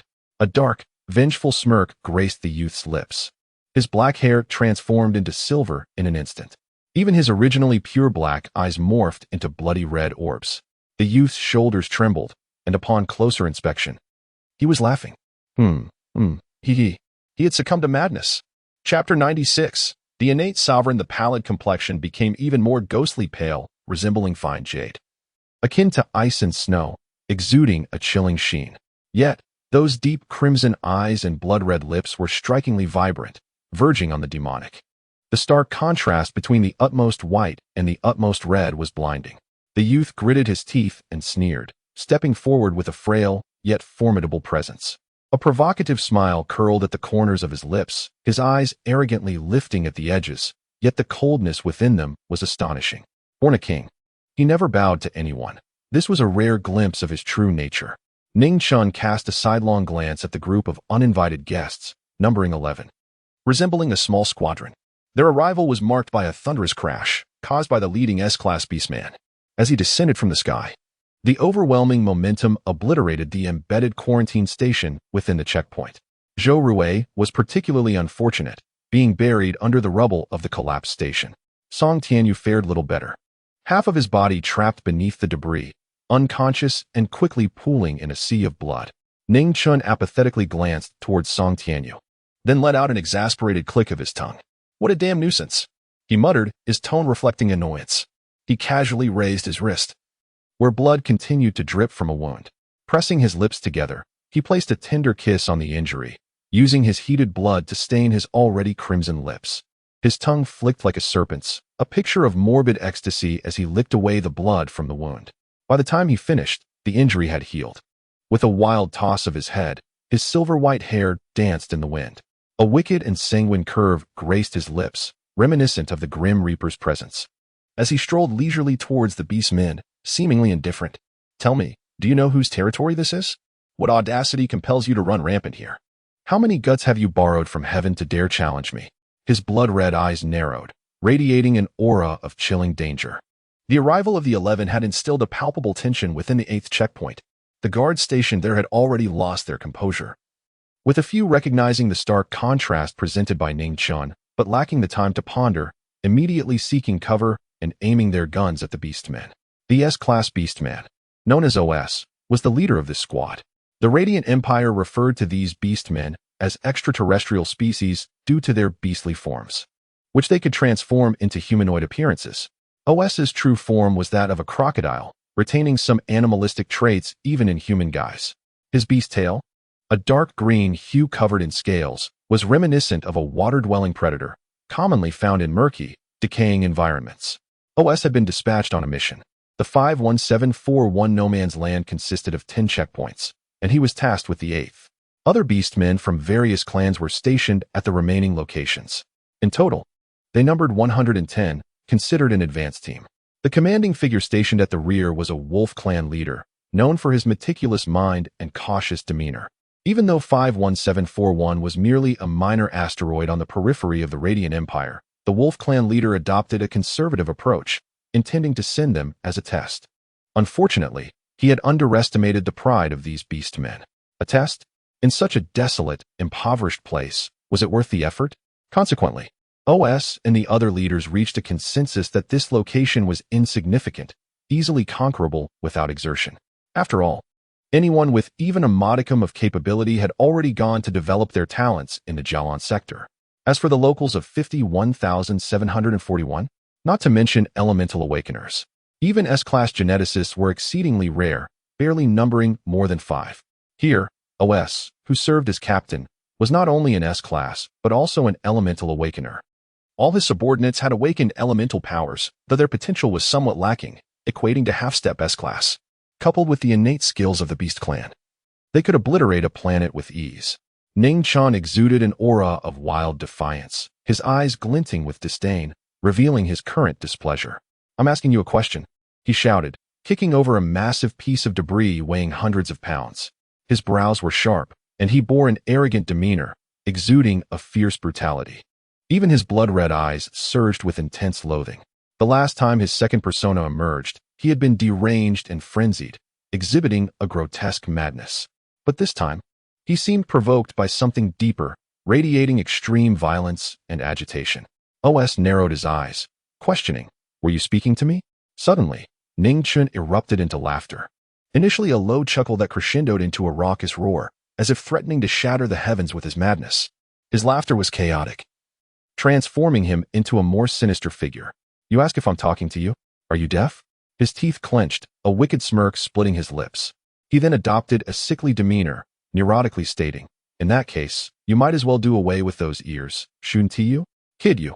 OS was incensed by the youth's arrogance. However, in the blink of an eye, the boy vanished, appearing behind OS like a phantom. "Kid." The enchanting youth lowered his voice, akin to a vengeful spirit whispering from the abyss. "Didn't T-Beast enjoy kneeling 5,000 years ago? Now, you dare to call me kid? Is someone like you even worthy of such a title?" With a swift motion, the youth's hand pierced through OS's heart from behind. His ivory fingers stained crimson with the beastman's blood. He tilted his head slightly, a gentle breeze tousling his silver hair, his gaze cold and expression frigid. His voice chilling OS to the core.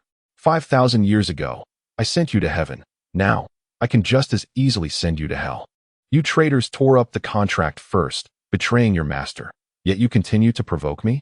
A sly smirk danced upon his lips, recalling the bloodshed the sinners had wrought in the Jialan sector half a year prior. But 5 millennia had passed, and those who once lived were mostly long gone. The world had forgotten the true essence of the Radiant Empire and who it belonged to. In that moment, it felt rather dull. Ning Chun coldly withdrew his hand from within OS, simultaneously extracting a still-beating heart. OS's complexion turned ashen, while Ning Chun toyed with the vibrant heart, a bemused smile gracing his lips. "It seems the heart of a traitor is also red," he mused, having assumed it was blackened.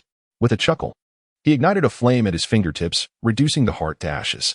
In those final moments, OS's eyes brimmed with disbelief, not due to the youth's astonishing power, but because, just before his demise, he recalled a person, an ancient taboo. Yet, that person was unmistakably her. Why had it transformed into him? Chapter 97. The Colossus is quite brutal at this moment. The atmosphere was rather dull. Ning Chen coldly withdrew his hand from ESI's body, inadvertently pulling out a still-beating heart. ESI's complexion turned ashen, and Ning Chen, feeling rather bored, toyed with the crimson organ. A flirtatious smile suddenly graced his lips. It turned out that the heart of a traitor was also red. He had thought it was blackened beyond redemption. He chuckled lightly, igniting a flame at his fingertips, reducing the heart to ashes. At that very moment, he collapsed to the ground. In his dying moments, his eyes were filled with disbelief. It was not due to the terrifying power of the youth, but rather, just before his demise, he recalled a certain individual. This was an ancient taboo. Yet, it was unmistakably her. Why had it now transformed into him? Before Ning Chen descended into darkness, he had sent a message to Shui Yin. Yin, I promised this was my commitment to Yang when I first arrived in Jialan. Shui Yin's robot was hastening towards checkpoint number 8. Although Secretary Chris could not accurately locate Ning Ning's coordinates, Shui Yin was not devoid of intelligence. He could deduce it himself. Unfortunately, the robot's capabilities were far inferior to Shui Yan's true form. Even at full speed, it could only surpass a hovering vehicle by a slight margin. This was remarkable, yet Lord Yin had high standards and deemed his pace too slow. He had seen Ning Chen's message on his way and felt a surge of anxiety. Knowing Ning Chen as he did, Shui Yin understood that this message indicated a decision had been made. Damn it, Yang, that same Yang. Ning Ning had changed her name and fled to 51,741 because of that Yang, and now, as the beastmen attacked, Ning Ning fought once more for that very Yang. Damn it. The wasteland was imbued with a mysterious magnetic field, which not only contained radiation that could interfere with signals, but also produced various other effects. Originally, the upper echelons of 51,741 had constructed numerous protective devices to contain this magnetic field, but today, the beastmen had destroyed these devices, causing the magnetic force to leak and rendering the entire planet's energy system utterly inoperative. At the time of the incident, accidents such as car crashes and plane crashes were unfolding across the planet. Shui Yan's robotic body relied on energy to function. He had intended to reach Ning Chen at the earliest opportunity to prevent him from engaging in foolish acts, but shortly after Ning Chen sent the message, the magnetic field leaked, and his robot succumbed to misfortune, losing control and severing communication with Shui Yan. The Leviathan. Secretary Chris had followed Shui Yan's orders, bringing Shui Yan's true form aboard the Leviathan and continuously executing spatial jumps, traversing through intense battles. The dark universe appeared eternally unchanged. Suddenly, Shui Yan awoke. He rose and removed the empathic device, retracting his consciousness from the robotic body. His gaze was somber, and his expression was exceedingly grim. Sir Yin? The restrictions within young Master Ning's body have been breached once again. We are attempting to remotely control the protective program. But due to young Master Ning's current location in or near the wasteland of 51,741, where signal interference is severe, they were now unable to locate Ning Chen's coordinates, nor could they remotely activate the protective device within him to forcibly lift his darkened state as they had previously done. Shui Yin suddenly lifted his gaze, his expression exceedingly sharp. You dare? Chris was taken aback. Shui Yan's face turned ashen. The wasteland. The savage beasts ravaged 51741. And with those alien species lurking, even without signal interference, they could not initiate the protective program. Shui Yin pressed his fingers against his temples in frustration. Ning Ning's body was weak. Ordinarily, his mental strength, physical ability, and potential were merely at the SS level. Though he had elemental enhancements, it was still precarious. What if something truly happened to him? The mere thought was unbearable as it twisted his heart violently. Shui Yin despairingly wiped his face. Once a strikingly handsome man, he now exuded an air of despondency. At the very least, before I arrive, this program must not be activated, no matter what. If he wishes to go mad, let him, at least. In his current state, there was no one in the entire empire, save for those ancient clans, who could rival him. Chris hesitated, casting a glance at Shui Yin. There was something he had long failed to comprehend. Why were Shuizhan, Shuilai, And Shui Yin so fearful of young Master Ning losing control and going berserk? No, it was a complex emotion. They say that time drags on. But at this moment, Shui Yin felt otherwise. Even a fleeting second felt like an eternity to him. He stood before the control console of the Leviathan, wishing he could possess the mastery of time or spatial elements like Ning Ning. Perhaps then, he could accelerate the flow of time or fold space to be by Ning Ning's side. Shui Yin recalled events from long ago. Outsiders believed that Shui Zhan, Shui Lai, and Shui Yin were father and son. However, this was not the case. They shared no blood relation. In truth, they were more akin to brothers. Having been nurtured by the same individual, they had witnessed that person evolve from a cold and indifferent figure to one who devoted themselves wholeheartedly, ultimately facing betrayal from selfish individuals and enduring the unspeakable torment and suffering that she had once endured. What were the 10 most torturous punishments of the Qing dynasty compared to the suffering she had endured by a millionth? The person he cherished most, his dearest, had been driven to madness by others. Shui Yin arrived at 51741, reaching checkpoint number 8. Here, everything was settled, leaving only the desolate ruins as witnesses to the previous battle. ESI and his subordinates, who had intended to seize checkpoint number 8, lay dead, while Ningchen had vanished. His whereabouts a mystery. Lord Yin had transformed into an active volcano, ready to erupt at any moment. Just then, checkpoint number 8 welcomed another group of guests. The man had naturally purple eyes, cold and profound. Some referred to him as Mr. Song, while his subordinates brought forth a restoration pod, placing the severely injured and unconscious Song Tianyu inside. Meanwhile, outside checkpoint number 10 in the wasteland, several beastmen were fleeing in panic. The youth had a droopy expression, exuding a sense of world weariness. He slumped his shoulders, appearing utterly desolate, his protective suit stained crimson with blood. He dragged the heavy corpse of a giant beast, identifiable as a massive earth bear, with a gaping wound on its temple, as if pierced through by a powerful elbow strike. The youth clutched the earth bear's head, his gaze lowered, and chuckled softly. Maintaining his lowered posture, his eyelids fluttered upwards, revealing a malevolent and frenzied glint. Before him, several beastmen were fleeing, each missing limbs and filled with terror. Hey, the youth spoke languidly, looking fatigued, bored, and utterly disheartened. Why run away? Ah, it's so annoying. I merely wanted to turn you all into specimens. He even wore an innocent expression. As if exhausted, he plopped down, sitting atop the giant earth bear's corpse, the very one he had recently dispatched, now reduced to its true form. Ha ha ha. The youth chuckled softly, his eyes brimming with malice. Your fluffy appearance is truly rather unappealing. Unsightly things must be eradicated. Your lack of beauty is not your fault. However, your ugliness has affected me, and now I find myself quite discontented. His blood-red eyes seemed to shimmer with a perilous glimmer. Gradually, he extended a delicate, pale hand, as if the grim reaper were beckoning a departing soul. At that moment, from the desolate wilderness of wild grass, a small, dark head emerged. Meow? Chapter 98. The ancient taboo. The esteemed feline strode forth with an air of undeniable confidence, its small frame nimble and agile. Its glossy, ebony fur shimmered like celestial feathers, presenting an enchanting visage at first glance, yet it exuded an unmistakable pride inherent to its kind. However, its gaze was ferocious. Meow, it proclaimed, opening its mouth wide like a diminutive lion, shaking its head in a clockwise motion as it let out a series of fierce meows. With striking emerald eyes, vividly reminiscent of imperial jade, it surveyed its surroundings. Ning Chun, in a languid manner, cast a glance at the feline. Meow, meow, meow, came the soft yet decidedly unfriendly tone of the cat, as if it were indignantly questioning something. Ningchen responded with a chuckle. Huh? Meow, meow, meow, meow. The cat retorted. Uh-huh, Ningchen replied. The cat continued. Meow, meow, meow, meow, huh? Ah, meow. Suddenly, it recoiled, its dark visage contorting into an extremely human-like expression of surprise. Its vivid green eyes widened, fixated on a strikingly beautiful silver-haired youth, dressed in a white protective suit. The youth's once pristine attire was now marred by blood, rendering him a pitiful sight. Yet, even if he were a ghost, he would be an exquisitely handsome specter. With full, alluring lips and an exquisite bone structure, he appeared ethereal, his pallid skin giving him a frail appearance, while his elongated eyes glowed a sinister crimson. Come here, kitty, the youth beckoned. Under some inexplicable compulsion, the feline ambled toward the youth, albeit with an uncharacteristically floaty gait, its vibrant green eyes still fixed on him.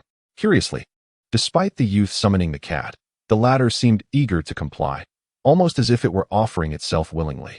With a soft meow, the cat leapt gracefully onto the youth's lap, finding a comfortable position and promptly settling down. Ning Chun arched an eyebrow, a wicked grin spreading across his face. Suddenly, he seized the cat by the scruff of its neck, lifting it effortlessly. "You little feline, quite audacious, aren't you?" With a resounding thud, he tossed the cat aside, sending it sprawling to the ground like a fluffy pancake. "Meow, meow, meow," the cat protested, scrambling back to its feet and shaking off the indignity before charging once more at Ning Chun. "Behave yourself, cat," Ning Chun warned, furrowing his brow as he pointed a finger at the cat's small head just before it could leap for him. "You're far too skinny, but worry not. I shall feed you plenty of delectable treats." Meow, meow, meow. The formerly furious feline suddenly appeared invigorated, licking Ning Chun's fingertip with a playful demeanor. Although it was merely a cat, its teasing gesture seemed to flirt with Ning Chun instead. The youth's eyes glimmered with a dreamy expression of delight.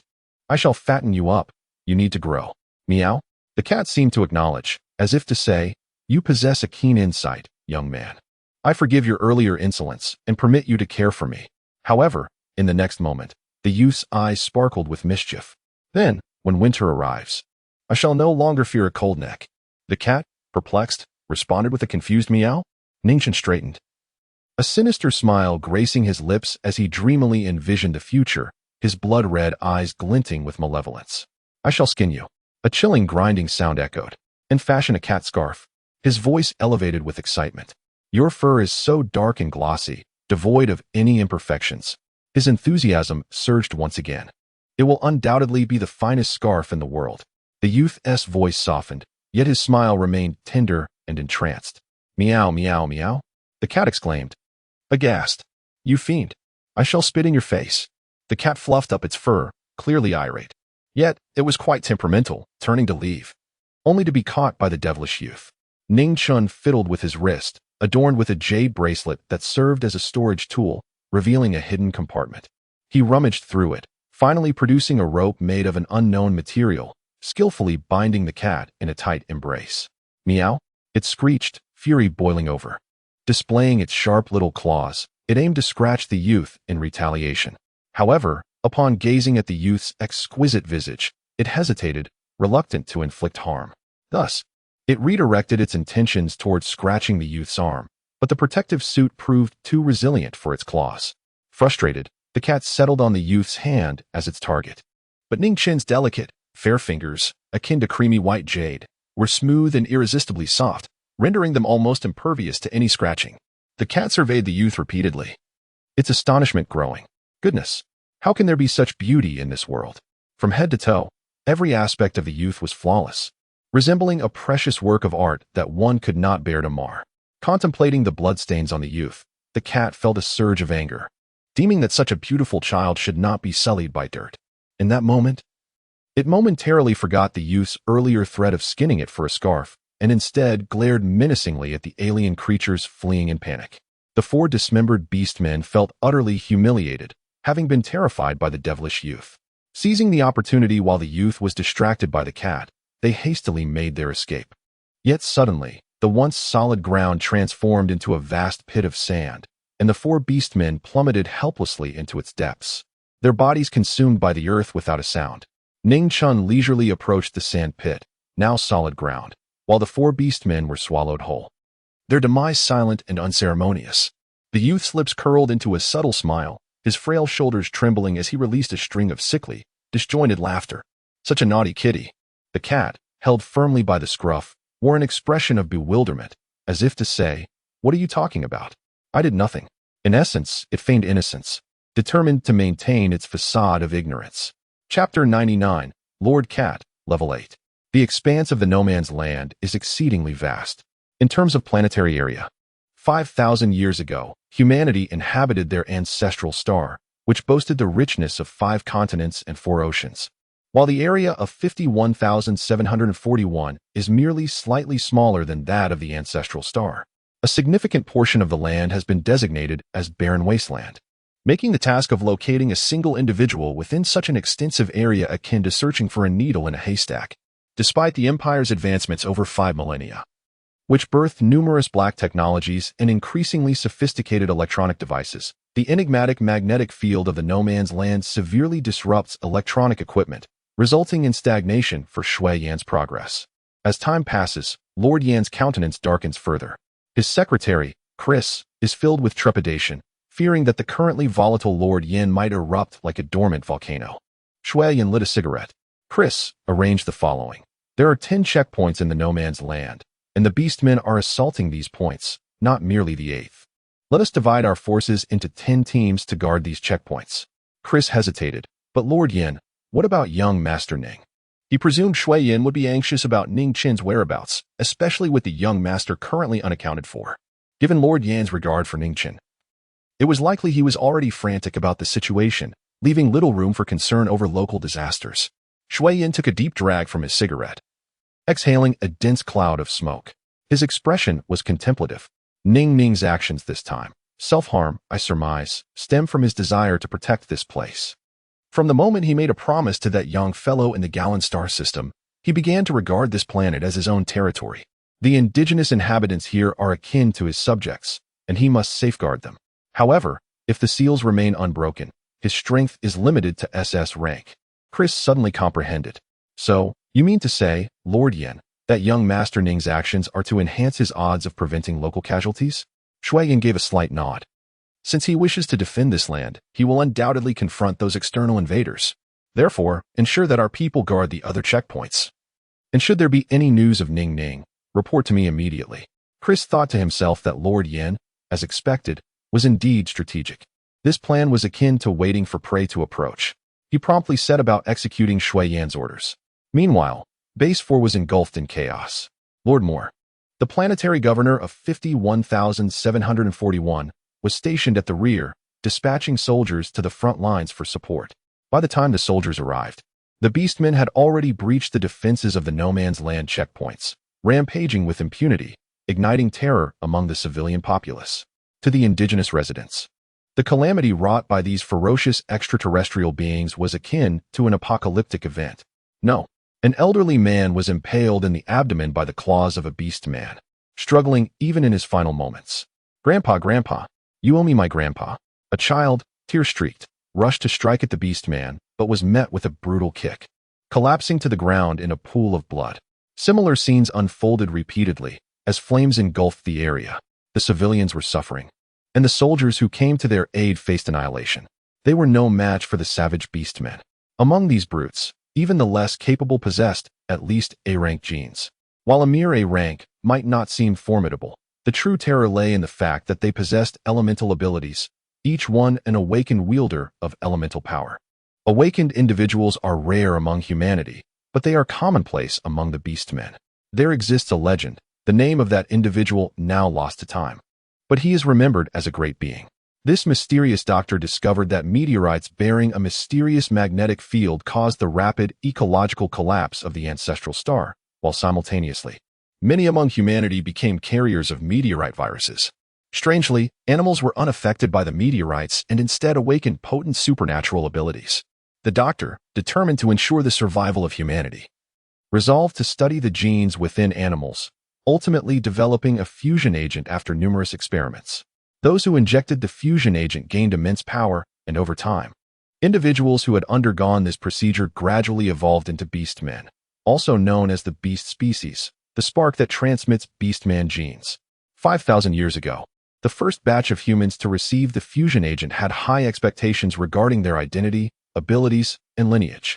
They were leaders and elites across various sectors, often possessing remarkable achievements or coming from affluent backgrounds, representing the pinnacle of high society at that time. It was only after this initial group had all completed their injections that the surplus fusion agent began to circulate from the upper echelons of society down to the middle class. As for the origins of the Radiant Empire, the first emperor wrote in his biography, "This world may be a balance, yet its scales are mostly tilted, with only a few parallel. Only when both sides bear equal weight can they remain parallel. Otherwise, the weak shall inevitably submit to the strong." We must remember a certain individual, the one who led the remnants of the ancestral star to escape from despair. He is the savior of the eternal night, bringing us light. From this statement, it can be inferred that the ancestors of the Radiant Empire were, 5,000 years ago, among the lowest in society. The forsaken and abandoned, hence they referred to themselves as remnants. Furthermore, the mandatory history curriculum for citizens of the Empire has mentioned that when the ecological collapse of the ancestral star occurred, some individuals evacuated early. Those who evacuated early were likely the upper echelons who had injected the fusion agent. These individuals eventually evolved into beast men, and it is said they initially thrived for several centuries until, over 300 years after the establishment of the Radiant Empire, the father of mecha emerged.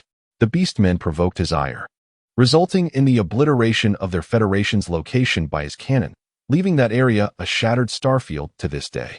Afterward, the bodies of the beastmen began to undergo transformations. It is rumored that among them, many frequently lose control, their bestial savagery overpowering their humanity. Today, it is more accurate to say they are humanoid beasts rather than humans. The vast majority are bloodthirsty, wild, and excessively brutal. A youth emerged from the smoke of battle, holding a cat, a pitch-black feline adorned with striking green eyes. The boy, pale and ghostly, stood amidst the ruins, appearing casual as he observed the rampaging beastmen.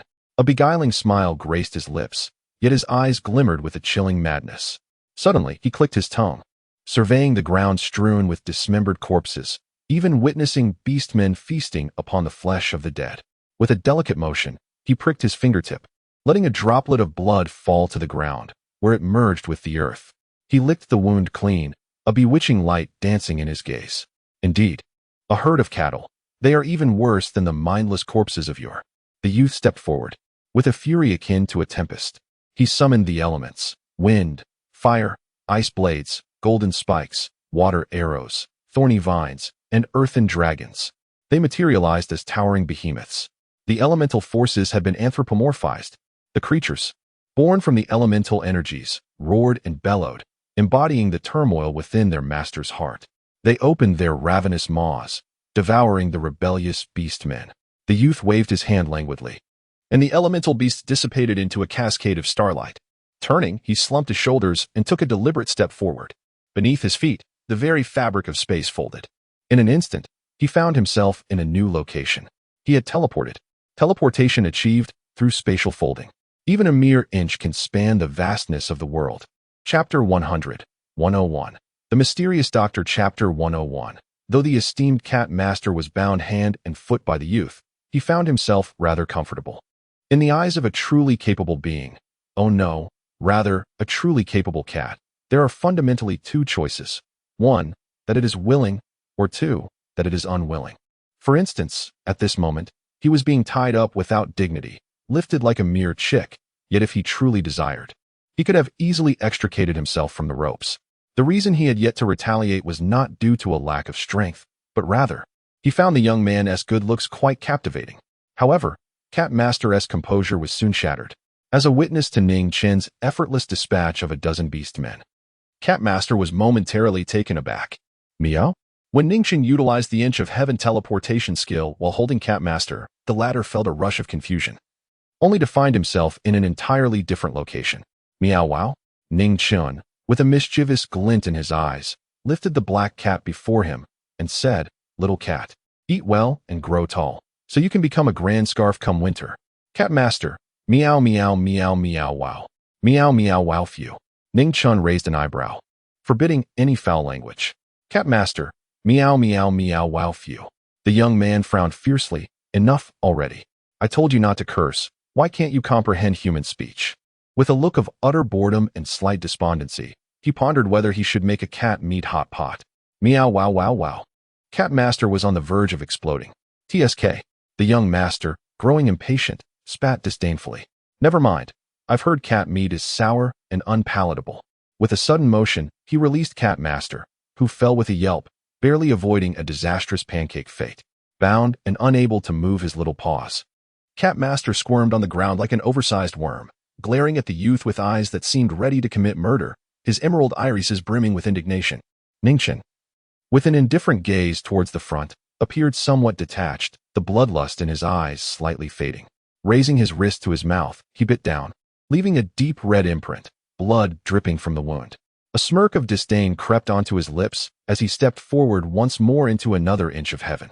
Cat Master, meow meow meow. At that instant of teleportation, Cat Master felt himself being violently tugged. Goodness, he was nearly at the brink of collapse. Ningchun, with reckless abandon, obliterated wave after wave of beast men. Sometimes he would harness elemental forces to devour his foes. Other times he resorted to raw brutality, tearing them apart with his bare hands. The carnage he inflicted terrified Cat Master, causing him to tremble uncontrollably. This boy was utterly inhuman. Cat Master prided himself on having witnessed many a storm, yet to revel in bloodshed amidst warfare, to derive pleasure from slaughter as this youth did, was beyond comprehension. The beastmen he felled met gruesome ends, their deaths marked by a savage cruelty that spoke of madness and dark depravity. Cat Master was thoroughly frightened. For instance, at this moment, the youth was extracting something unspeakable from a corpse, holding it in his palm like a plaything, his once pristine hands now stained crimson with blood, even the crevices of his nails filled with filth. Cat Master eyed the bloodied boy with trepidation. Murder was hardly terrifying, after all. Who hadn't he taken a life or two? But this boy appeared to revel in the ecstasy that came from killing, like a ravenous beast craving blood. The very essence of life excited him, and the more he indulged, the more frenzied he became. Oh, little kitty. The youth suddenly smiled sweetly at Cat Master. Though they had only recently met, Cat Master had gleaned a bit about the boy's nature. One must beware of his smile. It often heralded some dreadful idea. Sure enough, your eyes are truly beautiful. The youth licked his lips. May I pluck them from your sockets? Cat Master, meow meow meow off you. The youth appeared crestfallen. Oh, is that not permissible? How dull. If you want tea, let me, then why flaunt such exquisite eyes? Are you bullying me? Cat Master, meow meow meow? As if to say, which of your eyes saw me bullying you? Open your eyes and see clearly the one-bound hand and foot. Off you. The one-bound hand and foot is none other than I, the esteemed Cat Master. The youth sighed dramatically. You beastmen are truly vile. No, you are not a beastman. You are a half-human, half-beast, a hybrid of human and beast. You refuse to play with me and curse me instead? How dare you bully me? The heavens will surely strike you down. At that moment, a thunderclap echoed from above. Cat Master. TSK. What a befuddling cat I am. The young man's expression twitched, as if something was bubbling within him, his shoulders shaking with laughter. You know, having one's eyeballs plucked out is quite exhilarating. You've never experienced it, have you? After all, you aren't like me. If you had, you'd surely be a blind cat by now. The youth cradled the bound black cat, stroking its little head down to its tail. Have you ever experienced having your limbs severed, your innards excavated, your eyes gouged out, your tongue pulled, or your ears pierced? You've certainly never experienced it. But I can tell you, it hurts terribly, excruciatingly so. While he spoke of pain, the boy's laughter grew ever more jubilant. He rambled on, envisioning the gruesome fates he wished to inflict upon Cat Master, his expression dreamy as he described the blood-soaked horrors. Upon concluding his grim musings, his face fell into despondency. I'm so tired. I don't want to work anymore. I simply refuse. Abruptly, he cast aside the black cat and sprawled out on the ground. I've done enough. I don't want to do this anymore. I refuse to work. Black cat. Indeed, this boy was quite mad, and not lightly so. Who was forcing him? If he didn't want to work, then he needn't. Such a simple matter. Cat Master gazed at the youth's enchanting yet sorrowful visage, and with a soft gasp, he found himself captivated. Were it not for the boy's striking appearance, Cat Master would have no inclination to indulge his whims. Suddenly, Ningchun rolled over, appearing lifeless. His gaze vacant and expression blank, silver hair and blood-red eyes masking a heart brimming with murderous intent, yet he could not muster the will to act. I refuse to work. The youth seemed to protest against something, suddenly sitting up, lost in thought, then flopping back down to dig into the earth with his bare hands. His hands, seemingly delicate, were as tireless as a spade, scooping mound after mound of dry dirt. Initially slow, he quickened his pace until his little paws became mere blurs. He dug a hole, then thrust his head into it. I want to sleep. For months, years, decades, centuries. Whatever may happen, I shall deal with it when I awaken. He lay face down in the pit, lazily moving his fingertips towards the outside, as the elemental force swiftly enveloped the dust. Filling the pit, he had buried himself. The elder cat exclaimed, meow. Meanwhile, a messenger dispatched by Shui Yin had already arrived, and upon seeing Ningchun, immediately conveyed the news to Shui Yin. After much effort, Shui Yin had finally obtained a lead on Ningchen and rushed over without delay. However, upon his arrival, he found a bewildered black cat tightly bound, sitting before a newly formed little mound, staring vacantly. Shui Yin, Master Yin, young Master Ning is over there. One of the guards pointed towards the small mound. Shui Yin's expression shifted subtly as he glanced at it. He paused for a moment, then his lips twitched violently. Ning Ning.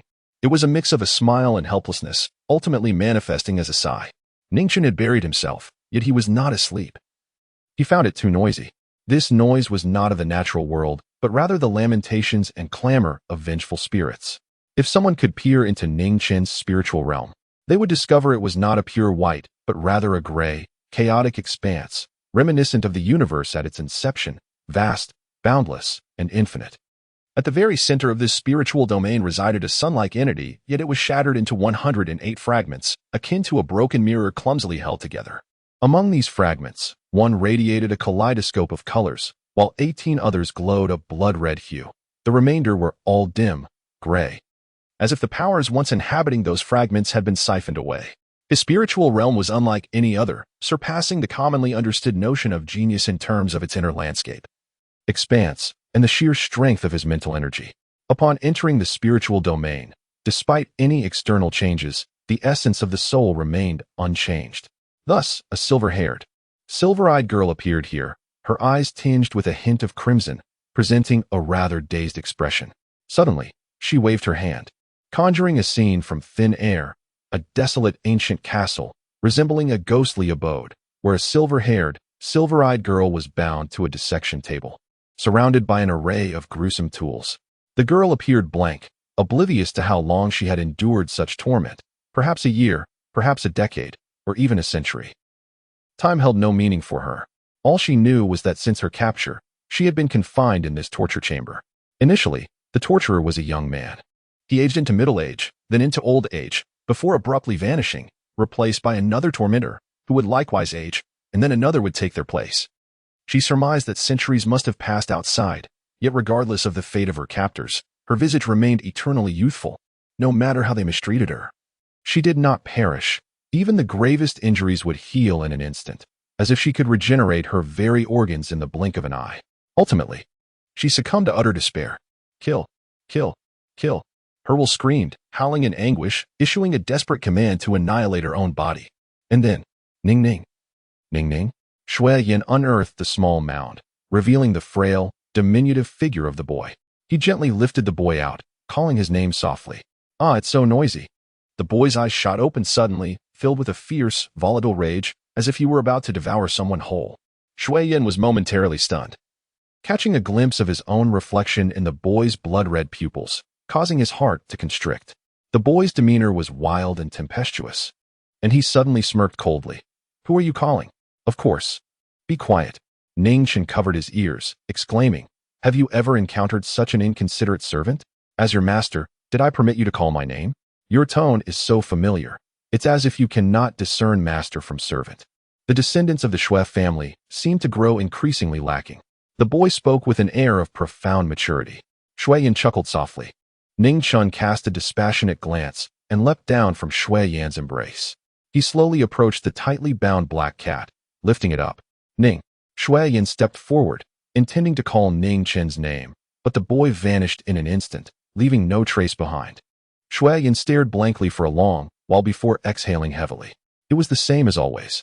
No matter how many years passed, or how many times they experienced this, he could never quite adapt.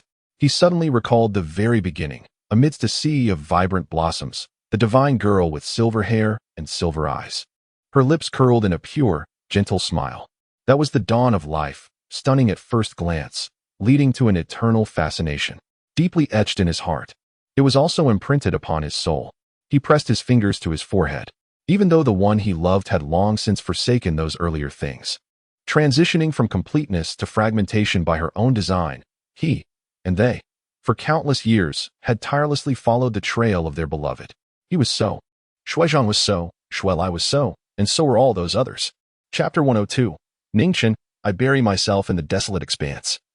Ningchen frolicked with abandon, though he often lamented his exhaustion and expressed a desire to shirk his duties. The astute cat lord discerned that this child was a quintessential example of a reluctant hero. Swiftly, he vanquished the beasts assailing the outposts, proclaiming his actions as a crusade against evil, while in truth, he was delivering justice for the local denizens. He aided the indigenous people in defending their homeland, all the while maintaining a humble demeanor, akin to a beleaguered servant compelled to toil under a cruel master's whip. Yet, Cat Lord's sentiments grew increasingly complex.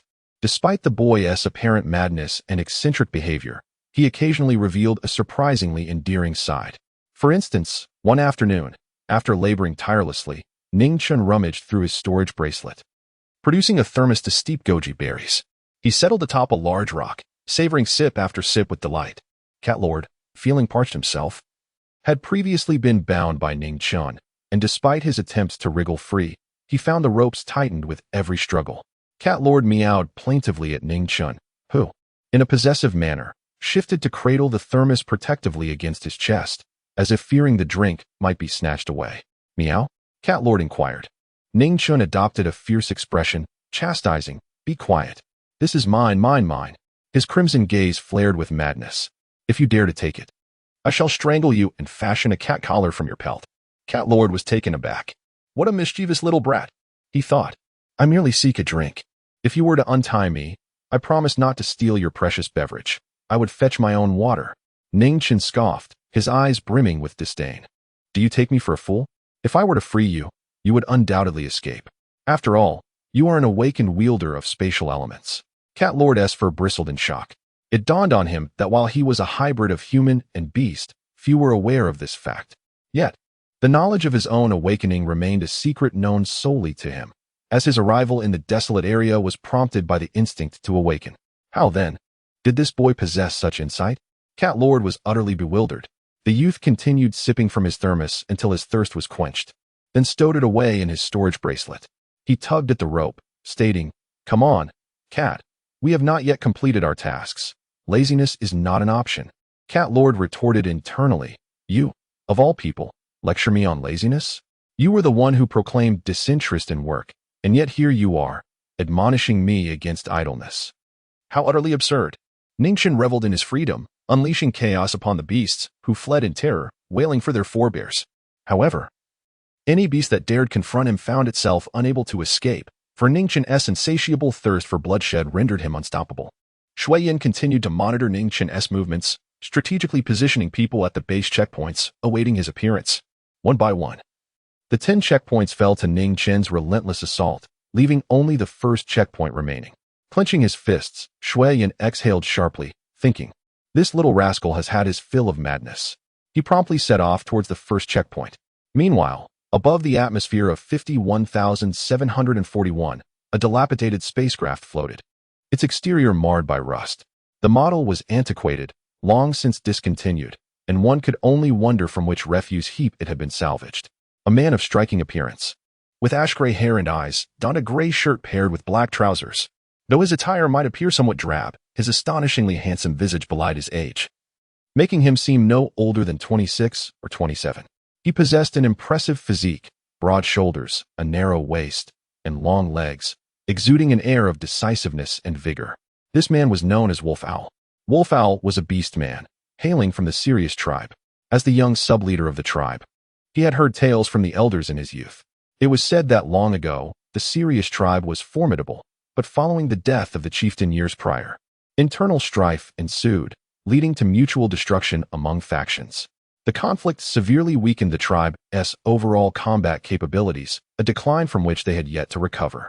Though Wolf Owl appeared strong, he was not reckless or impulsive. He was calculating, aware that this remote locale was only marginally better than the barren stars. He chose to deploy a reconnaissance team to assess the terrain and the military capabilities of this life-bearing planet. He would never engage in a battle without certainty of victory. Chapter 103, Mine, All Mine. The Wolf Hawk initially intended for the advance team to maintain a low profile as they ventured into the uninhabited zone of 51,741, planning to conduct covert investigations thereafter. His objective was occupation, not war. He even issued a strict order forbidding the beast kind from harming the indigenous inhabitants of 51,741. Unfortunately, the young clan leader miscalculated. Young clan leader, trouble is brewing.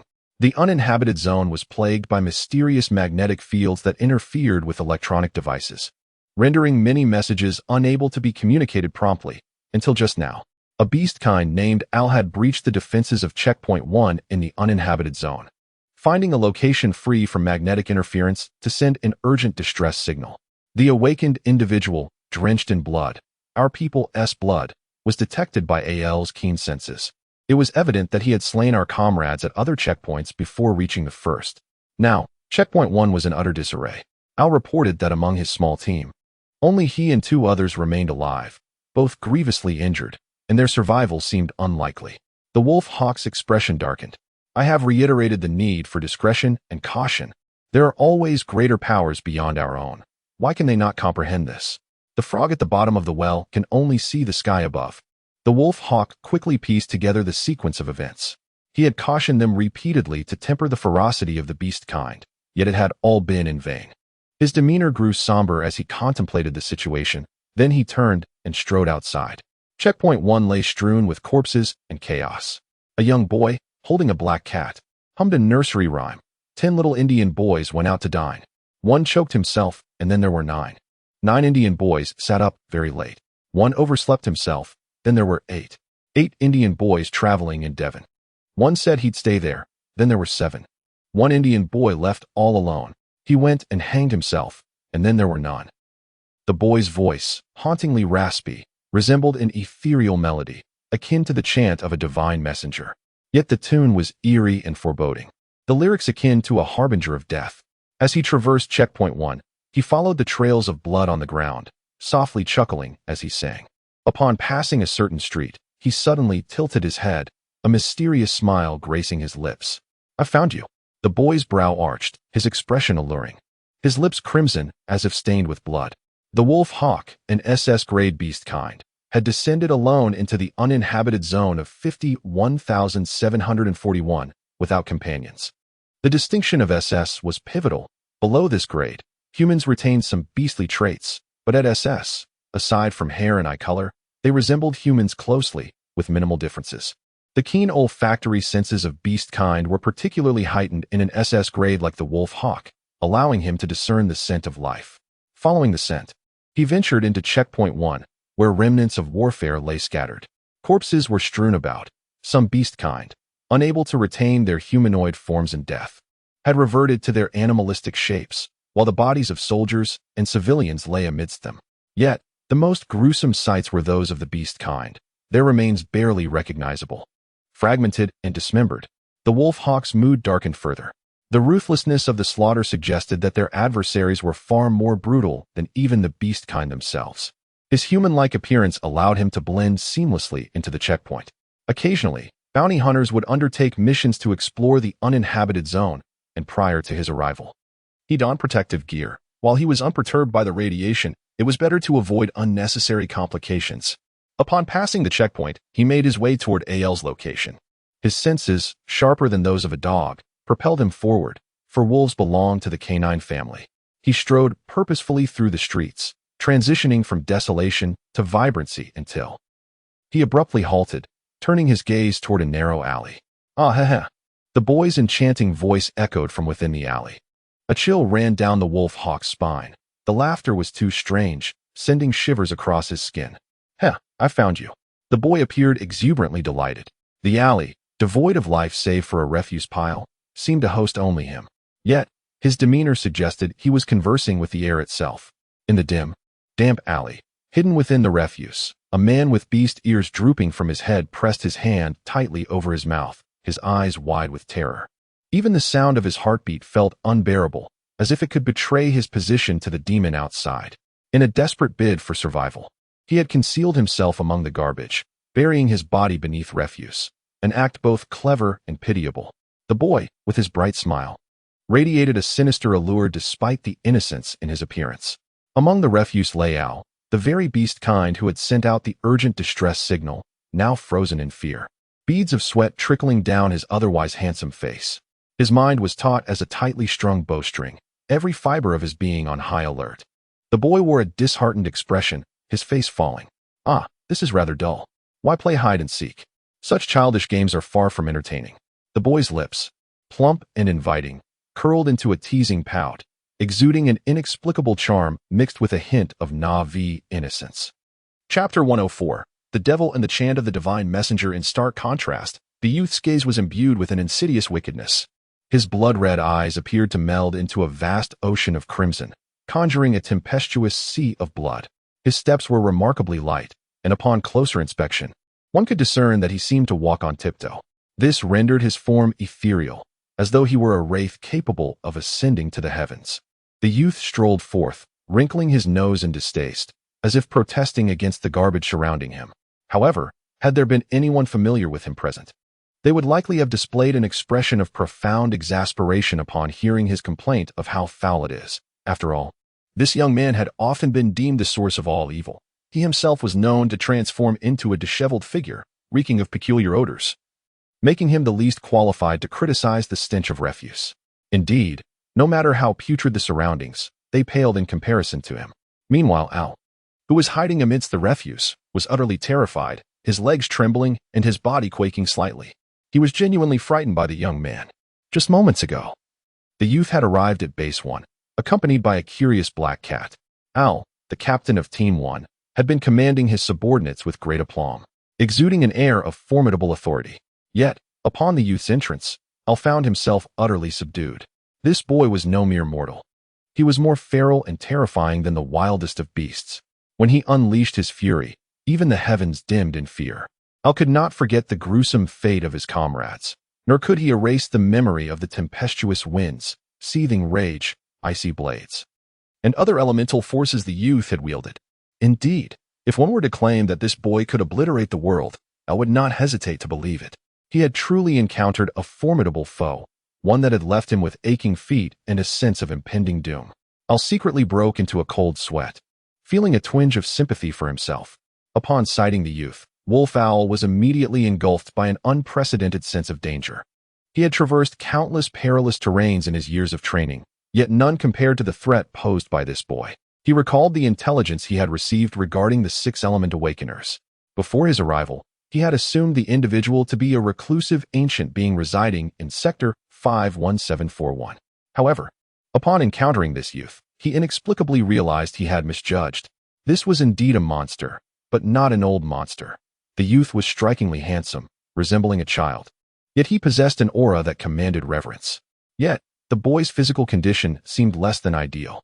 His alabaster skin, though smooth and flawless, appeared pallid and devoid of the vitality characteristic of the living. Even when he smiled maniacally, it only accentuated his inhumanity, rendering him both grotesque and deranged. He raised an eyebrow, adopting an air of languid nonchalance, tinged with a hint of world-weary disdain. This demeanor bore a striking resemblance to Shui Yin, likely learned from him during their prolonged interactions. After all, though his second persona seldom emerged, his primary self had spent many years with Shui Yin, inevitably absorbing his habits and expressions. In many ways, Ning Chun was not only fragmented but also akin to a blank canvas. This void represented a near-terrifying malleability, allowing him to paint himself in any hue, black, white, red, or green. He could mimic anyone with astonishing accuracy. At times, he resembled a machine, his thoughts governed by an internal program dictating his reactions and expressions. Beneath his seemingly innocent exterior lay a soul that had long since lost its warmth. Even concepts of good and evil were forcibly instilled within him, dictating his moral compass. Otherwise, Ningchen exuded an untamed wildness. He rubbed his stiff neck and wore a provocative smirk. When the boy's gaze swept over Wolf Owl, the latter immediately entered a state of readiness. Owl, concealed within the refuse, had already sensed Wolf Owl's presence. The keen noses of beast folk were not to be underestimated. Wolf Owl eyed the youth warily, pleading, "I beg of you, spare my kin." Ning Chun glanced at Wolf Owl, then at the foul heap of garbage. "Ah, are you beseeching me?" He seemed to grow weary and nonchalantly settled onto the ground, sitting cross-legged. This child was truly lazy, so much so that it was beyond redemption. Regardless of which persona manifested, whether his original self or the darker alter ego, there were notable similarities. Both exhibited moments of childlike innocence, a possessive nature, and an undeniable lethargy. The formidable presence of the youth contrasted sharply with Wolf Owl's readiness for confrontation, yet the boy sat leisurely, as if to say, "If you wish to fight, you must wait until I have rested." In that moment, The youth radiated an ineffable complexity. The refuse stirred, and Al, though deeply anxious, found a semblance of courage in Wolfowl's presence. He cautiously emerged from the garbage, pressing his back against the wall as he approached the seated youth. Wolfowl glanced at Al, his brow furrowing slightly. Al, you truly reek. I didn't do it on purpose. I didn't want this. Could you please refrain from looking at me with such disdain? It hurts. Al protested, feeling vulnerable under Wolfowl's scrutiny, despite his discomfort with Al's odor. Wolfowl stepped forward, standing tall and shielding Al behind him. Al felt a surge of emotion. How touching. The young master is exuding protective energy. So manly. I wish I were a girl. He sniffed, appearing as if he might cling to Wolfowl's leg in adoration. Wolfowl turned his attention back to Ning Chun. This esteemed, sir? He hesitated, grappling with the appropriate title, for the youth appeared far too youthful. Nevertheless, out of respect, he addressed him politely as sir. Chapter 105, The Old Monster and the Young Monster this time. It is my failure in discipline that has brought trouble upon you and this local planet. I implore you to show mercy and forbearance. Ning Chun. He was initially quite laid back, but upon hearing the words of the wolf hawk, a mocking smile crept upon his lips. He rose slowly, his eyes glinting with mischief, exuding an air of coolness that bordered on provocation. You asked me to show mercy? His voice, laced with a husky allure, contrasted sharply with his youthful appearance, adding an uncanny charm to him. Ning Chun curved his lips, his scarlet mouth blooming like a flower stained with blood. When your beastly kind invaded 51741, wantonly wreaking havoc on my territory, mercilessly slaughtering and plundering lives, did you ever consider showing mercy? You urged me to spare you. Yet you never thought of sparing the innocent civilians residing here? You see, this world operates on such principles. I am stronger than you, and knowing you cannot triumph, you bow to me. But should I find myself weaker than you today, would you still play the same charade? A true man knows when to bend and when to stand firm. However, I despise such calculations. You provoked me, invaded my domain, harmed my people, igniting my fury, only to change your tune when you realized the tables had turned against you? You have reaped the benefits, yet why must I be your pawn? You desire war, and I must comply. You seek reconciliation, and I must acquiesce? But who do you think you are?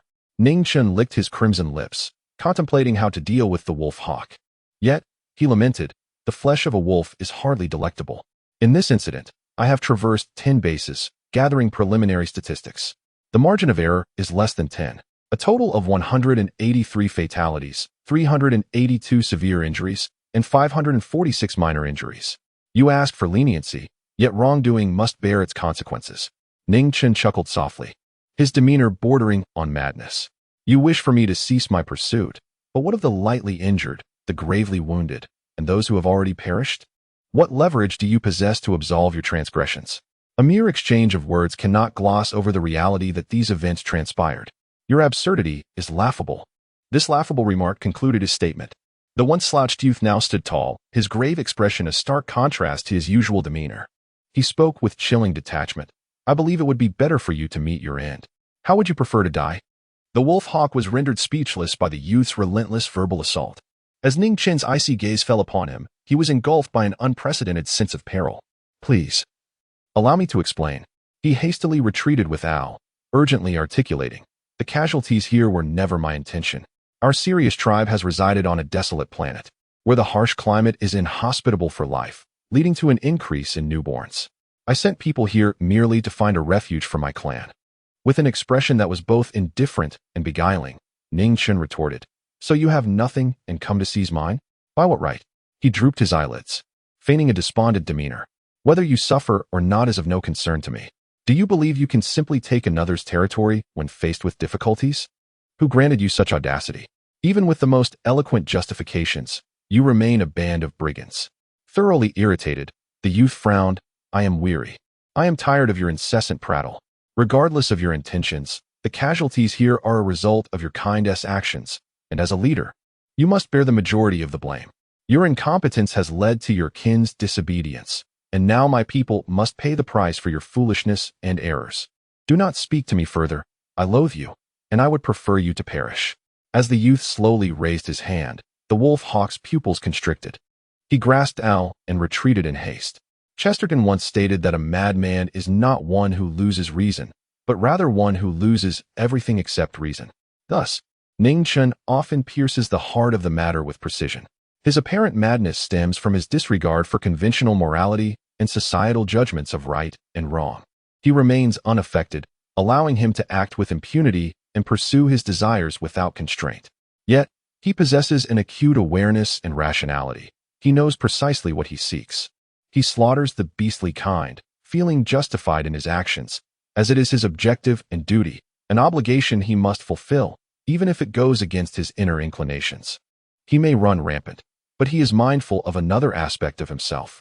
This is the will of his essence, permitting him to execute commands contrary to his own desires. Beyond this, no one can bind him, not even the Shui family or Shui Yan. The wolf hawk clutched Al and fled in haste, desperately trying to escape. The demonic youth was closing in, and in his panic, he dashed into the slums. The terrain was convoluted, and he sought to use the dense structures to obscure his trail. However, that eerie youth always managed to find him with unerring accuracy, though not of the beastly kind. His perceptive abilities surpassed theirs. Ning Chun tore an arm from the wolf hawk, ripping away chunks of flesh still attached to skin. The blood invigorated him, and his crimson eyes deepened from bright to murky, becoming a shadowy red. Engaging in such brutal acts, his expression radiated joy, as if reveling in the role of a wicked villain. He licked his red lips. You truly are like cats, always playing hide and seek. Ning Chun held a rope, one end secured to himself, the other tethered to a cat. At this moment, the cat mewed in confusion. Ning Chun remarked, Look, you all are indeed feline. Even my cat is displeased. Indeed, I should not demean cats. At least they serve a purpose, providing warmth in the cold. But you? Utterly useless. Unworthy of comparison to my cat. Wolf Hawk. Ow. This is simply beyond comprehension. Is this child truly venomous? Did he grow up consuming poison? Chapter 106 to 107. Ning Ning grew up on poison. Ning Chun cornered the wolf Owl and Owl, leaving them with no avenue for escape. Their injuries were severe, a consequence of Ning's merciless assault. Even without such grievous wounds, in their prime, the duo would still be no match for the formidable Ning. With an air of delight, Ning reveled in the misfortune of his adversaries. Their suffering brought him joy, having toyed with them long enough. He felt it was time to proceed to the final act. He licked his lips, excitement flickering in his eyes. Rest assured, I shall ensure your demise is a work of art. The wolf owl and Al gasped in horror. While you may be utterly worthless in life and death, I will elevate your organs to a masterpiece. I shall craft the most exquisite specimens from your remains and display them in my storage space. He chuckled ominously. Fear not. It will be an exhilarating experience. As he approached them with a brisk gait, the frightened wolf owl and Al felt their resolve wane. Where did this little monster come from? Help! At that very moment, the once lively boy suddenly froze, his vitality visibly waning. With dark hair and eyes, he appeared bewildered, blinking in confusion. Ah, I forgot to bite. Oh, the wound has healed. What now? He gazed vacantly at the trapped wolf owl and Owl, contemplating whether to inflict another bite upon himself, despite the pain it would cause. His round face scrunched in displeasure. Alas, the timing. Just then, a voice interrupted his thoughts. Meow? The elder cat had been following the boy, unable to escape the situation, bound by a rope tied to Ning. The other end was initially held by him until Ning grew tired of the inconvenience and secured it around his wrist instead. The once erratic boy now exhibited a comically dazed demeanor, his aura transformed. Even the color of his eyes shifted. The cat was perplexed by this sudden change. What is happening? Ah, kitty, your fur is delightful to touch, but your meat is unappetizing, and your eyes are so beautiful. Please don't glare at me. The mischievous boy scooped the elder cat into his arms, momentarily forgetting his earlier concerns about his dark transformation, lost in the joy of petting the cat. Meow? The elder cat was taken aback. How terrifying. Perhaps having grown accustomed to Ning's touch, the shift in the boy's demeanor left him bewildered and slightly terrified. The wolf owl and Al shared a look of confusion. Though the circumstances were unclear, they understood the urgency. Seizing the moment, they dashed away, propelled by an urgent gust of wind. Ning Chun swayed slightly, his face contorting in displeasure. His complexion paled, resembling a ghostly specter, as he felt a surge of unwillingness. Go, he uttered, unleashing an invisible force that surged after the fleeing duo. At that moment, the elder cat sensed a chilling wind swirling above the boy's head. Yet when he looked up, he saw only an unseen void. What was this phenomenon?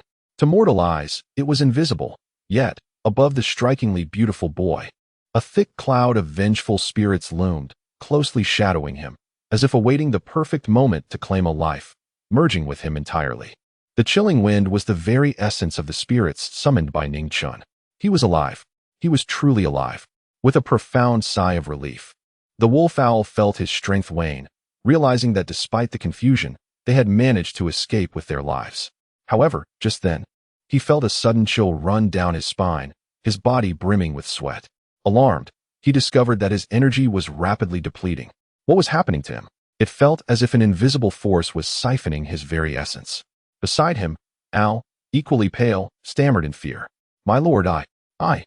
The sensation was indescribable, a mix of panic and dread. The two exchanged glances, both coming to the same unsettling conclusion. This was no mere coincidence. Could it be connected to the boy demon, 51,741?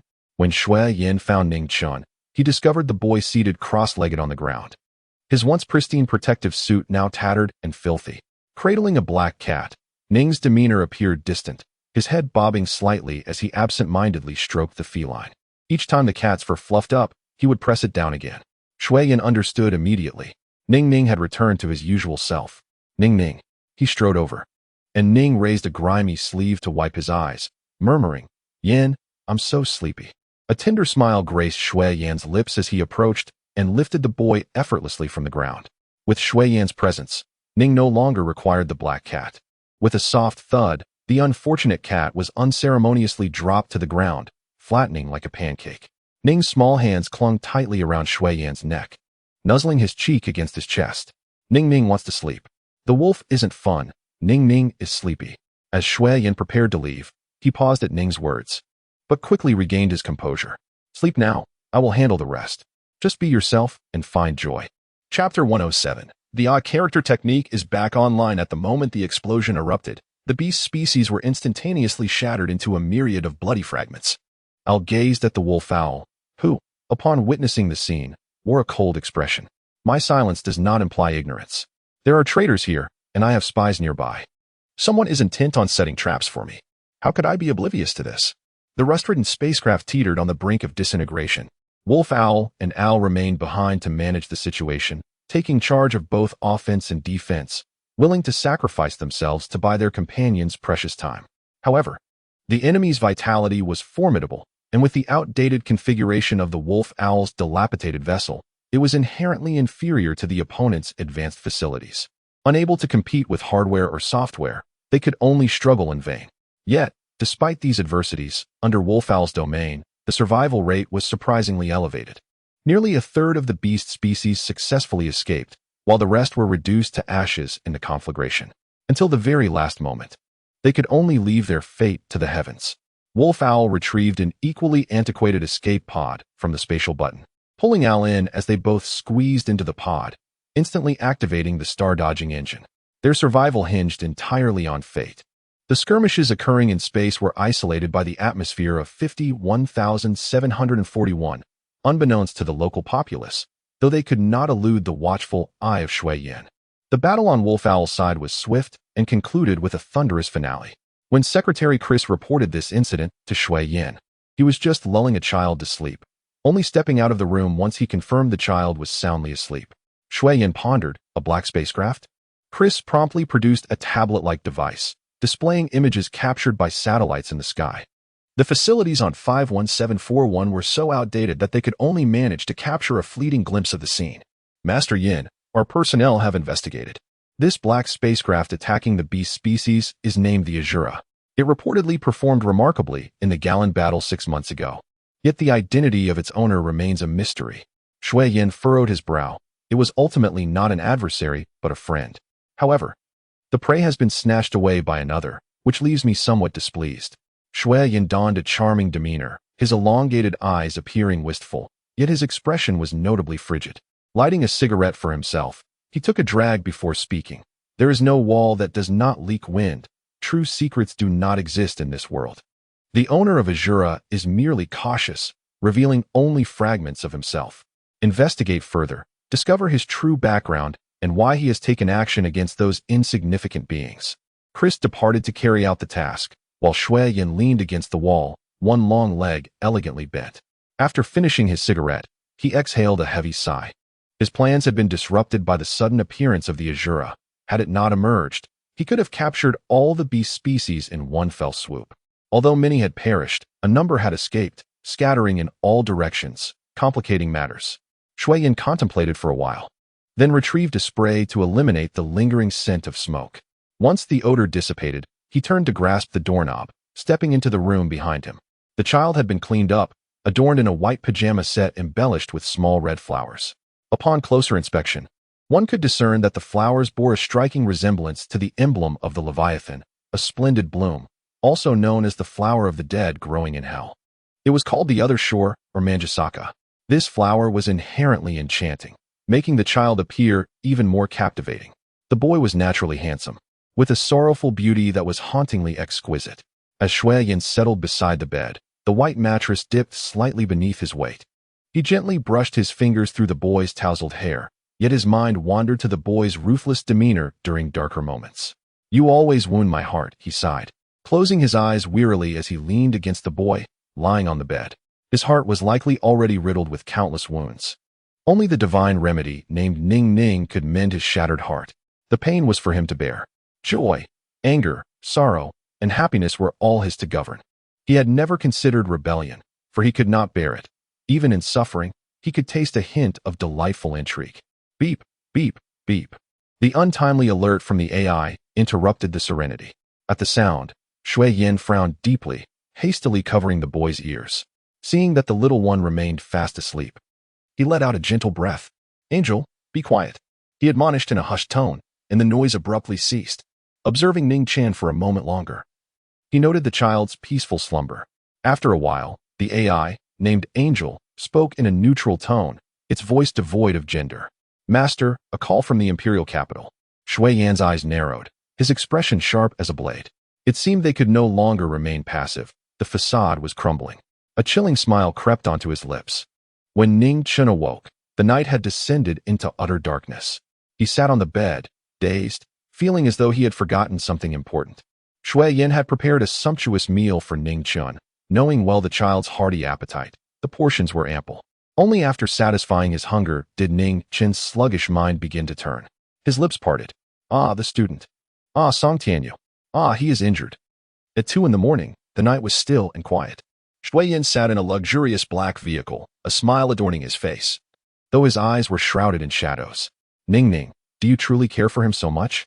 Shui Yin, the cunning strategist, seemed to jest as he handed Ning Chen a mutated orange for dessert. The vehicle, spacious and lavishly appointed with comfortable leather seats, was bathed in a soft, warm glow. Ning Chen sat cross-legged, cradling a thermos as he sipped goji berry water. When he heard Shui Yan's question, he cast a surprised glance at him. "He is my student." Shui Yan offered the peeled orange to Ning Chen. "Then, what if he is no longer your student?" Without hesitation, Ning Chen replied, "Then I wouldn't care. I might as well take a longer nap." In that instant, the previously somber expression on Shui Yan's face transformed, his eyes igniting with the brilliance of flames. A bloom of joy blossoming within. "My Ning Ning, truly wonderful." Chapter 108. The tenderness of 99K pure gold. At the moment the explosion resonated, these beasts were instantly shattered into a mass of blood. Al glanced at the wolf hawk, who wore a cold expression. "Just because I remain silent does not imply my ignorance. There are traitors here, and I have spies around me. Someone is deliberately setting traps for me. How could I not comprehend this?" The rusted spaceship swayed precariously, on the verge of disintegration. Wolf Hawk and Al stayed behind to manage the situation, taking charge of both offense and defense, willing to sacrifice themselves to buy more time for their companions. However, the enemy's vitality should not be underestimated. The old, rusted ship of Wolf Hawk was inherently inferior to the opponent's high-spec facilities. Lacking in hardware and software, they could only endure painfully. Yet, it was under Wolf Hawk's domain that the survival rate was remarkably improved. Nearly 30% of the beasts managed to escape, while the others turned to ashes amidst the flames of war.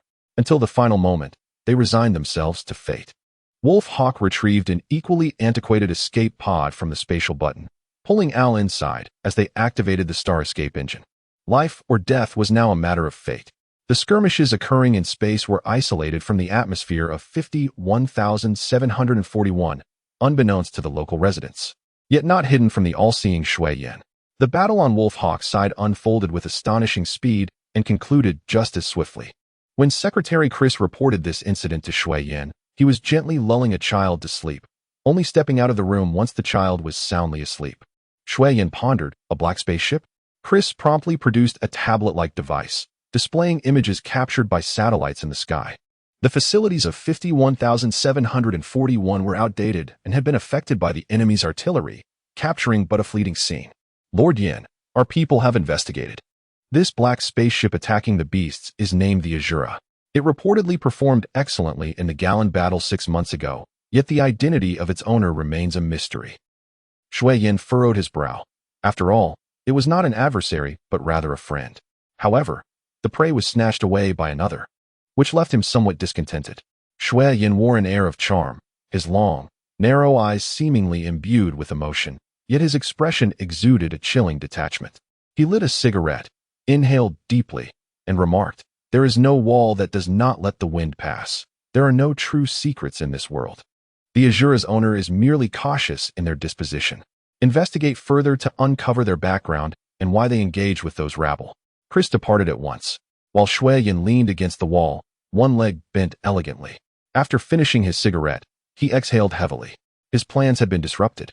Had it not been for the sudden emergence of the Azura, he could have captured all those beasts effortlessly. Although many had perished, some had managed to escape. Those surviving beasts had scattered in all directions, making the situation rather troublesome. Shui Yin contemplated for a while, then took out a spray to eliminate the scent of smoke. Once the smell dissipated, he turned to grasp the doorknob and stepped back into the room. The child had already bathed, donning white pajamas adorned with small red flowers, reminiscent of the logo of the Leviathan. A splendid bloom that also represented the flower of the dead growing in hell. Named Higanbana, it was an enchanting flower, enhancing the child's allure. To speak of the youth, he was already strikingly handsome, embodying a sorrowful beauty, a melancholic elegance, a visage of exquisite aestheticism. As Shui Yin settled at the bedside, the mattress sank slightly beneath him. He gently raised his hand to caress the boy's tousled hair, his thoughts drifting to the boy's cruel visage during darker moments. "You, always breaking my heart," he sighed, closing his eyes in weariness as he leaned against the youth, surrendering to the embrace of slumber. His heart was probably already riddled with wounds. Only the divine remedy named Ning Ning could mend his broken heart. The pain was his to bear. Joy, anger, sorrow, and delight were all under his dominion. He had never contemplated rebellion, for he could not bear to part with it. Even amidst suffering, he could savor the exquisite nuances within. Beep, beep, beep. The unwelcome notification sound of the light brain abruptly pierced the silence. At the sound, Shui Yin furrowed his brow and quickly covered the boy's ears. Noticing the child still deep in slumber, he breathed a sigh of relief. "Angel, silence," he admonished in a hushed tone, and the sound ceased instantly. Observing Ning Chun for a moment longer, the child's serene slumber appeared innocent and peaceful. After a while, the figure was androgynous, their voice neutral, making it impossible to discern their gender. This was the artificial intelligence integrated into Shui Yan's light brain, named Angel. "Master, a call from the imperial capital." Shui Yan's eyes narrowed sharply, his expression electrifying. It seemed they could no longer remain idle, that the facade was crumbling. A smirk curved his lips, revealing a chillingly cruel smile. When Ning Chen awoke, the sky had turned pitch black. He sat on the bed, dazed, feeling as if he had forgotten something crucial. Shui Yin had prepared a lavish feast for Ning Chun, knowing the child had a hearty appetite, thus the portions were substantial. Only after satisfying his hunger did Ning Chen's mind begin to function sluggishly. His small mouth opened. "Ah, the student. Ah, Song Tianyu. Ah, he is injured." At 2 a.m, the night was tranquil. Shui Yin sat in a luxurious black car, his demeanor cheerful, yet his eyes were shrouded in shadows. "Ning Ning, do you truly care for him so much?" Shui Yin, the scheming boy, seemed to jest as he peeled a mutated orange for Ning Chun as a post-meal snack. The spacious interior of the car was plush, the leather seats comfortable, and the ambient lighting a soft, warm yellow. Ning Chun sat cross-legged, cradling a thermos, sipping goji berry water. Upon hearing Shui Yan's question, he cast a surprised glance at him. "He is my student." Shui Yan handed the peeled orange to Ning Chun. Then, "What if he is no longer your student?" Without hesitation, Ning Chun replied, "Then I wouldn't take care. I might as well take a longer nap." Thus, The previously somber expression on Shui Yan's face transformed as his eyes sparkled with the brilliance of blooming flames, his heart elated. My Ning Ning, truly exceptional. Chapter 109. Lord Yan is jealous. Song Tianyu was uncertain how long he had been unconscious, but upon awakening, he found himself enveloped in a medical pod. A pale blue restorative fluid surrounded him. As he opened his eyes and gazed through the transparent, thin white wall, he noticed a child with tousled hair resembling a puppy, resting his chin on his hands, looking utterly bored beside the medical pod. The night had deepened. Song Tianyu pressed the internal button and sat up in the pod. A peculiar sense of nostalgia washed over him, though he could not pinpoint its origin. While he was unconscious, a vague name had drifted through his mind, but upon waking, he dismissed it as a figment of his dreams. Ning Chen blinked at Song Tianyu with wide eyes, exclaiming, "Are you all right? You seem so weak." Song Tianyu remained silent. Ning Chen's perplexed expression conveyed disbelief. How could someone be so feeble, even weaker than Hualuo? My students are all so pathetic. In that moment, Ning Chen recalled the underperforming students of the waste material camp and patted Song Tianyu's shoulder reassuringly. But don't worry with me around. I won't let anyone bully you. After all, you are my student. However, Yang once told me that teaching someone to fish is better than giving them a fish. At this rate, you won't be able to leave 51741, or you might easily be eliminated. So, it seems I must work harder to enhance your abilities. Song Tianyu felt a pang in his heart. This child was utterly unreasonable. He had just recovered from serious injuries, yet instead of offering comfort, he was being stabbed with harsh truths. It was simply inhumane. With a forced, gentle smile, he replied, "Then I shall trouble you, teacher. I look forward to your guidance." Ning Chen, with a grand flourish, adjusted his delicate frame. "Rest assured, leave it to me." Zhou Rui's room was adjacent to Song Tianyu's, and they awakened in succession. Zhou Rui, still somewhat dazed, approached Song Tianyu, unable to contain his excitement. "Have you heard? Those beast species were annihilated." He could hardly wait to share this news, but upon arrival, he found the little demon, Ning Chen, present as well. Ning Chen, with an innocent demeanor, greeted Zhou Rui. "Ah, ugly fish, long time no see. Congratulations on becoming even uglier." Zhou Rui was infuriated, wishing he could silence this brat. Shui Yan stood by the bedside, observing the scene with a smile playing at the corners of his lips. Watching Ning Chen and Zhou Rui interact with Song Tianyu brought him a sense of bittersweet satisfaction, despite a twinge of envy. It was undeniable that having more friends might provide Ning Chen, who had lived a reclusive life for so long, with a refreshing experience. There was a love that, though not flamboyant, quietly offered warmth and companionship. Ning Chen was particularly combative tonight, displaying a true spirit of contention. Song Tianyu glanced at Shui Yan, inquiring, "Mr. Shui, what is going on with him?" Shui Yan opened the window, a cool breeze flowing in as he lit a cigarette. His demeanor was relaxed yet tinged with an air of melancholy. What are you asking about?" he replied, his bloodshot eyes hinting at fatigue. Song Tianyu turned his gaze back to Ning Chen, who, usually pale, looked even more so tonight. The once pristine whites of his eyes were now marred with dark red veins, and dark circles shadowed his eyes, his skin paler than usual. Even his once vibrant lips dulled. Though he appeared alert, an unmistakable weariness lingered beneath the surface. Shui Yan glanced at his platinum watch and said, "Ning Ning, it's time for you to sleep." Ning Chen, though reluctant, understood he needed rest more than ever. "All right," he acquiesced, extending his small hands towards Shui Yan, seeking a hug. Shui Yan lifted the child effortlessly, and Ning Chen rode on his Shui Yan human wheelchair as they departed. Once they left, Zhou Rui marveled. "What kind of teacher are you? You seem quite extraordinary, especially that man who came with you. He is certainly not ordinary." Zhou Rui gave a thumbs up. Song Tianyu smiled vaguely. "I'm not quite sure. I just brushed it off." Yet, he couldn't help but remember the adorable sight of Ning Chen raising his small hands for a hug before leaving. For reasons he couldn't articulate, a sigh of longing escaped him, and an odd sensation stirred within his heart. The next day, Ning Chen reunited with Zhou Rui and Song Tianyu at the hospital. The news of the beast species attack and their swift eradication had ignited local networks and sparked heated discussions online. However, Ning Chen seemed oblivious to it all, appearing uninterested in news or gossip. Today, he donned a delicate pale pink shirt paired with azure denim overalls and charming white sneakers, resembling a character straight out of a comic book. His complexion remained poor, with his once striking lips now muted in color, but after a night of rest. The redness in his eyes had diminished significantly. Overall, he was still a breathtakingly beautiful young lad. Shui Yin walked alongside Ningchen, unaccompanied by guards. A stark contrast to his usual entourage. Dressed casually in a white shirt and denim jeans, he exuded a more approachable demeanor, shedding the imposing aura he typically radiated.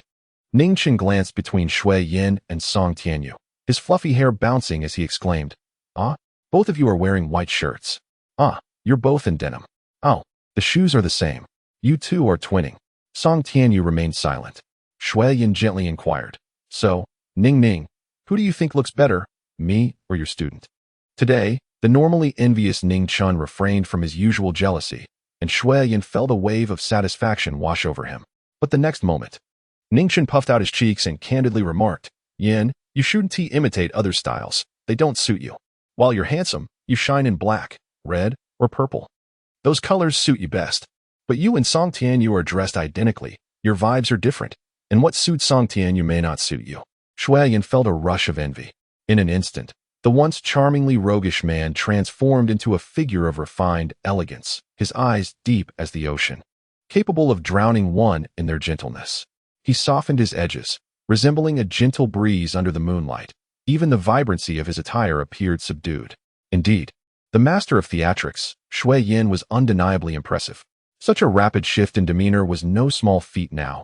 Even his voice had lowered a notch, sending shivers through Ning Chen's heart, as if electric currents danced within, igniting a yearning to behold him again.